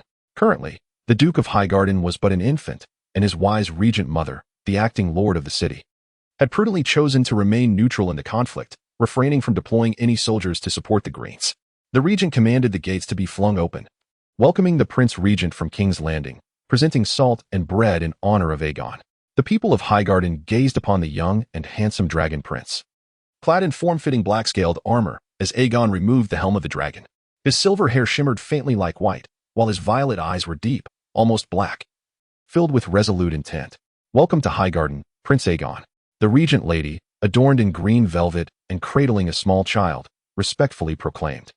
The rose banner and the red dragon banner fluttered in the breeze, while behind the regent lady stood a magnificent guard in green robes, along with knights and attendants. In terms of wealth, Highgarden and the Reach were among the foremost, and the Riverlands were also the cradle of chivalric culture. "Is this the Duke of Laenor?" Aegon inquired. "Indeed. As the Duke is yet youthful, I serve as regent on his behalf." The regent lady lovingly gazed at her son. An orphan mother, navigating through these tumultuous times, truly faced considerable challenges. The regent made a judicious decision as Aegon and the entourage of House Tyrell entered Highgarden. The Duke's mother noticed a package that Aegon carried, curious about its contents, but hesitant to inquire further. The regent felt satisfaction in her decision. Had Highgarden truly embraced the House Hightower, the tranquility of the present day would be a distant memory. Yet, what significance would it hold for the Tyrells to align with the Hightowers? The advantages would not accrue to them, instead rendering their position even more precarious. "Highgarden is indeed a magnificent castle," Aegon exclaimed, captivated by its beauty. The vistas of Highgarden were truly enchanting, with fresh greens, roses, abundance, and purity, embodying a myriad of elements. "It is the most splendid castle in all of Westeros," the regent lady declared with pride. Of course, the Vale may hold a differing opinion. Within the castle walls, Highgarden resembled a green paradise, with flowers blooming profusely, gardens, pools, and artificial waterfalls adorning the entire estate. The castle was replete with stone sculptures, fountains, and marble columns, while vines clothed the ancient architecture, decorated with grapes and roses. From the towers of Highgarden, one could gaze upon the estates and fields within several miles, where wildflowers and golden roses flourished. With affluence, the arts, martial pursuits, and music of Highgarden thrived. Both the gardeners and the Tyrells cherished art, music, and culture, and only Highgarden had been celebrated by countless bards throughout the Seven Kingdoms. "Today, we shall extend a grand welcome to you, complete with a sumptuous feast, accompanied by musicians, dancers, and minstrels." The regent of Highgarden spoke with great enthusiasm. Today's celebration promises to be an exquisite memory. A smile graced Aegon's lips. "And what of the boy?"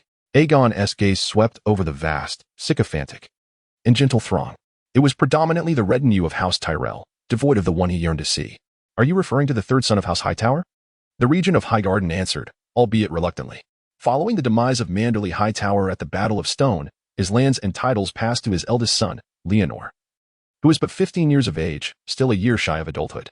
The Count's second son, Martin, serves as a squire to the Earl of Redwine on Sweetport Island, while the third son has been adopted by Highgarden, currently serving as a companion to the Duke of Tyrell and a cupbearer to his mother. "Yes, that is indeed the boy." Aegon regarded the regent, an unsettling chill enveloping the crowd. "The war remains unresolved. That child was covertly taken by his brother after news of the Battle of King's Road reached us." The regent responded, a hint of frustration in her voice. "This child was originally intended as leverage. To put it plainly, House Hightower does not trust them." Aegon pondered the wisdom of House Hightower. Upon hearing the tidings of dragons, they retrieved the child to prevent him from falling into the hands of House Tyrell. "This child's family has committed treason. Should he be in Highgarden, I would take him back to King's Landing. However, for now, I shall visit the Oldtown." Aegon entered the inner castle of Highgarden, where an odd atmosphere prevailed. The war raged on, and Highgarden faced a pivotal choice. In the garden, amidst a tapestry of roses, blossoms, verdant trees, and fountains, the regent wore a troubled expression. It was time to make a decisive pronouncement. The arrival of the dragon serves as both a notification and a warning, rather than a mere discussion. The Lannister family has capitulated, and the treasury brims with 1,000,000 golden dragons sufficient to sustain this conflict. "You have surely heard of the gathering of the North's wolf armies, the lords of the Riverlands, and the forces of the Vale." Aegon surveyed the splendid sight before him, undeniably uplifting. Such a multitude of troops would be discontent without adequate provisions.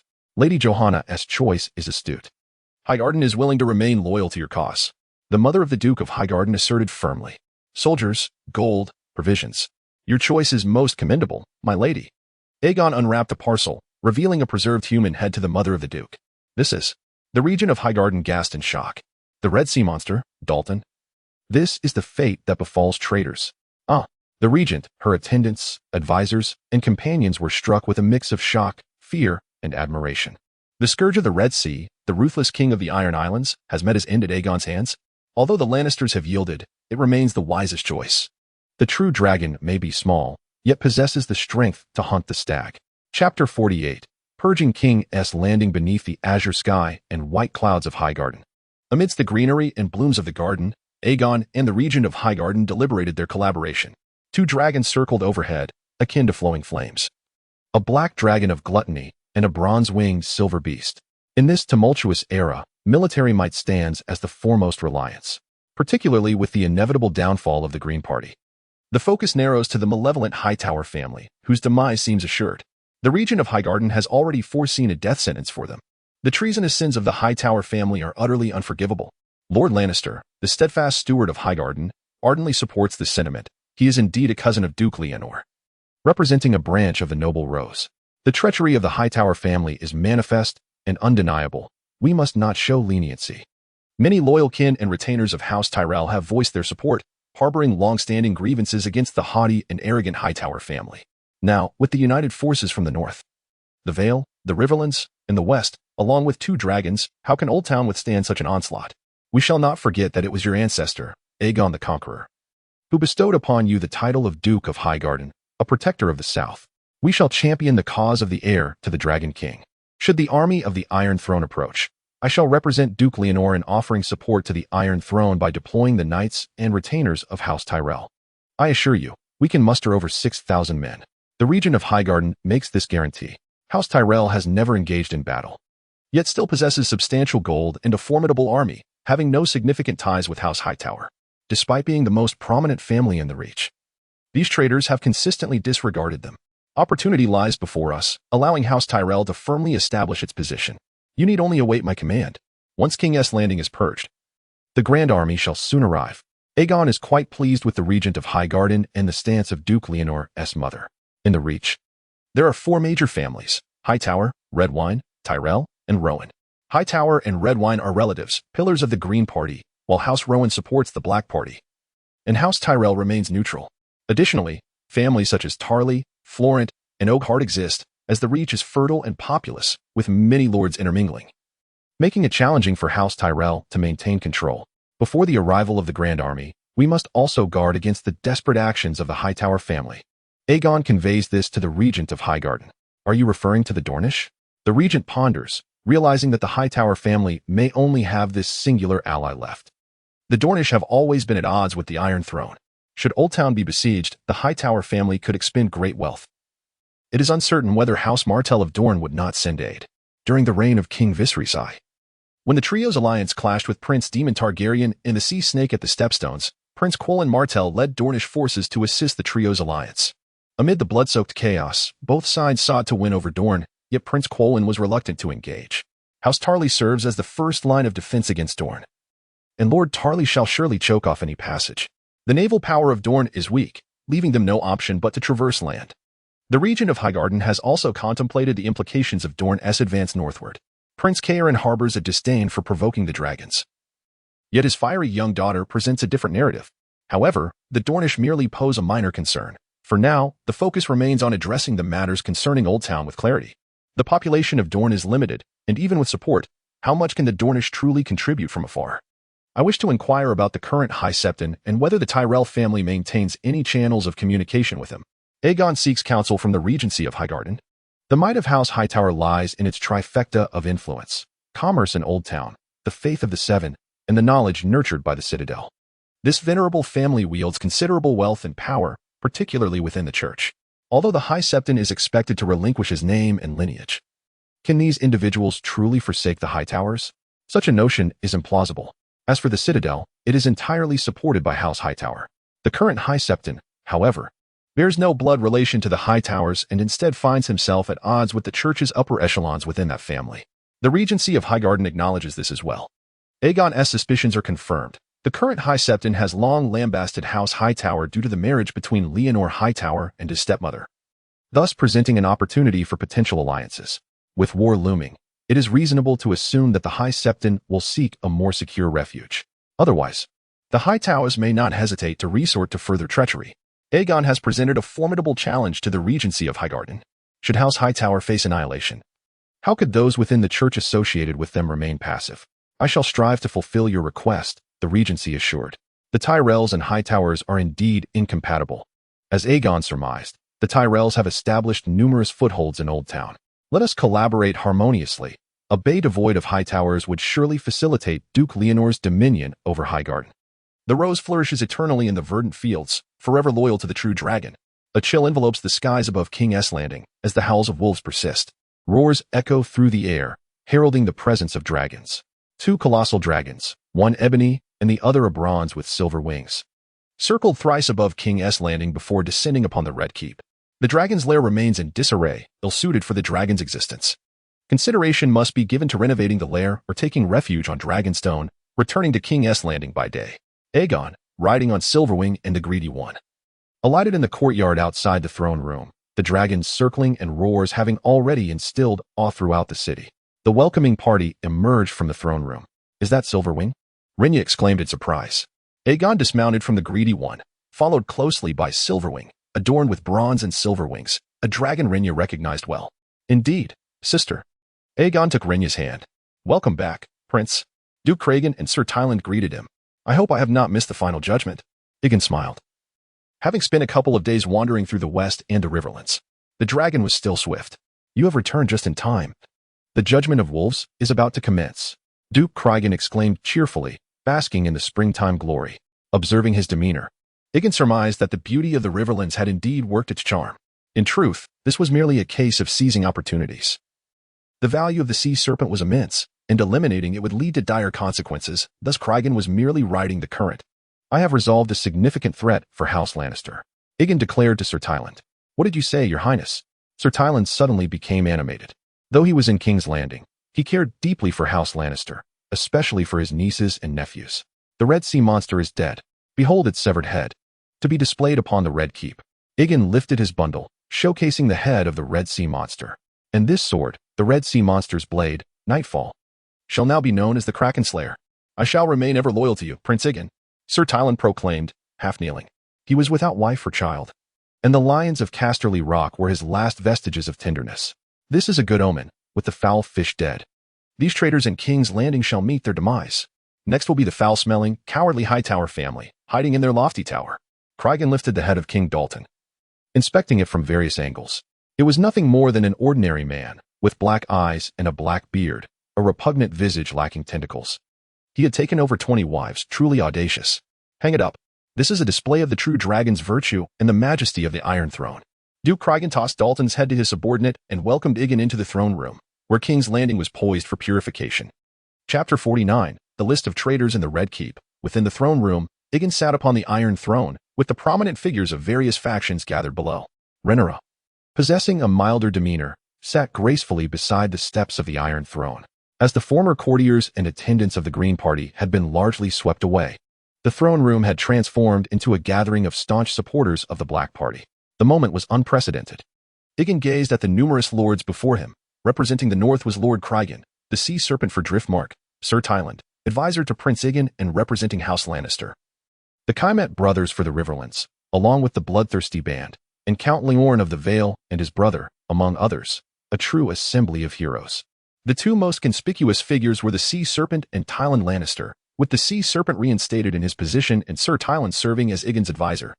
A woman's soft words could indeed surpass blades and firearms. Duke Cragen had granted leniency to the Sea Serpent at Black Arya's request, which was also a matter of riding the tide. Glory to the gods! To the great victory of Prince Aegon and Queen Rhaenyra! Glory to the gods! The courtiers shouted.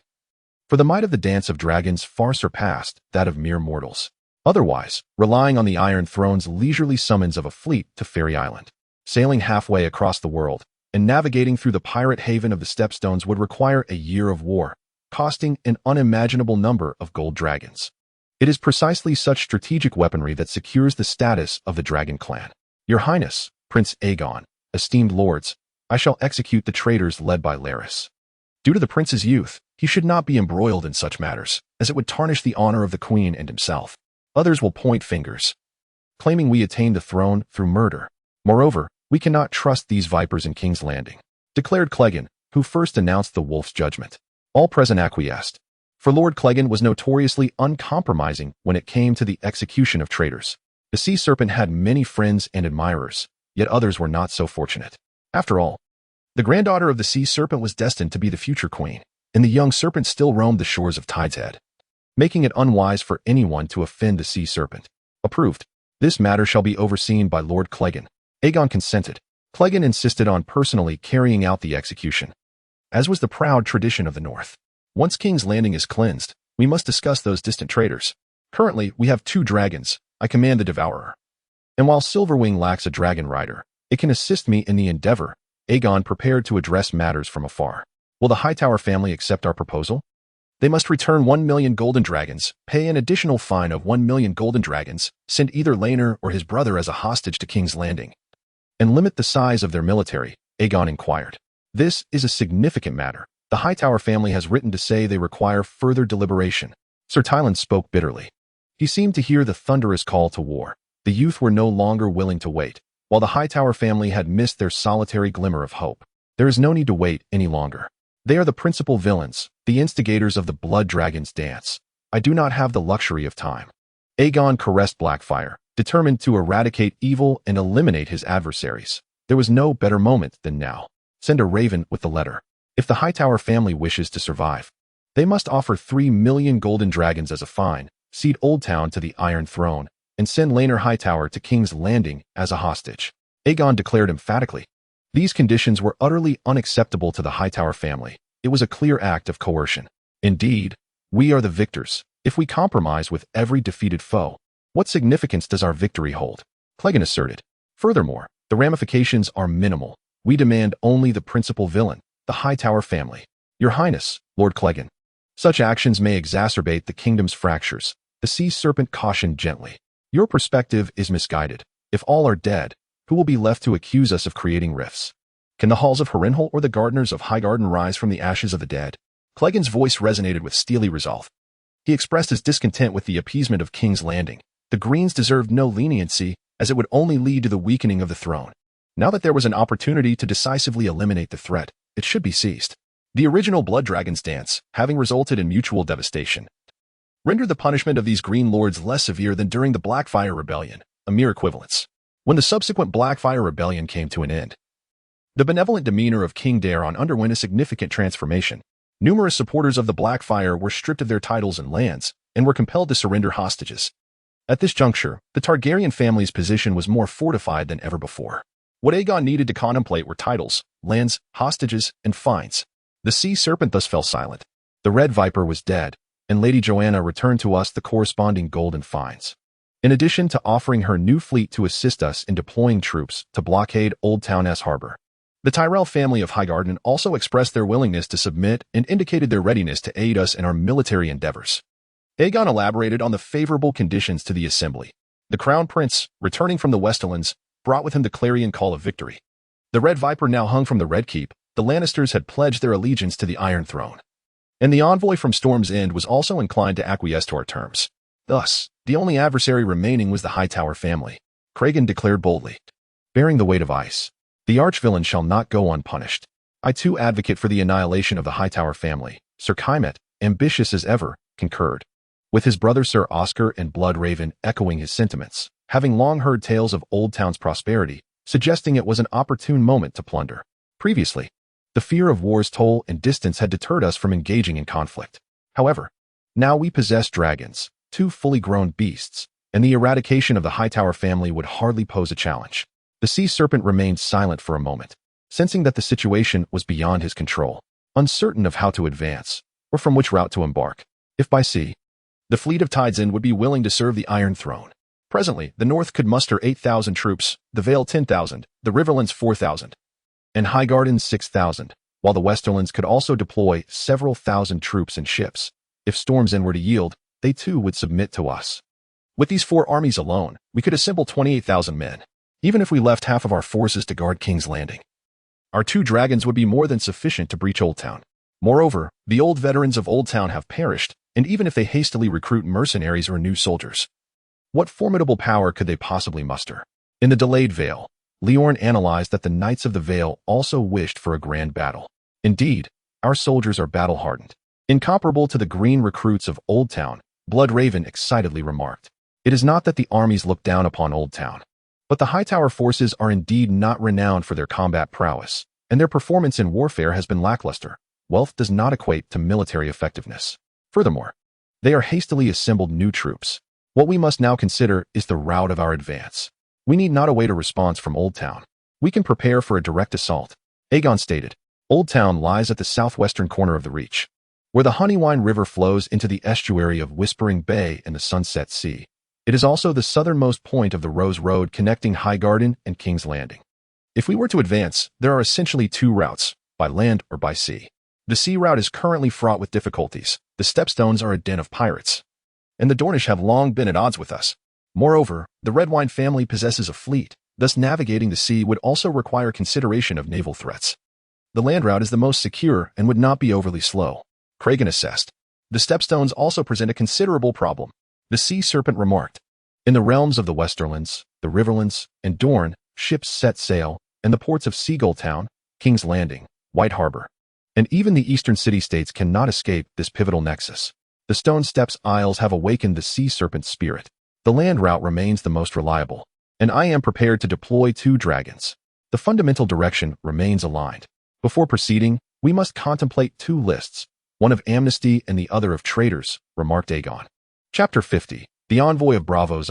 I must abolish the tax policy designated by Count Settiga, Aegon asserted. This matter is of utmost importance. By the grace of the gods, the common folk and the lords will commend your magnanimity. Sir Tyland and the others chorused, deeming it a paramount act of benevolence.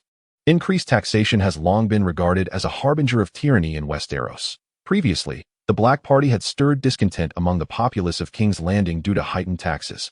And with another war impending, it is truly unnecessary to exacerbate the people's grievances. The crux of the matter lies in Aegon's newfound wealth, the war reparations from the Westerlands. Highgarden and Stormlands are sufficient to bolster the royal treasury, rendering the new taxes insignificant. It is far swifter to extract gold from the great lords than to beg for coins from the impoverished. First comes the amnesty. Sir Tyland, please articulate its contents. Aegon beckoned Sir Tyland to speak. Due to the bloodshed of war, the nation is ensnared in ruin, and the long winter has descended. Many castles lie in ruins, and countless farmers have been reduced to marauders for survival. We shall prioritize reconciliation, granting clemency to those who, under duress, allied with the Green Party factions, such as the lords of the Crownlands and the Westerlands, treating them uniformly, and extending loans to those whose castles have been ravaged. We shall pardon those who, driven by the ravages of war, have willingly turned to banditry, provided they lay down their arms and submit to the Iron Throne and the King. Sir Tyland declared with conviction. Furthermore, we must also stockpile grain to mitigate waste and prepare for the dreadful winter ahead.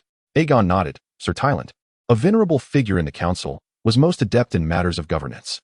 The amnesty would be seamlessly enacted, as it aligned with the will of the people. The second list pertains to the traitors. Lord Cragen has preliminarily drafted one. Upon Aegon's declaration, Cragen rose to read the names on this list. For the traitors' roster signifies true devastation, and all lords listened intently to discern who might face execution. In our nation's misfortune, treachery abounds. To uphold the honor of the Iron Throne and the King, it is imperative that we eradicate these traitors with stringent punishment. Should any traitor still possess a modicum of conscience, let them swiftly come to King's Landing to plead for forgiveness and surrender captives, thereby preserving their titles and honor. However, if a traitor obstinately defies our call, with a heart as cold as a wolf's and a soul as vile as a dog's, ignoring the rightful king's summons, the Iron Throne shall extinguish their lineage, stripping them of titles and lands, which shall be granted to loyal vassals. Cragen began with a fierce proclamation. In the name of Queen Rhaenyra, favored by both the old and new gods, and by the command of Prince Aegon of Dragonstone, regent of the Iron Throne, I, the hand of the king, Cragen of House Stark, hereby announce the list of traitors as follows. Lord Leonor Hightower, Martin Hightower, Gaiman Hightower, the 3 brothers of the Oldtown Hightower family. Miss Heater, the financial overseer of the old Hightower family, a notorious embezzler. Dalton Greyjoy, the late king of the Iron Islands, a creature of the Red Sea. Olwyn Peake, the Earl of Starfall. George Greyford, the Earl of Stonehall. Victor Risley, the Knight of Risley Vale. The remaining rebels of the Targaryen family, either kin to the Hightowers, perished in the earlier Battle of Tumbleton, or have aged and departed. The king does not pursue them. The noble lords and knights of the Reach should be grateful for the king's magnanimity, abandoning chaos for righteousness, and submitting to the Iron Throne, lest they share the fate of the traitors. Cragen slowly completed the reading of the list, a document of strict entry and lenient exit. After deliberation, Aegon and Lord Cragen circled a select few core members of the Green Party. The Hightower family is, of course, included, alongside several others from House Thorne. During the Dance of the Dragons, 13 nobles conspired to assassinate the 2 major traitors. They plotted at an inn in Tumbleton known as Blood Thistle, hence the name. These individuals are also staunch allies of the Hightowers and the Greens. In truth, due to numerous wars, particularly the Second Battle of Tumbleton, the Green Party's staunch lords of the Reach have suffered grievous losses. Thus, even with the announcement of the traitors, the impact on the lords will be minimal. Your Grace suggests we spare House Redwine? Asked Lionel Corbray, a traditional warrior, utterly oblivious to the intricacies of politics. As the foremost villains, the Hightower family dominates the extensive list, yet the name of the Redwine kin is conspicuously absent. This is how we demonstrate our magnanimity, my Lord Lionel, Aegon replied. Although the Redwine family is kin to the Hightowers, they did not engage deeply in the war. The Redwine fleet even remained in port. Moreover, the Redwines are not solely linked to the Hightowers. They have also intermarried with House Tarly. Such individuals can be approached with goodwill and diplomacy. A wise decision, Lionel marveled. Thus, the few disconnected lords of the Reach are hardly adversaries. The Sea Serpent regarded Aegon upon the Iron Throne with a complex expression reminiscent of a long-lost acquaintance. The Arbiter. Following the Grand Assembly, smaller meetings ensued. The joint delegation from Braavos, Pentos, and Lorith, along with the peace envoy from Storm's End, awaited Aegon's audience. Upon hearing that dragons had returned, envoys from the eastern continent hastened to arrive. In the council chamber, Aegon first welcomed the joint delegation from Braavos, Pentos, and Lorith. Cragen, the Sea Serpent, and Tylan formed his trio. Your Grace is striking and regal, reminiscent of your father, Prince Daemon, remarked the governor of Pentos. He recalled a younger Aegon, evoking memories of Prince Daemon. The connections forged by the people of Pentos are rooted in history. Prince Daemon once proclaimed himself king of the Narrow Sea and the Stepstones. The conflicts surrounding the Stepstones honed Prince Daemon's military prowess, earning him many friends among the people of Pentos. Of course, he also cultivated enmities with several from Lys, Tyrosh, and Myr. I am profoundly grateful for the friendship that the people of Pentos once bestowed upon my father and me. When war erupted, I nearly sought refuge in Pentos to escape the turmoil. I witnessed the corpulent, gem-adorned Pentoshi, each finger adorned with rings. I once embarked on the ship Wanderer to seek solace in Pentos, only to encounter the Triarchs along the way, where the storm clouds of battle claimed the life of Lord Daemon's kin. Prince Daemon would surely take pride in you. For Crown Prince Aegon has ascended as the new Dragon King. Your father's opulent residence in Pentos remains preserved for your return. The governor of Pentos is exceedingly considerate. These cheese merchants, though wealthy, are militarily feeble, yet eager to curry favor with the Dragon King. Now, my dear governor, this is not the interminable social scene you are accustomed to. We must address the matter at hand. The envoy from Braavos, a representative of the Sea Lord, proclaimed. Clad in dark brown, a hallmark of Braavosi high society, the envoy faced the discontented Pentoshi, who dared not provoke him. Before we commence negotiations, I present to you a gift, Your Highness Aegon. The Braavosi envoy unveiled a resplendent crown, the very one exchanged by Rhaenyra for passage during her flight. The envoy certainly displays thoughtfulness, but is that captain truly so accommodating? Aegon accepted the crown with care. Perhaps gold cannot sway, yet the bonds of wealth and friendship with the Sea Lord can. I have come in the spirit of reconciliation. The envoy smiled, asserting that this gift was one that could not be declined. The Stepstones have now devolved into a haven for pirates. With the untimely demise of Admiral Lys from the Triarchy, war is imminent, disrupting trade routes and causing significant upheaval. The Braavosi envoy articulated his intentions. Currently, it is winter, and the Narrow Sea is beset by autumnal storms, with winter's wrath exacerbating the situation, rendering it a natural barrier between the Seven Kingdoms and the Free Cities. During winter, trade routes must circumvent the Stepstones, underscoring their significance in this season. We must forge an alliance to confront the pirates and the discordant trio of daughters. The Braavosi envoy stated. Westeros cannot be embroiled in the relentless slaughter of the free cities. We must recuperate. Sir Tyland was the first to voice dissent. This matter bears considerable weight. Aegon declared. Should we ally, I require more substantial terms from your city-state. What do you imply, your highness? Is it a loan of gold, the Braavosi fleet, or something else? The envoy inquired. The faceless men. Aegon replied. I shall contemplate an alliance with you. Yet if the Hightower family, the Dornish, or even the Triarchy possess something that could incite the faceless men to strike, what guarantees my safety? I cannot facilitate your trade routes while simultaneously risking assassination by your faceless men. Chapter 51. The Stormlands bow so. Your highness harbors such concerns. The Braavosi envoy quickly discerned. Should the Iron Throne, Braavos, Pentos, and Lorith unite against the pirate kings of the Stepstones, the trio of daughters, and Dorne, it would constitute a world war sweeping across both shores of the narrow sea.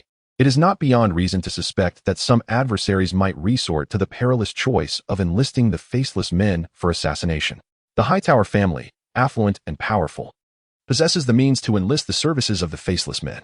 Notably, they still hold dragon eggs, a matter that greatly concerns Aegon. Furthermore, it is rumored that the Hightowers engage in necromancy, which adds to their formidable reputation.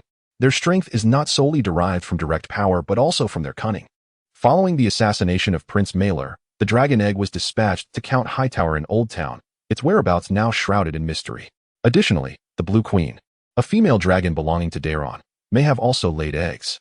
It is imperative to safeguard all dragon eggs, Aegon mused. For the dance of the dragons might have led to the loss of some due to the chaos of war. These eggs require meticulous accounting and protection. The Hightower family is my sworn enemy, and should they feel cornered, I am deeply concerned. Aegon fixed his gaze on the envoy from Braavos. The price of the faceless men was astronomical, particularly for the assassination of dragon riders, a prospect that was nearly unfathomable. Considering the time and distance between the narrow sea, it was a rare occurrence for the dragon lords to engage with the faceless men. To mitigate potential risks, the Hightowers might resort to employing the faceless men with dragon eggs, as enhancing their magical prowess is of utmost importance.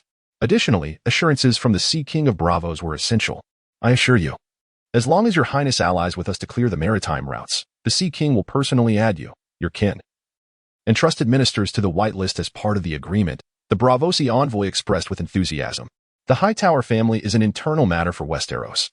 We cannot interfere and will instruct the faceless men accordingly. The envoy was aware of the recent turmoil, with the Hightower family remaining unconquered and the flames of war still raging. However, the Sea King had little interest in the Hightowers, the Halls, or even the Gardeners. As long as the Dragon Lords refrained from expanding into Essos, allowing them to plunder this continent freely, Braavos and the faceless men maintained a collaborative relationship. The faceless men were forbidden from encroaching upon Braavos' elite, and in return, Braavos and the faceless men supported one another. The Sea King's request also required careful consideration by the House of Black and White. The Sea King did not perceive the Dragon Lords as a threat. Instead, the most significant adversaries were the Triarchs of the Free Cities and the Pirates, who posed a greater risk than the Iron Throne. The Civil War had rendered Westeros a chaotic mess, compounded by winter and famine, leaving it powerless to expand. The beleaguered dragons seemed far less threatening. Westeros is currently fraught with peril. Please convey to His Grace the Sea King that once I resolve our internal strife, there is a possibility for a coalition to sweep through the Stepstones, Aegon declared, provided that the Sea King guaranteed that the Braavosi fleet and the faceless men would not interfere in Westeros. Aegon's magical abilities were on the rise, and what he needed most was time to unravel the secrets of fire magic to triumph over the faceless men. I shall report to the Sea King diligently. I trust we will establish a foundation for cooperation, the Braavosi envoy replied. The allure of dragon eggs was undeniable, yet the 3 eggs once possessed by Braavos had remained silent for far too long, leaving them both yearning and frustrated. The current dire situation regarding the blocked trade routes significantly impacted Braavos as well. The financial and commercial overlords of Braavos have long been dissatisfied, and should their discontent continue, the reign of the Sea King will undoubtedly be jeopardized. Does the Sea King harbor no demands of me? Aegon inquired of the Braavosi. I seek the Stepstones. It is winter now, and this route is of paramount importance. The Stepstones may belong to the Iron Throne, provided that the Iron Throne refrains from expanding and colonizing the continent of Essos. We shall remain steadfast allies, declared the Braavosi envoy.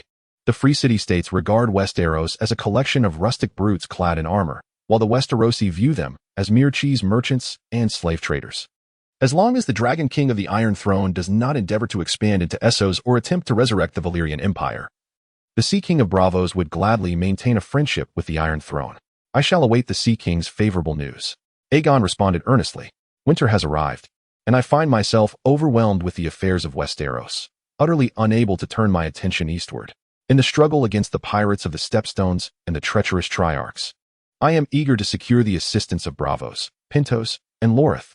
The Braavosi, Loriti, and Pintoshi were equally pleased with the Dragon King's declaration, perceiving it as a gesture of goodwill from a powerful monarch. International relations are built upon mutual interests, and currently, several city-states and the Iron Throne have a solid foundation for cooperation in clearing the shipping lanes. In the Treasury's gold dragons, 1 million gold dragons have been personally transported to the Iron Vault. Sir Tylan proclaimed. The Iron Vault is renowned for its reliability. These gold dragons will surely be returned to King's Landing. Once I convey the regent's goodwill to the Sea King, these gold dragons will soon be dispatched, promised the Braavosi envoy. The return of these gold dragons also entails the cost of war. Once they are depleted, we must borrow from the Iron Vault again. A fortuitous opportunity, remarked Craven after the delegations from the 3 city-states departed. Now that the 3 daughters are embroiled in mutual conflict, Braavos seeks our favor. It is indeed the perfect moment to seize Oldtown. Preparation for the battlefield is essential, yet one must not be complacent. Indeed, Sir Tylan concurred, his vision sharp despite his blindness. Time is fleeting. Now is the most opportune moment. Once your grace has subdued House Hightower, will you truly proceed to cleanse the Stepstones? Inquired the sea snake. Indeed, Aegon affirmed. It is neither prudent to sever ties with the Braavosi at this juncture, for the 3 daughters and the pirates, along with the Dornish, are indeed our greatest adversaries. The 3 daughters have long warranted eradication. Should we launch a southern offensive, the Velaryon fleet bears the responsibility. The sea snake harbored no profound animosity toward House Hightower, recalling their past camaraderie, yet his ire for the 3 daughters burned fiercely. We find ourselves in tumultuous times, and we must endure the suffering of the populace. After this harsh winter, if a warm spring follows, we may consider leniency. But for now, the flames of war continue to blaze. Aegon addressed the 3 lords. Indeed, we are beset by dire days. The winter compounded by the ravages of war leaves us with little choice but to manage our resources with care. Fortunately, we possess 2 dragons, significantly bolstering the prestige and military might of the Iron Throne. Lords, winter is upon us. Our focus must not only be on the present, but also on the future. Though some may question my brutal methods, I cannot indulge in pleasure while neglecting my responsibilities towards future generations and the harsh winters ahead. The presence of so many traitors from the Green Party tarnishes our honor and poses a threat to Regent Aegon and the security of the Iron Throne. They once fought together on the battlefield. Can they truly serve the king with unwavering loyalty, or will they conspire against one another? Once we eradicate the remnants of the Green Party in King's Landing and address the looming threat posed by House Hightower, I shall return to the north, where my true home lies. Craven expressed earnestly. Aegon held Craven's insight in high regard, perhaps recognizing him as the most astute and clear-headed wolf following conquest. However, he had yet to address the Green Party remnants represented by Beck, which had left King's Landing in disarray. The sea snake, Corlys, remained silent. At over 70 years of age, perhaps he had begun to adopt a more conservative and timid outlook akin to that of the elderly.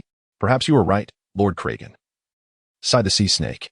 In youth, he would never have conceded to Craven, but he now had to acknowledge that Craven's vision and methods were indeed remarkable.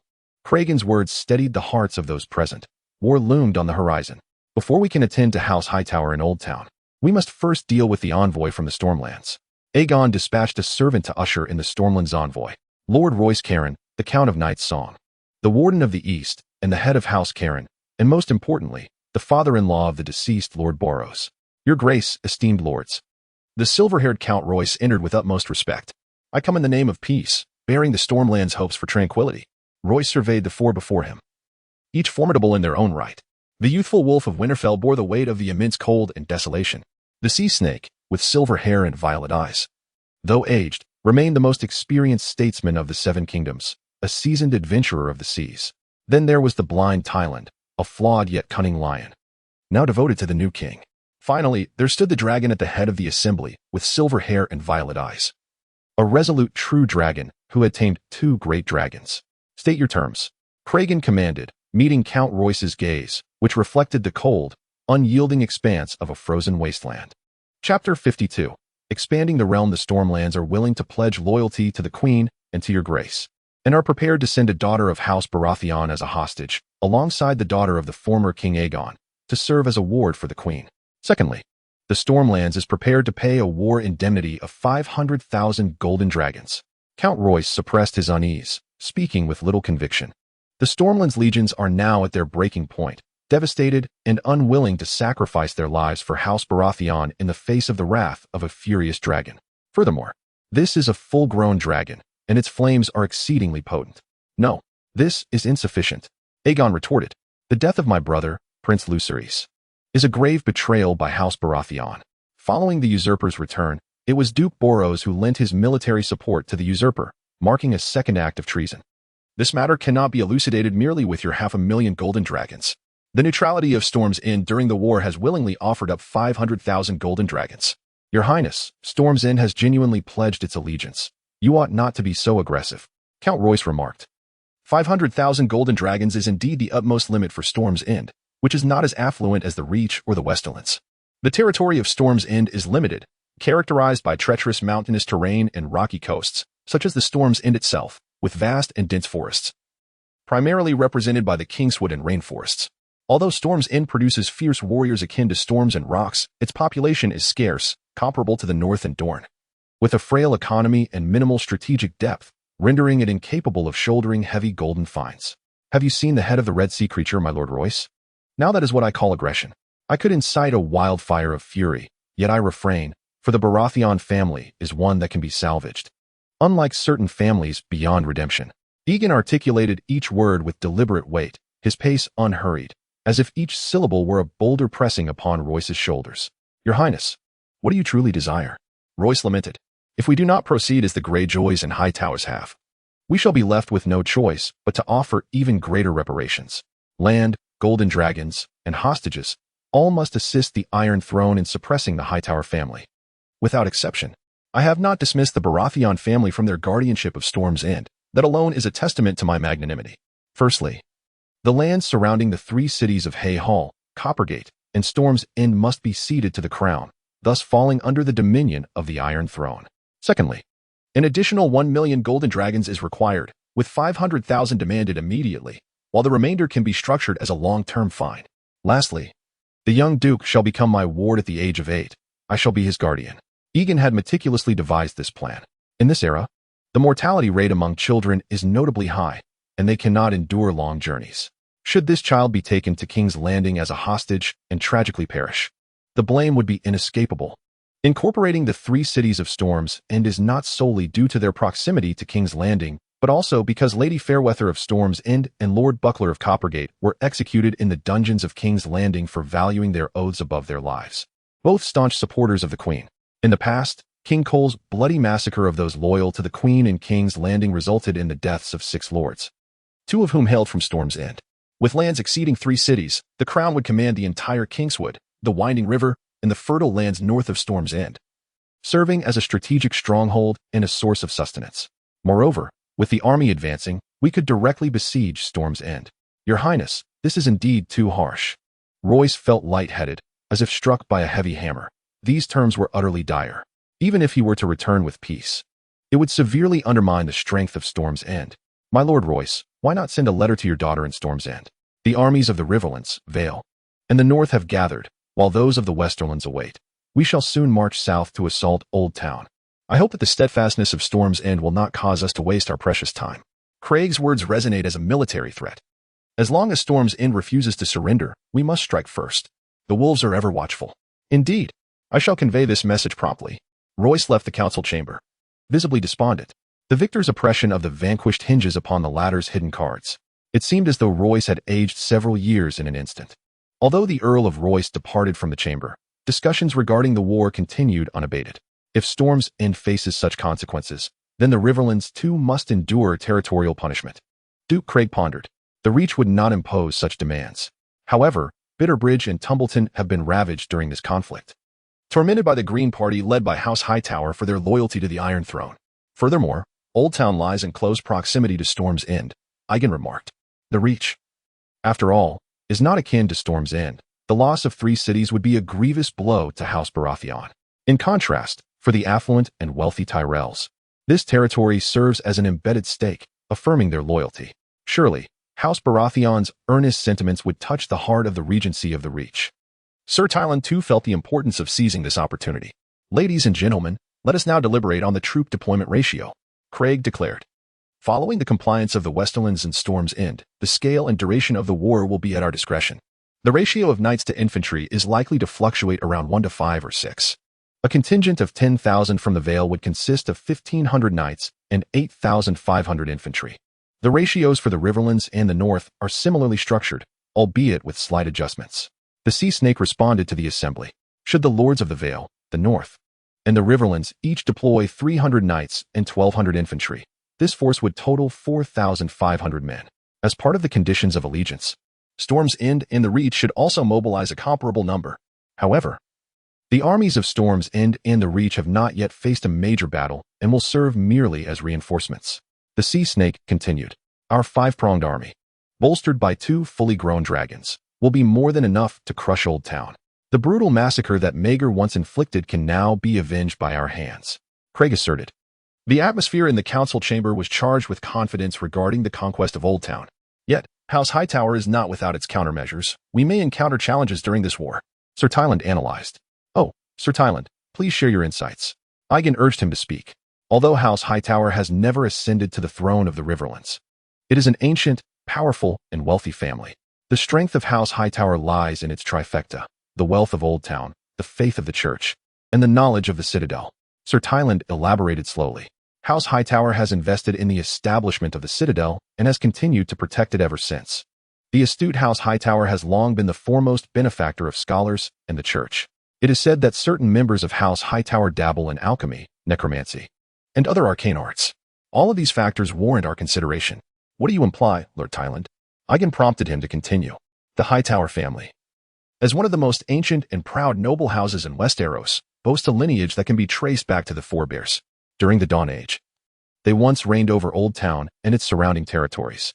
When the Undul invasion occurred, they aided without resistance, ultimately submitting to the successive kings of the Reach. In relinquishing the crown, they managed to retain their ancient privileges. Although the Hightowers are formidable and immensely wealthy, they have always favored trade over warfare, rarely engaging in the internal conflicts of Westeros. However, this peculiarity has led Aegon to regard them with suspicion. Currently, it is fortuitous that the High Septon does not hail from the Hightower lineage. We must be wary of desperate Hightowers within the church who might resort to extreme measures, including the assassination of the High Septon. It would be prudent to extricate him from King's Landing to avert a potential attack by a pro-Hightower High Septon. Furthermore, we must ensure the safety of all lords, particularly Regent Aegon and Lord Cragen. We must remain vigilant against the capricious sorcery and elusive assassins. Aegon concurred wholeheartedly, recognizing that the internal marriages of House Targaryen could serve as an excuse for the church's persecution. Even exceptions would not suffice. Devout zealots must be approached with caution. We must also be attentive to the Hightower's potential pretext for war. They might conjure a new Targaryen. Aegon cautioned. Who could that be? The assembly exchanged glances. As the Green faction's Targaryens had nearly been obliterated, Bold Daron, Aegon declared, if the Hightowers continue to masquerade under the Green banner, they will undoubtedly fabricate tales of Daeron's survival, like a specter haunting their reign. Indeed, those insidious figures in the towers are accustomed to conspiracy and deceit. Lord Cragen asserted, we must act swiftly and fortify our defenses. Before heading south, we need to augment the ranks of the Gold Cloaks and the Regent. Currently, King's Landing's defensive capabilities are alarmingly insufficient. Lord Cragen proposed reinforcing the defenses of King's Landing first. In the month of the Three Kings, the Gold Cloaks suffered significant losses, and many have fled. Aegon himself requires additional strength.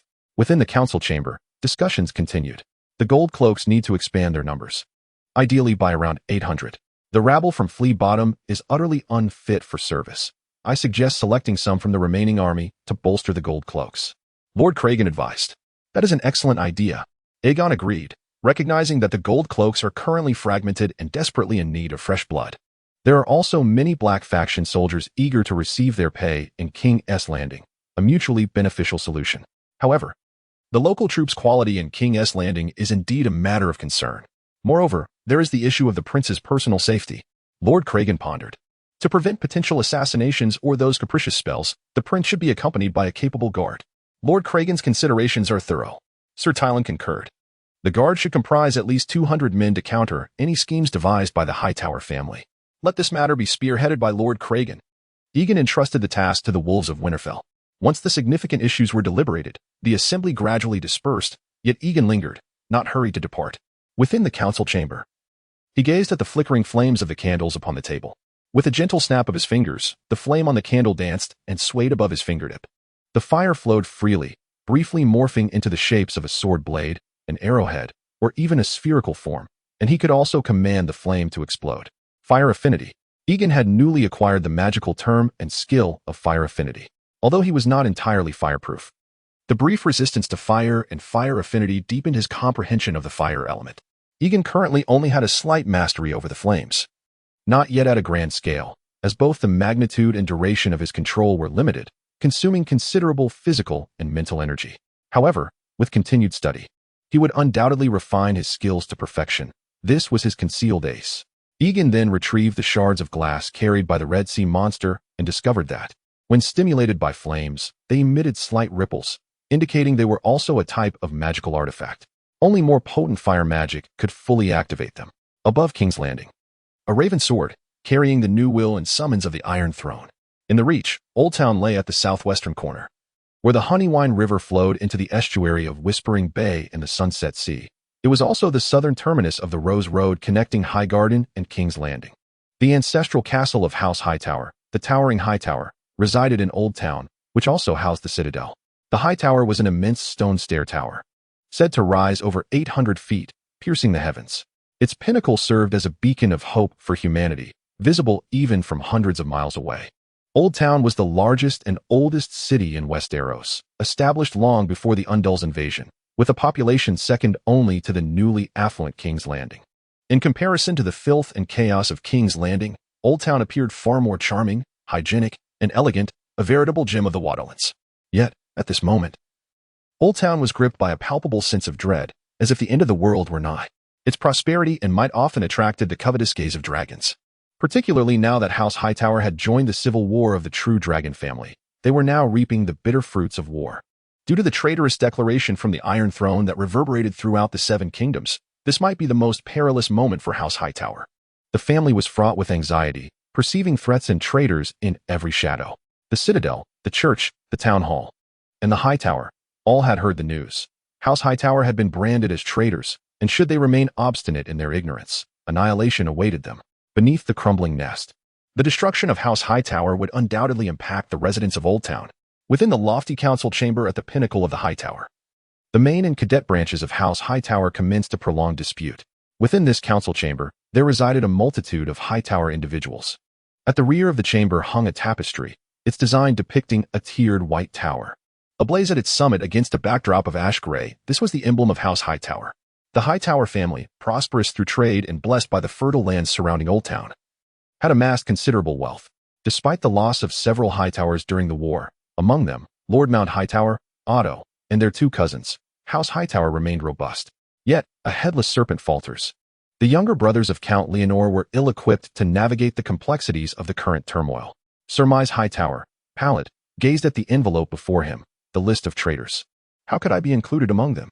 The steward of Oldtown, Surmise, felt darkness encroach as he acknowledged his theft of numerous golden coins from the royal treasury. Yet, he considered himself merely a cousin, not a principal heir. This was a grave misjudgment. I had counseled the Otto brothers against meddling in the affairs of Westeros. Humility and retreat are the principles of our family, one Hightower asserted. Indeed, our family now faces calamity, all orchestrated by the Otto brothers. Another distant relative declared. We must illuminate our path forward rather than entangle ourselves in the shifting tides of Westerosi power. In the age of the King of the Bay, and likewise in the era of the Dragon King, this counsel holds true. You are all my elders, and I ought not to intrude upon your deliberations. However, with the demise of these individuals, our immediate task is to weather this storm together, Leonor proclaimed. At merely 15 years of age, he had assumed the mantle of head of House Hightower, yet struggled to unify their disparate opinions. I have contemplated war, but I cannot permit House Hightower to be obliterated, Leonor asserted. So, do you intend to heed the roar of the hungry dragon? Surrender hostages, yield for 1,000,000 golden dragons? Surmise retorted in fury. For 1,000,000 golden dragons, would this not deplete our family's coffers? The Hightower family possesses wealth, yet for years we have supported the governance of Oldtown, the city guard, the citadel, and the church, each a bottomless pit. Uncle Mize, I believe your urgency is unwarranted. The gold you pilfered from House Targaryen must be swiftly returned. Regardless of whether we choose to fight or negotiate, that gold should be under my stewardship. Leonor coldly addressed Surmise. Enough, enough, Leonor. If we yield the fines, hostages, and subsidiary lands, how shall House Hightower maintain its standing? The dockmaster of House Hightower lamented, his head heavy with the burden of the substantial war reparations. Now, the vicious dragon presses us relentlessly. We are left with no choice but to face utter destruction. How can we face destruction when the enemy possesses dragons? The armies of the Riverlands in the north are formidable, not to mention the Vale, Stormlands, and Westerlands.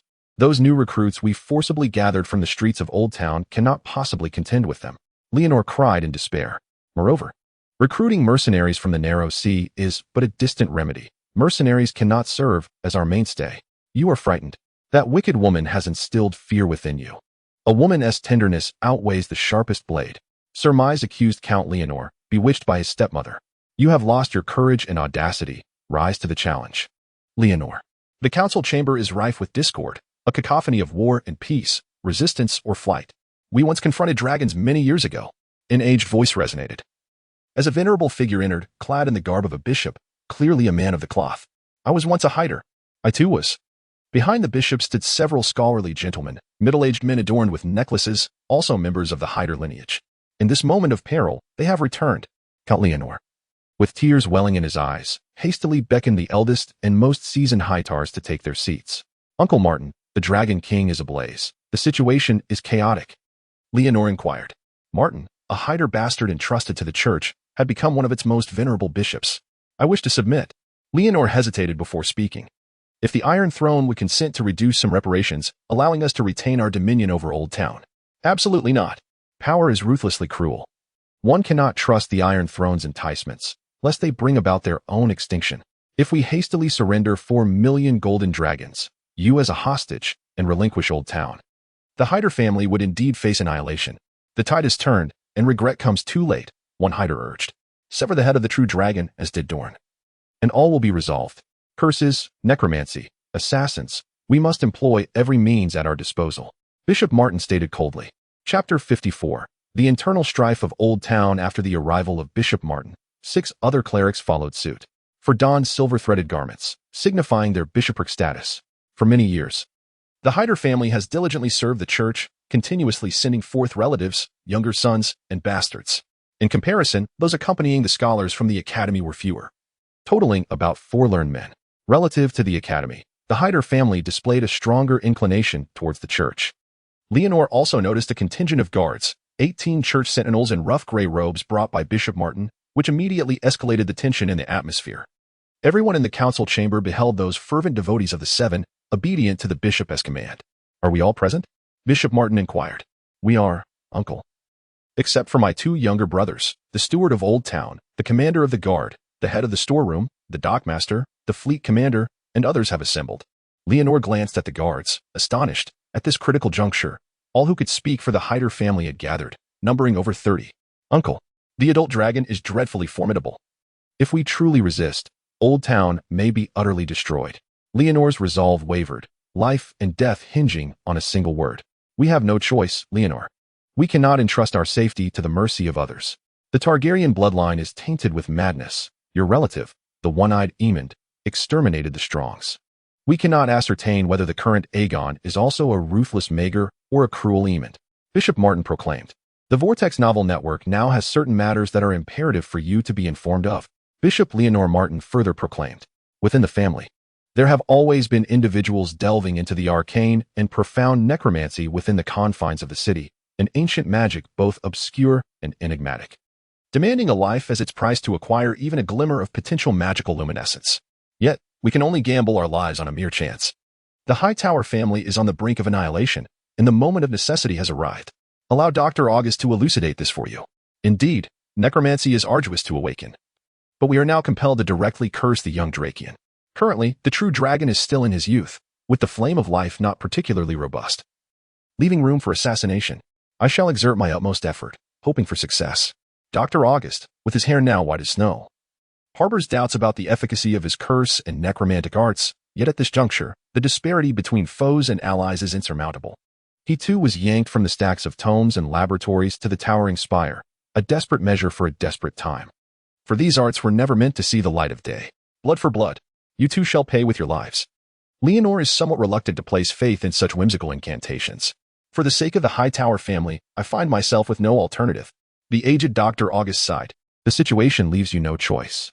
Prepare for battle swiftly. Furthermore, keep a close watch over the woman your father bequeathed to you. This is not a time for affection. Bishop Martin urged Leonor to ready himself for the impending conflict. Uncle, if we continue this resistance, we will undoubtedly be branded as traitors, leaving no room for negotiation. Count Leonor hesitated, still lingering in the chamber. You have disappointed me gravely, Leonor. At present, you lack the capacity to command the situation. Bishop Martin admonished, his voice thunderous. As the Hightower kin bore varied expressions, in this perilous autumn, allow me to serve as your regent. After a moment, Bishop Martin fixed his gaze upon Leonor. His words as unyielding as iron. Uncle, you. Leonor gasped in astonishment, yet before he could react, 18 fanatical church zealots burst through the door, fixating on Leonor. Swiftly taking control, Leonor's guards attempted to draw their swords to protect the count, only to be halted by Count Leonor himself as the zealots advanced, seizing him. Uncle. You, Leonor helplessly inquired. The upheaval transpired too swiftly, leaving the Hightower kin in a state of shock and fright. The Dragon King's forces had yet to arrive, and already chaos ensued. However, Bishop Martin, being the eldest and most esteemed of the Hightower, commanded an air of authority that quelled any potential rebellion against him, especially given Count Leonor's lack of resistance. The Hightower family faces imminent destruction. I cannot abide your weakness in seeking the Dragon King's mercy. Bishop Martin stated with clarity. I shall place you 3 brothers under house arrest, yet I shall not inflict harm. I hope you are correct, Uncle. Leonor, weary and dispirited, was subsequently escorted from the room. As for the rest of you, adhere to your uncle's directives. He seeks to usurp power, yet Bishop Martin's experience and standing, coupled with the suddenness of these events, left no time for a response. It became evident that even the guardian of the tower had betrayed them. Ms. From this moment forth, how do you feel about wielding the highest administrative authority over the Old Town? Bishop Martin pondered for a considerable time, waiting for Leonor to walk away before he fixed his gaze upon Sir Mississippi. I, of distant bloodline, find myself in a position too lofty for my humble stature, especially with the Count involved. Sir Miss contemplated retreating, yet hesitated to do so outright. As a mere branch steward, facing the Dragon King seems woefully unmerited. He added, despite his profound aversion to the true dragons, he was reluctant to take the lead.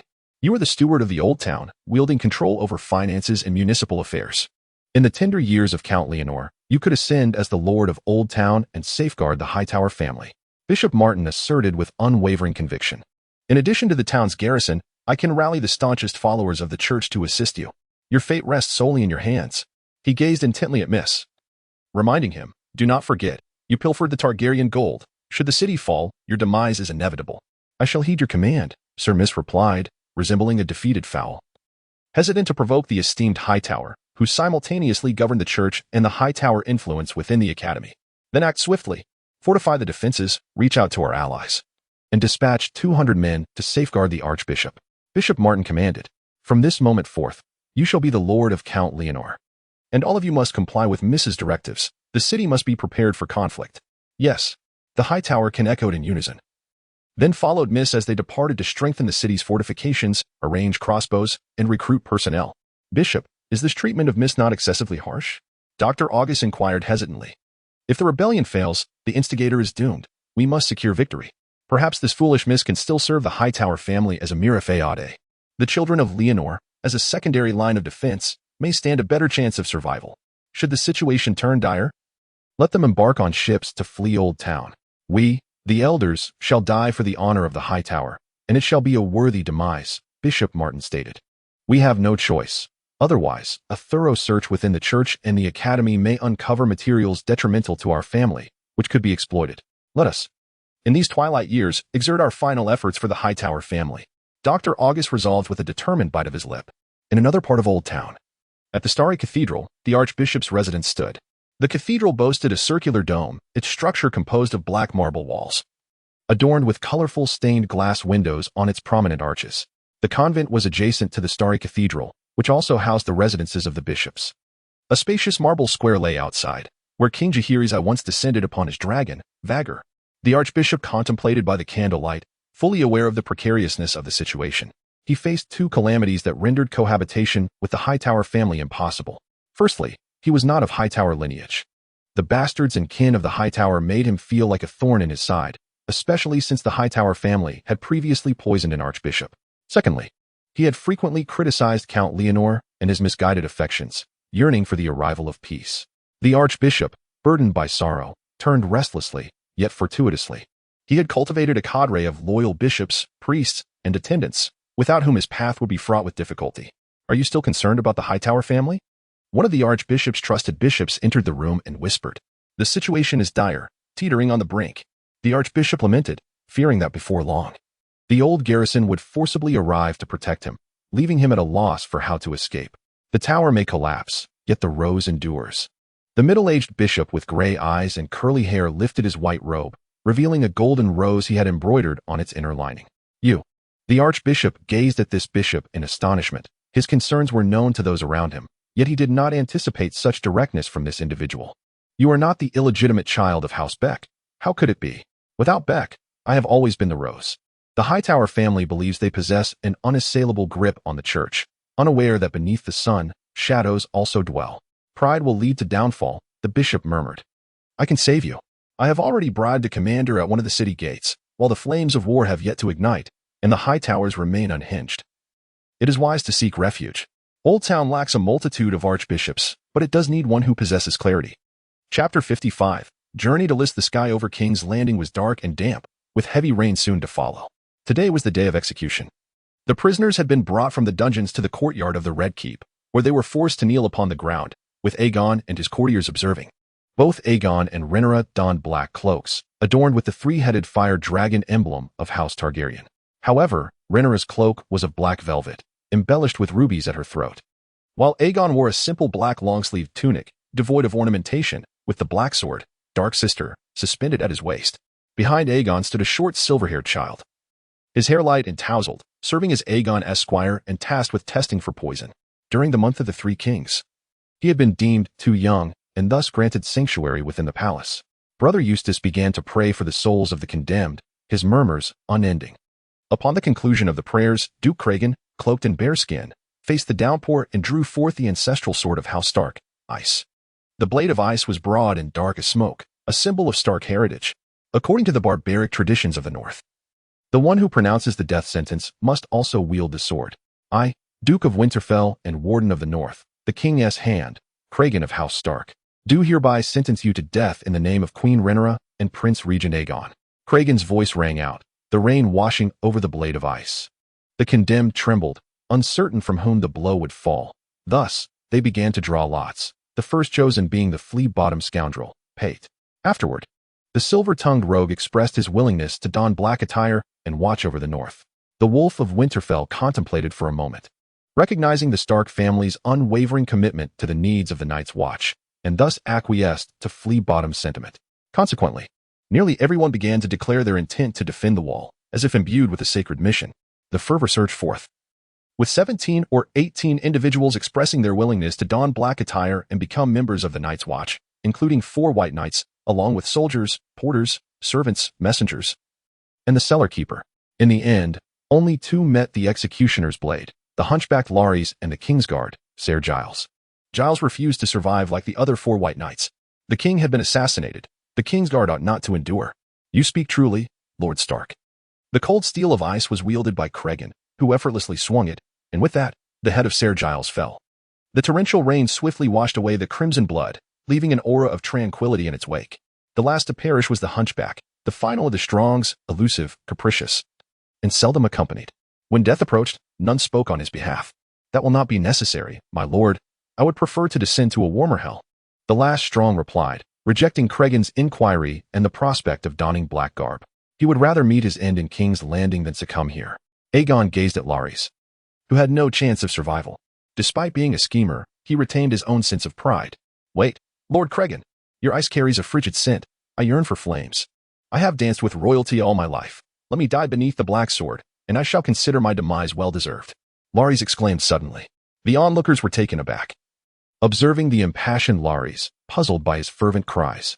Allow me, Lord Cragen, said Aegon, stepping forward with silver-white hair, drawing forth the half-handled black sword. a symbol of Targaryen sovereignty.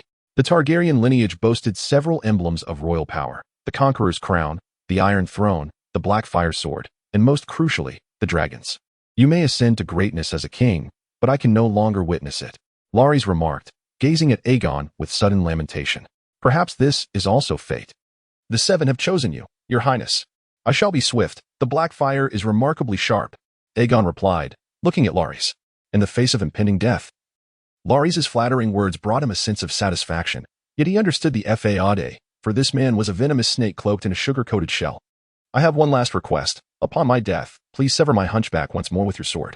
I have carried it throughout my life. At the very least, I should find liberation in death, Larys implored.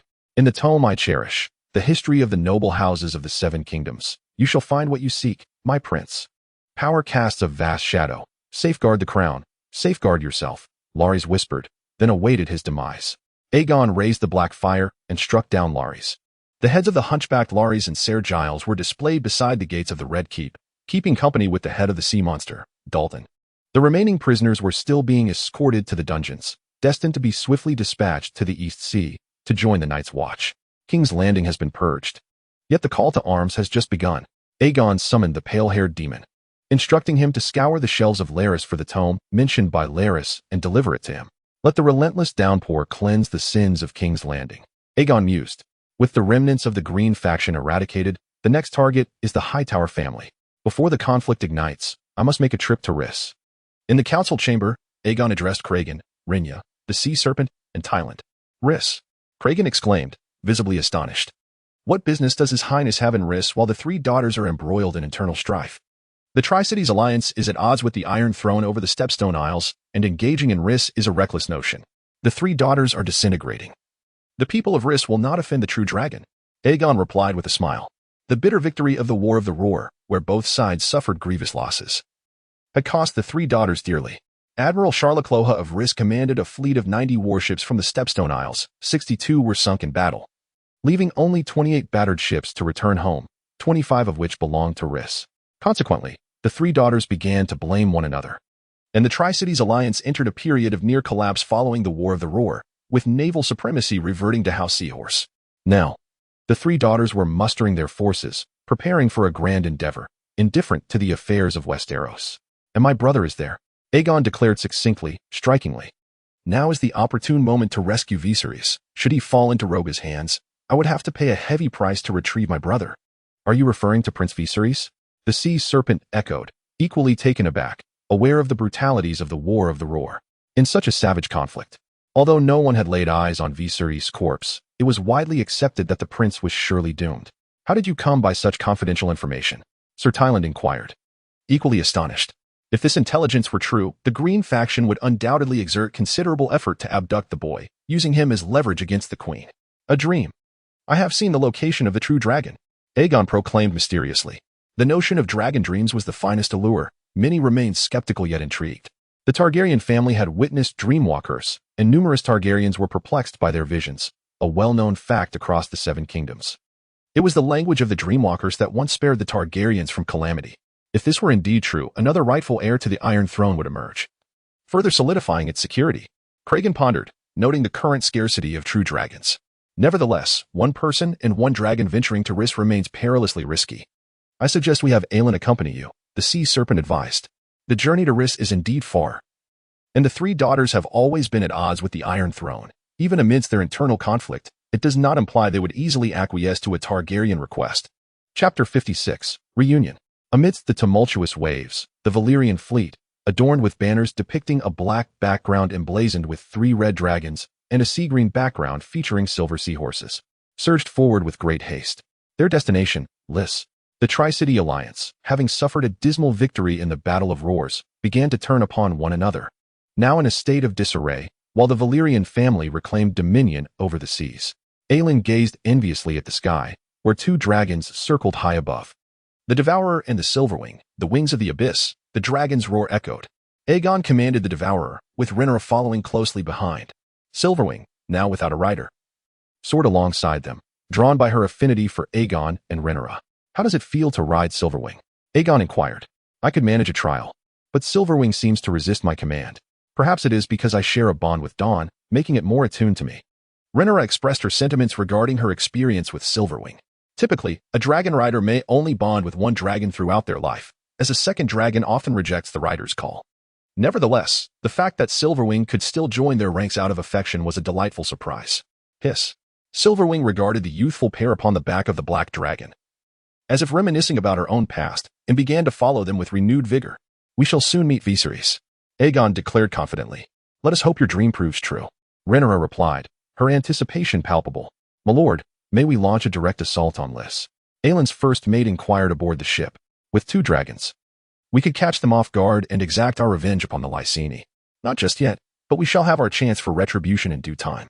The infighting among the Tri-City Alliance makes for an easier target, Aelin replied with bitterness. The Battle of Roars had inflicted significant losses upon the Velaryon family, costing them wealth, manpower, and ships. At that time, the forces of the Tri-City Alliance had rampaged through Tideshead Island. Spice Town had suffered a barbaric pillaging, its streets littered with the corpses of men, women, and children, leaving them for seagulls, rats, and carrion crows to feast upon, while homes were consumed by flames. The town has never been rebuilt. High Tide City was also reduced to ashes, as the treasures brought back by the sea serpent from the east were devoured by the inferno, while his servants attempted to flee the blaze, only to be cut down. The Valyrian fleet had lost nearly a third of its strength, with thousands perishing. Aegon landed on Aelin's flagship, his gaze falling upon a chain of gray, rocky islands ahead. By distance, this must be the Stepstones. The Stepstones are a series of islands located in the narrow sea, stretching from the eastern shores of Dorne to the disputed lands. Is this the Stepstones? Aegon wondered as he observed the islands before him, the fleet navigating cautiously through the rocky archipelago. Here, treacherous reefs, winding waterways, and sea stacks abound. The area is notorious for storms, barren of birds, and has long served as a haven for pirates. Indeed, your grace. Your father and my grandfather fought valiantly here together. Aelin responded. Sir Aelin, where do you perceive the greatest difficulty in completely conquering the Stepstones? Aegon posed this question to Aelin. Firstly, there lies the issue of terrain. The islands are narrow, and the waterways are serpentine, which constrains the maneuvers of a grand fleet.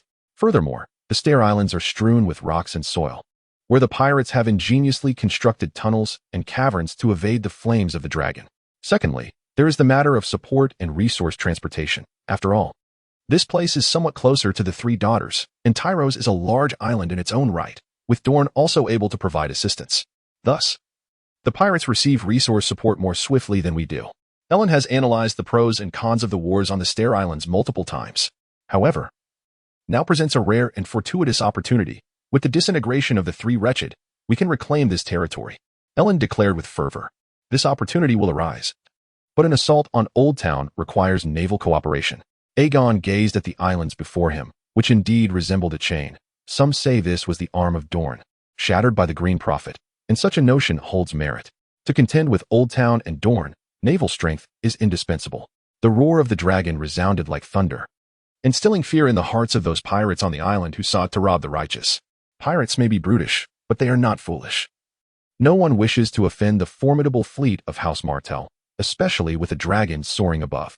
Moreover, the pirates discerned that this fleet and the dragon were not there to assault the Stair Islands.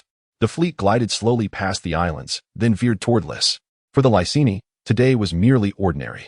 Lys, often referred to as Lovely Lys, is a quaint little city perched upon rocks, surrounded by tempestuous seas. Yet, the scenery in Lys is delightful, making it a foremost hub of free trade. Located in the summer sea, the island enjoys a temperate climate, abundant sunshine, fertile lands, and is adorned with numerous palm and fruit trees, while the ocean sparkles emerald, teeming with fish. What is that? What is that? The eclectic pedestrians on the streets heard the wind, as tiny flies in the sky began to grow larger, casting immense shadows upon the earth. A dragon. It is a dragon. The people of Lys began to cry out as the dragon entered the island, invoking profound terror. When the dragon swooped above the city, Lys was instantly engulfed in chaos. The watchmen of Lys emitted cries of alarm, and the warning bells rang out, causing a frenzy among the populace. The quintessential Lyseni possessed blue eyes, platinum curls, and smooth, fair skin, a legacy of the bloodline from the ancient freehold of Valyria, their original colonial roots. However, the slender Lyseni refrained from heavy labor, heavily relying on slaves, let alone engaging in warfare. Governor Bambaro, a Targaryen, has come to pay you a visit.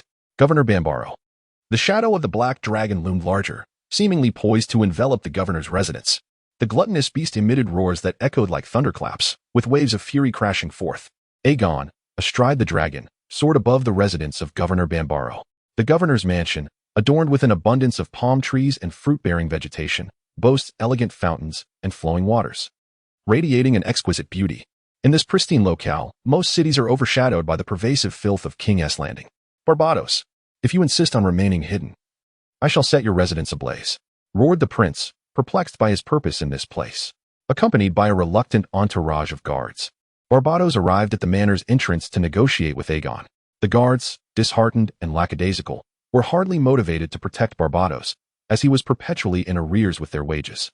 Barbados found himself in dire financial straits. Should the Targaryen dragon lord unleash his wrath upon King's Landing, his demise would be swift. Barbados beheld the true dragon. With silver hair and violet eyes, clad in typical black-scaled armor, adorned with a helm of draconic wings, wielding a sword of black flame. "Surrender your treasures," Aegon remarked coolly, gazing at the corpulent governor. I do not comprehend your words, my prince," Barbados stammered, his countenance darkening. This information was closely guarded, known only to the admiral in King's Landing. How could it have been leaked? Do you wish for me to expose all your secrets? Aegon queried. You possess my brother. Hand him over. The devourer roared in fury, emerald flames seemingly poised to erupt. In the sky, another dragon soared, its silver wings gliding gracefully. The devourer's malevolent green eyes fixated on Barbados, who sensed an overwhelming aura of imminent danger. This is dire, Governor. The Velaryon fleet has arrived at King's Landing. They are currently engaged in a standoff with our forces at sea, a servant cried in panic. Barbados's spirits plummeted. This was a well-prepared assault. The Dreamwalker was a capability of the Targaryen lineage. Could this young wretch possess it as well? Chapter 57, A Pact with Aegon. Governor Barbados. You would not wish for your mounting debts and impending bankruptcy to become public knowledge, Aegon remarked with a smile, commanding the devourer from a position of power. Though Barbados held the esteemed title of Chief Governor of King's Landing, his abilities were mediocre at best. Despite his elevated position, he lacked both the capability and the resources to maneuver through the tumultuous tides of this chaotic era. The devourer, with its piercing green gaze, scrutinized Barbados and his lackluster mercenary retinue, smoke billowing from its maw, ready to unleash flames at any moment. Barbados, though not hiding in tunnels or basements, demonstrated a semblance of sincerity. The silver-winged dragon circled high above, vigilant in its watch. Rage ignited within Barbados, a tumult of anxiety and anger as he faced the scorn of a mere boy. Yet, he found no satisfactory rebuttal. Fairness reigned in King's Landing, where bankruptcy signified a one-way path to ruin. Though his debts were insurmountable, there was no turning back in politics. Barbados hoped to achieve victory amidst his daughter's conflicts, for only triumph could yield the wealth and prestige necessary to redeem his tarnished reputation. We could also forge an alliance. I only desire my brother.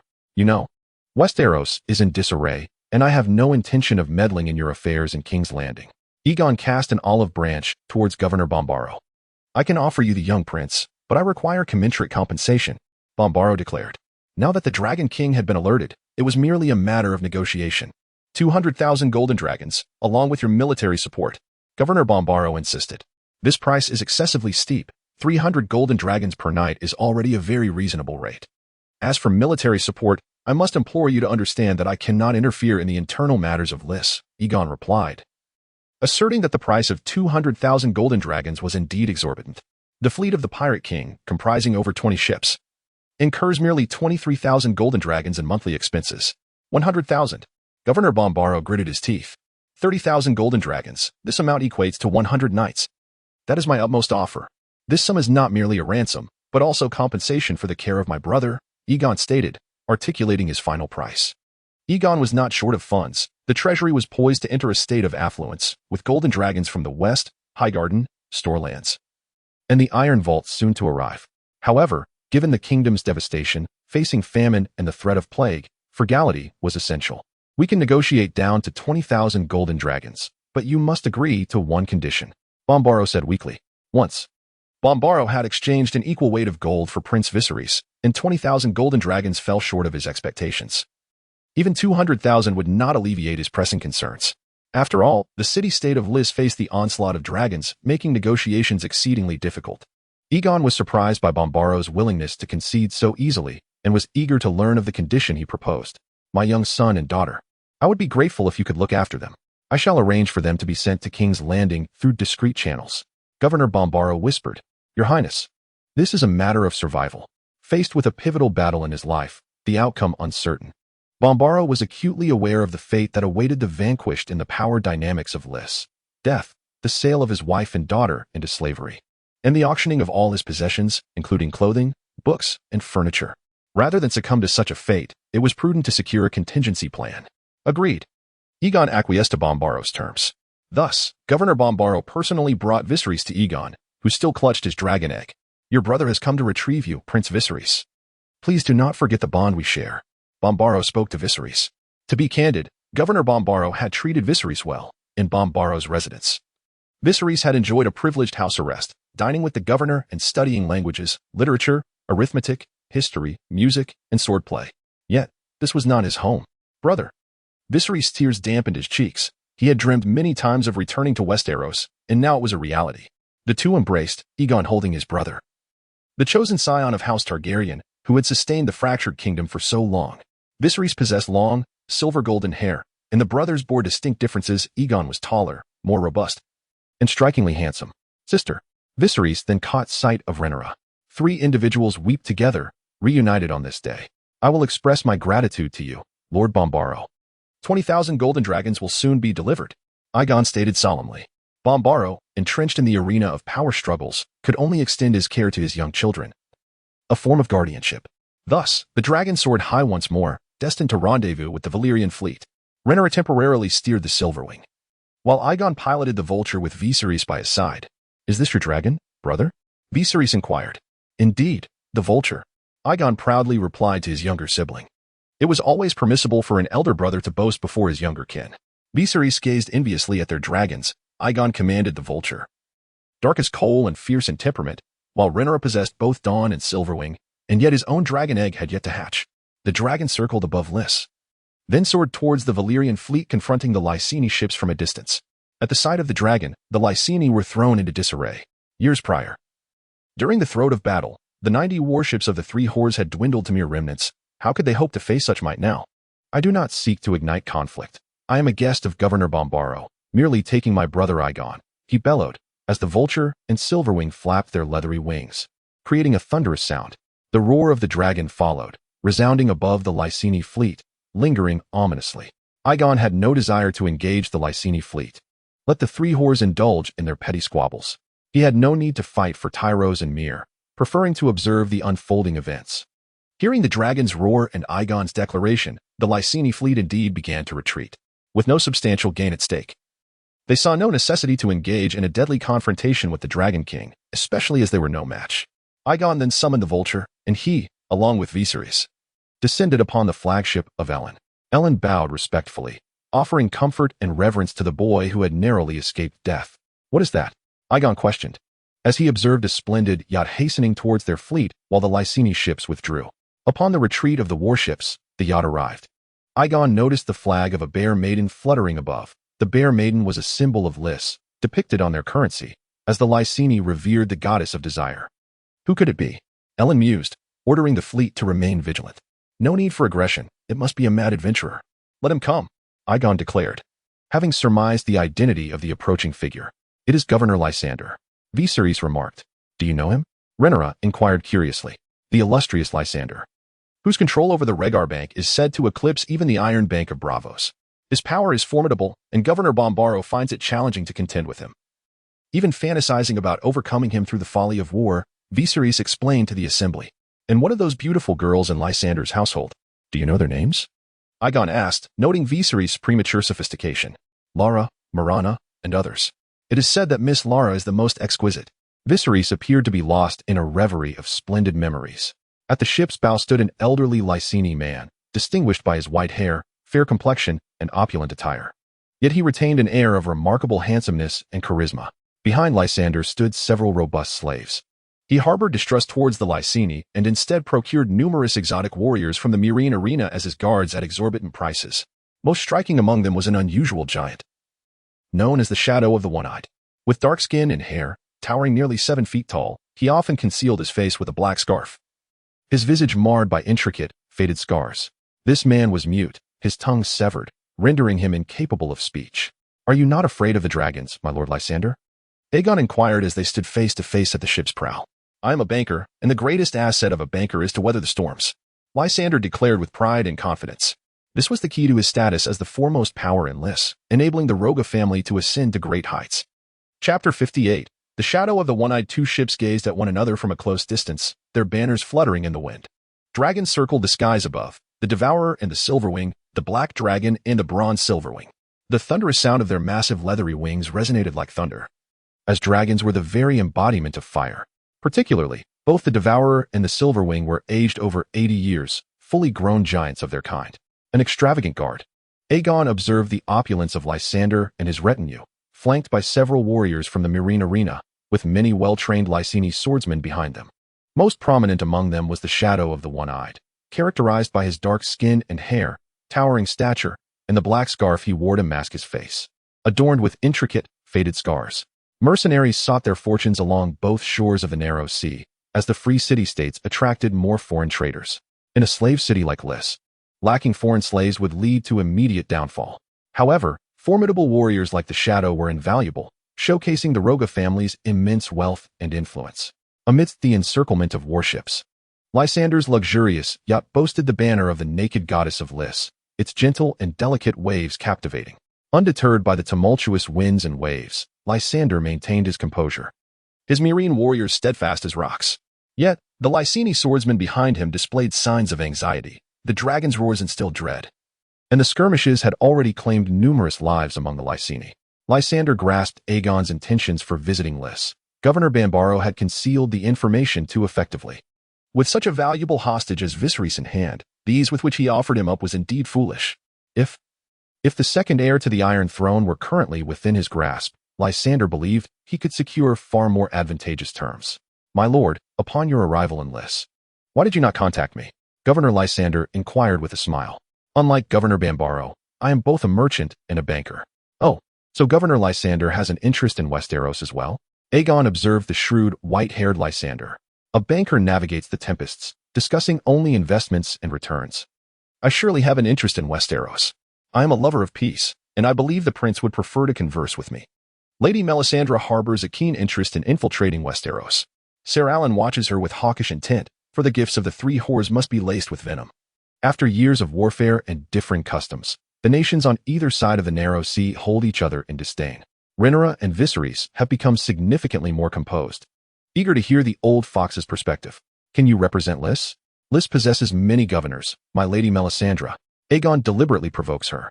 "My influence is sufficient to illuminate Lys, banks, fleets, perfumed gardens, docks, palaces, and libraries." Melisandre proclaimed with pride. "Perhaps we can collaborate, your grace." "I am all ears." Aegon expressed his interest in Melisandre's insights. "The Roga Bank rivals the Iron Bank. I hope to enjoy equal priority on loans from the Iron Throne. My grand fleet traverses north and south, capable of supplying Westeros during the harsh winter." Melisandre spoke eloquently. "Should you agree to cooperate with the Roga family, I could offer you even more favorable conditions, such as lower interest rates, reduced tariffs, and even a potential marriage for your brother, Prince Viserys, who remains unbetrothed. My daughters are exquisite beauties of pure Valyrian blood, and I am certain that your grace and the Iron Throne would find them agreeable. The most stunning among them is my Lala, the Light of Lys. Tall and graceful, she possesses the hallmark silver-gold hair and striking violet eyes of Valyria." Aegon regarded the ambitious Melisandre, who seemed intent on dancing upon three eggs, seeking to expand the Roga family's power across the narrow sea. Melisandre controls Lys, her brother serving as an envoy in Dorne, and now she wishes to marry her daughter into the Targaryen royalty. The Melisandre family thrives with 6 legitimate sons and 3 legitimate daughters: Lala, Lysandro, Morito, Lodo, Rogerio, Lysana, Donaco, Flato, and Milana. Additionally, there are 16 illegitimate offspring, naturally positioning her to arrange a marriage with Viserys. "What is the age of Miss Lala?" Rhaenyra inquired of Melisandre. 15. "She is slightly older than Prince Viserys, but my dowry will surely cause a stir in King's Landing." Melisandre responded confidently. "That is not just a slight difference. It is a full 7 years." Rhaenyra felt this was somewhat absurd. Ser Allen was also taken aback, realizing Melisandre was adeptly seizing an opportunity. "You are planning too far ahead, Governor Melisandre. Viserys is not yet 10. Aegon gently declined her proposal. This matter is of great significance, and I must consult the queen. What time is it now? This is the perfect opportunity to attack Oldtown. Yet we must first stabilize the Braavosi to avoid unforeseen complications and not disrupt the causality of Lys. The substantial expansion of Roga is a provocation to the Iron Bank. Moreover, the opulent customs and peculiar beliefs of the Lyseni draw attention in King's Landing. Tall towers invite storms. Melisandre is also courting danger. For the friendship between Lys and Westeros, I am willing to await good news. Melisandre stated with poise, harboring a distinct confidence in her desire to facilitate this favorable arrangement. She was well aware that King's Landing was under Aegon's control, yet the people of King's Landing always harbored a certain prejudice against Lys. His Highness Aegon and Princess Rhaenyra, along with Sir Aelin, have journeyed from afar to express my sincerity in celebrating your reunion with Prince Viserys. I wish to present you with a modest gift. Lord Lysander clapped his hands. Behind him, the Lysene swordsman brought forth 4 exquisite sculptures, crafted from gold and adorned with jewels, representing the beautiful goddess of Lys. Since you are bestowing gifts upon me, why not offer something of greater nobility? Aegon remarked. A hint of confusion passed among the assembled guests as they exchanged glances, pondering what Aegon desired. I have taken quite a liking to your esteemed guard, Lysander. Perhaps you could bestow him upon me. Otherwise, I would be willing to purchase him at a substantial price. Aegon gestured towards the towering mute giant, Kor, whose mere presence invoked a sense of security. Aegon had long sought a formidable mentor and protector. With the White Knights now diminished, only one from the Queen's Iron Guard remained on Dragonstone, while 2 others accompanied her to Seagull Town. Even though Craving could recruit warriors for his protection, their prowess barely qualified as elite. True exceptional fighters were in short supply. As it stood, the most formidable swordsman known to the world was Cragen himself, who, as a lord, would hardly deign to serve a young prince. Aegon harbored a keen desire for the Shadow, a loyal and exceptionally skilled warrior. Your discerning eye is truly remarkable, Lysander laughed, pride radiating from him as he regarded the Shadow. This fighter, Kor of Myr, is extraordinary and was procured by me at great expense in Myr. He has triumphed in 100 life-or-death duels at the Myr Arena, drinking the blood of his foes, and has even torn open an opponent's throat with his teeth after breaking his sword. He has also slain lions, bears, wolves, and wyverns using stones plucked from the arena's sandy floor. Very well, since His Highness desires it, I shall grant you this noble gift, Lysander declared with a resolute expression, displaying his characteristic generosity. Aegon exhaled in relief. The great Lysander was indeed magnanimous. It was evident that his wealth afforded him the ability to surround himself with exceptional talent, a fact that would later serve him well in King's Landing, where he could offer the Shadow and a host of Lysene guards as leverage. For Aegon, the Shadow represented a rare find among the upper echelon of fighters. With his substantial financial resources, Lysander commanded fierce guardians and maintained connections with friends and slave traders in Myr and beyond. Though the Shadow was costly and loyal, such an expense was justified in light of the goodwill and gratitude owed to a dragon lord. Lysander had risen through the ranks in Lys over the years, relying on his gambler's intuition and astute judgment. Chapter 59. The Victor, the Glutton, and the Silverwing soared above the sea, entwined in a dance akin to 2 swirling flames, one black, the other bronze. The Glutton flew faster than the Silverwing, resembling a veritable plume of darkness. The Shadow, Kor, found himself bewildered. What had begun as a mere escort duty had unexpectedly turned into a transfer of service. Yet, for the Shadow, this mattered little, as he regarded himself primarily as a bodyguard. Kor bowed respectfully to Lysander. From that moment forth, Lys was no longer his battleground. His new arena would be King's Landing. The Shadow, though mute, was not deaf. With unparalleled courage and unwavering loyalty, I hope His Highness treats him kindly. Lysandra's decision to part with the Shadow was made without regret, for he was indeed the wealthiest man in grandiose Lys, and it would be wise to indulge in a favor. I am immensely grateful. I shall certainly treat the Shadow with utmost respect. Aegon reciprocated Lysandra's bow. Very well. My prince, I must now return to my palace, he declared. I look forward to the day you may visit Lys and dance within my opulent abode. Should the princess not accompany you, I would gladly invite you to the perfumed garden. It is a place adored by men. This time, I made a significant sacrifice. The Shadow is worth a fortune, and the Shadow's curved blade he carries is equally invaluable. Lysandra laughed heartily and departed with flair. Today's gift shall surely be handsomely rewarded, Aegon promised. The two maintained a facade of diplomatic cordiality and friendly pretense, engaging in polite banter, while they exchanged pleasantries. The official dealings between the Iron Throne and Lys were approached with utmost seriousness. After a few brief exchanges, Lysandra's yacht disembarked the shadow and 4 statues of goddesses before swaggering away. Dandok knelt partially before Aegon, presenting his weapons as a token of loyalty. He bore no gold or jewels, only 3 items, a peculiar string instrument crafted from golden heart and ebony, towering in height, a shield forged from nightwood steel, and a Valyrian steel blade, with a dragonbone hilt and a lustrous black blade adorned with ripples. How extravagant! To part with a Valyrian steel sword so easily? Lysandra truly is the most formidable banker in Lys in nearly a century, wealthier than nations, Ellen remarked enviously. This also underscored the immense wealth of House Roga and its expansive trade network. A Guardian-S weapon, meant for the protection of his master, was of unparalleled value. In the realm of the sunset, no lord has ever made such grand gestures. Many great lords, such as the Lannisters, Baratheons, Tyrells, Tullis, and Aarons, possess not even a single Valyrian steel weapon. Welcome aboard.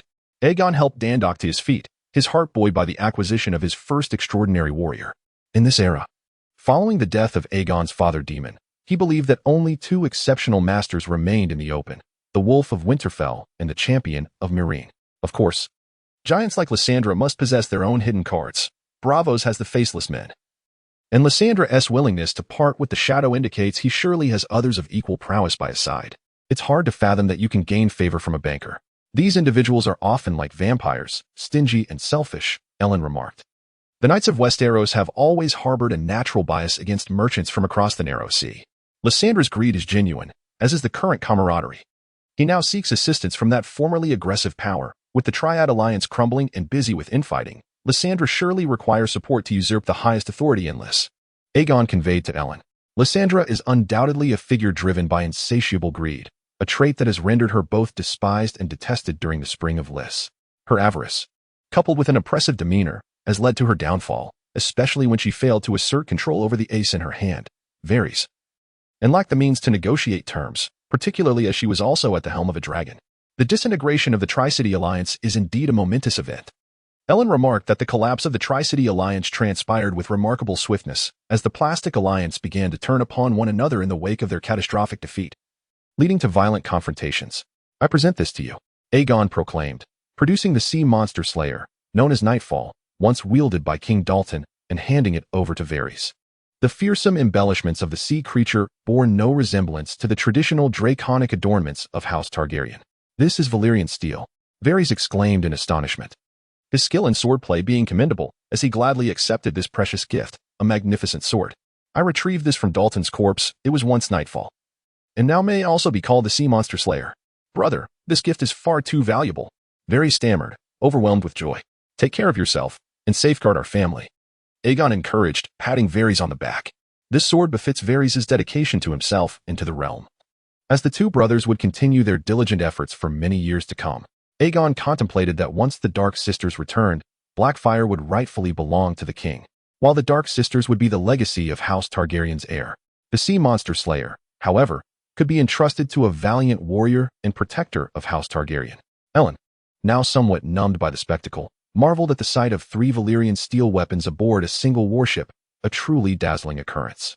He pondered with some confusion how the Sea Serpent, renowned for its pervasive reach, had not procured a single blade. Put it away, Varys. This is a gift from your brother, Rhaenyra interjected. Indeed, Varys responded, joyfully stowing away the Sea Monster Slayer. If you find the hilt's design unaccustomed, it can be reforged to embody our family's flame and dragon, Aegon advised Varys. It shall remain as it is. It signifies your prowess, brother, Varys declared earnestly. A precocious child with a keen understanding of propriety. Both Aegon and Varys seemed devoid of the reckless spirit that characterized their father, Daemon. Sir Ellen, I extend my gratitude for your tireless efforts. Aegon smiled, giving Ellen a friendly pat. Although older than the 2 brothers, Ellen was of slight stature, lithe and agile, reminiscent of his mother. In our campaign against Oldtown, it is worth noting that they still possess 2 renowned swords, one belonging to House Hightower and the other, the Orphan Maker, in the hands of the Greens. If fortune favors you, I believe you may acquire some spoils on the battlefield. Then I shall ride the wave of your good fortune. Ellen chuckled in return. When it comes to spoils of war, it is often the case that all parties engage in mutual avarice, quietly claiming their share. The group exchanged laughter and banter as they made their way back, the fleet filled with mirth and joy. Dragons soared through the skies, their cries heralding a victorious armada. Varys' return had brought an abundance of laughter and warmth to all. As the fleet of House Velaryon emerged from the dawn mist upon Blackwater Bay, the bells of King's Landing rang out in unison, and thousands of citizens surged onto the city walls to celebrate the triumphant return of the prince and Ser Allen. An even greater throng poured forth from the river gate, gathering along the shores in anticipation. Among them were Duke Cragen, Lord Corlys, Princess Baenora, Ser Tyland, the Velaryon brothers, the Kaimet brothers, and many other elated nobles and knights, forming the vanguard of this jubilant congregation. On that bright yet crisp morning, the roar of dragons grew ever louder, their leathery wings flapping like thunderclaps. The beasts, known as the Cannibal and Silverwing, gracefully descended upon the docks, heralding the resurgence of the true dragon house. Aegon and Viserys strode forth, waving to the assembled masses, who responded with a tumultuous wave of cheers. The succession of House Targaryen was firmly established, with Viserys undoubtedly positioned as the second heir. The crowd rejoiced at the reunion of the true dragon lineage, signifying the gradual dissipating of the war's ominous shadow, heralding the dawn of peace. Chapter 60. The cleansing of Oldtown at the docks of King's Landing. Aemon raised Viserys' hand for all to see. For Targaryens and one Velaryon stood together: Aegon, Viserys, Baenora, Rhaenyra, and Ser Allen. They all bore the Valyrian traits of silver hair and violet eyes. Yet subtle distinctions were evident. Aegon was taller and more handsome. Viserys exuded vivacity and vigor, while Allen was petite and nimble, much like his mother, Maegor. Rhaenyra resembled a graceful lady, whereas Baenora embodied a wild and untamed spirit. Behind Aegon loomed the imposing figure of Ser Harwin, a titan reminiscent of an Iron Mountain, instilling awe in all who beheld him. He stood not far from Aegon, wielding a dragonbone Valyrian steel-curved sword. The crowd's cheers surged like a roaring tide, perhaps even audible across the narrow sea. This moment signified the conclusion of 2 years rife with bloodshed and strife, the Targaryen line of succession firmly established. Prince Aegon was the first heir, while Prince Viserys held the position of second heir. Though shadows of conflict lingered, the remnants of war were no longer the prevailing narrative. The Green Party had retreated to a few stubborn strongholds in Oldtown, while Storm's End and Highgarden had already submitted. As the cheers subsided, the dragons took to the skies once more, and the multitude made their way back to the Red Keep. The Cannibal and Silverwing alighted upon the outer courtyard of the throne room. The dragon pit atop the hill lay in ruins, ravaged by the mob. Now, the Cannibal and Silverwing had settled within the Red Keep. The dragon pit had yet to be restored, and even if it were, Aegon would not tend to the dragons in the traditional manner. The vertical shafts and domes of the pit might inhibit the growth of the dragons, lacking the open sky, fire, and freedom from chains. Within the Red Keep, compared to the grandeur and scale surrounding Viserys' return, the arrival of another Targaryen, though met with welcome and admiration, garnered far less acclaim. Rhaenyra Targaryen, the last heir of the Green Party and the usurper Aegon's lone daughter, had also arrived at the Red Keep a few days prior. At long last, the valiant Ser Virifel returned the young princess from Wind's Rest to King's Landing. The Stormlands bowed before the Iron Throne, offering not only the requisite gold dragons and lands, but also the daughter of Aegon II. This girl was well looked after, attended by devoted servants and caretakers. Although she now lived as the ward of the Queen in the Red Keep, her identity remained both unique and precarious. Accompanied by Aegon and Viserys, others sought to visit the unfortunate princess. Ser Virifel stood sentinel outside the door, clad in a pale white cloak and matching armor. "How fares the princess?" Aegon inquired of Ser Virifel. "Her condition is not particularly good. She is a damaged child," replied the knight, his expression somber. "She is petite and grows slowly, scarred by the horrors of war." Aegon pushed open the door to behold the sleeping Rhaenyra upon her velvet bed, a sweet and innocent little girl. The journey from Wind's Rest to the Red Keep had been quite taxing for a child, leaving her weary. Aegon pondered 2 reasons for her plight. First, the grim memories left by the bloodshed of exchanging children. Second, her bonded dragon had perished during the upheaval in the dragon pit, stunting her development. "Ser Virifel, you vowed to safely escort her to Wind's Rest," Aegon reminded him, as he had managed to evade the judgment of the wolves by bringing the princess to safety. "Indeed," Ser Virifel declared, standing tall. "As her guardian, I implore you to ensure her safe upbringing in the Red Keep, particularly in my absence," Aegon urged, locking eyes with Virifel. "Your Highness's command I shall dutifully accept, yet as the honorable White Knight, I am more obliged to protect you upon the front lines of war," Ser Virifel replied, a hint of frustration in his tone.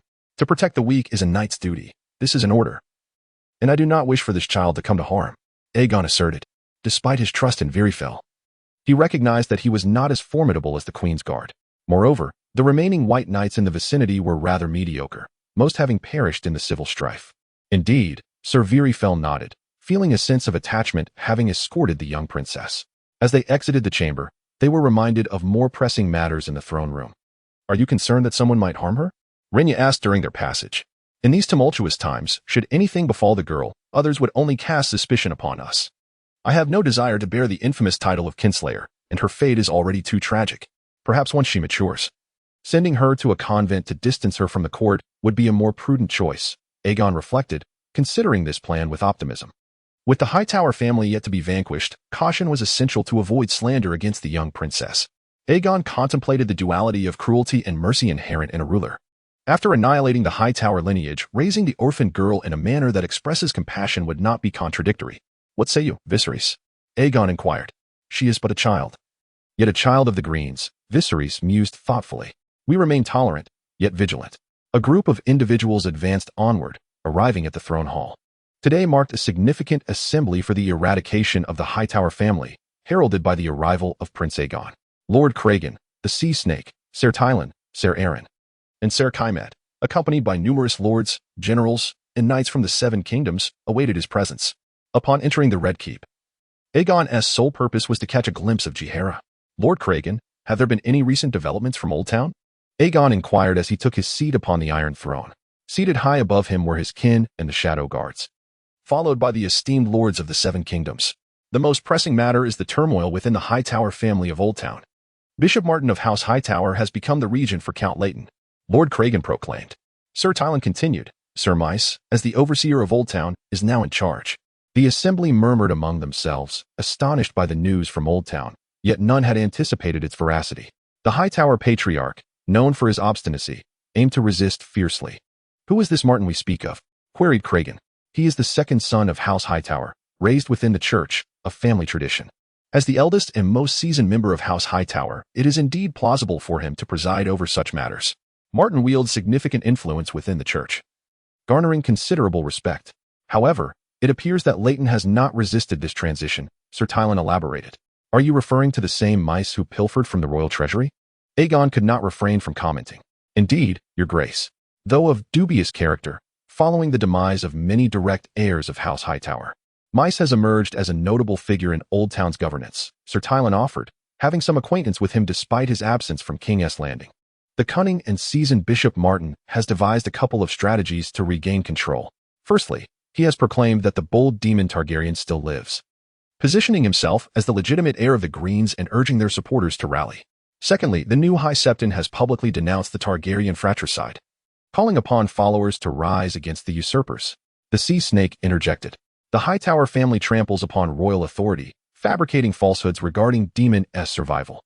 This shall undoubtedly lead to the obliteration of Oldtown and the downfall of House Hightower. Aegon declared solemnly. Daemon Targaryen looms like a specter, as far as he knows. Many rebellions shall arise under his banner, and it is surprising that House Hightower has revived this notion. Nonetheless, this may not be entirely unfavorable for us. Cragen praised the Highgarden. Previously, the vanished High Septon of Oldtown had appeared at Highgarden, denouncing the Hightower's infiltration of the church and their attempts to monopolize the episcopate. He recounted his near-fatal encounter with poison, having refused to submit to the Hightower's influence. He called upon the virtuous men and women under the glory of the Seven to unite against the Hightowers and the false Septon. This news spread like a stone cast into a cesspool, further tarnishing the reputation of the Hightower family. They not only sought to monopolize faith, but also aimed to harm the souls and messengers of the Seven in this realm. Indeed, the sun now shines fiercely upon the battlefield. Two High Septons are set to clash. A northern lord erupted into laughter. For the people of the north have always disregarded the Seven Gods, not to mention the Hightower family, who have long borne the banner of the faith. Many of the faithful have looked down upon them, never expecting such a day would come. Esteemed companions, let the war commence at this very moment. Lay waste to Oldtown. Annihilate the Hightower family. Aegon brandished his black flame, signaling the onset of conflict. Raise Oldtown. Raise Oldtown. The crowd roared in unison, a cacophony of voices converging, Northerners, Riverlanders, and Vale inhabitants alike. Chapter 61. Employing charms on the Dornish before departing from King's Landing, the most pressing matters were the arrangements for administrative and military structures. Aegon lifted his gaze, observing that the knights and lords had readied themselves. The wolves of Winterfell, the lads from the Riverlands, and the blue-caped knights from the Vale were all present. For the campaign against Oldtown, I appoint Lord Cragen as the commander. Duke Kimmett and Sir Leon shall serve as his aides. Aegon issued the first command of war. I shall lead the northern wolves to clear Oldtown for our queen and the prince. The tall and robust Cragen pledged with fervor his identity as a wolf of Winterfell, along with his prowess and combat effectiveness, earned the respect of the current lords. Esteemed colleagues, once war is initiated, I will also stand at the front lines. Aegon declared. The affairs of King's Landing shall be entrusted to Lord Seaworth and Sir Tyland. Aegon's second command was given with confidence, knowing they were seasoned statesmen with considerable experience. I shall join Lord Tyland in our efforts for the realm and the welfare of the people, to honor the trust placed in us by His Highness the Prince. The venerable Lord Seaworth affirmed with conviction. Allow me to outline the fundamental situation. Oldtown, being one of the oldest and wealthiest cities in Westeros, has seen the Hightower family and the Faith amass great fortunes, not to mention the stolen treasury gold. With their financial resources, even after a crushing defeat, they could still summon a formidable army from the streets of Oldtown, 1,000 knights, 1,000 archers, 3,000 infantrymen, and several thousand mercenaries and free knights, akin to the numbers during Lord Hightower's previous campaign. Of course, there may also be thousands of zealously devoted followers, conservatively estimated to number around 7,000. Sir Tyland Lannister spoke up, his voice resonant. While not an exceptional warrior or commander, he possessed a keen sensitivity to finances and statistics. 7,000 men barely constitute a substantial force, and they are largely inexperienced. Thus, the Hightower army may hesitate to engage in open battle. A defensive stance is more probable. Cragen analyzed. The Hightower family can only be considered a formidable adversary by a slim margin. The key lies in how many allies they can muster. Duke Kimmett concurred, deeming the Hightowers incapable of standing alone. Indeed, the Hightower army is no match for us. They will need to spend lavishly to recruit unscrupulous mercenaries and reach out to their allies in the Riverlands. Referring to the roster from the Battle of Tumbleton, we have the names of those allies at hand. Cragen bore the weight of formidable ice, instilling a sense of dread. Though merely in his 20s, he was already a commendable warrior and commander. I have returned from Liss, where the mutual hostilities among the three infamous women have driven the prices of mercenaries to unprecedented heights. These mercenaries remain unmoved by the allure of House Hightower's offers and will not choose to dance with dragons. As Aegon remarked, the alliance of the three cities has disintegrated, and the three daughters are intensifying their recruitment of mercenary bands on the brink of war, with offers that are truly formidable. Thus, it appears that even with the remnants of the Green Party, the Hightower family may muster no more than 10,000 men. The bloodthirsty clan views the situation with great optimism. Do not forget one enemy. Sir Tyland interjected. The Dornish. Prince Doran, now frail and near death, has a warlike daughter, Arianne Martell, who is a natural ally of House Hightower. Moreover, the Dornish are in close proximity and have a long-standing enmity with the Reach. We are not invading Dorne's homeland. If those Dornish scorpions venture forth, why should we fear them? Count Royce of Nightsong asserted with unwavering confidence. The Dornish have long raided Storm's End and the Reach, a feud that has endured for many years. Dorne, an unavoidable battleground. Aegon mused. The various lords were eager and ready for action, advancing on 5 fronts. It could be said they were attempting to strike a stone with an egg. Let us allow Lord Cragen to elaborate on the military deployment. Aegon urged Cragen to continue.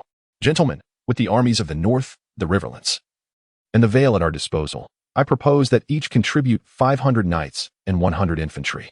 Wind's Rest will also gather reinforcements, bringing our total to 6,000. If we add the loyal forces from the Reach, we shall possess at least 12,000 soldiers, along with dragons. Speed is of the essence. Siege engines will be prepared and supplied by the loyalists of Highgarden and the Reach, while our knights and warriors will carry essential supplies and armaments. Making a direct assault on Oldtown, Cragen presented a reasonable estimate. My wolf pack fears not the call of battle. I shall lead the charge, proclaimed Aegon. The lords of the Riverlands were equally eager, desiring to attain greater glory. The Kymett brothers and the bloodthirsty clan shouted in agreement. The Knights of the Vale are unparalleled. I too wish to showcase our might. Leowen stepped forward to volunteer. The fervor among the ranks was palpable, and the morale was high. Gentlemen, have you forgotten about our navy from Driftmark? Sir Aelin declared proudly. Oldtown connects to the sea. To achieve a decisive victory, we cannot overlook the splendid ships from Driftmark. Speed is paramount, Cragen reiterated.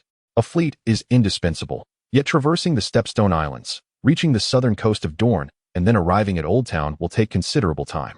You will need to defeat the pirates, navigate the treacherous whirlpools of southern Dorne, and perhaps contend with the blockades of the Red Wine Fleet. The southern coast of Dorne is fraught with perilous whirlpools, and the invaluable sea charts are known only to the Dornish. The dilapidated warships and merchant vessels from the west can offer support, but their strength may be insufficient against the fleet of Oldtown, to say nothing of the mighty Redwine Armada. Tylan muttered gloomily. Everyone seemed to dismiss the royal fleet, as it was deemed weak and ineffective. Aelin was momentarily at a loss for words. Cragen's statements indeed presented objective challenges that needed to be addressed. In the end, do we still have to contend with that Dornish woman? Leowen Cobry furrowed his brow. Dorne is also entwined in the unfolding conflict. Whether it be the Dornish raiders of the Red Mountains or the invaluable maritime charts of southern Dorne. Even with our occupation of the Stepstones, we remain perilously close to Dorne, Sir Ellen proclaimed. Who possesses the most knowledge of the Dornish princess?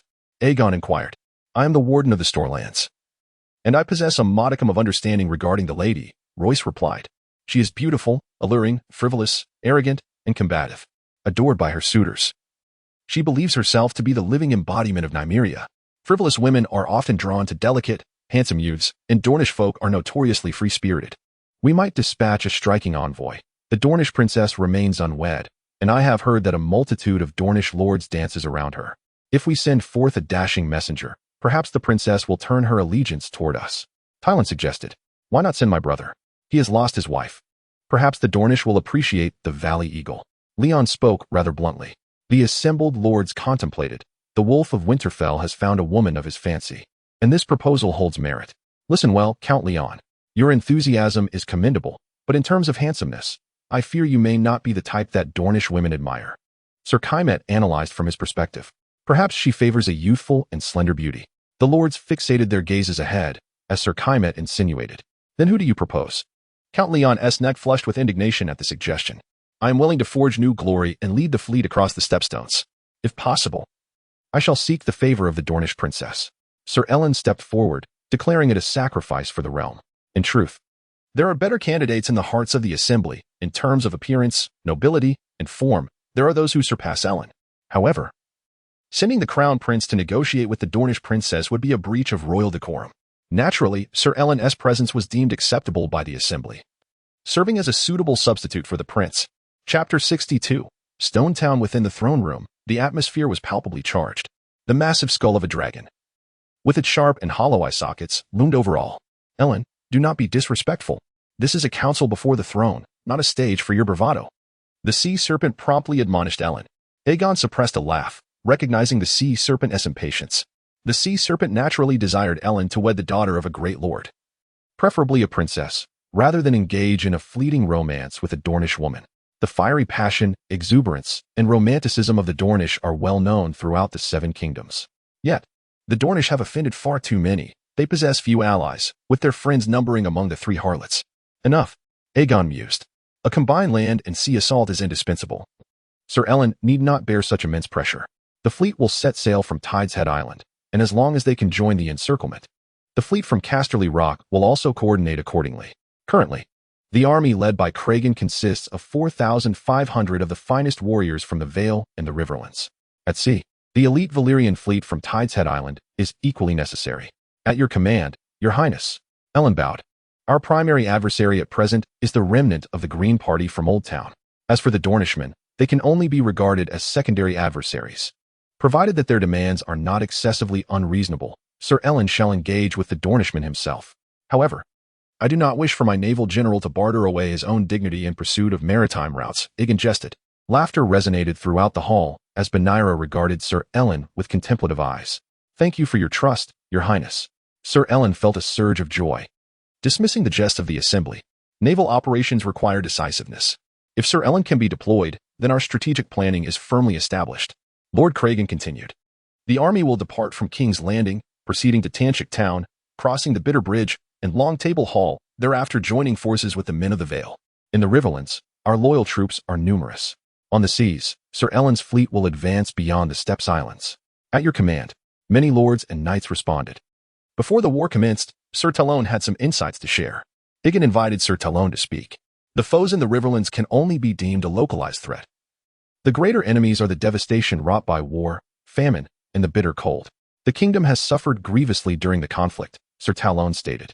Trade in Westeros has plummeted to a standstill due to the dance of blood dragons. countless villages, towns, and castles have been damaged or destroyed, while bandits and remnants roam freely, plundering and terrorizing. The pressing matter at hand is to restore trade and rejuvenate the kingdom, Sir Talon asserted. We must fortify the gates of King's Landing, provide assistance to the lords in repairing their fortifications, stockpile provisions, clear the dragon lairs, and eradicate the remnants. My lords, our burden is great. I hope you will swiftly and decisively deal with the Hightower family, allowing the kingdom to flourish once more. The lords and knights supported Sir Talon's perspective, as many had suffered immensely during the Dance of Blood Dragons. For instance, in the Riverlands, the one-eyed Emond had committed numerous acts of arson and pillage. However, all were in need of coin, which could only be obtained from King's Landing, Casterly Rock, or the Iron Bank. Should the Hightower family be vanquished, the wealthy Iron Throne could also lend their assistance. Once the Hightowers are extinguished, Westeros will need to regain its vitality. Even Cragen, who demands the eradication of evil, concurred with Sir Talon. In this harsh winter, the North has endured the greatest suffering. War must reach a judicious conclusion. In truth, Sir Talon had yet to address a subsequent concern, that being the disbandment of troops. However, this topic is easily resolved, as most lords from the Vale and the Riverlands would return home. The northern forces, partially filled with golden cloaks, could pair the widows of the Riverlands. Some knights, still yearning for the thrill of battle, may seek their fortunes across the narrow sea. The widows of the Riverlands have already begun efforts to forge unions for the northerners. The lords and knights exchanged opinions, eagerly preparing to march southward to the Riverlands. There is one more matter, though I am uncertain whether to voice it. Duke Commit suddenly interjected. Do you have any concerns, Lord Commit? Aegon prompted him to speak. Harrenburg, the accursed stronghold of the malevolent Harren, has, since the annihilation of the Strawn family, reportedly become a haven for brigands, marauding knights, and outcasts. They lurk behind its high walls, lying in wait to plunder travelers, fishermen, and farmers. Duke Commit remarked, this castle currently has no heir. It shall be addressed after the pacification of the bay. Lord Aegon urged, Your Grace must also warn your subjects to be wary of the bandits of Harrenburg. In the future, I intend to retrieve the bodies of my father, Prince Daemon, and the dragon from the Lake of the Divine Eye. Duke Commit, somewhat perplexed, pondered the fate of Harrenburg during its desolate period, uncertain to whom it would ultimately belong. The Tully must concern themselves with Harrenburg, this cursed fortress, grand and affluent enough that the Strawn family could have easily attained the position of Prime Minister. I shall obey your Highness's command, Duke Commit concluded, choosing to say no more. It is merely a castle inhabited by spirits. A reminder shall suffice. Aegon contemplated the necessity of further enhancing his magic, confident in his ability to capture and subjugate the river spirit. Such mischievous magic must not be underestimated. As for Harrenburg, Aegon decided against further division of lands. Instead, he proposed to construct a new royal residence there after the bitter winter, to be managed by the crown. Now, my friends, let us take action. We have chosen war. Victory shall be our crown. Aegon declared. Under the leadership of Lord Cragen, you shall proceed. I will rendezvous with you in Seagull Town. For these loyal forces, Aegon specifically instructed Sir Talon to mobilize treasury funds, providing the lords and soldiers with suitable supplies and food rewards. This was indeed a significant expenditure, and he would later need to reclaim these resources from Oldtown. Aegon also resolved to send Viserys to Seagull Town to comfort his anxious mother. For the Iron Throne. For the Iron Throne. Long live House Targaryen.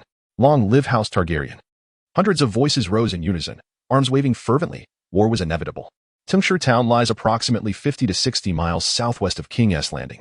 In the frenzied dance of blood dragons, Seagull Town and Bitterbridge are among the places that have suffered grievous plunder. The duration and brutality of the pillaging of Seagull Town are among the most notorious in the annals of the Seven Kingdoms. In Seagull Town, banners obscured the sky, and warhorses whinnied. The icy plains echoed with the howls of wolves, while leaping trout and crescent-hunting falcons soared above. Naturally, there were also the black dragons of House Targaryen. The elite force of 4,500, led by Cragen Stark, Duke Commit Tully, and Leon Cobury, had already arrived. The widow, Lady Shalice Feudlif, awaited the arrival of the regent prince and the dragon. Lady Shalice aspired to restore her family as former glory. She dispatched workers to dismantle the charred remains of shops and homes in the town, repair the town walls, bury the deceased, and plant wheat, barley, and turnips on the site of the military camp. War, a cruel war, has forged strength in the widow. A roar echoed through the skies as the dragon's cry resounded. The Devourer and Silverwing descending. The coal-black Devourer let out a thunderous roar, causing the horses to froth at the mouth in fear. Arriving at this desolate wasteland, where hope flickers amidst the ruins, Aegon beheld a scene both tragic and poignant. The silver wings emitted a sudden, frantic cry upon discovering the severed head of a dragon. The heads of Hathor and Vormisol had been meticulously cleaned and displayed in the town square, demanding a fee from travelers for the grim spectacle. I have awaited this day to exact vengeance upon the Greens. Lady Sherrys wept, flanked by dozens of warriors of varying ages, all united by a singular purpose: retribution against the Greens. These individuals were either descendants or kin of those who perished in the War of Seagull Town. Sherrys herself was a tragic figure of the conflict. The despicable John Rockton of the Greens had treated Lady Sherrys of the feudal family as a spoils of war, mercilessly slaying her when Earl Feudral arrived to protest, using a Valyrian steel blade forged for orphans. We shall not forget these atrocities, Aegon declared, speaking of Hathor and those traitors. During the war, Earl Feudal's subordinates had surrendered their arms, only to be bound and executed. The women of the town, having escaped the flames, were subjected to heinous acts, with even girls as young as 8 not spared, while the elderly and boys were slaughtered. Their charred remains feasted upon by dragons. I shall return with the heads of the Hathor traitors, but these 2 dragon heads must be brought back to King's Landing. I shall also contribute a portion of the gold for the reconstruction of your homeland, Aegon professed to Lady Feudal. The heads of the dragons represented the honor of the Targaryen lineage, and the throne room of King's Landing was a more fitting resting place for them. Chapter 63. The Archbishop's collaboration. As they gazed upon the ruins of Seagull Town, a wave of emotions washed over the onlookers. Many among them were lords and knights, acutely aware of the arduous task of rebuilding their homes. The Riverlands and the Crownlands had suffered the most devastating impacts of the war.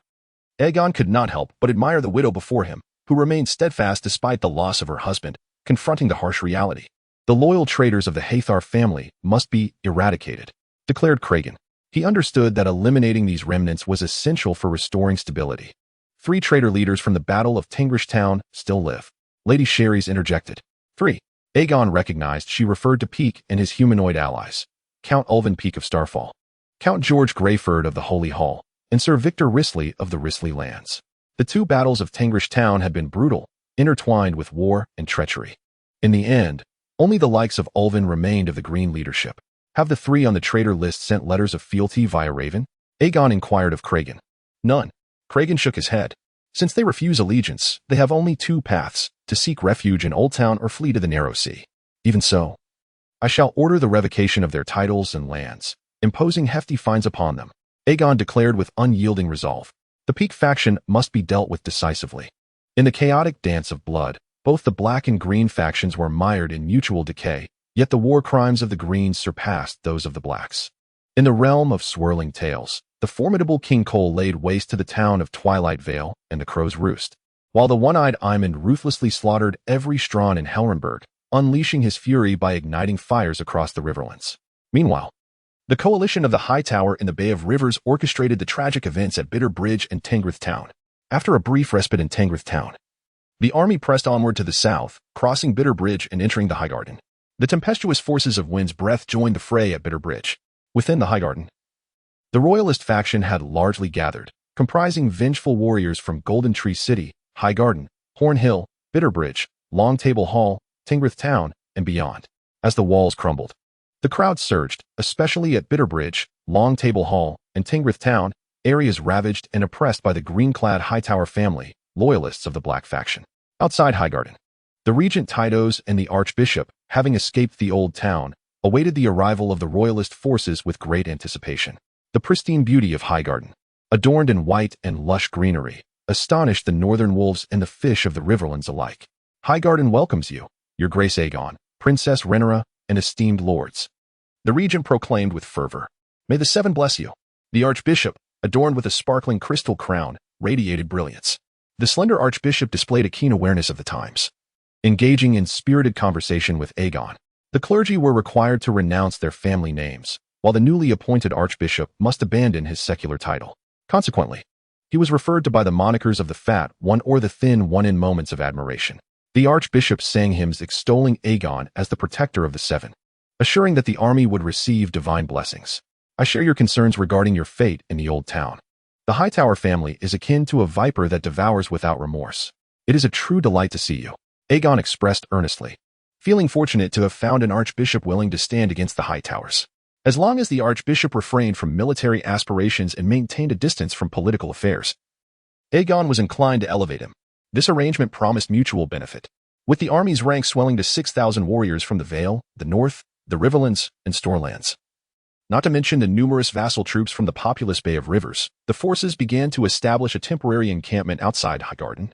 The region had prepared a grand platform for Aegon and his guests, facilitating discussions on warfare matters. As tensions soared, discussions commenced upon the platform, now graced by a constellation of noble figures and knights from the Seven Kingdoms. Among them were the Wolf of Winterfell, Craven, the Tully brothers of the Riverlands, the Bloodthirsty Band, Black Yara, the Lion brothers from the Vale, Lord Caron from the Stormlands, and various leaders from the Bay of Rivers, including the region of Highgarden, the Lords of Golden Tree City, and Long Table Hall. The aged and infirm from Bitterbridge and Tingrith Town had also sent forth their vengeful forces. The two Allens from Horn Hill and Honeycomb Castle, though captured, had been released at the false dawn, now seething with resentment and prepared to unleash their wrath. I contemplate erecting a grand cathedral in King's Landing after the harsh winter, a sanctuary for the dissemination of the 7's gospel. As the capital, King's Landing ought to boast a splendid cathedral befitting its stature. Aegon remarked that the Old Town was originally a port, a confluence of academia and the church, which must be entirely dismantled. The church's power is independent and formidable, yet it would be more reassuring to relocate them to King's Landing. This opportunity could also serve to eradicate the church's opposition. The seven gods bless you, your highness. I am immensely honored to witness this grand endeavor. The archbishop readily accepted. The Old Town is the stronghold of the Hightower family. Even after pacification, he still felt insecure there. The lords exhibited surprise, yet they were not astonished. The ancient and affluent Old Town, with the starry cathedral enhancing their glory, had been too deeply entwined with the church. However, with the downfall of the Hightower family, the sacred halo of the Old Town must be entirely stripped away. Since it is for the propagation of the seven gods' gospel, I am willing to support your highness. Although I am fleeing with several of my trusted retainers, and I fear the church's treasury may also have been utilized by the Hightowers, the lean archbishop stated. Speed is of the essence. Once we conclude the war, the corresponding church assets will be returned to you. We will also strive to protect the starry cathedral as much as possible, Craven added. The lean archbishop was pragmatic and would inevitably have to relinquish a portion of the funds. Though the Wolf of Winterfell does not worship the Seven, he is cognizant of their significance in other realms. Aegon's maneuver was indeed clever. This is splendid. It is the culmination of many bishops' efforts and must not be allowed to perish with me, the lean archbishop rejoiced. The Hightower family must pay the price for their greed and arrogance. For too long, they have monopolized the church, distorting the gospel. The tyrants and traitors of the Hightower do not deserve to govern the Old Town. The seven gods will descend with divine retribution to punish this wicked family. The archbishop proclaimed loudly. The heavens have turned upside down. Aegon could hardly suppress a smile. Previously, it was the Hightower family that controlled the church and public opinion. Now, it was their turn to be infamous. Regent, what is the current situation in the Riverbend? Are there any who defy alongside the Hightowers? Aegon inquired of the High Court's regent. The Old Town has been sealed off, and the Redwyne family remains neutral and silent. The three traitors of Tincture Town have yet to send their letters of allegiance, while the other Green Party members of Tincture Town have already submitted. They have sent letters of loyalty to the High Court and are willing to provide hostages and ransom. The High Court's regent replied with utmost respect. The remaining lords, neutral or supportive of the Black Party, even sent troops. I must write a letter to Lord Redwyne. This is my final act of patience, Aegon declared. If the Redwyne fleet is destroyed, it would indeed be a great loss. The Redwyne family is crucial, Duke Commit remarked. If they do not surrender, there will always be routes for the Hightower family to escape and supply provisions by sea. Complete encirclement is difficult. Chapter 64. The Fall of the Three Towers Castle. The High Court is adorned in vibrant green, with banners fluttering in the breeze. Aegon harbors a peculiar sentiment towards the Redwyne family. Chingting Island is one of the most prosperous regions in all of Westeros, renowned for its shipbuilding and winemaking. Before Aegon's conquest, he had been a guest on Chingting Island, partaking in eagle hunting. Later, King Aegon I, during royal tours, visited Chingting Island numerous times. Compose a letter to the Redwyne family at once. Aegon commanded, and those around him hastened to comply. On Dragonstone, amidst the revelry of hawking, the Targaryens had not forgotten their ties. Aegon swiftly inscribed a line of text, followed by his signature. This was his final opportunity. He would not linger for the Redwyne family for long. The missive would be dispatched via Raven, conveying Aegon-esque greetings to the Redwyne family. However, two families had yet to receive their messages, a matter of some concern. The Regency of Highgarden remarked, "Neither Storm's End nor Blackhaven has received messengers or replies. I fear dire news awaits," declared Cragen, as the vast map of the Riverlands was unfurled upon the table. Storm's End and Blackhaven, being coastal towns in close proximity to House Hightower, would undoubtedly not escape the latter's attention, especially Storm's End, which had supported Queen Rhaenyra during the dance, while the Earl of Oakenthorpe fell in the Battle of Honeywine. Should Storm's End and Blackhaven come under siege, the fate of Honeyholt remains uncertain, Sir Kaimet asserted. Sir Alan has sent ravens and spirited letters. Honeyholt should be largely unscathed. Sir Alan possesses considerable experience in warfare, and Honeyholt is fortified, the Regency of Highgarden stated. Expressing confidence in Sir Alan, "We must further investigate the situation regarding these families," Aegon insisted. "This shall not impede our battle plans. The Hightower family is resolute to endure. Thus we must first address these two minor towns, then secure the coastline whilst awaiting the Redwyne family's support. In a desperate scenario, we may yet find refuge across the sea. Any word from the Citadel scholars?" Aegon inquired, casting a glance at the Regency of Highgarden. The Citadel relies on the patronage of House Hightower. Their fortunes are intertwined. The scholars are purportedly engaged in research and discussions, yet they have not surrendered to us. The Regency of Highgarden responded, somewhat awkwardly. The scholars had never encountered such circumstances. Since they refused to yield, they too are subjects of treachery. On the day the city falls, we shall breach the Citadel. I have heard that House Hightower and certain malcontents within the Citadel dabble in necromancy and other dark arts. Aegon's voice was as resolute as steel. The enigmatic Citadel must have its veil lifted, especially given the advanced technologies within the Citadel, such as ravens, architecture, astronomy, and climate change. They ought to be catalogued and placed under royal jurisdiction. Indeed. The Assembly concurred with Aegon's sentiments, though the lords sometimes relied on the scholars. They occasionally viewed them as mere servants, for in Westeros, knights remained the most esteemed. No noble wished to see their children become scholars in service to others. Now we are equipped with warriors, provisions, and arms, and with dragons in our midst, our morale is high. Once Highgarden has prepared the supplies, we shall march forth along the Rose Road. Cragen declared confidently, "Having come from the north, I have never encountered such abundant resources for a campaign." "Very well. Let us proceed. Let us strike with fervor." Alan Tarly endorsed the decision, as the Tarly family holds dominion over the borderlands of Dorne. Throughout history, the various Earls of Tarly have served as the frontline lords opposing the Dornish, predominantly characterized as brutish warriors. Although the Hightower family has released him, Alan remains unconvinced. During the Battle of the Honeywine, both Alans glimpsed the dawn of victory. However, the audacious Darren's Blue Queen emerged, altering the tide of battle. "Your Grace, I have a humble request, and I wonder if you would grant it," Alan Tarly implored, suddenly kneeling. "Speak, my Lord Alan." Aegon urged him to continue. "My sister, Samantha, the widow of Lord Hightower, is likely under the malicious control of the treacherous Bishop Martin of Oldtown, much like the Hightower brothers. Once Oldtown falls, I beseech you to grant her clemency," Alan Tarly earnestly requested. "I too implore you to spare her. In my heart, she remains a mere child, having only been married for 2 years before losing her husband." Lord Thaddeus Rowan, a portly man from Goldtree, added his plea. "Samantha is the daughter of Jenny Rowan, a descendant of the union between the two great families." "Granted. Lady Samantha merely wedded to the Hightower family and bears no responsibility for their treachery." Aegon acquiesced to their appeals. The Tarly and Rowan families are staunch supporters of the Black Party, and Samantha has also played a role in persuading Leon to surrender. Thus, she possesses merits of her own. Lady Samantha is but a footnote in this war, which does not detract from the discussions of the conflict. I volunteer to serve as the vanguard in the assault on Oldtown, to wash away the disgrace of our defeat at Honeywine," Alan Tarly declared. "The motto of House Tarly is that I shall serve as the vanguard. My Lord Alan, you have an even more pressing duty." Aegon gazed intently at Alan. "The Torrhen is adjacent to the Red Mountains, and we must remain vigilant against potential attacks from the Dornish." "The Dornish," Alan Tarly pondered. "Indeed, they may strike. But I am already prepared with the necessary personnel at Torrhen. Crossing the Red Mountains brings Highgarden within reach." Thaddeus Rowan interjected. "The responsibilities of the rearguard are as crucial as those of the vanguard." "Very well." Thus, Alan Tarly consented to this assignment. "Let us make this arrangement. Lord Alan shall defend Torrhen against possible Dornish incursions, serving as our rearguard. The main force will depart from Highgarden, advancing along the Rose Road, with the vicinity of Honeycomb City as our front line." Cragen resolved firmly. "What do you think? How will Oldtown withstand our assault?" Aegon inquired of the Assembly. "The Hightower family faces extermination. How will they resist? Years ago, the merciless Maegor attempted to besiege Oldtown. At that time, Oldtown was prepared with fire-extinguishing sandbags and water buckets. They also positioned crossbows, scorpions, flame-throwing crossbows, and throwing machines along the parapets, aiming to slay the great dragon. I suspect the Hightower family possesses similar tactics. Thaddeus Rowan contemplated. His balding, corpulent appearance belied his scholarly nature.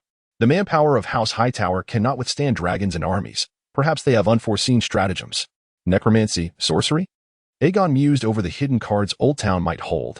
Mere brute force is not what one fears, but rather these elusive and cunning devices. For heroes, poison and assassination are far more daunting threats. Ing recalled the 2 fragments of copper mirrors he had touched from the creature of the Red Sea, along with his own affinity for the fire element, pondering whether he might achieve new advancements. Lord Thaddeus, Heidel, a master of intrigue and poison, had not yet commenced his assault, as the Heidel family had preemptively poisoned the archbishop. Given their infamous reputation, I propose we bolster the protection of our esteemed commanders, particularly His Highness the Prince and Her Highness the Princess. Cragen has his own designs. Our offensive must be swift enough to disrupt the Heidel family schemes. The Heidel family, akin to venomous serpents and enigmatic figures lurking in shadows, must be eradicated. I trust that Your Highness's letter will prompt the Redwyn family to deliberate wisely, allowing us to encircle the city from all sides. Sir Commit declared. The strategy for attacking the Old Town had been thoroughly discussed, yet unexpectedly, uninvited guests appeared outside Highgarden. Count Yorn, the son of the fallen Owen Cotoin from the Three Towers Fortress, now still a youth, arrived with a handful of devoted servants and guards, seeking refuge here. The Three Towers Fortress was believed to have fallen, and under Regent Martin's orders, the Oldtown fleet initially attacked the Cotoin family. Chapter 65, Viral Warfare Outside Highgarden. Within Ying's military tent, Count Yorn tearfully recounted to Ing that at dawn, the Oldtown fleet had launched a surprise assault against them. Within the Three Towers, there were traitors among them. I barely had time to organize a defense and could only flee in disarray, encountering remnants and bandits along the way, resulting in the loss of many of my escort. The proximity of the Three Towers fortress to the Old Town made it unsurprising that there would be internal attacks amidst the Heidel family's fierce onslaught. This is not your fault, Lord Yorn. Ing reassured him gently, recognizing that Yorn was merely a teenager, yet to be wed.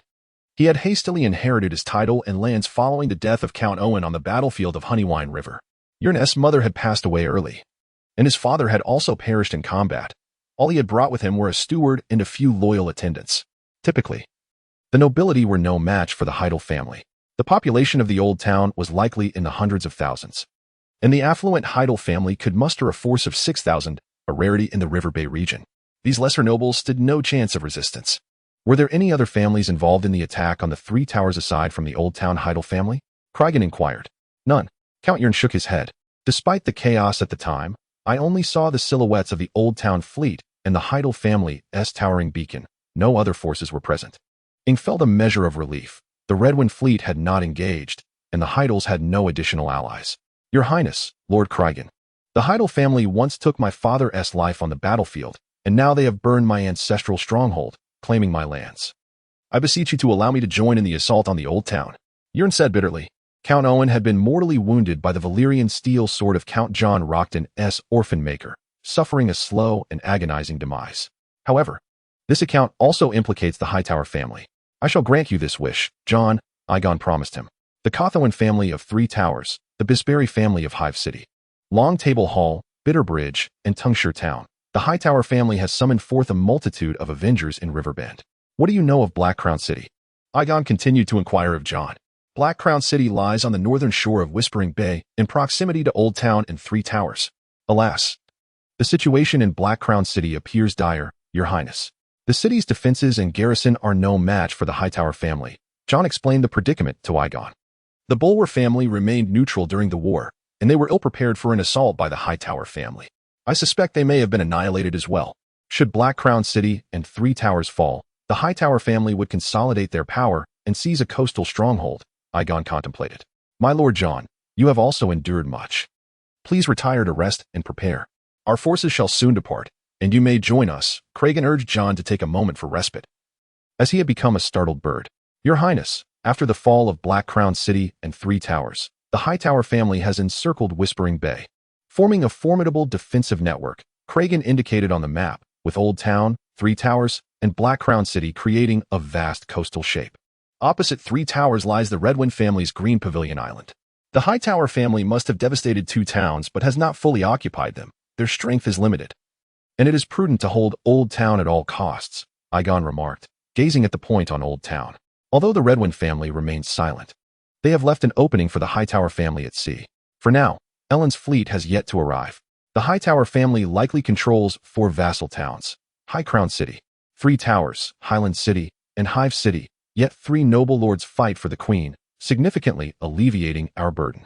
Cragen surveyed the nearby towns of Oldtown, noting that the Hightower family's actions amidst the Blood Dragon's frenzy are not in line with their family's traditional approach to wealth, drawing considerable criticism. My Lord Cragen, I wish to fly to Oldtown. Aegon turned his gaze to Cragen. That would be exceedingly perilous, Your Highness.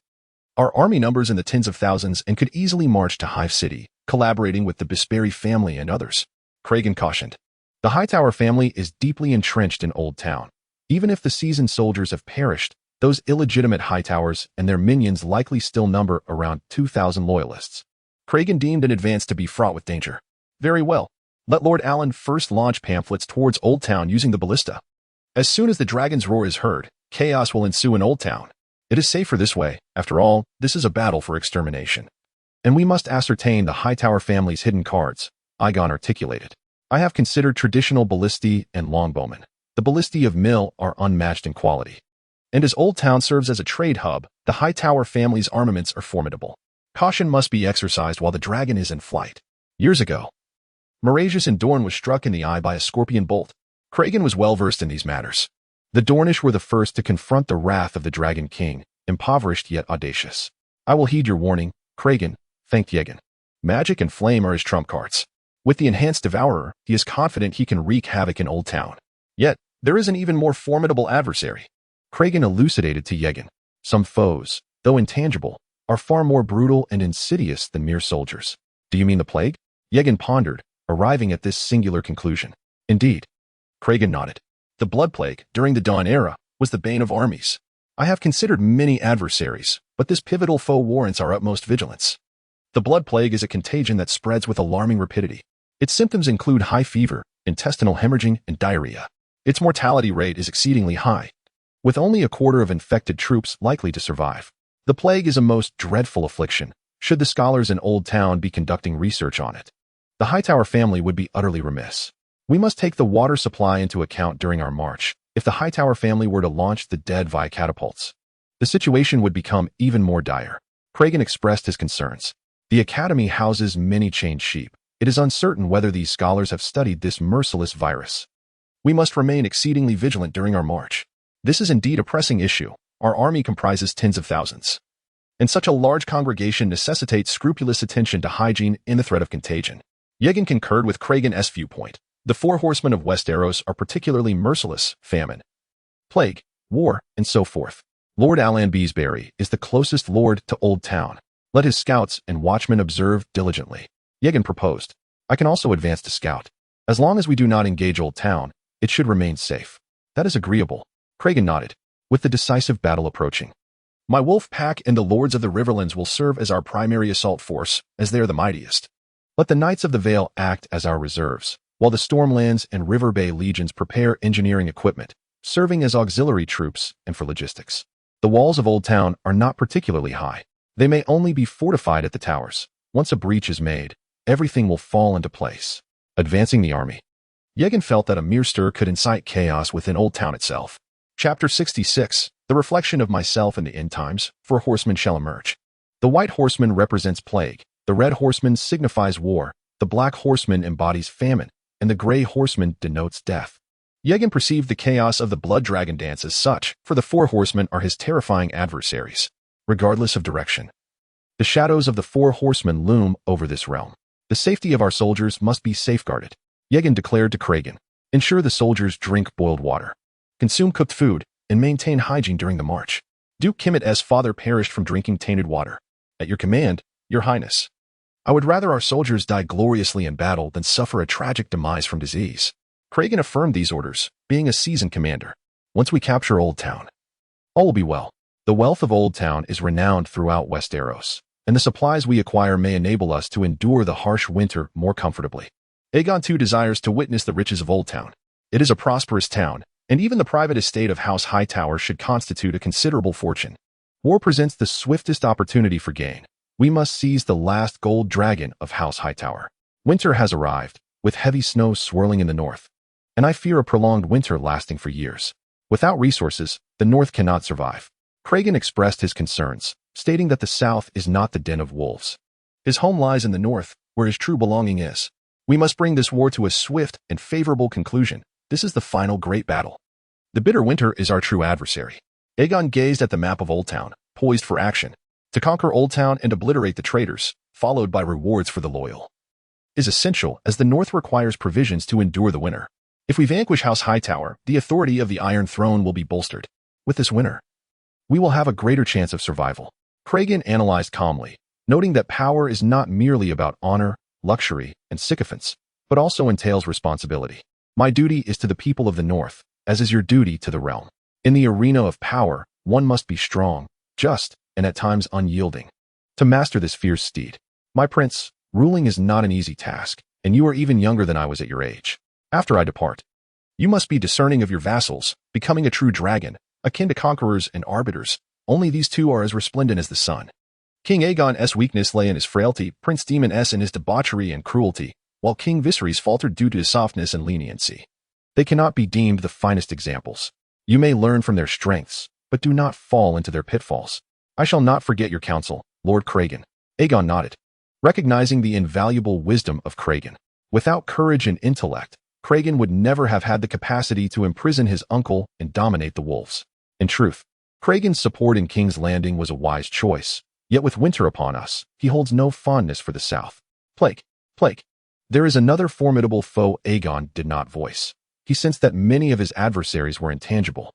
The Blood Plague and the Pale Mare are potential scourges brought by war, but he must also consider a far more perilous contagion, the bitter chill of winter, which is far deadlier. This plague emerged at the end of the year 132, and there remains a possibility for prevention. After Lord Craven exited the war tent, only Aegon remained, with shadows guarding outside. He reflected on Craven's words, which shone like the sun, illuminating all. He must slay the boy within and become a true man. Aegon harbors another significant event, the return of Viserys, which also holds great import, enhancing his affinity for magic, particularly fire. Power is omnipresent, while magic often dwells in the shadows. Yet, it is unwise to dismiss it. Amidst the dance of blood dragons, at least Velaryon possesses true magic. As a family steeped in history, the Hightower clan, nestled within the learned city, Aegon could scarcely believe that they did not possess remnants of ancient magic, especially now as the Hightower family faced imminent doom. Aegon gazed at the flickering flames within the candles of the tent, and with a mere flick of his fingers, a flame began to dance at his fingertips. The fire seemed to come alive, effortlessly shifting its form as Aegon manipulated it, feeling a marked increase in his proficiency, frequency, and potency of fire magic. The flames twirled in his grasp, morphing into birds and fireballs. Suddenly, a glimmering object caught his eye on a corner of the cedar wood table within the grand tent. It was his collection, a fragment of a bronze mirror acquired from the Red Sea creature, adorned with ancient runes and symbols on its reverse side. As the temperature of the flames intensified within the tent, the runes and symbols on the back of the bronze mirror began to shift and flow with a life of their own. Aegon thought to himself, "Oh, let us add more fire." He hurled the flames upon the mirror, yet astonishingly, it did not melt. Instead, the runes began to glow vibrantly. A beam of light emanated from the surface of the mirror, and Aegon beheld a projection materializing, a lifelike mirror image of himself, standing motionless like a living sculpture. As he scrutinized the reflection, he noted its silver hair, as pale as snow, and deep purple eyes that bordered on black, though its expression was devoid of emotion. The figure was clad in his own black waistcoat, with a black fire sword at its side and deer-hide boots adorning its feet. Aegon gazed upon his doppelganger, void of vitality, yet an exact replica, as if it had been printed. It was a creation of flame and light. All magic of Valyria originates from blood and fire. It is said that they could conjure strange, pale, and unsettling flames from dragon crystal candles. Through obsidian candles, the Velaryons could perceive distant events, delve into the thoughts of others, and even converse across vast distances. Aegon pondered if this projection was also a vestige of ancient Valyria. Unable to resist, he reached out to touch the shadow, and, as if it were a mere reflection, his hand passed directly through it. Let us add some blood, he thought, parting his finger to let crimson droplets fall into the mirror. The image appeared even more lifelike in response to the blood. Mirror self. Through the ancient Valyrian runic bronze mirror, Empowered by the magic of blood and fire, one can animate the user's likeness, blurring the line between reality and illusion. Within the tent, two Aegon figures emerged, and he gazed at the mirror image with satisfaction. With the infusion of blood, it stood still as if it were his shadow warrior. Yet, this projection could not move nor possess intelligence. It was merely a reflection. This is a perfect defense. Aegon mused, recognizing that if faced with an assassin or shadowy killer, it could serve as an impeccable decoy. With this image at his disposal, he felt a greater sense of security amidst the chaos of war. Chapter 67. The dragon attacks Chintion Island. Chintion Island, the stronghold of the Redwine family, stands as one of the most opulent and enchanting locales in Westeros. The sea, like a weary beast, relentlessly assails the shores of the island. Accompanied by an endless expanse of azure skies and clouds, resplendent vineyards, and the fluttering banners of deep purple grapes against a blue backdrop. While warships rest in the sheltered harbor, this grand isle thrives on the Redwine family's wealth from wine, shipbuilding, and trade. Within the castle's council chamber, two tapestries are displayed side by side, one depicting deep purple grapes against a blue background, the other showcasing a white tower, tiered and ablaze with beacons, set against a gray backdrop. These symbols represent the long-standing alliance between the Redwine and Hightower families. Count Paxter Redwine now faces a pivotal decision: to align with the Hightowers or to sever ties. He had previously supported Aegon II in the conflict, backing his kin from House Hightower. However, Chintion Island has not fully committed to the Green faction, having participated minimally in battles such as those at Honeywine River and Tumbleton, deliberately choosing to conserve their strength rather than confront the Sea Snake's fleet at the Stepstones. With a merchant's cunning, the Redwine family opts to safeguard the maritime routes to the Oldtown, ensuring the flow of supplies while avoiding deep entanglement in the warfare. Have the Hightower envoys settled in? Let us not allow them too close. I fear their anxiety may lead to rash actions, inquired Paxter, with his orange-yellow hair and tall, slender frame. They are well secured, father. I have instructed the guards to keep a vigilant watch over them. However, why is the envoy a distant branch of House Hightower rather than our familiar Martin? Responded Horace Redwine. Martin, one of the three Hightower brothers, had once served as a squire on Chintion Island. Horace, with his unremarkable appearance, orange hair, and freckled square face, appeared quite robust. What are you saying, brother? Martin was taken by the Hightower family after the death of the old king and the emergence of dragons. They evidently do not trust us. They fear we might bind him and present him as a gift to the Dragon King. Patricia Redwine mocked her brother, who was indeed quite ordinary. Horace realized that the Hightower family also harbored fears of a breach in the sacred rules of hospitality. Patricia, however, eagerly anticipated the arrival of the true dragon. Rumored to be young, handsome, splendid, and perilous, somewhat akin to his father. Paxter clutched two letters tightly in his hand, one from Aegon and the other from the three brothers of House Lannister.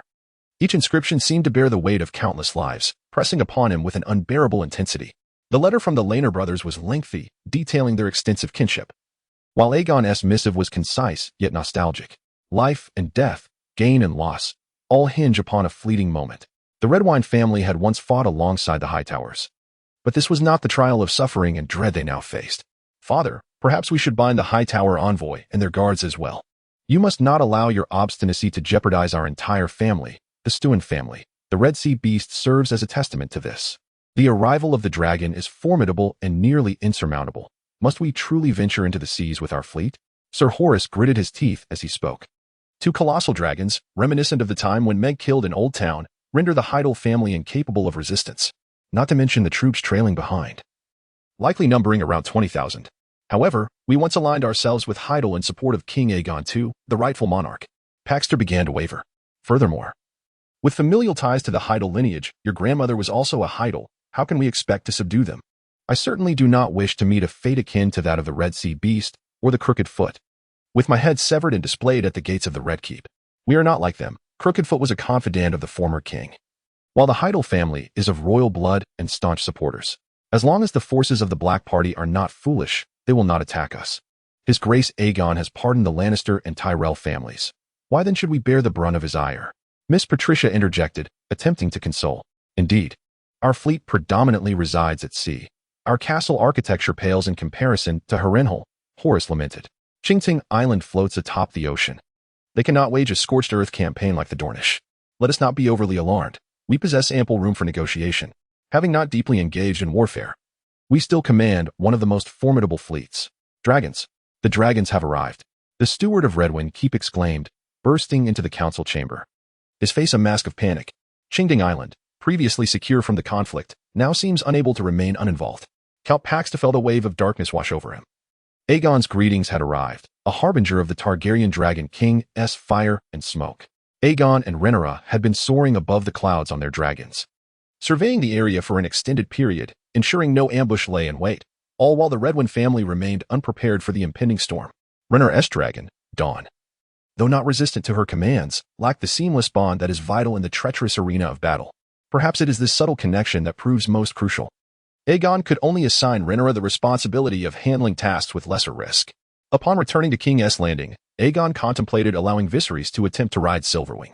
Should Silverwing refuse Viserys, Aegon's own fire affinity would continue to rise, and he would eventually endeavor to hatch a new dragon egg. Aegon granted the Redwyne family a mere 2 days to prepare. To secure their submission, he knew he must intensify his intimidation. There is no threat more persuasive than the flames of a true dragon. I shall intimidate the Redwyne family. Keep watch for me, sister, Aegon declared. Yes, be cautious, Rhaenyra replied, her gaze filled with concern. With a roar, the obsidian-hued devourer began its descent from the clouds. Aegon tightened his grip on the dragon's saddle. Feeling the fierce winds batter his face and silver hair like blades, now is the moment. The dragon tore through the clouds, embodying the fiercest flames in existence. Let it come, Aegon cheered, and the devourer responded with a triumphant roar. From Tungsher Town, Kuqiao, and Gaoding, the devourer had long harbored ambitions of the hunt. This time, Aegon felt a distinct familiarity in the attack, lacking the awkwardness of the first dragon strike. Strike, strike, and continue striking. Aegon had adapted to the rhythm of the dragon's assault, diving with remarkable speed and unleashing torrents of flame that swept across his foes. The intensity and concentration of the devourer's dragon fire were potent enough to melt rock. He soared with a steady, rapid flight, akin to a sweeping black flame. Ascending, diving, and then flames. Aegon mastered the frequency and trajectory of the dragon's attacks, soaring high above, then thundering down. An exhilarating thrill coursed through him, reminiscent of plummeting from a mountain peak into an abyss below. I am the finest hunter in the world. My quarry is victory and the throne.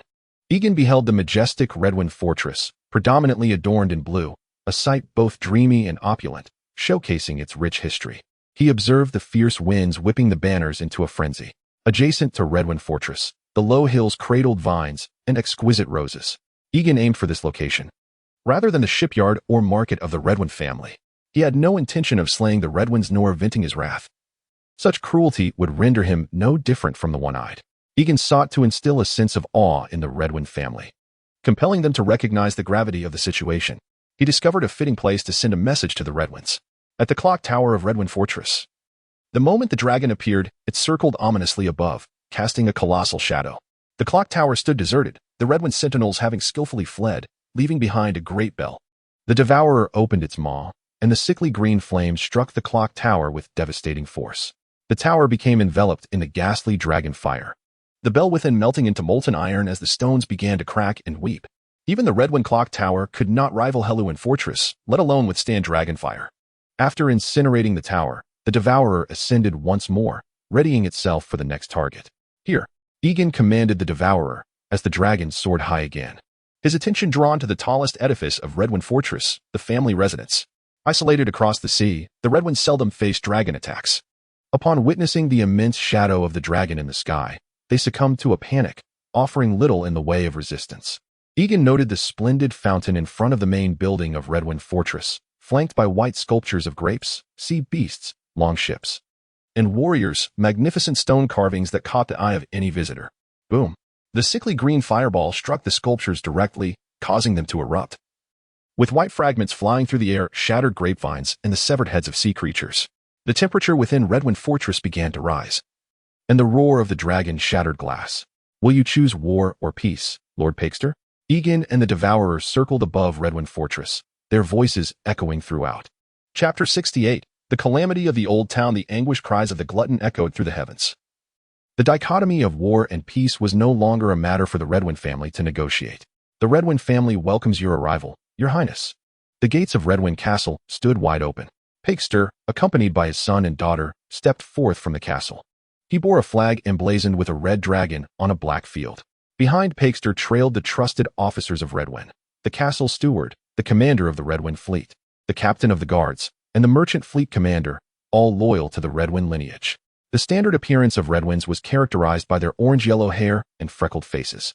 As they beheld the shattered sculptures, remnants of once magnificent white statues lay scattered, a testament to their former glory now reduced to rubble, still exuding a lingering warmth. The bell tower, too, bore the scars of devastation. Its surface melted, and the great bell transformed into molten iron. Lord Pakester, unable to await your response. I have come personally. Aegon regarded Pakester with a serene demeanor, though Pakester felt an overwhelming pressure. The Glutton soared overhead, casting shadows of fire and smoke upon Redwyne Castle. The weight of the situation was palpable. Fortunately, it had yet to bring forth blood and flames. Pakester felt a deep unease, the Glutton's gaze upon them. Its draconic majesty overwhelming. Pakester had encountered the bold dragon of Dallin, yet it paled in comparison to this creature's size and authority that had been but a small dragon. Indeed, we are prepared to pledge our fealty, Pakester proclaimed with conviction. Your actions were prompt.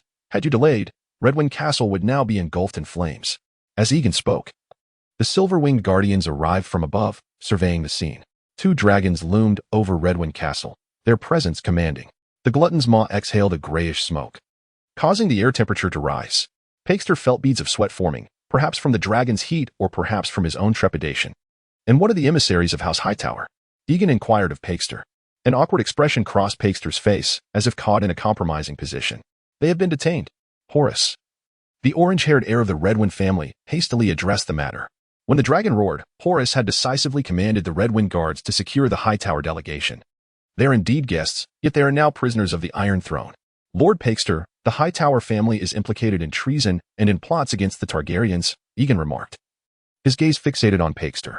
Resolute, Pakester recognized that, in a sense, the Redwyne family was also a captive of Aegon and the dragon, rendering the Hightower emissaries prisoners of prisoners.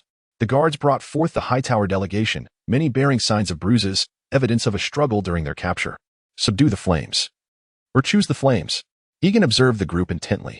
The guards wisely chose to submit, for they were not of pure Hightower blood and had no desire to perish for this cause. Only the leaders of the delegation, descendants of House Hightower, would never yield. Aegon gazed upon the 2 standing haters, both middle-aged men from the collateral branches of their illustrious family. They had foreseen their fate. Yet their faces remained as tranquil as a still pond. Surrender. Perhaps you may yet honorably proceed to the Great Wall. Aegon observed the 2 envoys, each adorned with the towering beacon emblem of the Hightower lineage upon their chests. They could also identify the treacherous Martin Regent, who had fabricated audacious tales of Galen's survival and imprisoned the Lyanno brothers. The noble voice of the Oldtown, the Lord of the Harbor, the venerable Hightower family. We shall never capitulate to the spawn of the malevolent dragon. The leading Hightower envoy regarded Aegon with eyes brimming with animosity. I would rather perish here than journey to the frigid lands and consort with savages. We have prepared a gift for you, stranger. Let us meet once more. Ha ha ha. Another Hightower emitted a chilling laugh, steeped in resentment. Retreat. Lord Pakester. Aegon surveyed the 2 men, utterly hopeless. Upon hearing this command, everyone instinctively stepped back, leaving only the 2 haters standing resolutely in place. Aegon issued the directive, and the devourer turned toward the 2 men, unleashing a deep, ghastly green flame that enveloped them like a morbid shroud. Thick and profound, it seemed a blend of liquid and gaseous dragon fire, consuming them until extinguished. The flame surged immediately, its ghastly green hue twice the size of a man's head. Their eyeballs began to rupture, emitting anguished cries until they succumbed to death. The acrid scent of charred flesh permeating the air. Lord Pakester's complexion turned ashen, as if all strength had been drained from his body. His children were compelled to approach and awkwardly support their father. Lord Pakester, now is the moment for you to demonstrate your loyalty. Seal the coast of Oldtown before I launch the full assault. Yes, Your Highness. Lord Pakester replied resolutely, gazing at the charred remains of the 2 dead. The tale had not yet reached its conclusion. As the devourer departed, it swept across the ground, devouring the corpses of the haters. On the following day, at dawn, beautiful galleys emerged through the faint sea mist, their prows resembling a string of exquisite grapes. The first ship, the second ship. Sailors erupted in fervent cries, rowing the warships, which cut through the waves. From above, they appeared as undulating whales. The galleys began to reveal themselves, adorned not only with the blue background and purple-gray banner of the Redwyne family, but also with the black and red dragon standard of House Targaryen, the banner of the conqueror Aegon. The Redwyne family had deployed a formidable fleet of 50 warships, a truly substantial force. Warships. Warships. The lookouts of Oldtown beheld the splendid armada and its banners, the beautiful black and red dragon, the end of Oldtown had arrived. Now, Oldtown had transformed into a scene reminiscent of the days before Doom. The tale of the dragon's arrival repeated countless times, and the townsfolk, after enduring repeated psychological breakdowns, began to grow numb. The vessels of the free trade city-states that once graced the Old Town have largely departed, leaving many of its inhabitants enveloped in an indelible scent of alcohol, lost in revelry. A greater number congregated at the Chapel of the Stars, engaging in prayers, weeping, and supplications. From atop the ever-burning beacon tower, Regent Martin beheld the arrival of the fleet, its banners now emblazoned with a black field and a red dragon. "We are utterly besieged." Dr. August sighed heavily. On the land, I observed siege engines while the barbaric northerners roared. At sea, the Redwyn family had also subdued the malevolent dragon. Dr. August gazed northward as the enemy line advanced, the old town resembling a fragile egg on the verge of shattering. Tents sprawled in orderly rows, their banners, dragons, eagles, wolves, stags, fluttering in the wind. "Have your methods yielded no results?" Martin inquired of August. "Magic exists in the void. Blood for blood, fire for fire. I have employed many condemned souls, yet I sense something is amiss. I feel as though I have reached an impasse or a constraint. Grant me a little more time. My magic shall surely take effect. This is our only chance." August appeared even more aged. "Take this as well," Martin said, presenting a dragon egg, procured from the audacious Dallin. "Is this not intended to ransom the faceless?" August questioned. "The faceless." The Braavosians rejected this transaction. "Thus, you are our final hope," Martin replied with a rueful smile. "However, this band of Braavosians will face retribution. Though the dragon is young, it shall inevitably grow." Boom. The Devourer surged from the clouds toward the tower, a 700-foot edifice, undeniably conspicuous. The roar of the dragon resonated like steel. As the Devourer unleashed a torrent of sickly green flames that obliterated the famed beacon atop the tower, a beacon that had represented the Hightower family's call to vassals. Though few loyal subjects remained, the Devourer, with its cunning and skill, adeptly evaded the trajectory of the scorpion crossbows. The adult dragon's recovery was swift. As long as the crossbows did not target its vulnerable eyes, the impact on the dragon was minimal. Boom. The sickly green beacon erupted, dragon fire and beacon flames surging forth, engulfing everything in a cataclysmic blaze before the trained scorpion crossbowmen could react, as the inferno descended from above, annihilating all. Atop the towering spire, the first wave of dragon fire commenced its relentless assault. The sickly green flames swept across the summit, toppling the beacon, while the defenders manning the crossbows were incinerated in the searing heat, rendering the passage impassable for reinforcements. Hiss. The Devourer continued to expel its intense green flames until the summit was entirely shrouded. As the temperature of the dragon fire soared, the grayish-white rock began to crack and melt, resembling wax melting, akin to stones weeping. Numerous rock fragments plummeted down, splashing into the Honeywine River, steam billowing upwards, shrouded in mist. These shattered fragments acted as lethal blades, claiming the lives of the defenders below indiscriminately. It appears that a single incineration of the Tower of the Celestials is insufficient. Aegon circled high above, observing the structure of the tower. Unlike the balanced Herrenberg, the Tower of the Celestials is divided into 7 tiers, with the lowest level being the largest, gradually tapering upwards like a grand series of concentric circles.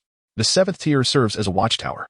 The dragon fire of the Devourer, although not quite rivaling that of Velaryon, comes remarkably close.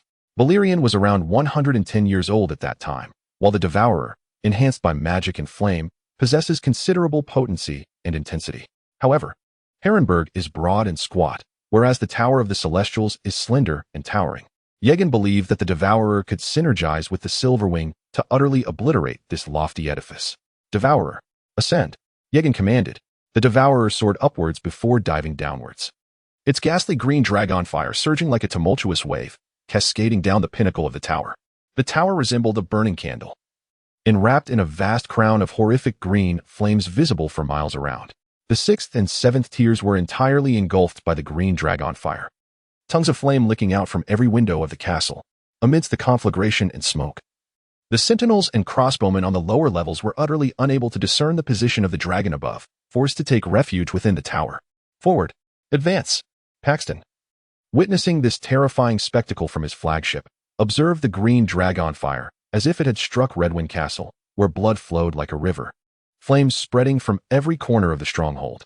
Paxton ordered the fleet to swiftly penetrate and attack the Oldtown fleet, seizing the docks of the Old Town. "We possess superior numbers and trebuchets to launch projectiles." Aegon soared above the Old Town, heading towards the army led by Craving, emphasizing the necessity of attrition warfare. as their numbers were overwhelmingly advantageous. As he departed, Aegon scrutinized the construction of the tower, recognizing it was not erected in a day but rather accumulated over generations. The foundation is comprised of black stone, while the upper sections were later added with other stones, which surely lack the fortitude of black stone. The Devourer flew directly to the encampment of the Black Party, not far east of the Oldtown, where banners fluttered and soldiers exuded a fierce spirit. They beheld the tower enveloped in ghastly green flames and erupted into cheers. Creeping, the Devourer landed steadily within the encampment, where the soldiers had donned their armor and readied their shields and great axes. The royalist forces now constituted an all-star ensemble, and with their numerical superiority, they planned to wear down the Haeldar family through several rounds of engagement before Aegon unleashed the finishing dragon fire. The time has come. Aegon addressed Cragen. The Haeldar family, with their 7,000 men, are utterly unprepared to withstand the Oldtown. We shall breach the gates. Today is the day. The vanguard is yours, Lord Cragen, Aegon declared. Attack the Oldtown, with the armies from Riverland in the north serving as the spearhead, and the Valley Knights as the reserve. The remaining forces from Stormland and Riverbend shall act as support. Cragen raised his long sword, and the pack of wolves behind him erupted in cheers. Eliminate those rodents hiding within the White Tower. Slay the traitors. Winter is coming. The season of frost has arrived. Experience the greetings of the northern folk.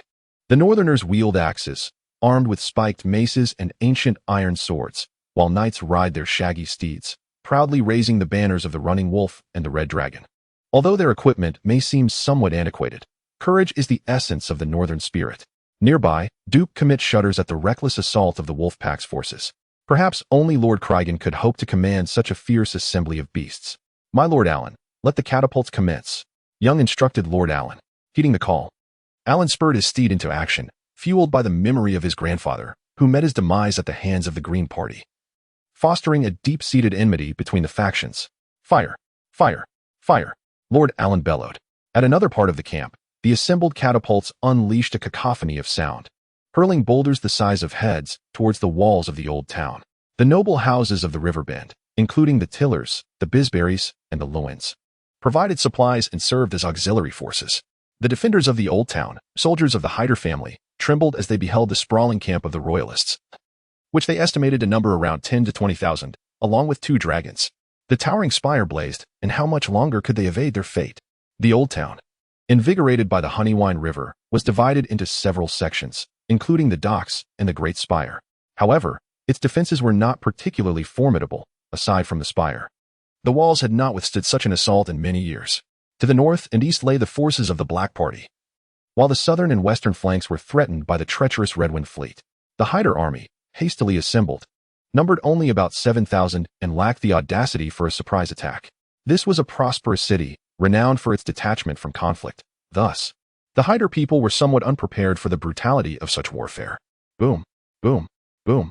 Suddenly, a deep rumble shattered the tense atmosphere, and a soldier, caught unawares, had his skull crushed by a stone hurled from a catapult, bursting like a watermelon. Run! The command echoed as stones rained down upon the old town's walls, mercilessly battering the structure and claiming the lives of many soldiers caught in their path. Some boulders struck with such force that they embedded themselves into the walls. The eastern ramparts of the old town suffered the most extensive damage, reduced to a state of utter disrepair. Hold on, we shall find a way, cried a pale-faced Hyder overseer, his voice piercing the air. He even attempted to lift the flag of the Hyder family that had been torn down, only to be struck by a flying stone, spilling his blood onto the ground. Buzz, buzz, buzz. The sound of horns resounded once more, heralding the emergence of a formidable army, resembling a towering bear. It was the forces of the north. The wolf pack was on the move. Charge! The northern troops surged forward, the banner of the ice-field wolves fluttering in the wind, heading towards the crumbling eastern wall, ravaged by the catapults. With a screech, the dragons followed suit. The gluttonous figure plunged once more, unleashing a brilliant, ghastly green fireball upon the eastern wall of the old town. The not particularly towering rampart was instantly demolished, debris swirling chaotically.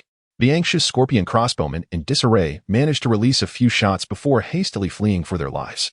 Not only did the soldiers on the northern wall retreat in disarray, but those stationed on the other walls, alerted by the heart-stirring sound of war horns, also prepared to scatter. After all, they were merely a hastily assembled force, lacking the essence of true Hyder warriors. Traitors! Traitors! Bellowed the Hyder overseer stationed at the northern wall, his fury palpable as he struck a soldier across the face with his riding crop. A few conscripted soldiers exchanged knowing glances, then unsheathed their blades, swiftly ending the overseer's life. Dozens of silver stags to buy our lives?